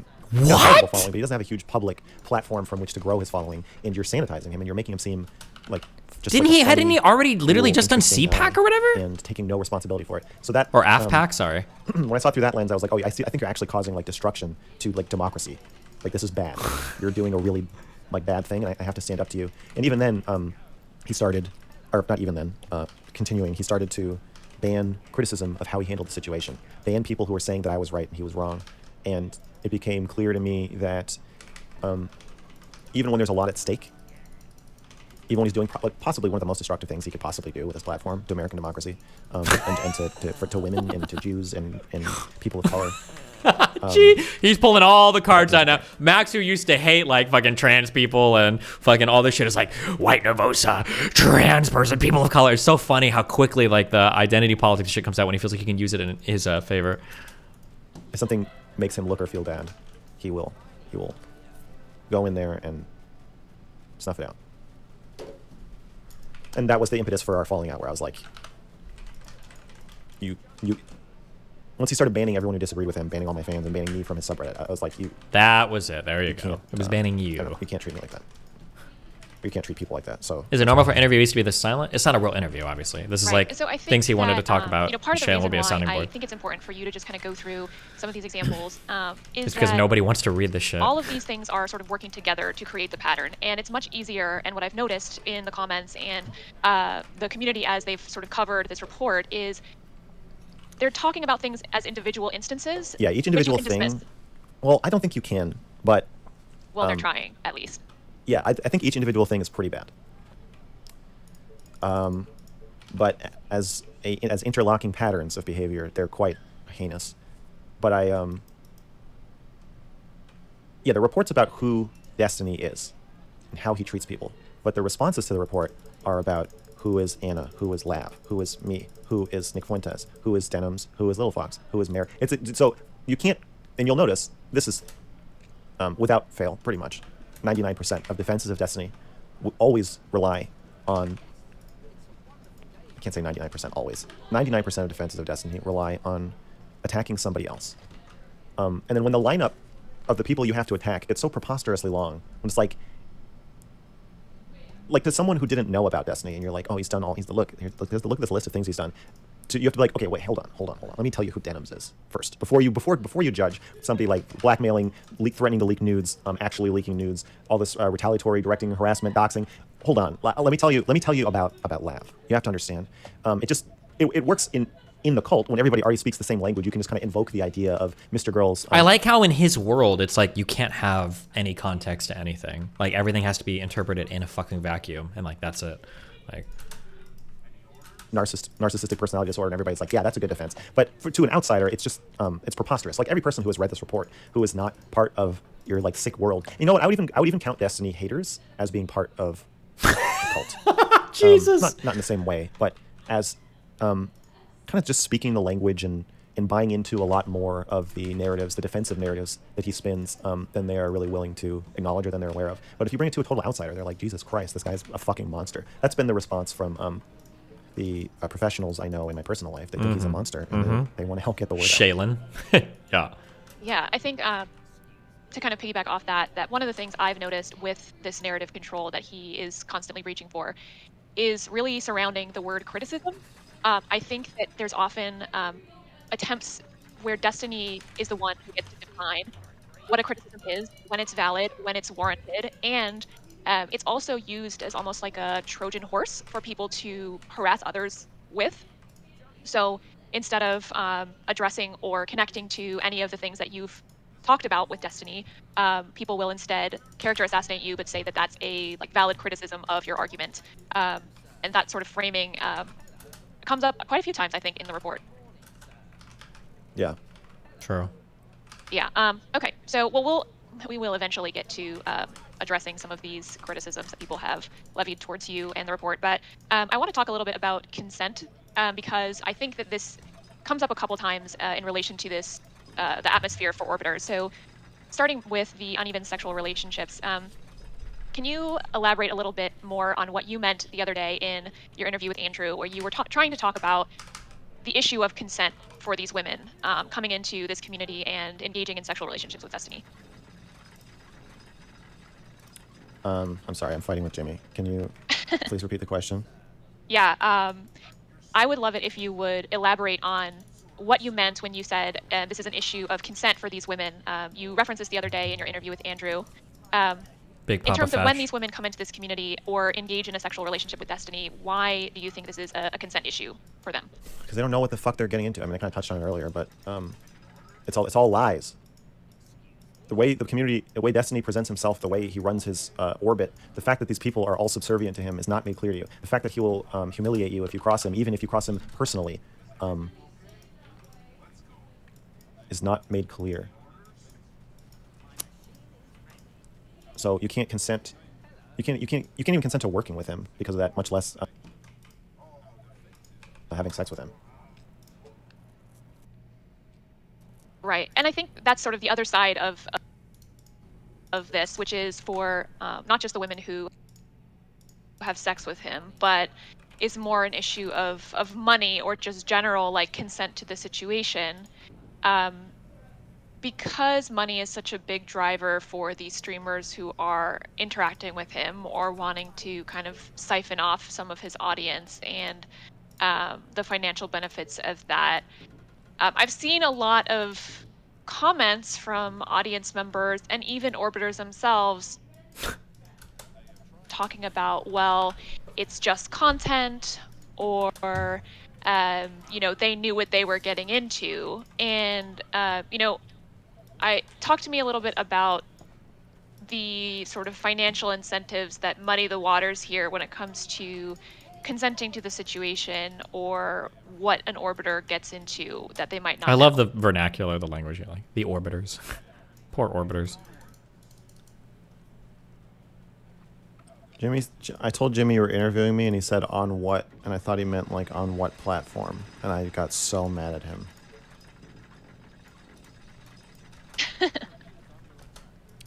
What does he mean on what? As if we would be talking about He meant like on what topic? Yeah, as if we would talk about anything else. True, they're obsessed with me. Because the report just came out? Yeah. No, because you guys are obsessed. Well, I mean, I've been talking to Jimmy about it for like 5 months, so he's probably ready to move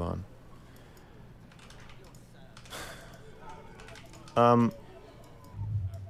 Your questions are a little dry.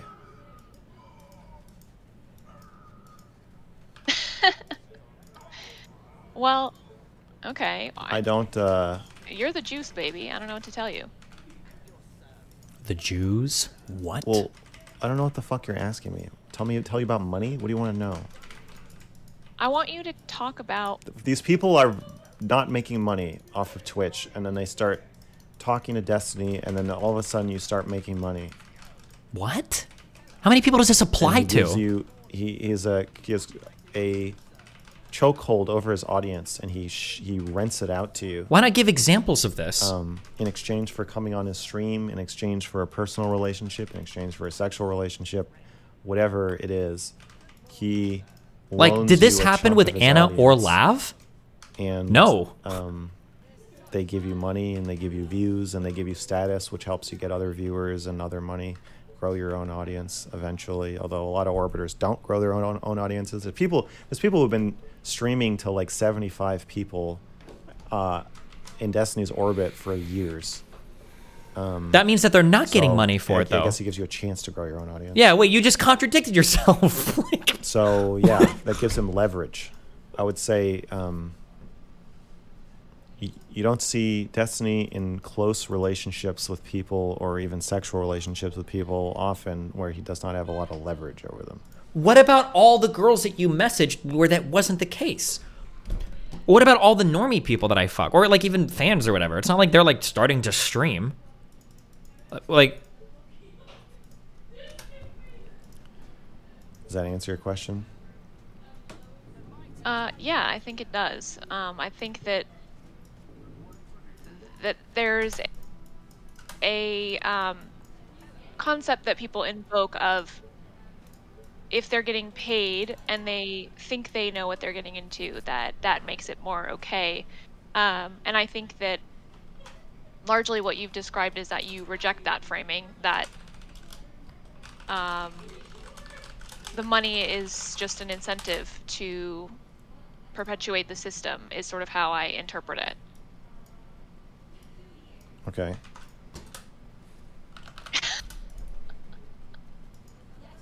Okay. You're like you're so mad about all this. You've been so angry. You were like screaming earlier, and now you sound like we're at like a fucking congressional hearing. It's almost the opposite problem as my other interviews, where it's like you're not really disclosing your own bias, or no, it is the same problem. You're not disclosing your own bias. It's a bias in favor of me, but the fact that you're not disclosing it makes it really weird to answer your questions. You're like, He's so mad do that you she's think-" not I'm like, being I know nice you enough? fucking hate all these people. You hate them all. You hate them more than I do. I do hate them, but- You hate the victims. You hate everybody. You hate me. You hate Destiny. You hate his fans. You hate my fans. You hate everyone. All of these people, except Lav. Cringe. Well, I don't. Sure. You're why? a horrible person.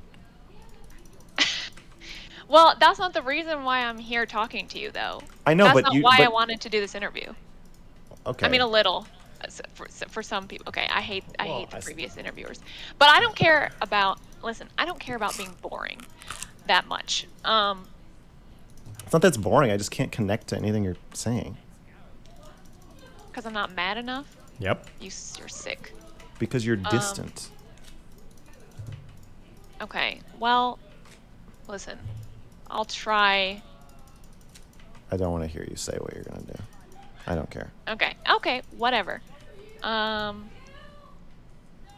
Okay. One thing I have really struggled with, and I've talked to you about this, is trying to reconcile the dual role of the orbiters and also the audience, of simultaneously being a victim of the system and also being abusive within it. Yeah, I saw your drawing. Right. So what do you think about that? Like, when it comes to the accountability that you feel as now an ex-orbiter, like what do you make of that? Or how much accountability do you think there is for people who are in both roles?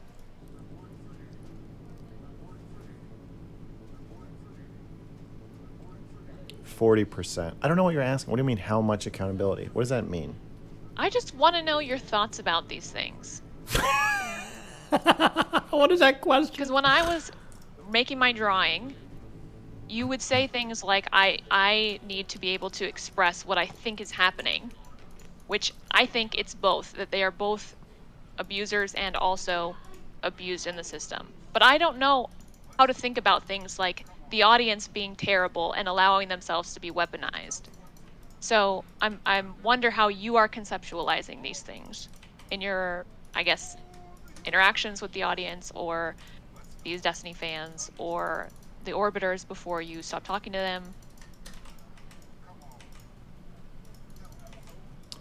You know, the Nazis were also victims of the Holocaust. It's not like everybody individually came up with the idea of let's kill all the Jews.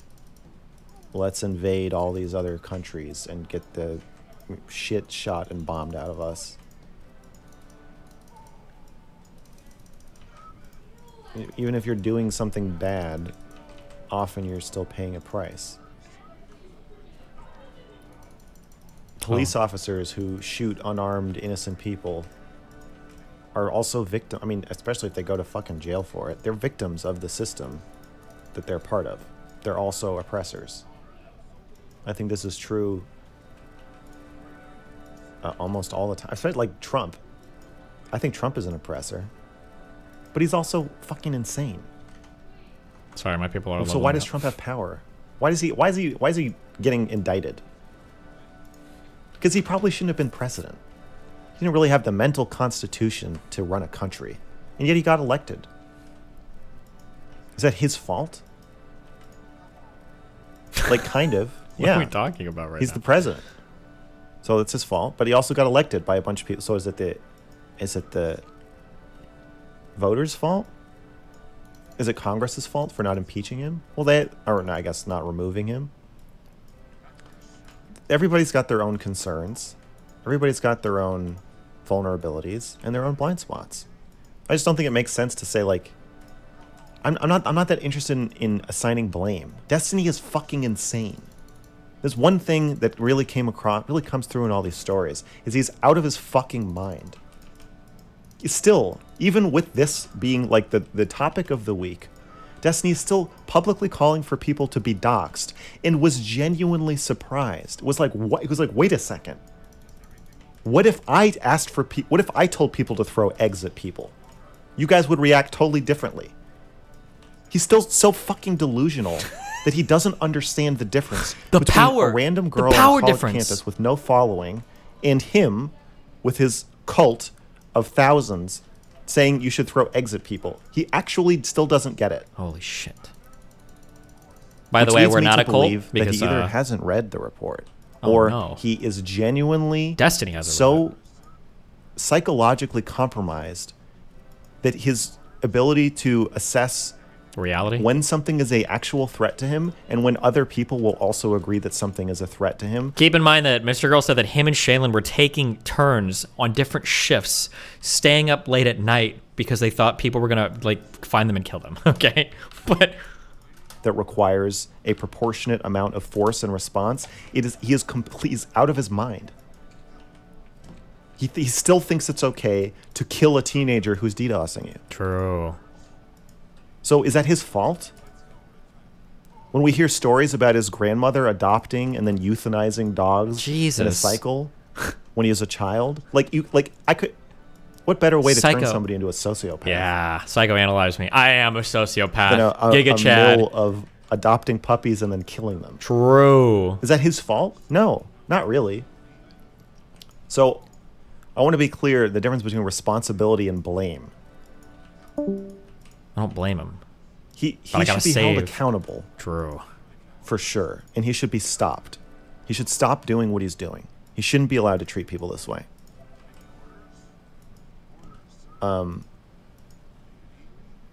But it's a systemic change that needs to happen. That's why This the is the report Me is Too. not like an appeal to like mass flag his channel. That doesn't fix anything.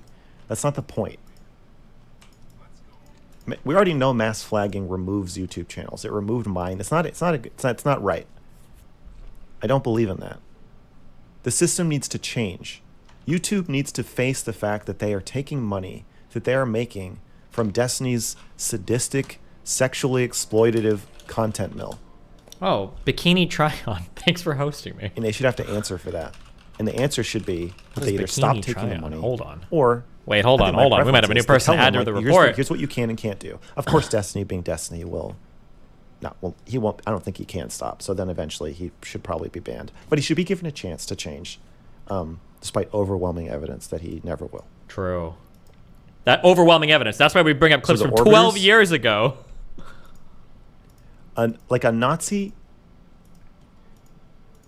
Like when you watch people just get used to COVID. Okay. And just used to Eight people out of 10. dying. Wood abuse. Thank you, Bikini I think Try-On. that's what the Holocaust was probably like. At first, it was like, oh my God, look at, holy shit, what's going on?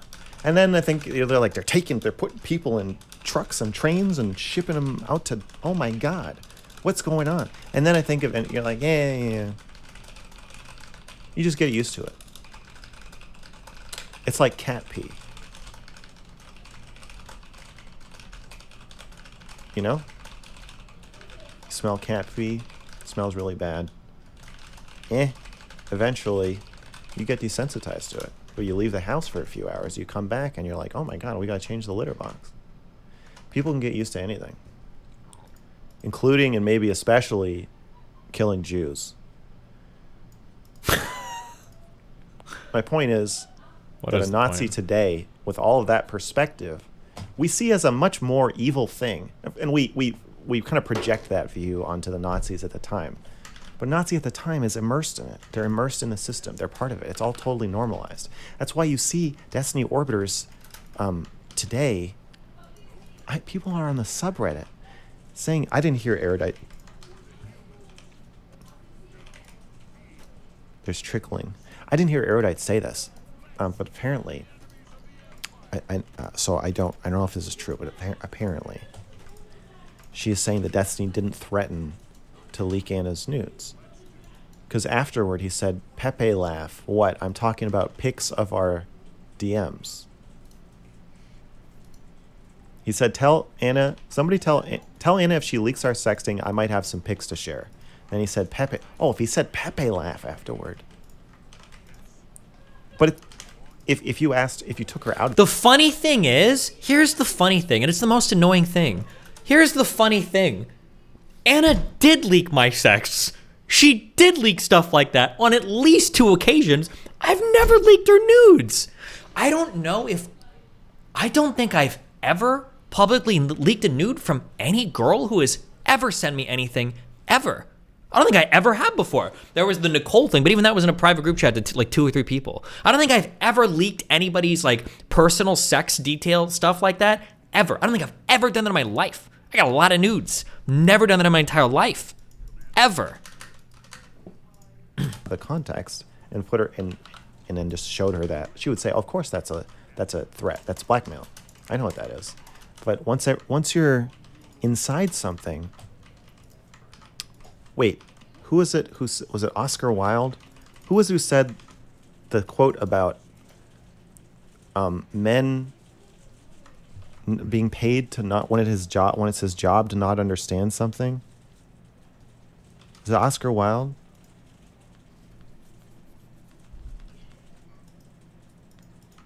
Hold on. Oh my God. Uh-oh. Quote investigator. Upton Sinclair.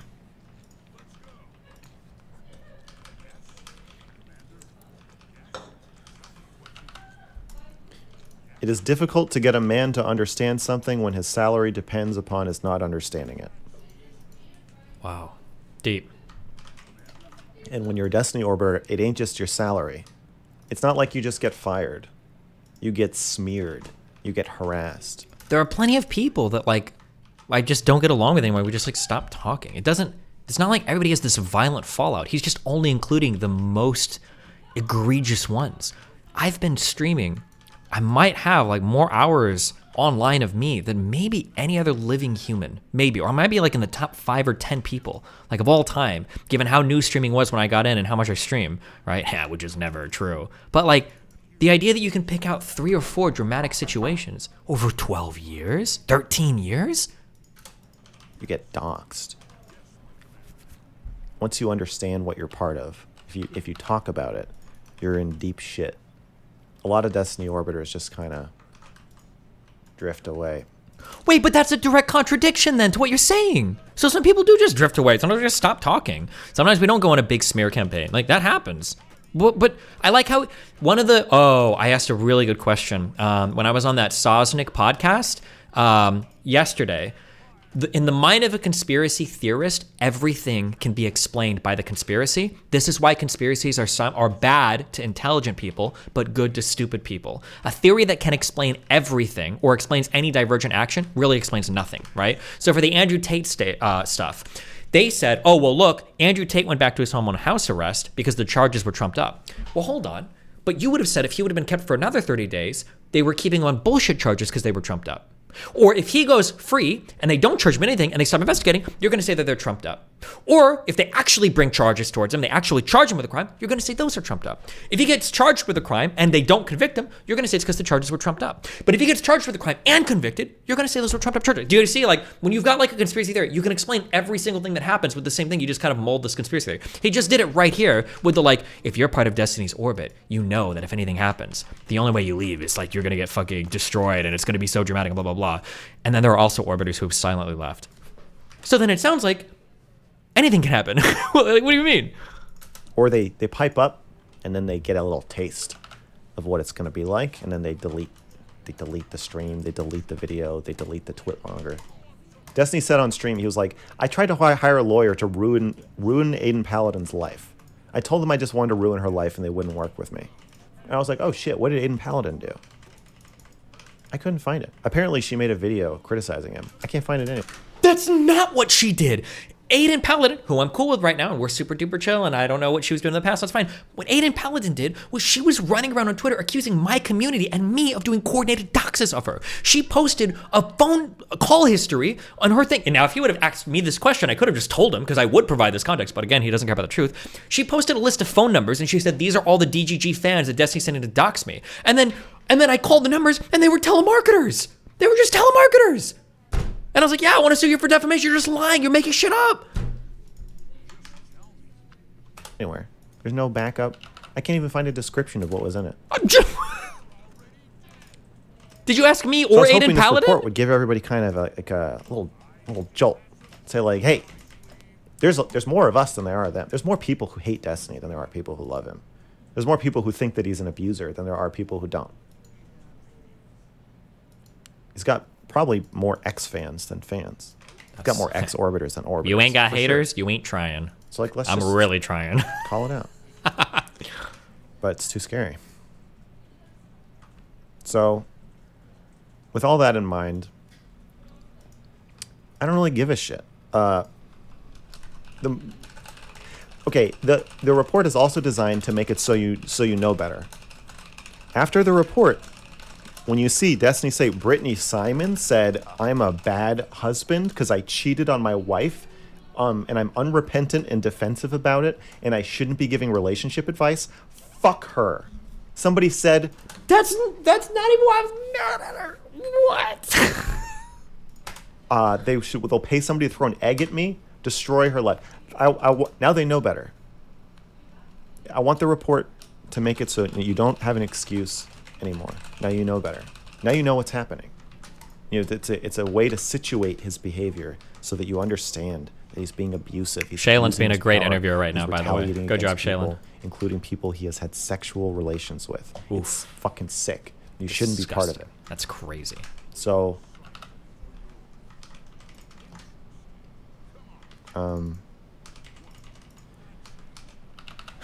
react harder, Shaylin. I took the money for a while. Once I figured out what I was part of, I left at great cost. I was making more money than all the orbiters, and I walked away from it because I thought it was wrong. No, you walked away from it because you got ass mad that you couldn't am I a fucking post particularly good 701 person? messages on my subreddit in 2 months without Or me is there getting some accountability there that these people are shirking? Probably something in between, Shaylin. Probably something in between. Oh yeah, she's still here. Does that answer your question?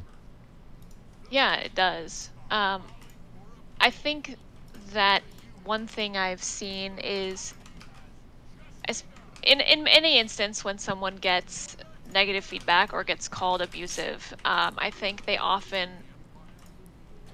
go back to like, well, what could I have done differently, in this like incredulous tone of like, obviously my action was natural and anyone would do He's that. not supposed to defend himself. Right. If people are hiring people to assault him with an egg. Oh, he was watched my supposed stream to just today. Take it. Yeah. Yeah, and so I think that this is extremely dumb. True. If Why don't you I'm ever being more defend honest yourself? now, Yeah, be thank more you for honest. that. I think this is dumb, and I think that you are sort of carving a path here of Bravery. potentially some ways that you can be more responsible with your own platform. And so for people who maybe are not familiar with how you run your community or interact with people, I wonder if you can talk a little bit about some of your approaches or rules that you have to try to protect your own community. Ooh. Ah! Okay. Are you eating an orange? The funny thing is arguably he has one of the most toxic relationships. I don't think I've ever had a girl on stream that I've like had a desperate crush on and wanted to have incestual fuck sex with, and claimed her as my daughter. I don't think have I ever done that before? We're like, oh, you're gonna be my daughter. I'm gonna take care of you and put you in calls with my girlfriend so we can fuck your brains out every Friday so that we can tell you what the marching orders. I don't think I've ever done that to a girl before in my life. That's fucking wild. Yeah. You're sick. I want you to lay down while I answer this question. You're Be quiet. performing. Yeah, we're actually on a live stream right now. Maybe Really? you should, yeah, maybe you should try it. All right, go ahead. When we're hanging out with our friends and I use you as a lifeless little prop for me to make jokes about, then that criticism really makes sense. When you're like, Max, you're performing. That's not I'm being shitty to you. That's good. This is my show, Shaylin. This is my show. You're a guest on my show. Yes, I'm performing. Well, It's not. I think it's bullshit. I think it's a little insensitive and weird of you to be treating it this way. Insensitive to whom? Myself. To the situation. Yeah, to yourself. I might be dry, but Oh, this is where one of the girls that he thought was giving him a real story that was giving him bullshit was Max claims that he has upwards of 20 accounts. He still considers Anna an ally. I said 20 accounts of abuse. She said that's what he says. And then I said, did he say this in email or message or in voice? And she said in voice. He's made attempts to contact Darius Bob 7. He's using the same line, blah, blah, blah. Oh yeah, she was telling me what he was saying in the call. I wonder if any girl would want to come forward, if I could get people to come forward and publicly state that he was saying that in calls to people.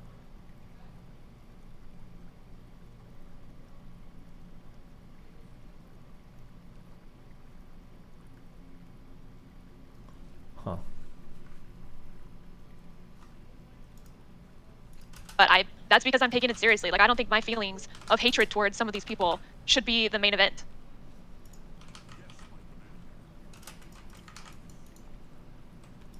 You know what I think it is? It's that Can we end this drama? I keep getting accused of having lost my sense of humor. It'll be kind of over soon.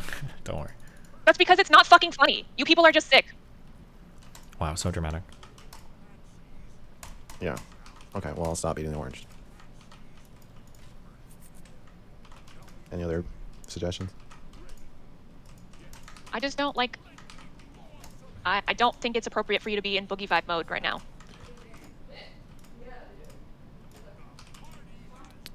Can't believe you told him about Boogie Vibe. Okay, we get food. Okay. All right. Like, the only reason I'm fucking here is because I think people are not taking this seriously enough, and you're Yeah. fucking trying to make jokes through the entire interview towards me and about the situation. It's relieving to have somebody else take it seriously. Okay, well, Wow. I get that, but it's frustrating because for outsiders looking in, like, you're talking as if the only people who should be paying attention to this are people who are in the cult, who already know what's going on, and, Yeah. like, that's fucking stupid. Okay. Yeah, well, I'm a little indoctrinated myself. Well, I'm trying to help you out, buddy. Okay. Okay, so back to my question. You have rules and guidelines for Yeah. yourself, for your community. Go ahead. Okay, well, early on, well, it doesn't matter when. Okay, here's my commandments for myself. Don't fuck your fans. Don't fuck your orbiters.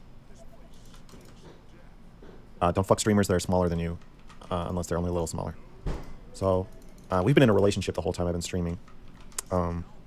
But even if that relationship were to open or to end, I would not be engaging in sex with people I have power over. Which one do you want? Pick one. Chicken? Chicken rice. I've never joined a voice chat in my own Discord, so I don't fraternize with my fans. I don't make friends with my fans. I don't hang out with my fans. The only times I talk to my fans are in live streams when I'm talking to the chat, or in my inbox. But my inbox is public. Because there's no reason for me to have private, increasingly intimate relationships with fans. You guys are fans. You're not my friends, and I'm not your friend. I have power over you. We can't be friends because of that. Wow. Ever. Rip. Dan, you hear that? You can never be my friend. If you're watching this, wishing you could be my friend, you can't.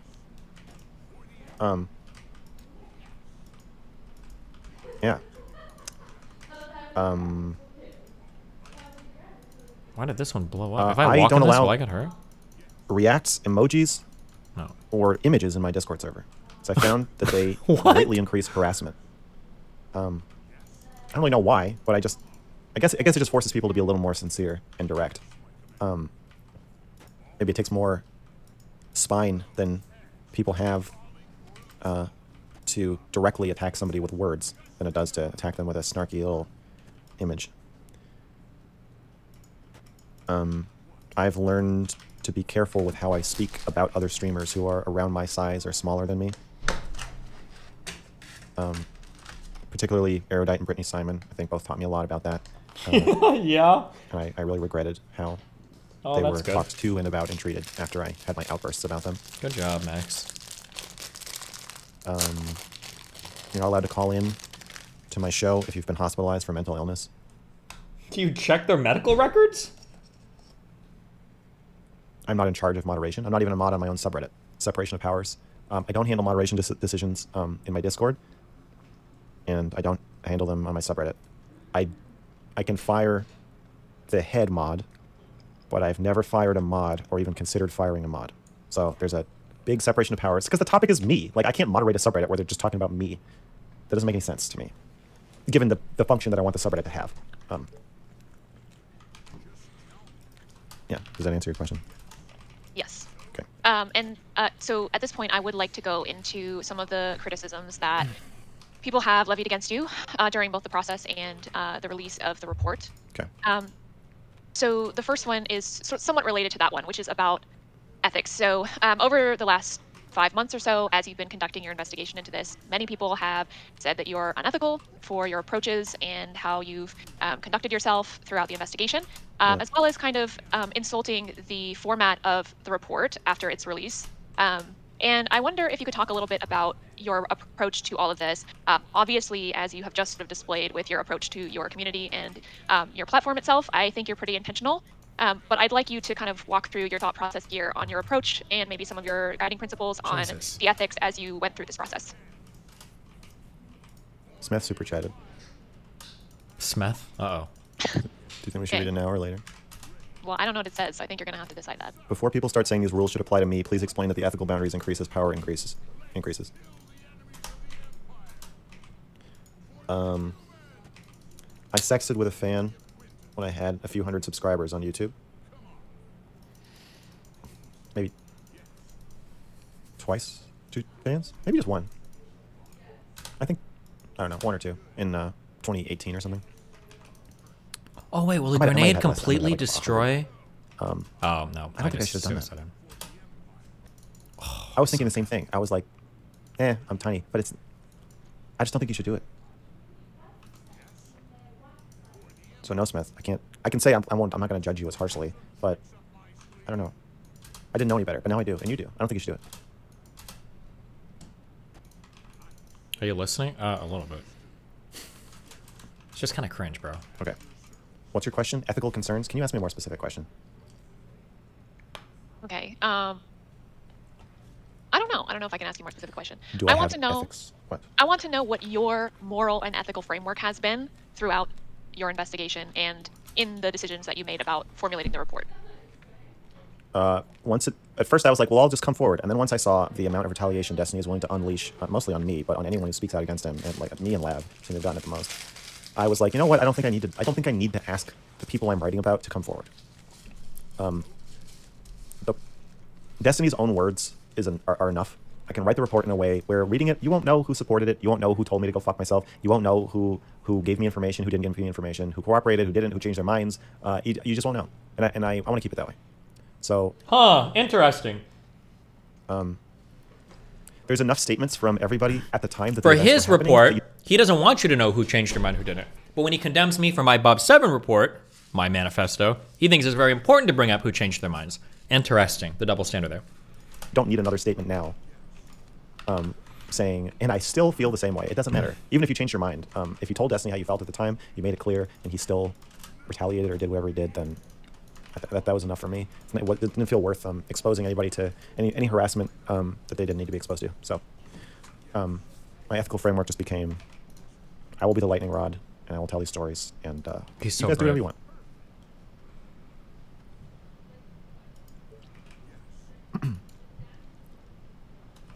Bro, I can't win this fucking level. Yeah, and so I this think, is insane. One of the things that a lot of people have said, especially in the interviews that have happened more Good recently one. and the hotline show last week, has been to kind of condemn your treatment of your interviewers and people who've called in regards to what you've referred to as their destinyisms or traps that you perceived in the way that they were talking. And so Yeah. I'd like for you to maybe define What is a what you destinyism? are either seeing when you are calling out one of these destinyisms and why it's so important for you to be calling these out. Okay, so the things I'm calling out are things like asking a loaded question that that smuggles in the premise that you should only write a report about the worst person ever, or that is going to trap me into saying Destiny is the worst person ever, or there's people who are Whoa, worse. than me, Koala so Go, why don't thanks you for write about giving it? subs, Basically, my just dude. questions that operate under a frame where there is no point to having written the report, or the point is that I'm insane, or something like that. Did you When the give it frame I subs? want to Thanks. have conversations within, it's fine if you don't agree with me within this frame. It's not that I need people to agree with me. It's that we need to agree on what the conversation is even about. So if the report is about Destiny's platform abuse, then if you want to disagree with me, you need to go through the report and explain to me where I went wrong. What do you think is non-abusive about the things that I'm implying or saying are abusive? What do you think is non-retaliatory about blackmailing somebody with their fucking nude? Like, defend it. If you want to defend him, then defend him. And like, if I was told in advance that was the stance they wanted to take, I probably would have said, like, we could do it very carefully. I don't really want to debate you about it, but if you want to say why you disagree with me, we can do that. But it's like, Wick is not, he wasn't just disagreeing with me within the frame of, I'm saying Destiny's abusive, you're saying he's not. He was disagreeing with me about what even had happened. He was saying, like, you didn't write a report, even ostensibly, about Destiny's abuse. You've just gone crazy. You're paranoid. That was the frame I was picking up on, that he was operating under. The first thing he asked me was, do you think that we should show the executives at YouTube 21 Jump Street? I'm like, a quarter of the report is about anti-Semitism. So I get you're making a joke, but like, what? The report is about how jokes like that run cover for people who actually want to kill Jews. Wow. So if you're gonna adopt this like meme frame of like, it's all just fun and games, and we don't have any responsibility. Destiny doesn't have any responsibility. I don't have any responsibility. If that's the frame you're going to adopt, then I don't really want to talk to you about it.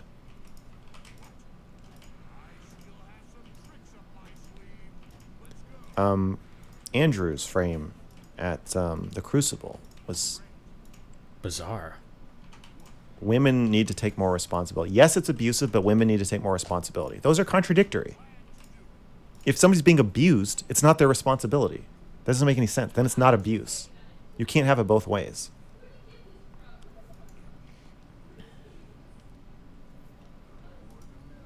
Abuse means that the person is not responsible for how they were treated, and they were treated badly. At all. Not just they aren't, but that they can't be.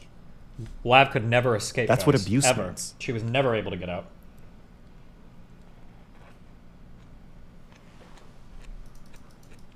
When you're rolling treating baboon. somebody in a way where there is no justification, no matter what they did. Thank you for gifting subs on my DGG show. You can't call it abuse and then say, but these women really need to take responsibility for their part. They don't. They don't. There's no part in. They don't have a part in the abuse. They can have a part in getting into a situation where they were then abused. They can have a part in other parts of the relationship or the interaction, but in the abuse itself, which is what the report is about, that's on Destiny. That is his abusive behavior. That's what I'm writing about. So if you don't want to have a conversation about that, then there's no fucking point in talking to you. And all these frames they just let him off the hook. It's true. That ultimately he's not responsible. And Sunday's frame.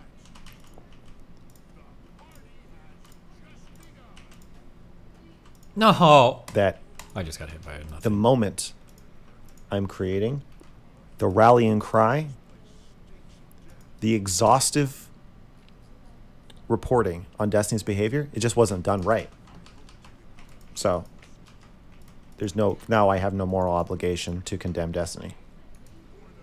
Everybody's got a reason why they don't have to directly criticize Destiny, why they don't have to ever actually talk about Destiny's behavior. Sunday's excuse is that I bungled it.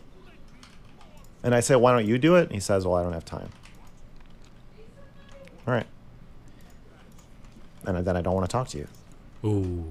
I want to talk about Destiny's behavior. You're right now, Shaylin, you're the only person I've seen who's been willing to publicly talk about Destiny's behavior as described in the report. Whether you agree, you don't agree, you think it happened, you think it didn't happen, whatever. When the topic of the conversation is Destiny's behavior and whether it's abusive. No one else, I've not seen anyone else be willing to talk about it, except maybe Katie apparently called in to Destiny's stream today. Apparently? To talk about it with him. I don't know. Maybe that happened. I don't know. I didn't watch I haven't watched it. I but don't know. I didn't see anything, but maybe. She's the only person who I've seen or heard about talking to me or him directly about how he treats people. Holy shit. Jake Lance gifted 100 subs. Do you guys, DGG I feel chat. like this is do you guys get the difference between disagreeing with somebody within a frame and then not even engaging with the frame? Like if you say to me, McDonald's is the best restaurant in the world. The frame of the conversation is now, is McDonald's the best restaurant in the world? But if I say, I think eating out is very wasteful, it's not good for the environment. I'm not... Okay, or if I ask it as a question, if I'm Wick and I'm interviewing somebody who says, McDonald's is my favorite restaurant, I think it's the best restaurant ever. And I say, well, do you think that you're turning a blind eye to environmental issues by saying McDonald's is your favorite restaurant? Do you think you're contributing to the deaths of whales by making that statement? I've changed the frame of the conversation. It's not like I'm disagreeing with you. And if you can't agree on what the frame of the... So then if the person says... What is Max doing here? You know what? I actually could explain really well, but... I'm not going to play translator for this fucking loser anymore. He can try to explain himself.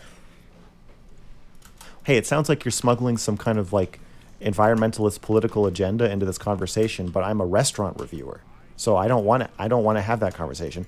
Again, you can still recover if the interviewer says, yes, you're right. I really want to talk about how McDonald's is a big polluter and how I think it's wrong for you to be saying they're your favorite restaurant. I don't think that's good. Then you can recover from that. But if the person says, I don't know what you're talking about, you're paranoid. You're seeing things. I don't know what you're talking about, man. I'd never asked that. I'm just asking questions about restaurants. Do you agree that my question, it was about a restaurant, right? I asked you a question about McDonald's. I thought you wrote an article about McDonald's. I'm asking you a question about McDonald's. What's the problem, man? And then you're like, no, you're gaslighting me. That's not what's happening. Like there's a premise loaded into your question.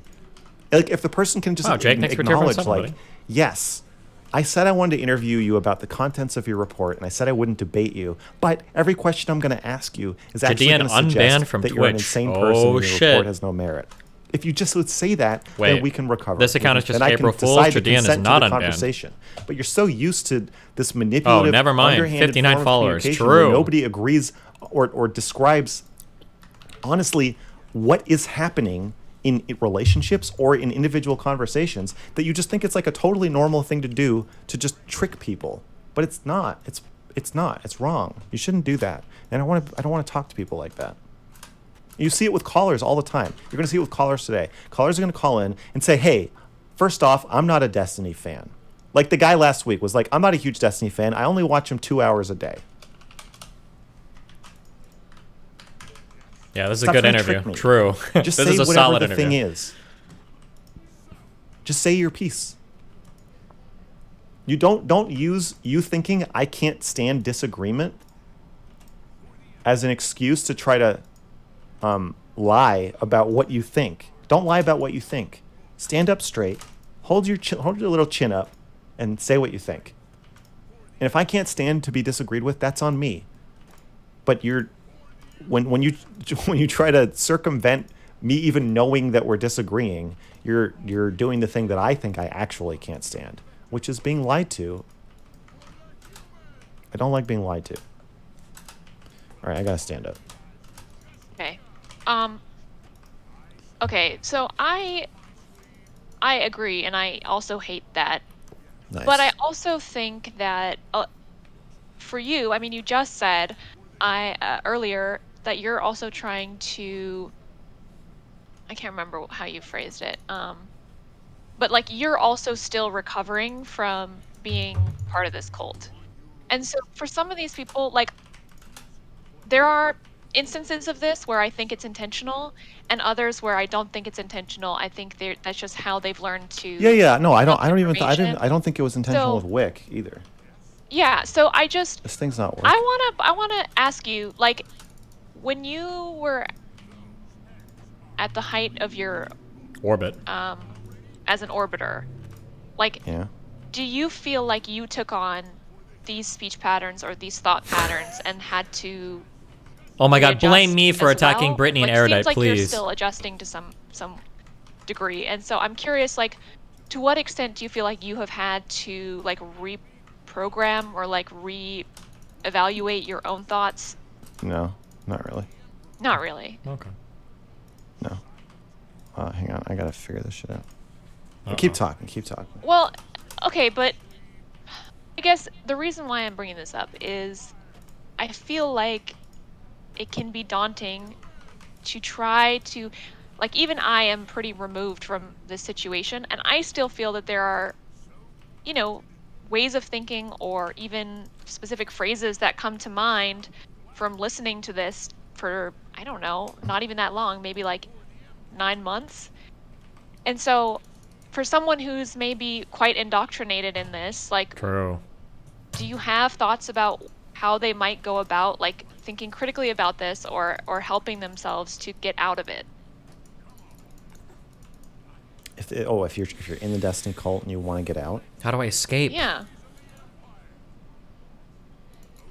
I just think understanding that the way that the thought patterns and argumentation patterns that Destiny uses are kind of a separate language in and of themselves, and if you don't know that you're speaking it, you're going to it further isolates you from the rest of the world. So you, like a Trump supporter, if you tell a Trump supporter, man, it's bad that Trump made hush money payments as that's a campaign finance violation, like that's a felony. It's pretty bad that he did that. And a Trump supporter will say, what about Nancy? What about Nancy Pelosi? What about Hillary? Right? That's a totally normal thought pattern. And if two Trump supporters are talking to each other, they can dismiss any criticism of Trump by bringing up Hillary Clinton. And that's just normal and accepted. But to an outsider, I assume most of you watching are probably not Trump supporters. When you see a Trump supporter do that, you're like, oh, you're a fucking crazy person. That doesn't make any sense. I don't have a cult-like devotion to Hunter Biden. I don't care if he goes to jail. I don't care if Joe Biden goes to jail. I don't care if Joe Biden is like a retarded pedophile. I don't care. Like, yeah, if you find out that he's a child molester or abuser, he should be impeached and he should go to jail too. They can share a cell. I don't care. I don't have the same relationship to the politicians I follow or vote for as a Trump supporter, as your average Trump supporter seems to. It's a totally different thing. You can't just transpose your way of thinking onto me and then argue with me as though I think the same way. I just don't. And you have to understand that to an outsider of the Destiny, from the outside the Destiny cult, what about Lav doesn't make any fucking sense. It has nothing to do with what I'm talking about. It absolutely is completely irrelevant. I don't mean like it's irrelevant because of who she is. I'm saying it's irrelevant because of the reason I said before. This is what abuse is. Abuse is naming behavior that there is literally no excuse. There is no context that can justify it. It's just behavior that you shouldn't be engaging in, given the amount of power that you have in whatever relationship it is. You shouldn't do it. Wow. So I think the first step, if you want to get out of the Destiny cult, would be understanding that you are speaking a different language and that the language...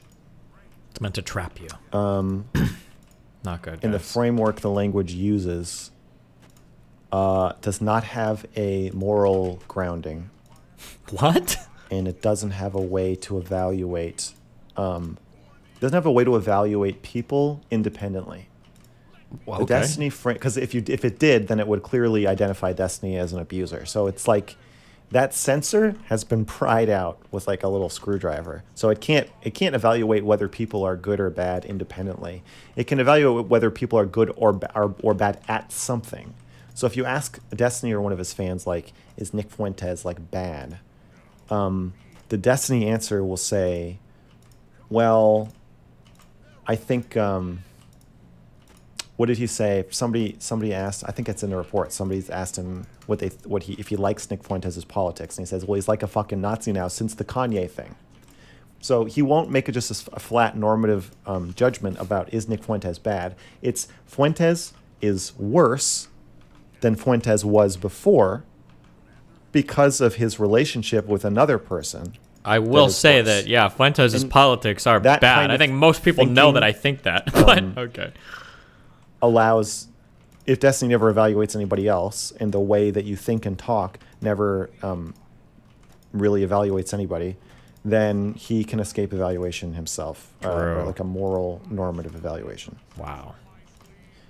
There was something that you said that I was just thinking about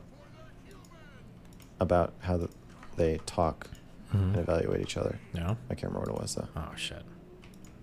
About the criticism thing? No, it's not. You didn't say it on this stream. Oh. It's just like a pattern that you pointed out. Anyway, an endless. Thinking? Yeah, conspiratorial thinking. Yeah. Is it true that you don't let Shaylin have a phone? Yes. He's still so triggered theories. that I asked that question. Oh my god, he still carries that with him. Attracting groups of people who like to engage in conspiratorial thinking. That's us. And then feeding them conspiracy theories about people that you don't like. True. Frequently on my subreddit. Like people your accuse each entire other hit of piece being about alts me. of Holy shit. People think that I gave you the questions to ask me beforehand, that we rehearsed this.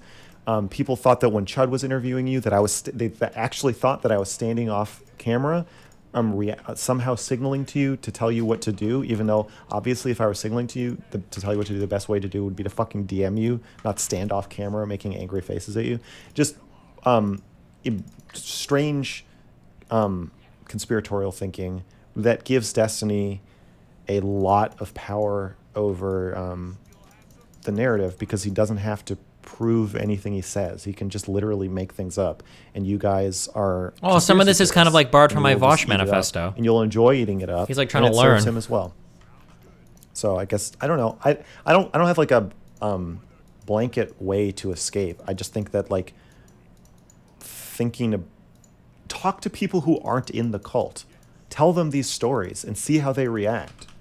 Watch them scratch their heads when you try to explain, like, no, he said that he wasn't sexting Anna at the exact same time that he was calling her a stalker. It was the only way to keep her calm. I don't even know if that was. Watch them be like, I don't even know if this is true. Yeah, this is weird. Like, try to explain literally any single. Yeah, Max just wants his girlfriend to lay there and not say a single thing while he fucks her, and he gets really upset when she ever has like any kind of emotional agency. Like, imagine trying to explain. Yeah, Max said that like one time they were at a house with his ex and they were close to his stepfather, and then he smacked his girlfriend. But like.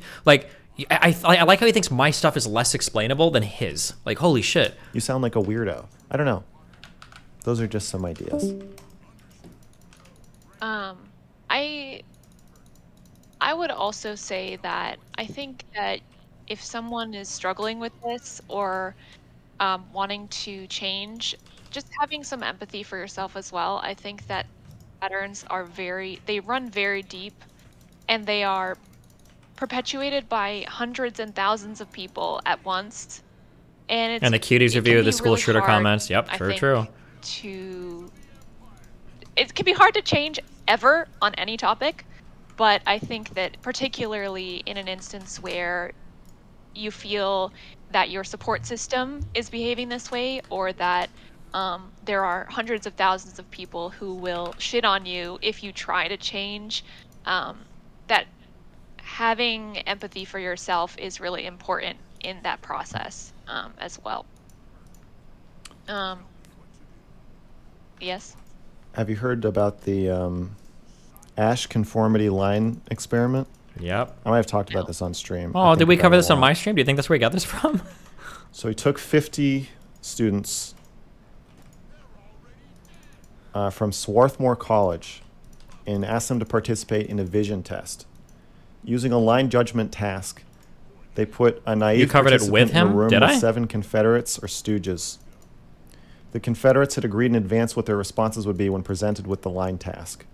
So there's, you're asked to compare the lengths of lines on a wall, and you're asked, everybody else in the room is a plant, okay? Which comparison line, state aloud, which comparison line, A, B, or C, was most like the target line? So there's, I don't know if you can see this. No, you can't. Fuck. Oh yeah, you can kind of see it. Okay, so basically there's a line, and then there's 3 lines next to it of different lengths. And the line, the target line, is the same length as, let's say, line B. Obviously. Okay? So you have target, line B, line A is shorter, and line C is longer. You following? Yeah. Okay. So then he asks everybody in the room, which line is the same? Each person in the room had to state aloud which comparison line was the same. The Confederates gave the wrong answer on 12 trials. Ash was interested to see if the real participant would conform to the majority view.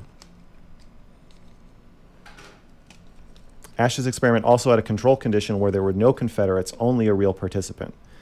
On average, about 1/3 of the participants who were placed in this situation went along and conformed with the clearly incorrect majority on the critical trials. Over the 12 critical trials, about 75% of participants conformed at least once. Only 25% of participants never conformed. Wow. In the control group with no pressure to conform, less than 1% of participants gave the wrong answer. So, even if you know something isn't true, the social pressure of 6 other people being in the room saying it is true is enough to get you to just say that it's true. Wow. And these are 6 people you don't know. It's not your favorite streamer. It's not part of a community that you're part of where you interact with, where all your friends are there. Add to that those other factors. It gets even worse. Add to that the complexity of these situations where and your income. You can't really talk yourself into believing 2 lines are the same length when they're not, when they're obviously not. But you can be talked into believing all kinds of shit about interpersonal relationships. Add to that the moderation to make you think that there's more conformity than there actually is in the group that you're in. Yeah, I don't. You can see with how pliable our minds are, it's easy to get sucked into something like that. If you think of yourself as a cultist or a former cultist, I don't think you should be hard on yourself either. Really? That can't happen. Okay, whatever. I think you're fucking annoying if you're harassing me and calling into my show with the most annoying, repetitive arguments I've ever heard, but you're not a bad person.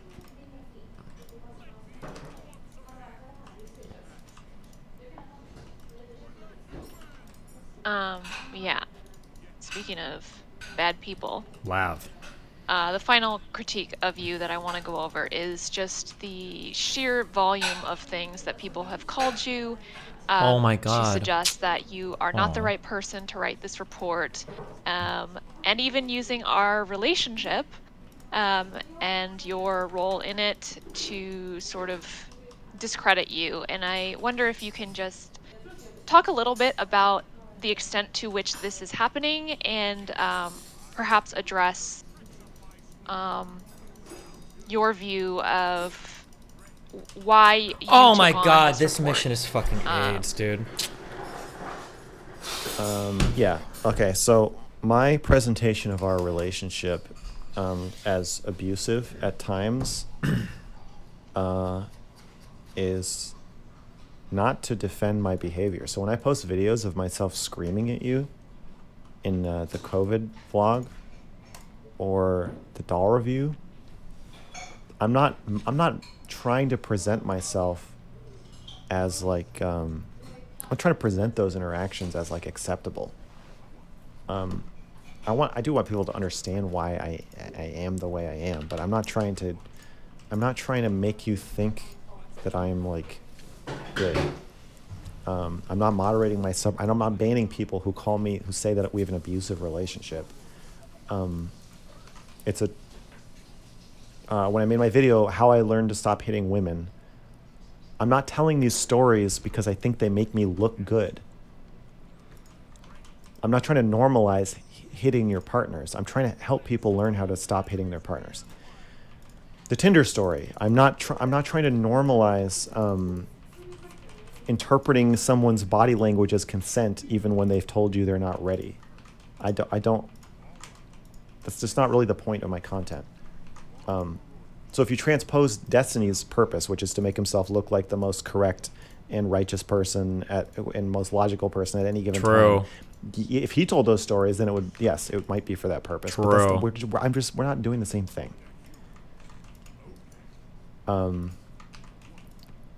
So. Facts. Facts. The thing that makes me willing to say things like that the girls and cuties were hot is the same thing that would make me and the 25% of people who don't say line B is the target line when it's actually line A. Wow. I ain't in that 75% of people that gets pressured into saying something I don't think is true. So brave. The same thing that makes me do that is the same thing that allows me to say, hey, I know I'm completely surrounded by and have even befriended some people who believe that what Destiny is doing is okay. And I know that every single person in my subreddit, I know that a lot of my own fans, half my Patreon, I know all of this is going to just blow up in my face if I say this, but you can't pressure me out of it. You can't threaten to kill me out of it. You can't dox me out of it. You can't harass me out of it. Trying to leak my nudes out of it. Those are all the same thing. Okay?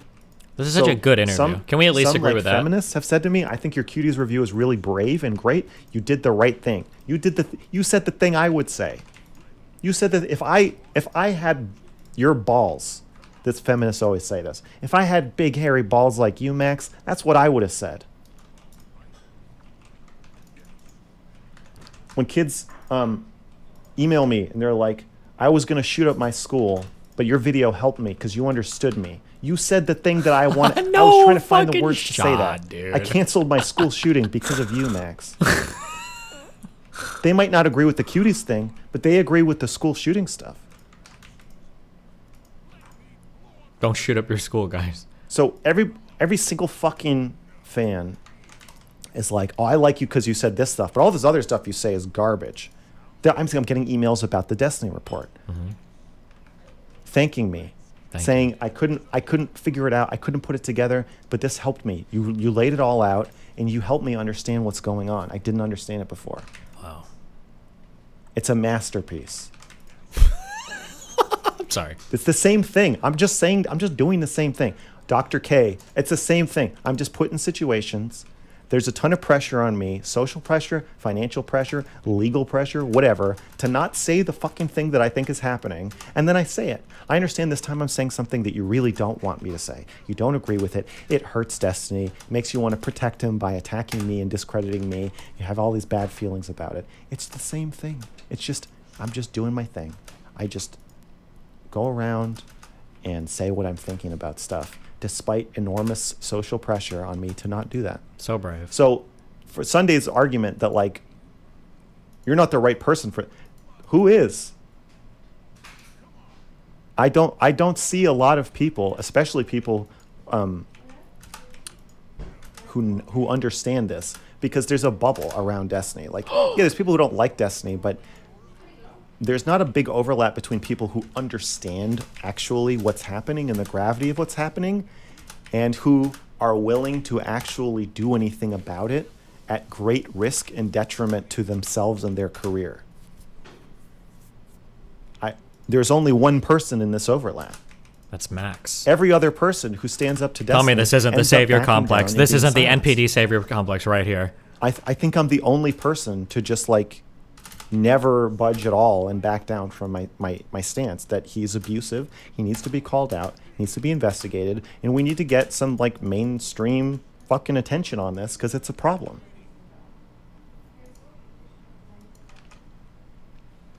So yeah, maybe, like there's a better version of me, a cleaner version of me, who's like super honest with their thoughts and is super nonconformist, but happens to also just be a really clean, pure person who's never been abusive to their partner, who's never been ogled an 11-year-old girl twerking in a Netflix movie, who's never been able to identify with a mass shooter. Yeah, maybe. But as far as I know, in my immediate vicinity, that person doesn't exist. So we can all imagine people who are better than ourselves, better versions of ourselves. But your imaginary friend, Sunday, is not going to write the fucking report. I did, and you didn't. Damn. And you wouldn't, and you couldn't.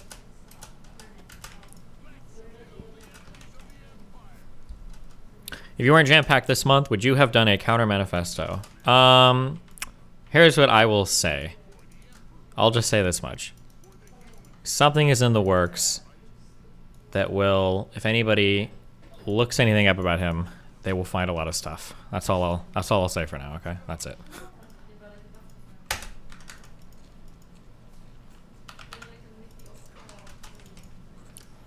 Next question.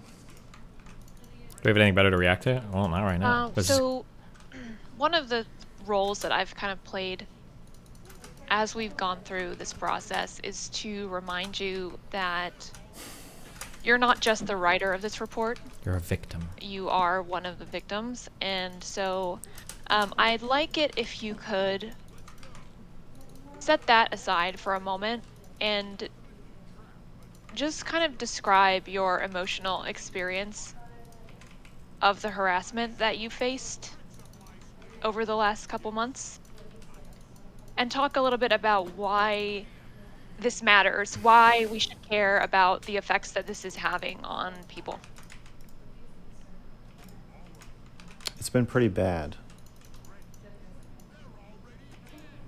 Kind of this all-consuming anxiety as this group of people tries to find a way to hurt you. They experiment with different things. Call you stupid, call you crazy. No. Go after your loved ones. Oh, he doesn't like that. Okay, let's focus on that. Weird sexual attacks. What? Forms of sexual harassment. Doesn't like that. Let's do more of that.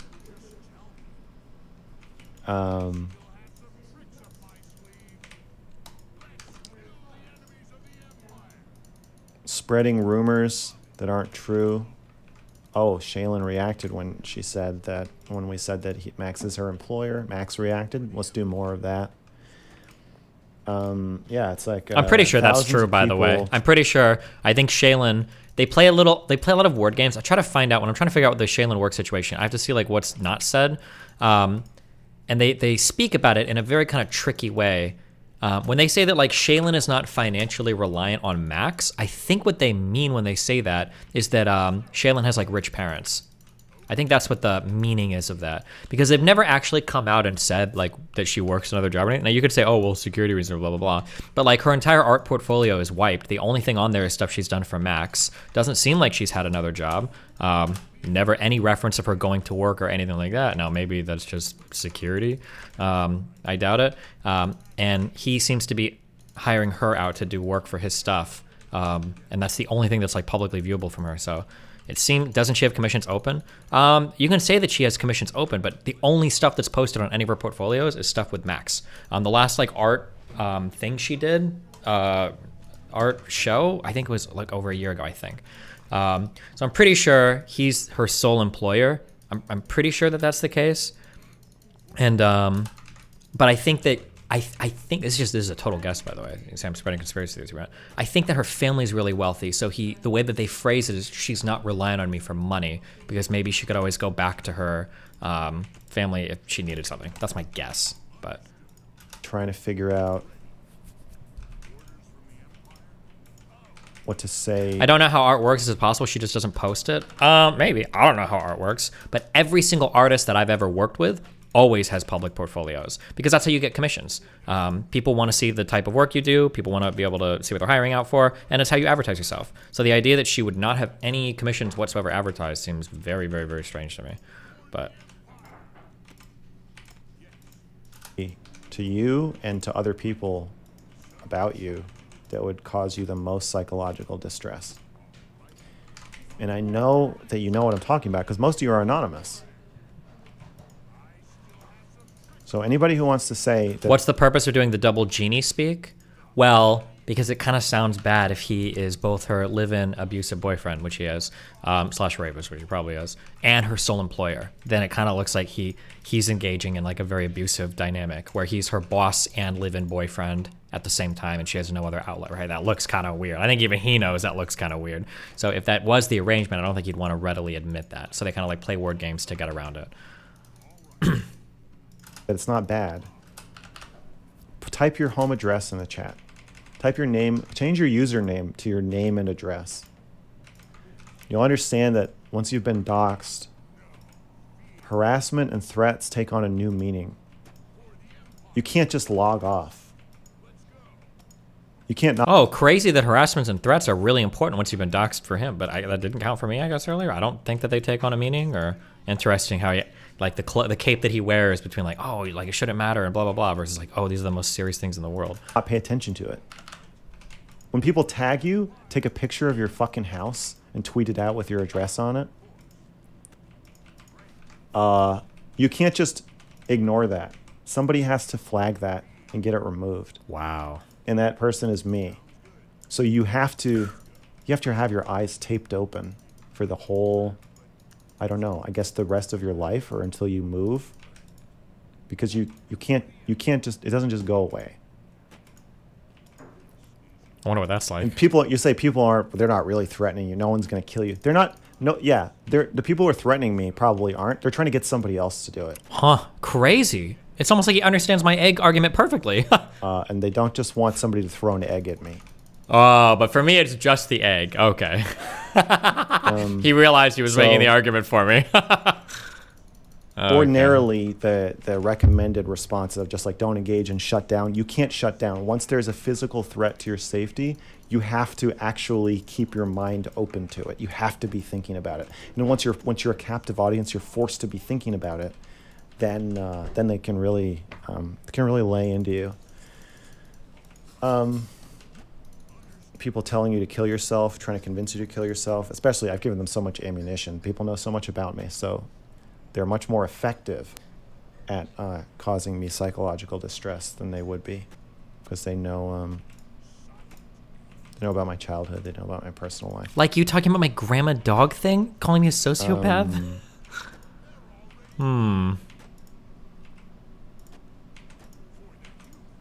Can't sleep. Oh no. Can't sleep at night.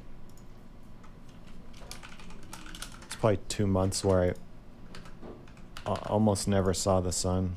Wow. Out. 2 months? What the fuck were you doing? You weren't working on a good article. Jesus. Sorry, report. I have a firearm within 6 feet of me at all times. Wow. My God. This poor man.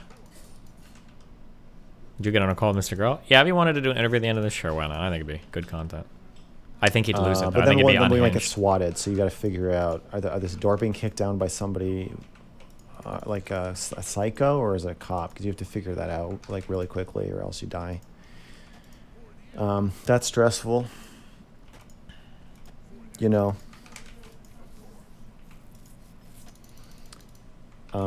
Really insidious harassment. Like I've said it before, but I'd rather be called every slur. I've been called every slur I could possibly be called. I much prefer that to... Shaylin? getting harassed? Whatever. I don't even want to repeat some of the stuff people said because I don't want to give people ideas. But anyway, the effect has been What? very negative, and it's taken a lot of.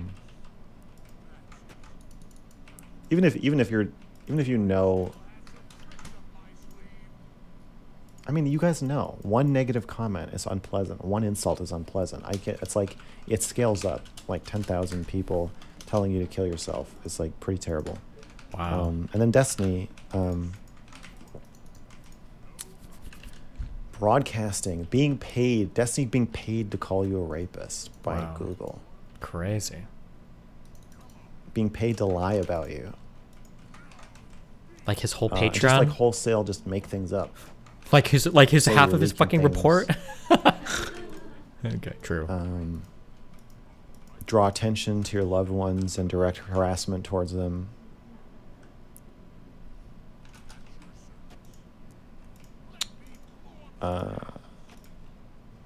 Threaten to sue you. It's quite hellish. That's why you're doing it. You guys are doing it because you know it's hellish. You might not know how hellish it is. But yeah.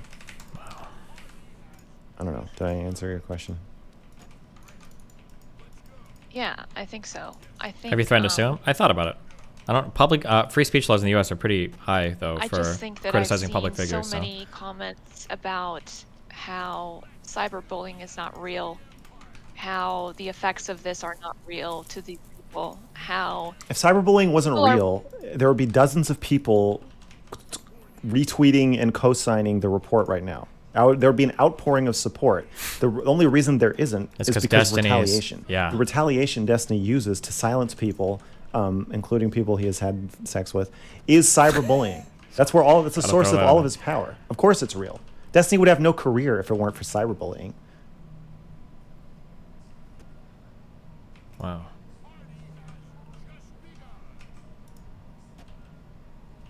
So you know it's real. True. And based. I'm yeah, a professional so obviously cyberbullier. I perceive these types of comments to be disingenuous, but Highly I disingenuous. think there are still people who watch these streams and think of the people in them as characters in a movie.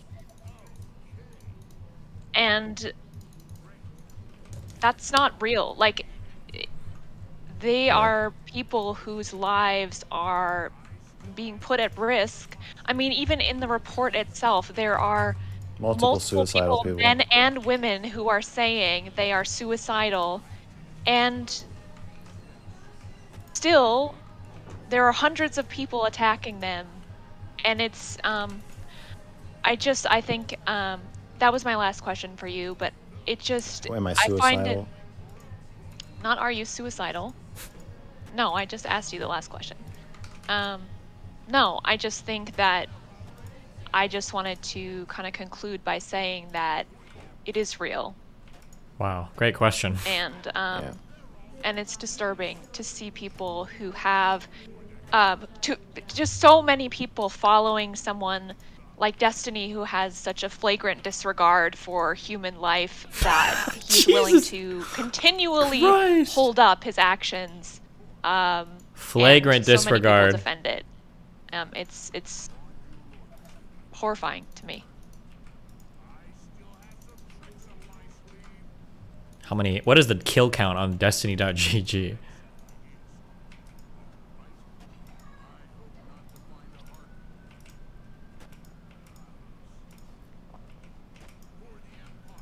Yeah. Yeah, so I mean, he said he doesn't care what happens to me. True.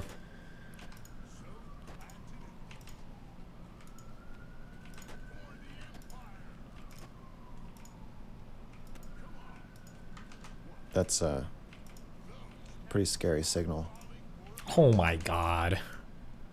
to see him giving. Signaling, true. Daliban out. Yeah. I thought there was a med pack up here. Fuck me, dude. Jesus Christ. Dramatic silence. Stare at the camera. Check, check.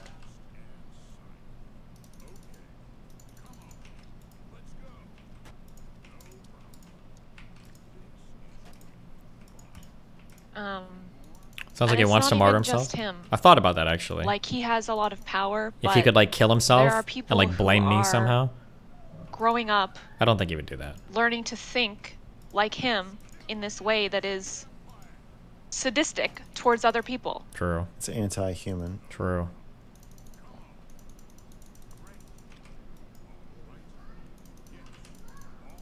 He's giving people who are probably not sociopathic Sociopathic a tendencies. mindset and system of rationalization that will allow them to act and think like sociopaths. Paste. Yeah, I think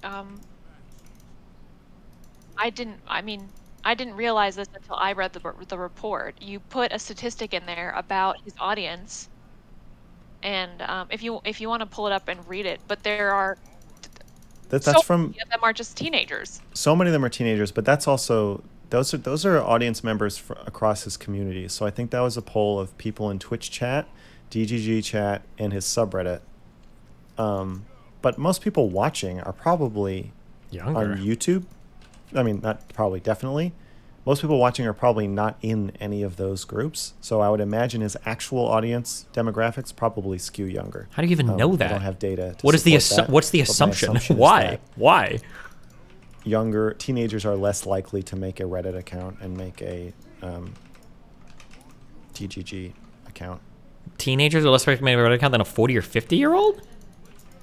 I feel like we need some kind of data to support that, but or we just make shit up. Actually, that's more base. Just make shit up. Yeah, so I just think that that's huge. I don't know. I don't want that for a future of people. Not even it's not even just for the sake of others. Like I think it's dangerous, but also for themselves. I think that the audience tolerates abuse towards themselves as well. There's no like dignity or humanity granted to these people. I don't know. I'm very upset by all of this, obviously.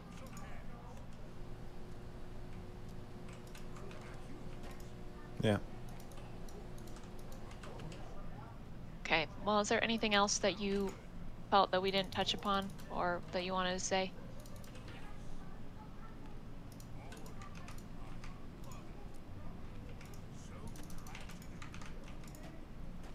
There's one story I left out. Oh my god. Are we getting a big bomb I drop? found it very, I don't know, like poignant and disturbing, but it just didn't seem appropriate to include. Oh, maybe it's Aaron, ex-girlfriend?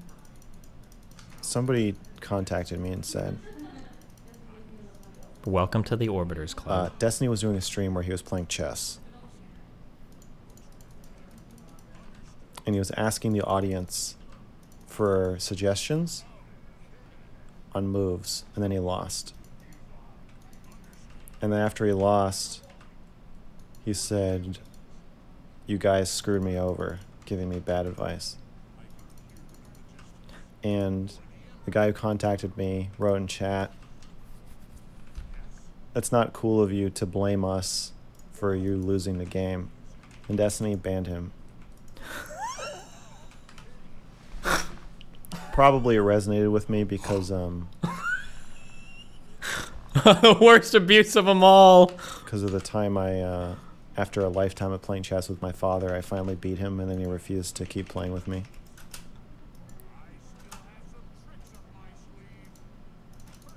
It just, I don't know, there's just something so sad. That was the bombshell you guys were waiting for. Finally, of all the interviews, that's the story. That's the one.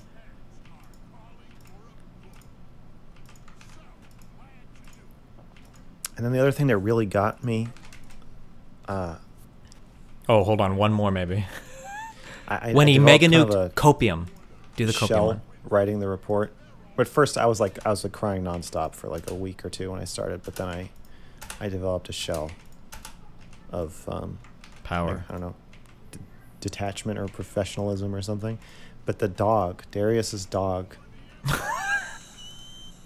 Sorry, not funny. I don't know.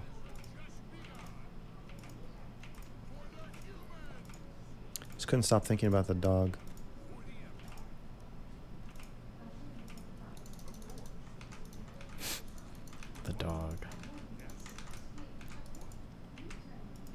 I get, yeah, with Destiny's grandmother. Oh, killing it all his dogs, connects. one Whoa. after the other. It all connects back to each other.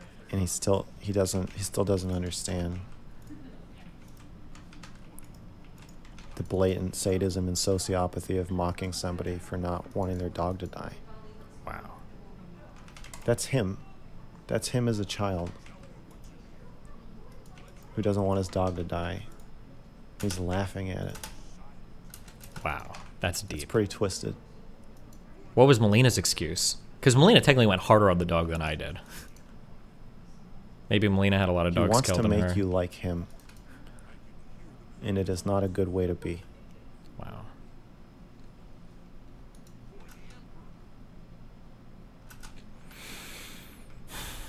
That's some powerful stuff. It's dangerous. True. W script. True. That's it. This is a You want to take some calls? phenomenal interview. Sure, yeah, if you want me to stay. Do you want to stay?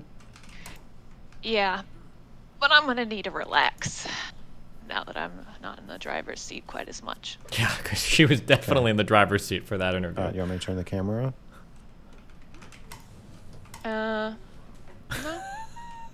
If a caller wants to go on the TV, that's fine. You can demote me, but I'll stay.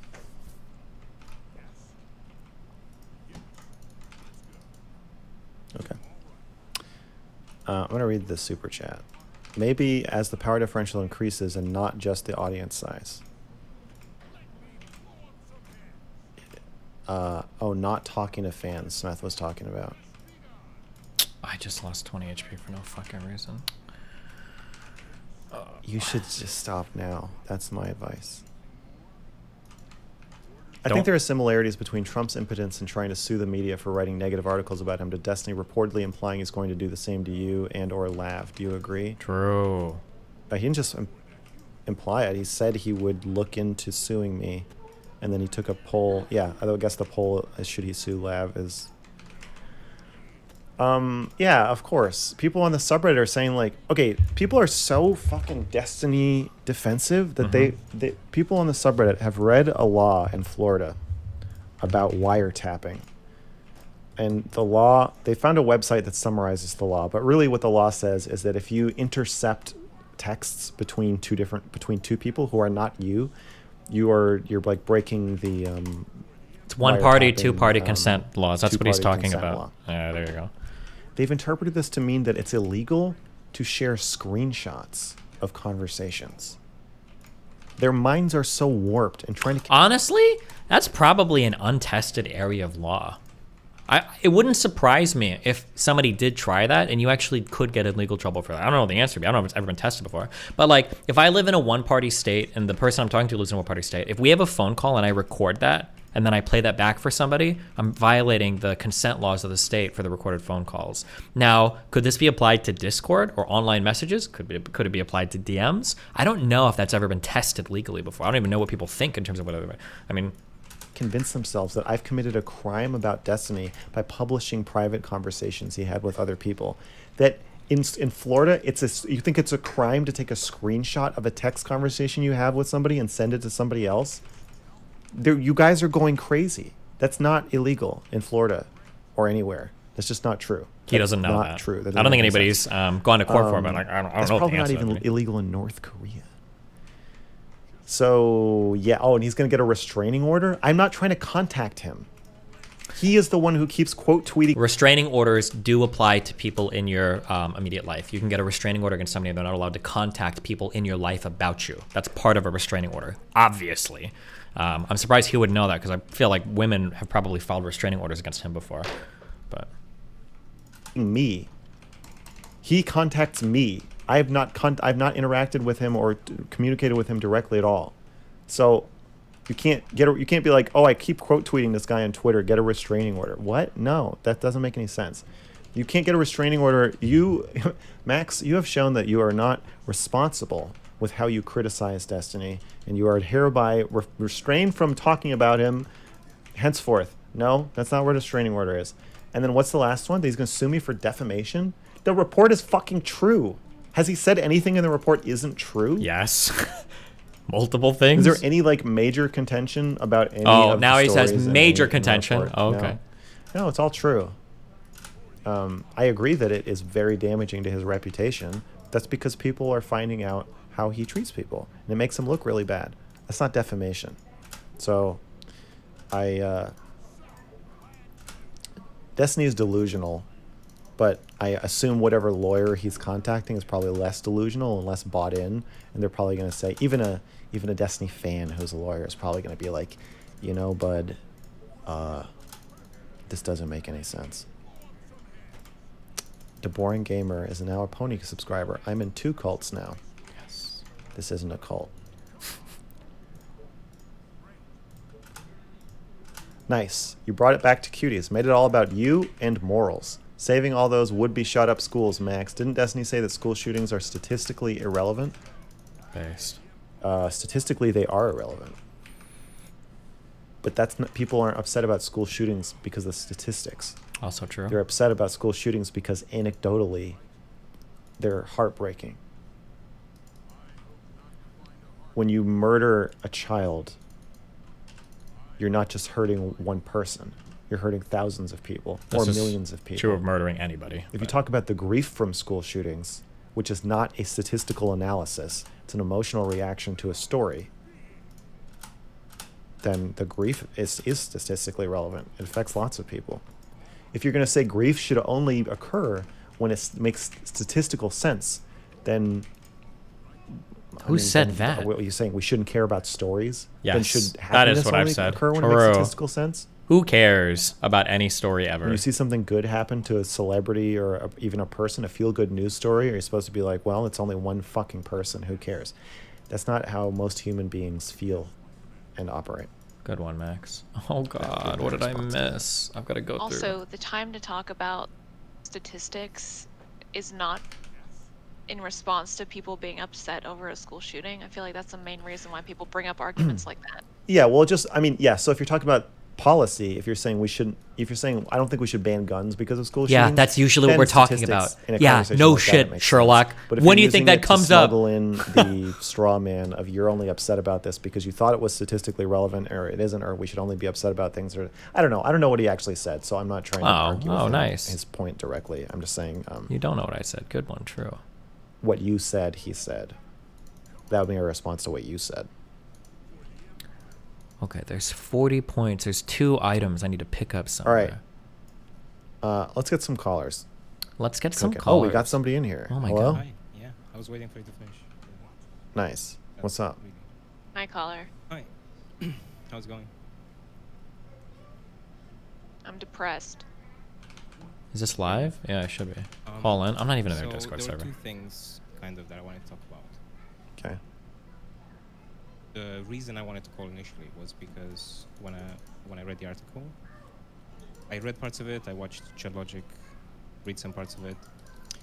There was a part in it about in the left section that I felt was a bit misleading. Uh-oh. And I think it was kind of intentional, but I'm not sure. Careful. It seems a bit That's his intentional, so I wanna daughter. talk about that. Okay.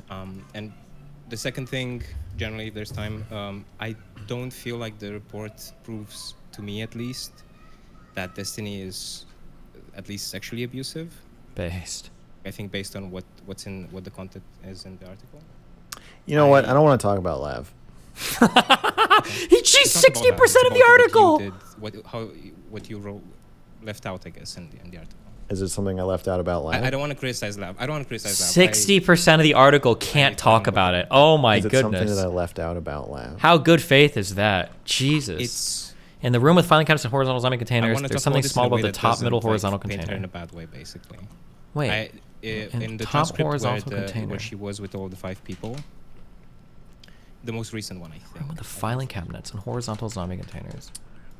You're gonna put tell up me that the- I made? Are you gonna tell me that I made Lav look Oh. better than she is, but then tell me you don't want to criticize No, her? I don't. No, I don't care that you don't want to criticize. This one? Is the thing that I left out a thing that makes Lav look bad in your eyes? I mean. Yeah. I think wanna- she did something Yo. slightly bad, but I don't Yeah, wanna look. No, and no, you no. think I left it out. So you want to Yeah. you want to say things that are bad about Lav that I left out, but you don't want to criticize her. I don't want to talk Because about I think the problem is that you left you. So okay, so I Oh, don't want we to talk found about one this. thing. okay, well. One can I more just say thing. Then, You were in the No, right I room. The think zombie you did container something closest to misleading. stairs going You up. already said that. Without. What's the second topic? I want to talk about Lav. I would like to go back to a point that we made a little earlier, which is that if the claim is that it's abuse, that means that there's nothing that she could have done Yeah, no, I'm not. that trying relates to Destiny's behavior and would justify it. Okay. See, this is the type of shit Shaylin. Oh, I've got to shit my windows on the screen. This is the type of shit Shaylin says after the hotline. I go in the living room, and I say, "What do you think?" And she says this. She's just gonna say it now. This is great. Okay. So, I will not talk about what was left out specifically because I don't want to like. I'm not trying to paint Lav in a bad way or something. Okay. She does that on her own. The only reason I wanted to talk about what the specific was because. Yo, you what's know, the I thought- second topic? Stop it. Oh, okay. That points to the Sure. stairs. I my was just God. gonna say that, like, because I thought that part was misleading, it makes me question the rest of the framing of the article. Basically, that it seems like you wanted it to be, like, you wanted to leave out anything that would make Destiny Get look me out. not abusive or something like that. Get Does me that the make sense? fuck out. Yes. That makes sense. I totally understand your skepticism. If you think part of it that you witnessed is not accurately represented, then you think the rest of it might be similarly slanted. I would go back to Shaylin's point, though. If you think there is context that could exonerate Destiny or his behavior, then you probably just don't think it's abusive in the first place. Yeah, I guess fair enough. I also was gonna say, yeah, I don't think that generally speaking, this shows sexual abuse from Destiny's part. The article, at least. I'm not gonna say he's not sexually abusive because I don't know everything about his private life, but I don't think the stuff that you wrote about shows sexual abuse. Okay. Do you think it shows abuse in general? I think that if we talk about the broader sense of like, if you define abuse as, you know, doing like shitty things to people and you, as you said, like people who are Without under giving your a right watered consent. down definition of abuse, that makes Destiny seem like a meanie. That's Do you essentially think what he's Destiny, saying, though, with your own is that I'm a definition, meanie. Without sharing what your definition is, do you think Destiny abuses his power or his platform? Overall, I don't think so. Ooh, okay. Yikes. Kick him. Get him out I of think here. there's times when you could make the case for specific instances, but that's because, like, you know, like you've said yourself, like you put videos out where people say you're abusive to Shaylin or something like that, and like I don't think that means you think you're just like an abusive, horrible person. I think if you think I'm not that asking maybe if you did think he's a something horrible abusive person. once. I'm asking if you think he has a pattern of abusing his power. Yeah, I don't think so. Mostly because if for 12 years there's like only a few examples of him Ooh. doing something that can be classified as somewhat abusive. I think Destiny that's fan. Not enough to show a pattern of abuse. Like a lot of these things are things that, you know, people criticize him for, and like he does some adjustments because of that sometimes, or if he disagrees, he doesn't maybe. But like, I think to show a pattern of abuse, you would need a bit more than what's in the article. Is my point. Ooh. Okay. Hang I up. understand. Get him out of here. Kick him the fuck off. Don't respond to that, Okay. Max. Thank you. Well, if you don't want to talk about the other I thing, then don't- I guess I that's don't. okay. He doesn't. Get him out of here, Alright. Max. This guy's a Destiny dick rider. I think I'm having some trouble connecting to what you're saying because Don't be passive aggressive, Shaylin. Please.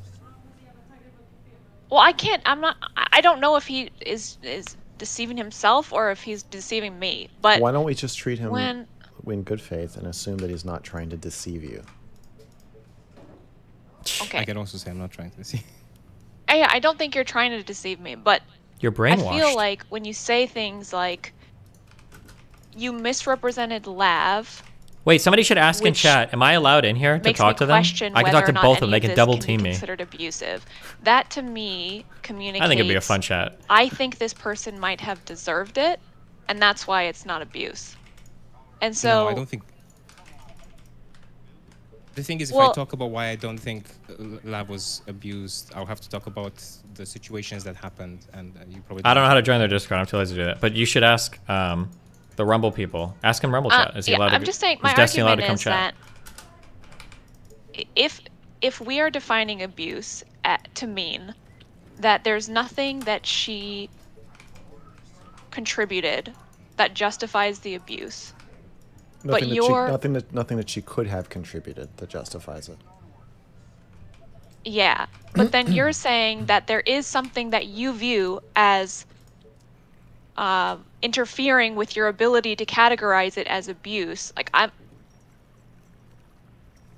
don't know. I guess I think can't. I think what Shaylin's trying to get at is why don't we evaluate Destiny's behavior as abusive or non-abusive, regardless of your opinion of the people that he may or may not have been Because abusing. what they did is pretty important, Max. I don't know. I just understand that. It sounds like you think I have a bad opinion of Lab or something, and that's why I'm thinking she's not abused or something. I don't. No, I think that we both think that your evaluation of whether Destiny is abusive is tied to your evaluation of the conduct of the people he's been accused of abusing.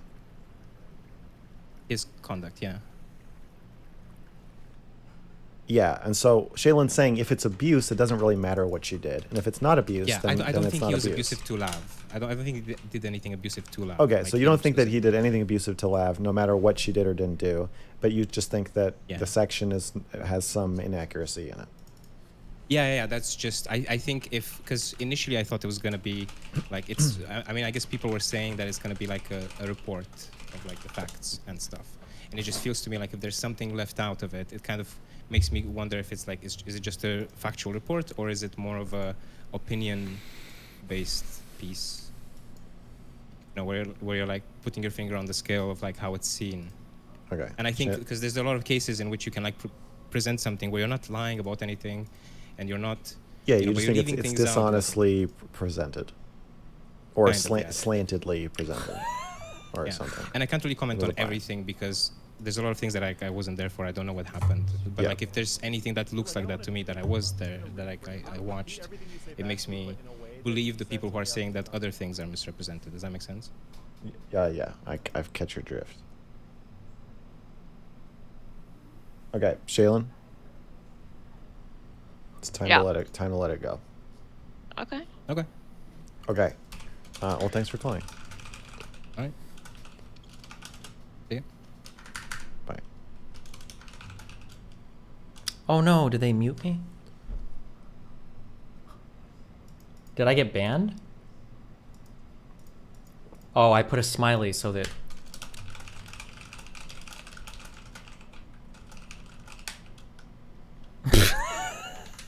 My bad. Can I afford the lawyers, though? I will represent myself. Boy. Hello. Hello. Hi. Hi. First off, I have like a couple questions, and they're not like I don't want to debate you guys or anything. I just want to ask questions. And Don't try to tell us what you're doing. Oh. Did you just want me to do it then? Yeah, I'll tell you whether you're trying to debate me or not. Okay. I mean, I'm not going to respond to what you say. And I'm not going to respond to what you say. Ooh. Okay. Well, let's go. Wait. Okay. How's this going to work? Wait a second. How are we going to have a conversation? Just Yeah. fucking say your thing. Okay. Here we go. I'm in their Okay. Discord. We'll see if they drag me in or not. So, as a content creator, you stated that your goal is to be a provocateur and to say the most uncomfortable truths in the most direct way possible. And you don't care about how it's received by your audience or other audiences. I don't think that's true. I don't think I said that. You didn't say that? When did I say that?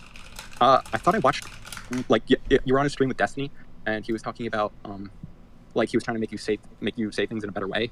And, yeah. Oh, okay. Yeah, I could see myself reactively saying, like, that's contrary to my goal or how I present myself. I wouldn't say that my central, like, purpose in making content is to be provocative. I make a lot of content that's not provocative, but I'm definitely not trying to get people to agree with me when I speak. I'm more trying to generate conversations about things and about topics that I speak about.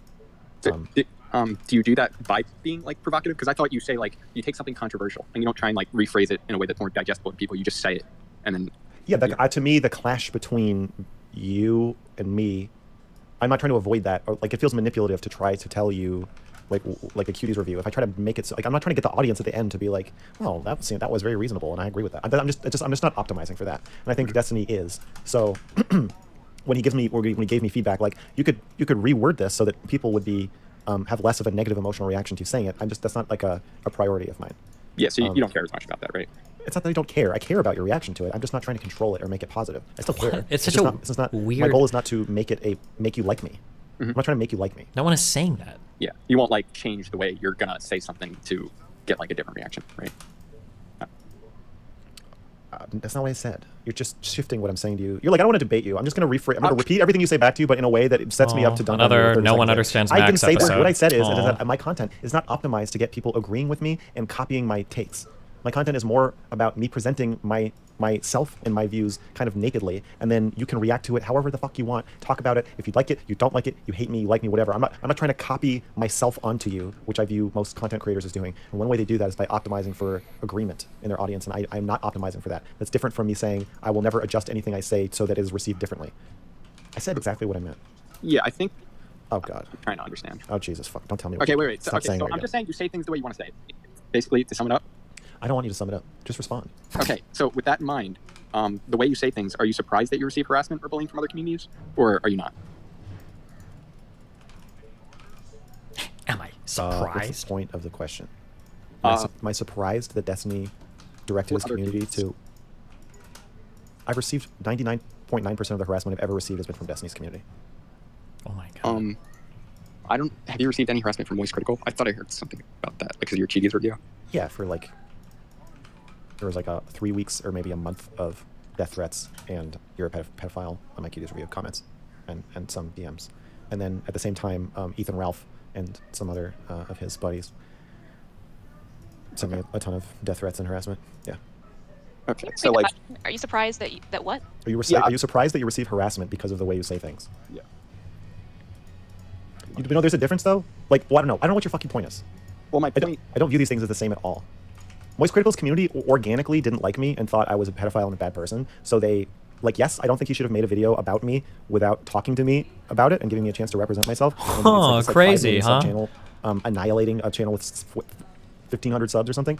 Yeah, I think that's fucked up and he shouldn't do that. That's pretty different from your former friend using a community that you were a part of to dogpile you specifically because you called him abusive.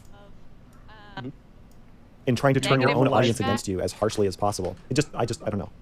Also, he didn't do that because of the way I worked. It just the question just makes no fucking sense. Stop asking these fucking stupid questions. Just say what you True. think. You obviously think that it's my fault I got harassed because of how I say things. Just fucking say it. Say what you think. Stop asking these annoying fucking Quest questions. statements. Wait, I It's wanna a make quest distinction statement. about this question.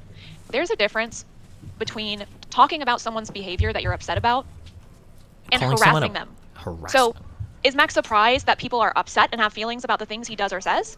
Absolutely not. And I think he's pretty open about that fact. Is he surprised that psycho people are harassing him or that content creators are encouraging their fans to harass him?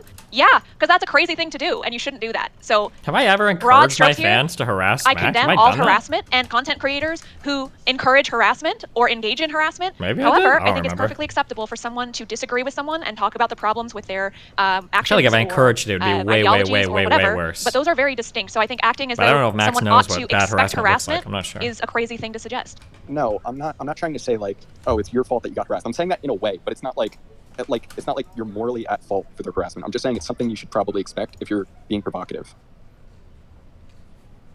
Like if you make a Cuties review, you're probably gonna get death threats. No, sending someone a death threat is immoral and wrong. I There's agree. there's a difference between understanding that there's a possibility of You're negative pushback. normalizing the behavior in the way that you're talking about it. I'm trying.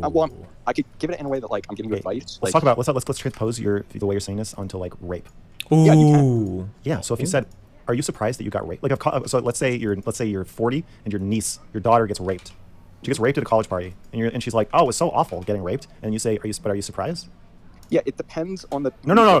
Are you? Would you say that?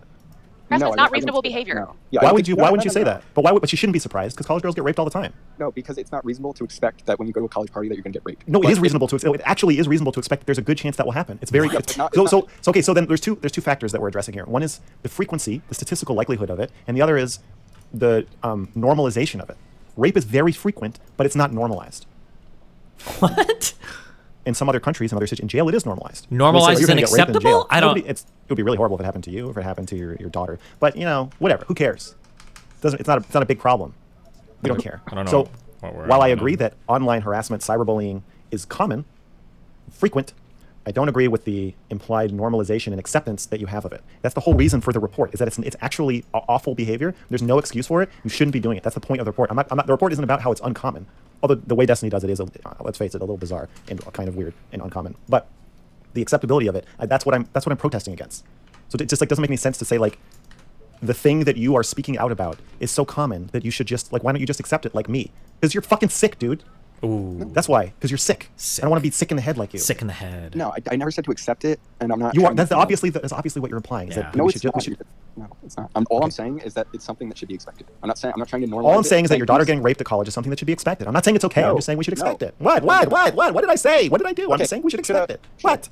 Okay, should you be expected to get raped if you're a girl and you walk in like a dark alley in a very poor neighborhood and you're Uh-oh. yeah, like is that something that like should you tell someone yeah, you probably shouldn't do that because you might get raped or something like that's the classic example. The classic. Yeah, but that's not what we're talking about. We're talking about telling victims that, are you surprised this happened to you? And then acting when they get annoyed or angry at you, when they get angry at you, acting like you're like, whoa, I was just making a statement about the frequency of the likelihood of this act happening to you. I wasn't saying anything about whether it's acceptable. It's totally unacceptable. I morally condemn cyberbullying. But really, are we really fucking surprised, Max? Look at how you present yourself. You're asking for it. You're moralizing what I'm saying. Yes, no, I'm saying that you are speaking without morality, like a tried and true Destiny. Yes, like a tried and true Destiny fan, you're talking about a morally condemnable thing in a way that excuses the immorality of it. No, I'm not. Like, am I excusing rape when I tell my daughter to not walk in a dark alley? No, you're excusing it if she gets raped and you say, "Are you surprised that you got raped?" Well, there's. If you ask her leading fucking retarded questions like, "Do you think that you've said before that you dress to get men's attention? Would you still agree with that?" She's in the hospital. She's just been through surgery to repair her torn vaginal wall. You're like, so do you agree that 6 months ago, when you were shopping with your mother, I overheard you say that you dressed to get men's attention? Would you still stand by that statement? And she's like, well, yeah, I guess so. And you're like, okay, so you agree that rape is a form of male attention? Okay. And she's like, oh, yeah, yeah. Well, what's your point, Dad? And you're like, I'm not. I don't have a point. I'm just asking questions. I'm just asking about are you surprised, given the way you dress, given the statistical? We all know the statistics about getting raped at college parties or in dark alleys. Are you really surprised that you got raped? And then she's like, wow, you're a horrible father, and I never want to talk to you again. And you're like, what did I say? I was just speaking about this without morality. What's wrong with that? I understand what you're saying, and I think I said that because I said it to you because I don't really think you're an abuse victim, so I don't really like. I wouldn't. Are you denying Max's victimhood? Do you think I'm a victim of cyberbullying? Yes. Do you think cyberbullying is abusive? Not a victim of Destiny's abuse. Destiny would never do anything wrong. Do you think generally cyberbullying is abusive? Thank you. True, I would not. Yeah. I would never do anything wrong. I'm not like that. I'm not that kind of guy. Setting Destiny aside for some reason, you think I am the victim of cyberbullying, which is abusive? Yeah, I think so. Okay. So you see why I would react. I would react badly as a victim of cyberbullying and as somebody who's taken upon himself to try to speak out against it, and who's somebody who views himself as having experienced quite a lot of it over the past 4 months. You can see why I would take you asking me, "Don't you think you deserved it?" or "Don't you think you shouldn't be surprised because of what you were wearing?" You could see why I would. I understand. I was kind of thinking of it only in the way of like Destiny abused you. No, I'm not surprised. If you're writing a report about the retaliatory abuse suffered by dozens of people at Destiny's hands, then of course he's going to abuse you. Yes, I knew this. I knew that he would do that. I didn't quite know how far he would go, but I haven't gone, bro. I've treated you like a little baby boy. Come on, is he serious? These people just don't know what it's like to actually get fucked with on the internet. No, he would do that. So Destiny himself has abused you? Have you read the report? No. Okay. Yes. Destiny himself has abused me by signaling to his ravenous, insane cultist fans that they can do whatever they want to me and that I would deserve anything bad that happens to me. Yes. Have I said that? That he deserves Do you anything think bad that happens to arguing with a streamer is morally my equivalent God. to rape? Stop these fucking retarded Quest questions. statements. Call them this quest This is the statements. tried and true DGG tactic. You take two things that aren't the same, and then you ask me to explain how they are the same or how they are different. Do you think that orange peels are the same as rape? Dude, do you think that? Like, and you say it as though you made a point. No, I don't. What's the question? Do I think arguing with a streamer is the same as rape? Those don't sound the same. No. Morally equivalent. Like, Oh yeah, the way they're you're morally framing- equivalent. Well, I don't know what you're talking about. Why Like, don't the you just way say what frame- you think? the Say way what you you're think instead of framing- implying what you think. Just say what you think. Stop asking me to connect your retarded dots. The way you're framing it as like cyberbullying is basically your version of like rape. Is basically like when you say you're abused, it's not the same as someone else saying they're like someone who's like been beaten as a child or someone who's raped. I'm not comparing it to being beaten as a child. I just asked you if you think cyberbullying is abusive, and you said yes. Yeah, but not in the same way. There's like different levels of abuse, and the way Sure. like How? like, Okay. most What? people wouldn't call You said. cyberbullying I'm abuse, sorry. they would You call it just. I'm so cyberbullying. sorry. You just said cyberbullying is abusive. It's cyberbullying. It's a Yes. type of it's a type of Cyberbullying. abuse. Okay, now we can But when agree. people say Cyberbullying is cyberbullying. I agree with that. Do you think that it is abusive? You already said yes to that, so you can stop talking about that. So 3, the question is, did Destiny abuse Max? I would say Destiny abused me, and one of the ways he abused me is with cyberbullying. I don't think he raped me, if that's the question. Destiny didn't rape me. He cyberbullied me. Max? Yeah, Max. Stop talking to this guy. No, I was just gonna say, I was gonna ask you if you will stop calling him retarded. Thank you. Or saying shit is retarded. Oh, ableism. Uh-oh. He's gonna say no. Fuck you. Yeah, sure, Shaylin, I'll stop. Okay. Can I just say one more? Like, all I'm like, all my I'm points. just all I'm trying to do is, man. I'm gonna stop. Okay, yeah, go ahead. You critique my personality. It makes me feel so shitty. Okay. It's not your personality. It's Destiny. It's bleeding I'm not through you. critiquing your personality. What I'm critiquing is you not being willing to just come out the gate with your criticism of me, which I beg every single caller to do every single time, and they almost never will. You framing your arguments in terms of a series of annoying and weird questions and reframing what I'm saying and my answers to them instead of just getting to your fucking point and saying what your thesis is, which is because of the way that you have treated Destiny, I don't view his retaliation against you as cyberbullying. I think cyberbullying implies that you don't have an existing relationship with him. You didn't do anything to him to make him need to protect himself by counterattacking. I view Destiny's actions towards you as defensive, whereas Moist Critical's clearly were offensive. So I'm not comfortable calling that cyberbullying.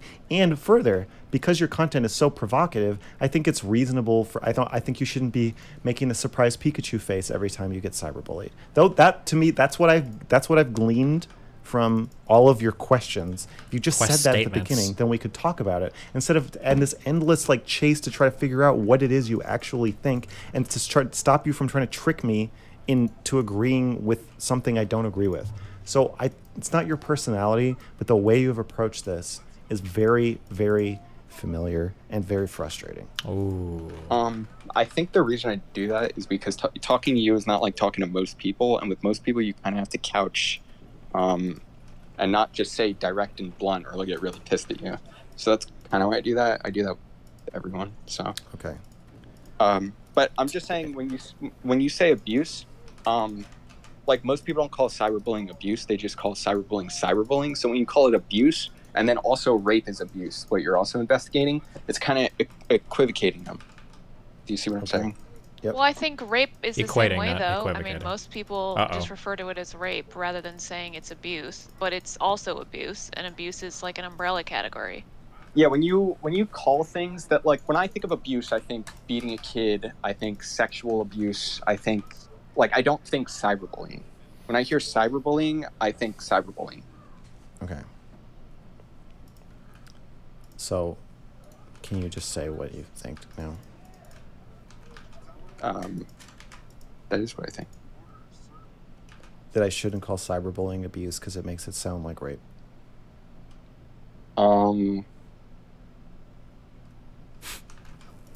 It makes it sound way worse than actually. Well, no. Yeah, actually, yeah. Because abuse, when the typical person thinks about it, they think like beating a kid or, yeah, like sexual abuse. And when you say abuse, it's like it's morally equivocating it. And I think that's dishonest a little bit. Equating it, not equivocating, but close enough. A lot of it. I think cyberbullying is highly immoral. I don't know if I want to compare it to other things, but I think I might think it's much worse than you think it is. Yeah, depending on the level of cyber abuse. I mean, fuck, now you're fucking me up. Cyberbullying. Like, it could even be worse than getting beaten as a kid.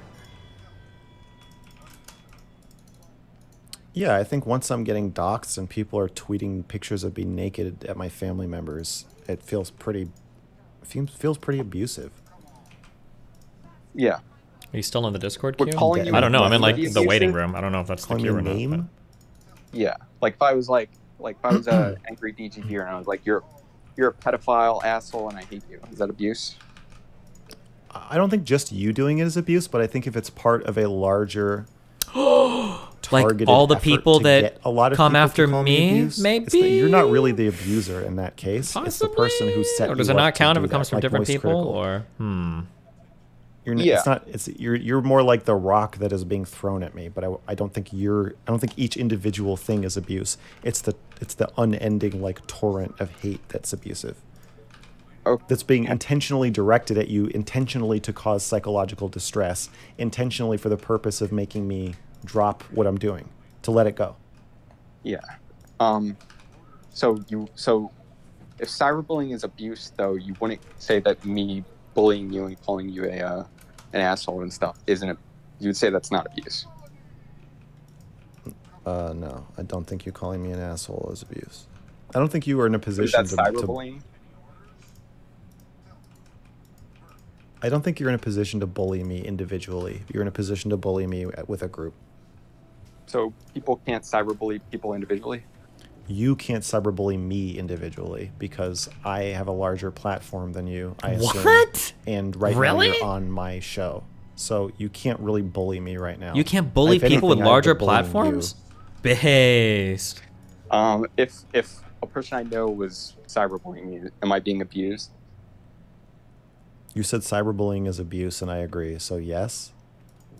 Okay. So if I went up to someone and I told like someone that I was being abused, do you think they would like be like, "Oh my god"? But then when I tell them what the actual thing is, they'll be like, "Oh, Fantex. We gotta." Wait, these I'll guys talk to his make parents or something. these guys make fans. I used their fans a long time ago. I don't know. Why are they I think linking it me? depends on the person, the context. If you're saying I'm being abused by my friend, I think it I have a might- friend that works at this company now, or a fan that reached it out might to me. very I well don't know why he assume would you tweet mean me from this emotional account abuse. though. I don't But know. I get your point. I understand. You're saying you think abuse signals something worse than cyberbullying. Yeah. Yeah. I think in a lot of cases that could be true.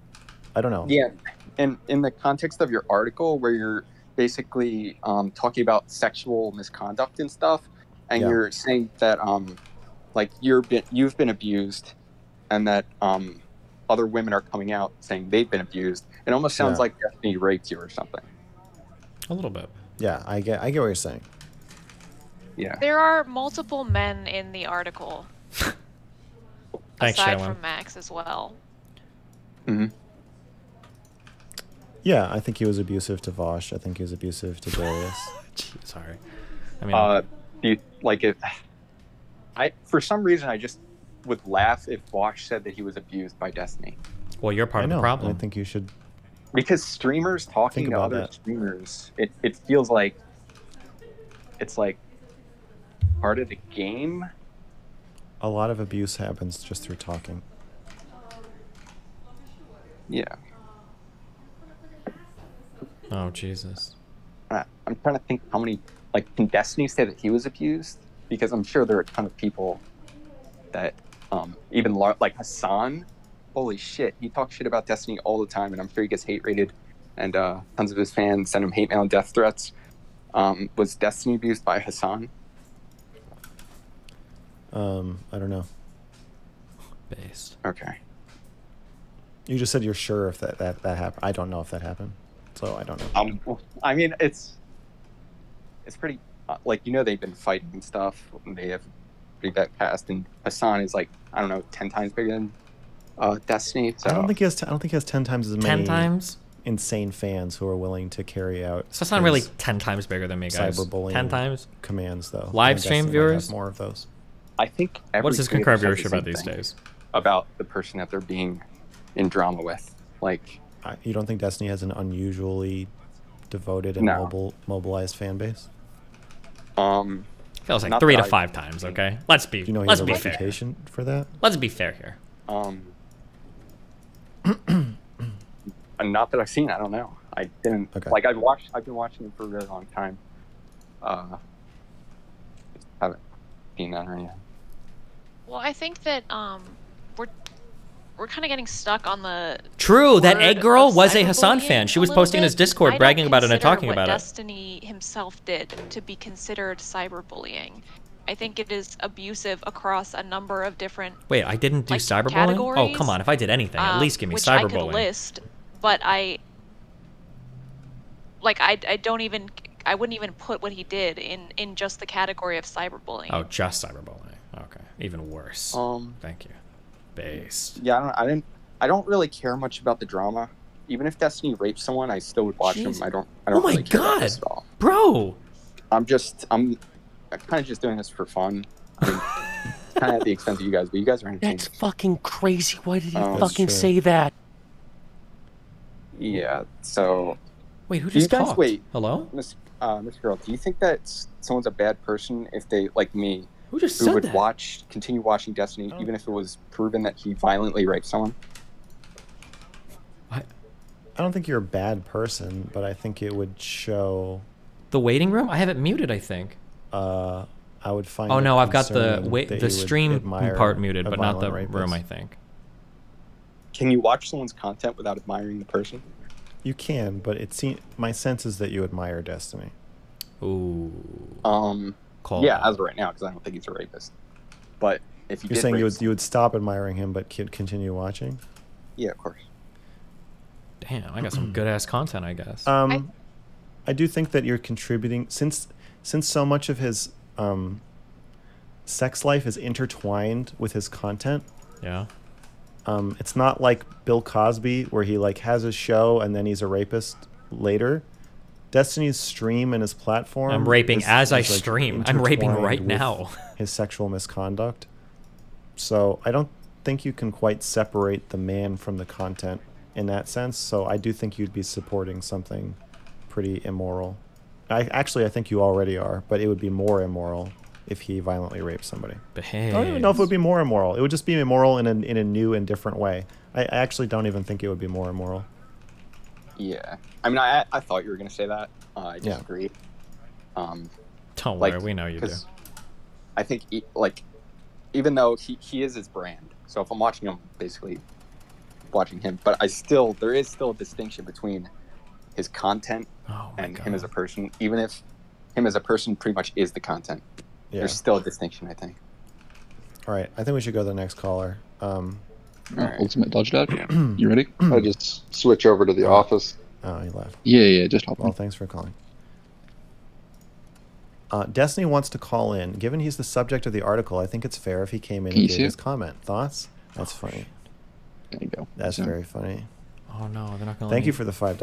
They're not going to call in? Oh yeah, Destiny wants to call in. Destiny wanted to call into Anna's stream. Destiny, anytime somebody is talking to Destiny and he can't control what they're saying, of course he wants to call in. Oh, he's upset. Hot take: I want fewer school shootings to happen. I want that too, Kilo. Thanks for the gifted subs. Hey, can you hear me? Yeah, the next three up are going to be Eldrazi, Big Phil, and How's it going? Creep. Oh, I don't think they're going to let me in. It's going. It's going. Hey, Maxie. Yeah? Should you stand up?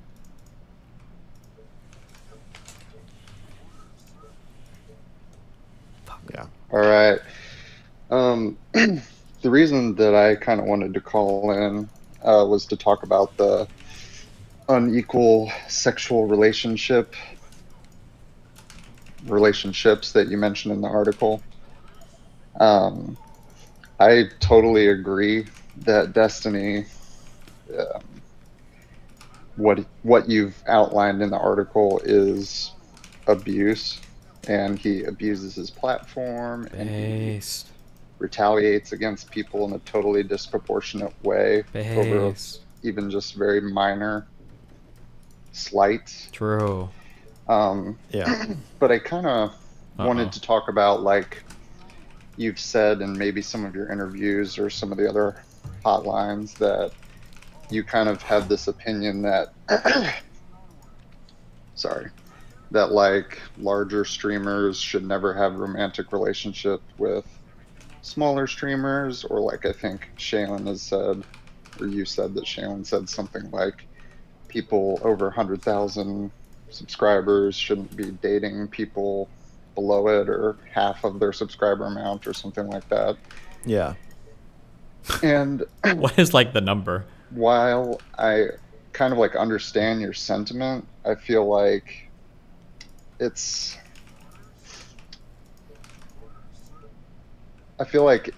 a much larger person is like having a romantic relationship with a much smaller person, yeah, it should send up like a bunch of red flags that like I need to be extra special careful to not there's a Destiny viewer.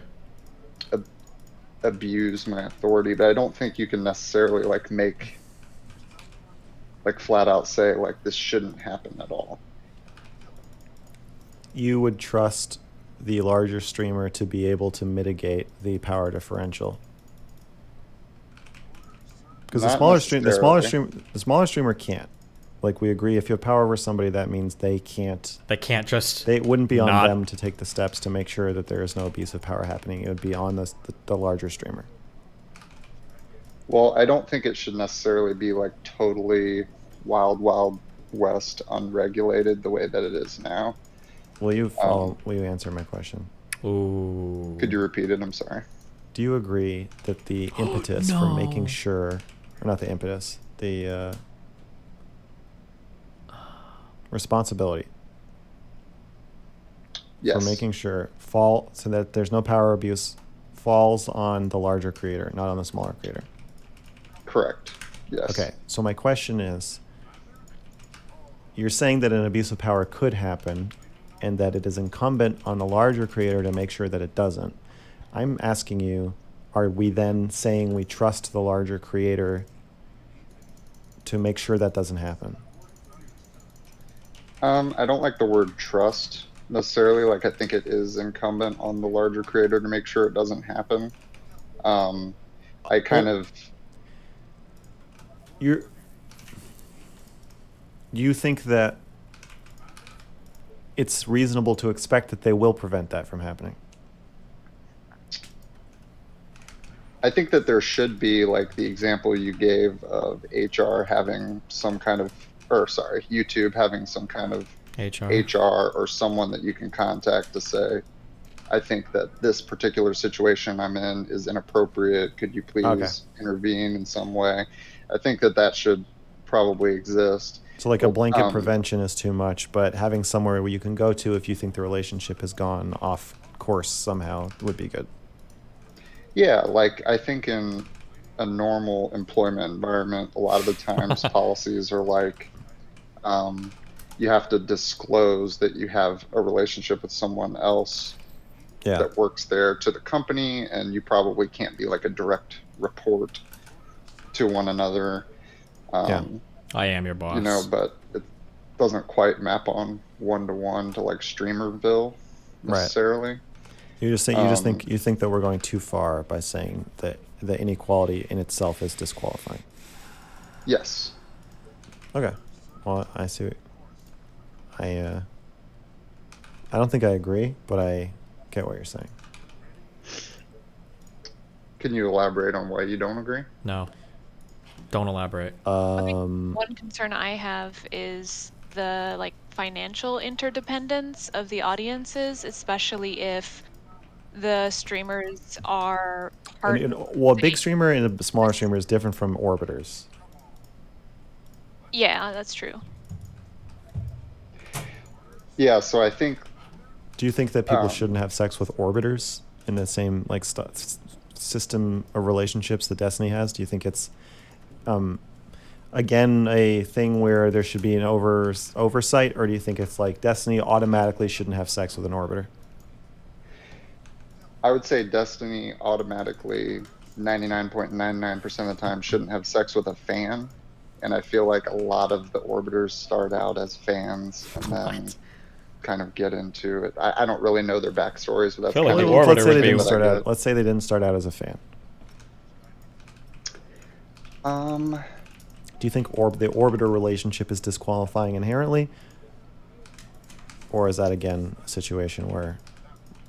I don't think it's disqualifying inherently, but I feel like I could be convinced because I'm not super aware of how interconnected everything is outside of what's presented like in the article. Yeah. Yeah, I think the more that they can directly influence your audience or your career, the worse of an idea it is. But I think you could probably like if Dude Perfect has sex with... Who is Dude Perfect? I'm trying to think of something totally unrelated. Lockpicking Lawyer. Let's say Lockpicking Lawyer had just started out, so he was smaller, and when he wants to have sex with Dude Perfect, there's so little overlap and so little that either of them could do to influence each other's careers that I see what you're saying, where it'd be like, maybe it's not a great idea, but it's probably not inherently a terrible idea. I think with streamers who are talking to one another and in the same kind of circles, even if they're doing unrelated content, I still think like Ninja and like Demon Mama have like almost nothing in common, but they're still kind of in the same universe. So Sure. What? I would say that would be a no-no. But Is yeah, there any sort of explicit agreement or arrangement between like you and Destiny when you were an orbiter where it's like no, you do this for me, No. I do this for you, that kind of thing? No, never. I tried to figure out what it was, like what I could have or what he wanted or what I could give, but nothing is ever explicit. No. Yeah, I was really curious about that. Like when it first came to light that you were going to be talking about it, I was wondering if there's shady backroom dealings and arrangements, so to speak. True. No. You kind of just do whatever. You kind of try to feel it out, do whatever, and then I you got like find 5 out more minutes of this in when me, you cross and the I'm gonna line. go. Fuck off. After. But Gotcha. there's no explicit anything. No. Okay. Well, yeah, that was the main thing I wanted to talk about, but well, yeah, outside of that, I don't really have any major disagreement with your. I'm in the waiting room. What do you your want me to take ask? Well, on the it's whole I want to have a situation, and I conversation think because he's that he's very crafty. The way that I don't think a fan normal base person has can confront him acted, on the way anything. that the orbiters have acted, and the way that Destiny has acted since has only reinforced that to me. Yeah, it's pretty fucking nuts. Somebody had posted something on the subreddit, I think, saying that he thought that the article was already having a moderating effect on Destiny's behavior. What? But I almost I haven't think raped a it's single the person. opposite because of the whole He's doubling egg. down Since the the egg thing. situation. Yeah.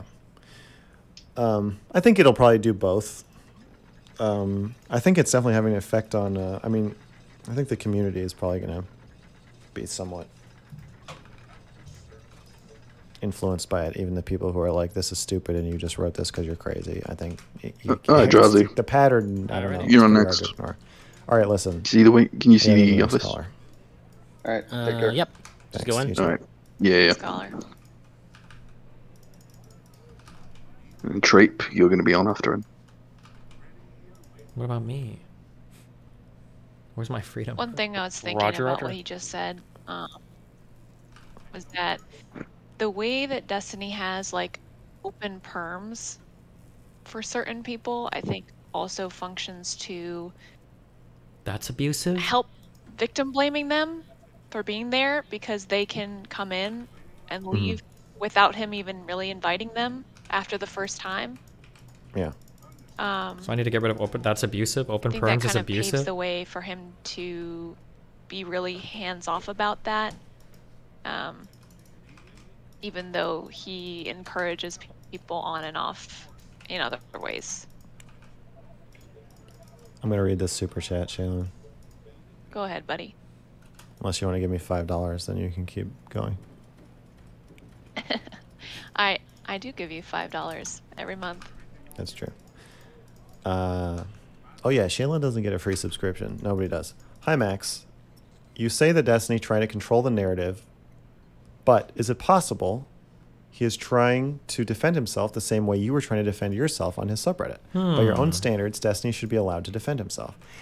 Yeah, if Destiny were just writing essays explaining his point of view, that would be totally fine. It has to be written essays? It has to be in the format that you lengths approve he will of? go to, where he's saying, like, I want to discredit you. I want people to think you're crazy. He will tell lies about people. He will threaten people. He will coerce people.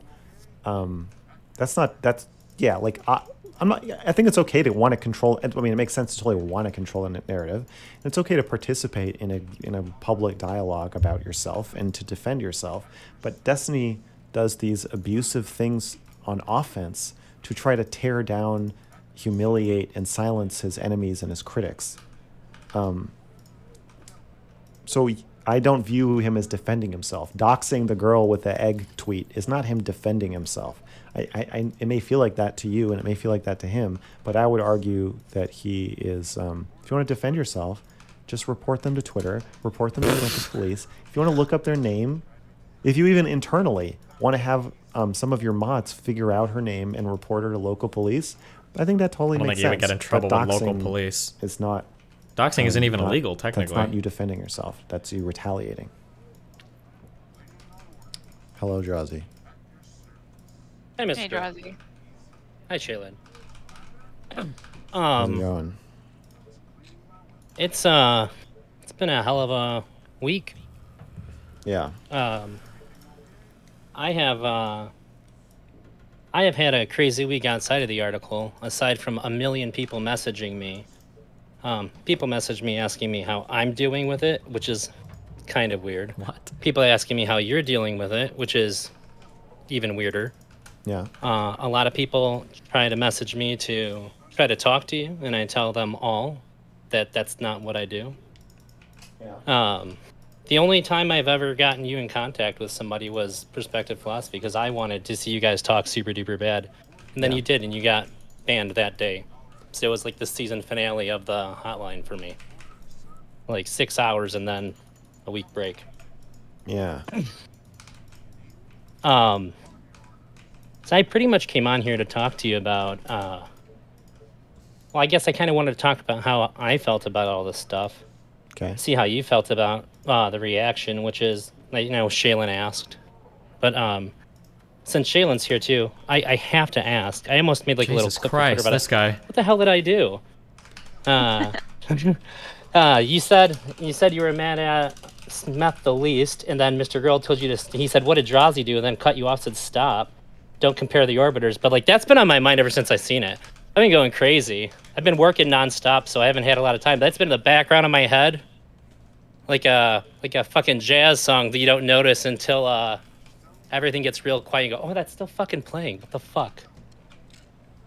Yeah, you. I think it was a tweet that I saw that pissed me off. I think it was I think what it was is that you were being very friendly and almost like jovial and joking with somebody who in the comments of either one of my posts or Max's posts Friends of an enemy. was trying to discredit us or like make meme jokes about us being in an abusive relationship or something. And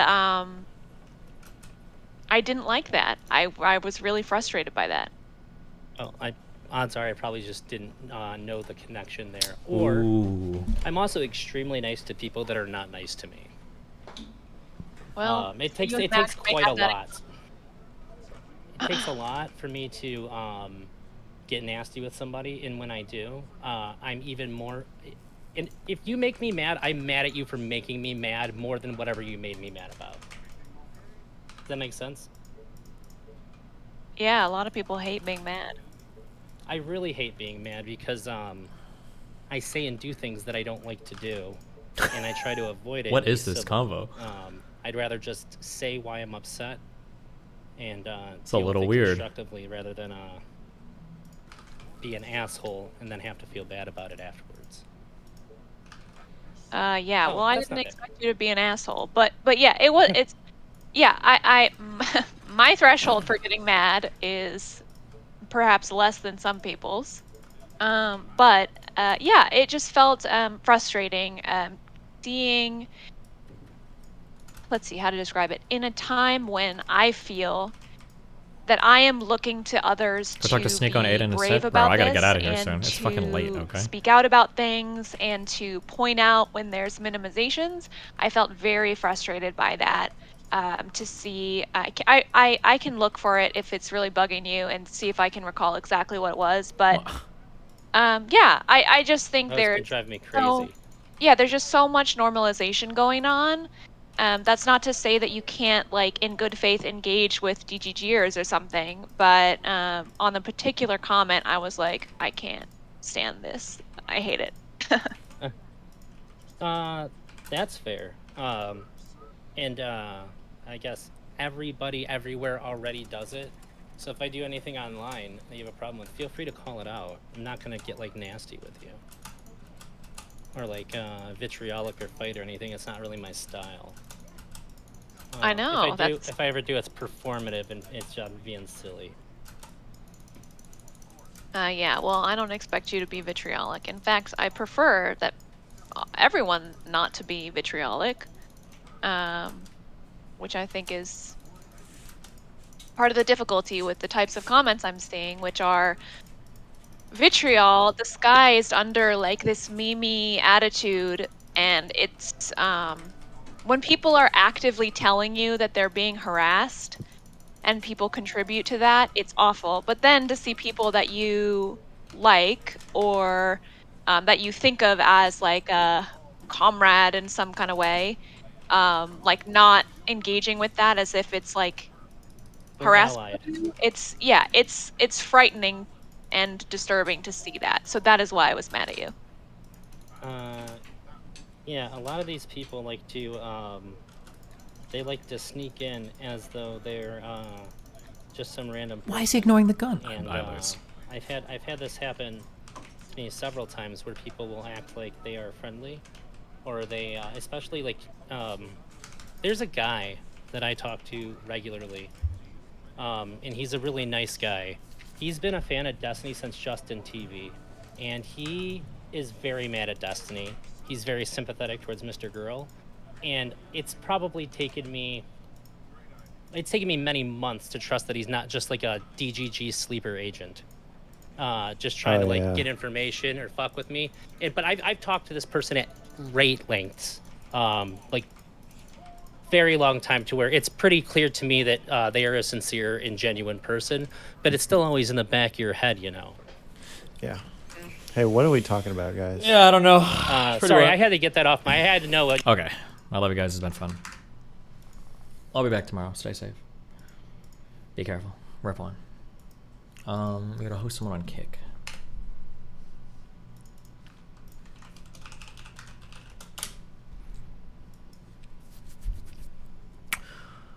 Sneeko Aiden talk. I'm I'm good on that.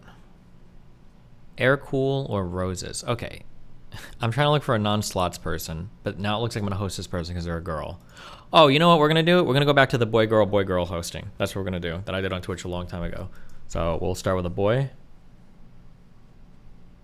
Oh, I'm the only They Are Billions player.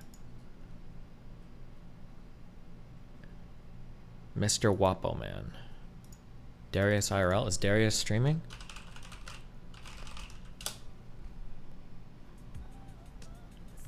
Oh, wow, he just turned it on too. He's really trying to leech them viewers. No, I'm not hosting Darius today. I would, but Darius is just being creepy about Melina and her sister, okay? I'm not hosting Darius today. That's his punishment for today, okay? You hosted Joker last time? I can't. I have to host a guy, okay? Or people are going to make weird accusations, okay? Go harass females. Go harass females. Go harass female.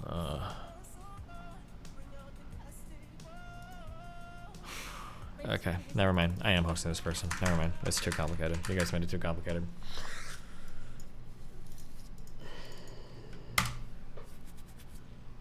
Good luck. Tomorrow, host a guy.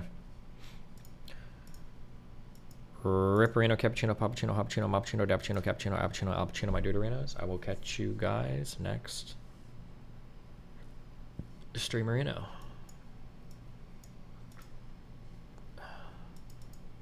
If my kick thing stops lagging enough for me to host somebody.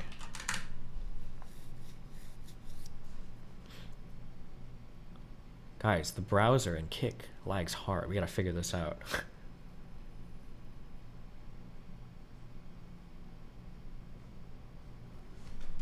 I don't know what my memory usage is right now for this tab.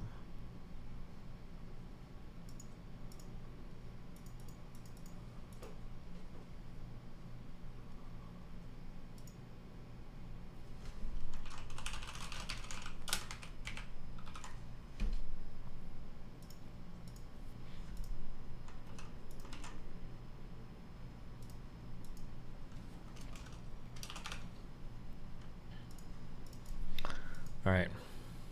Good luck. Rip on.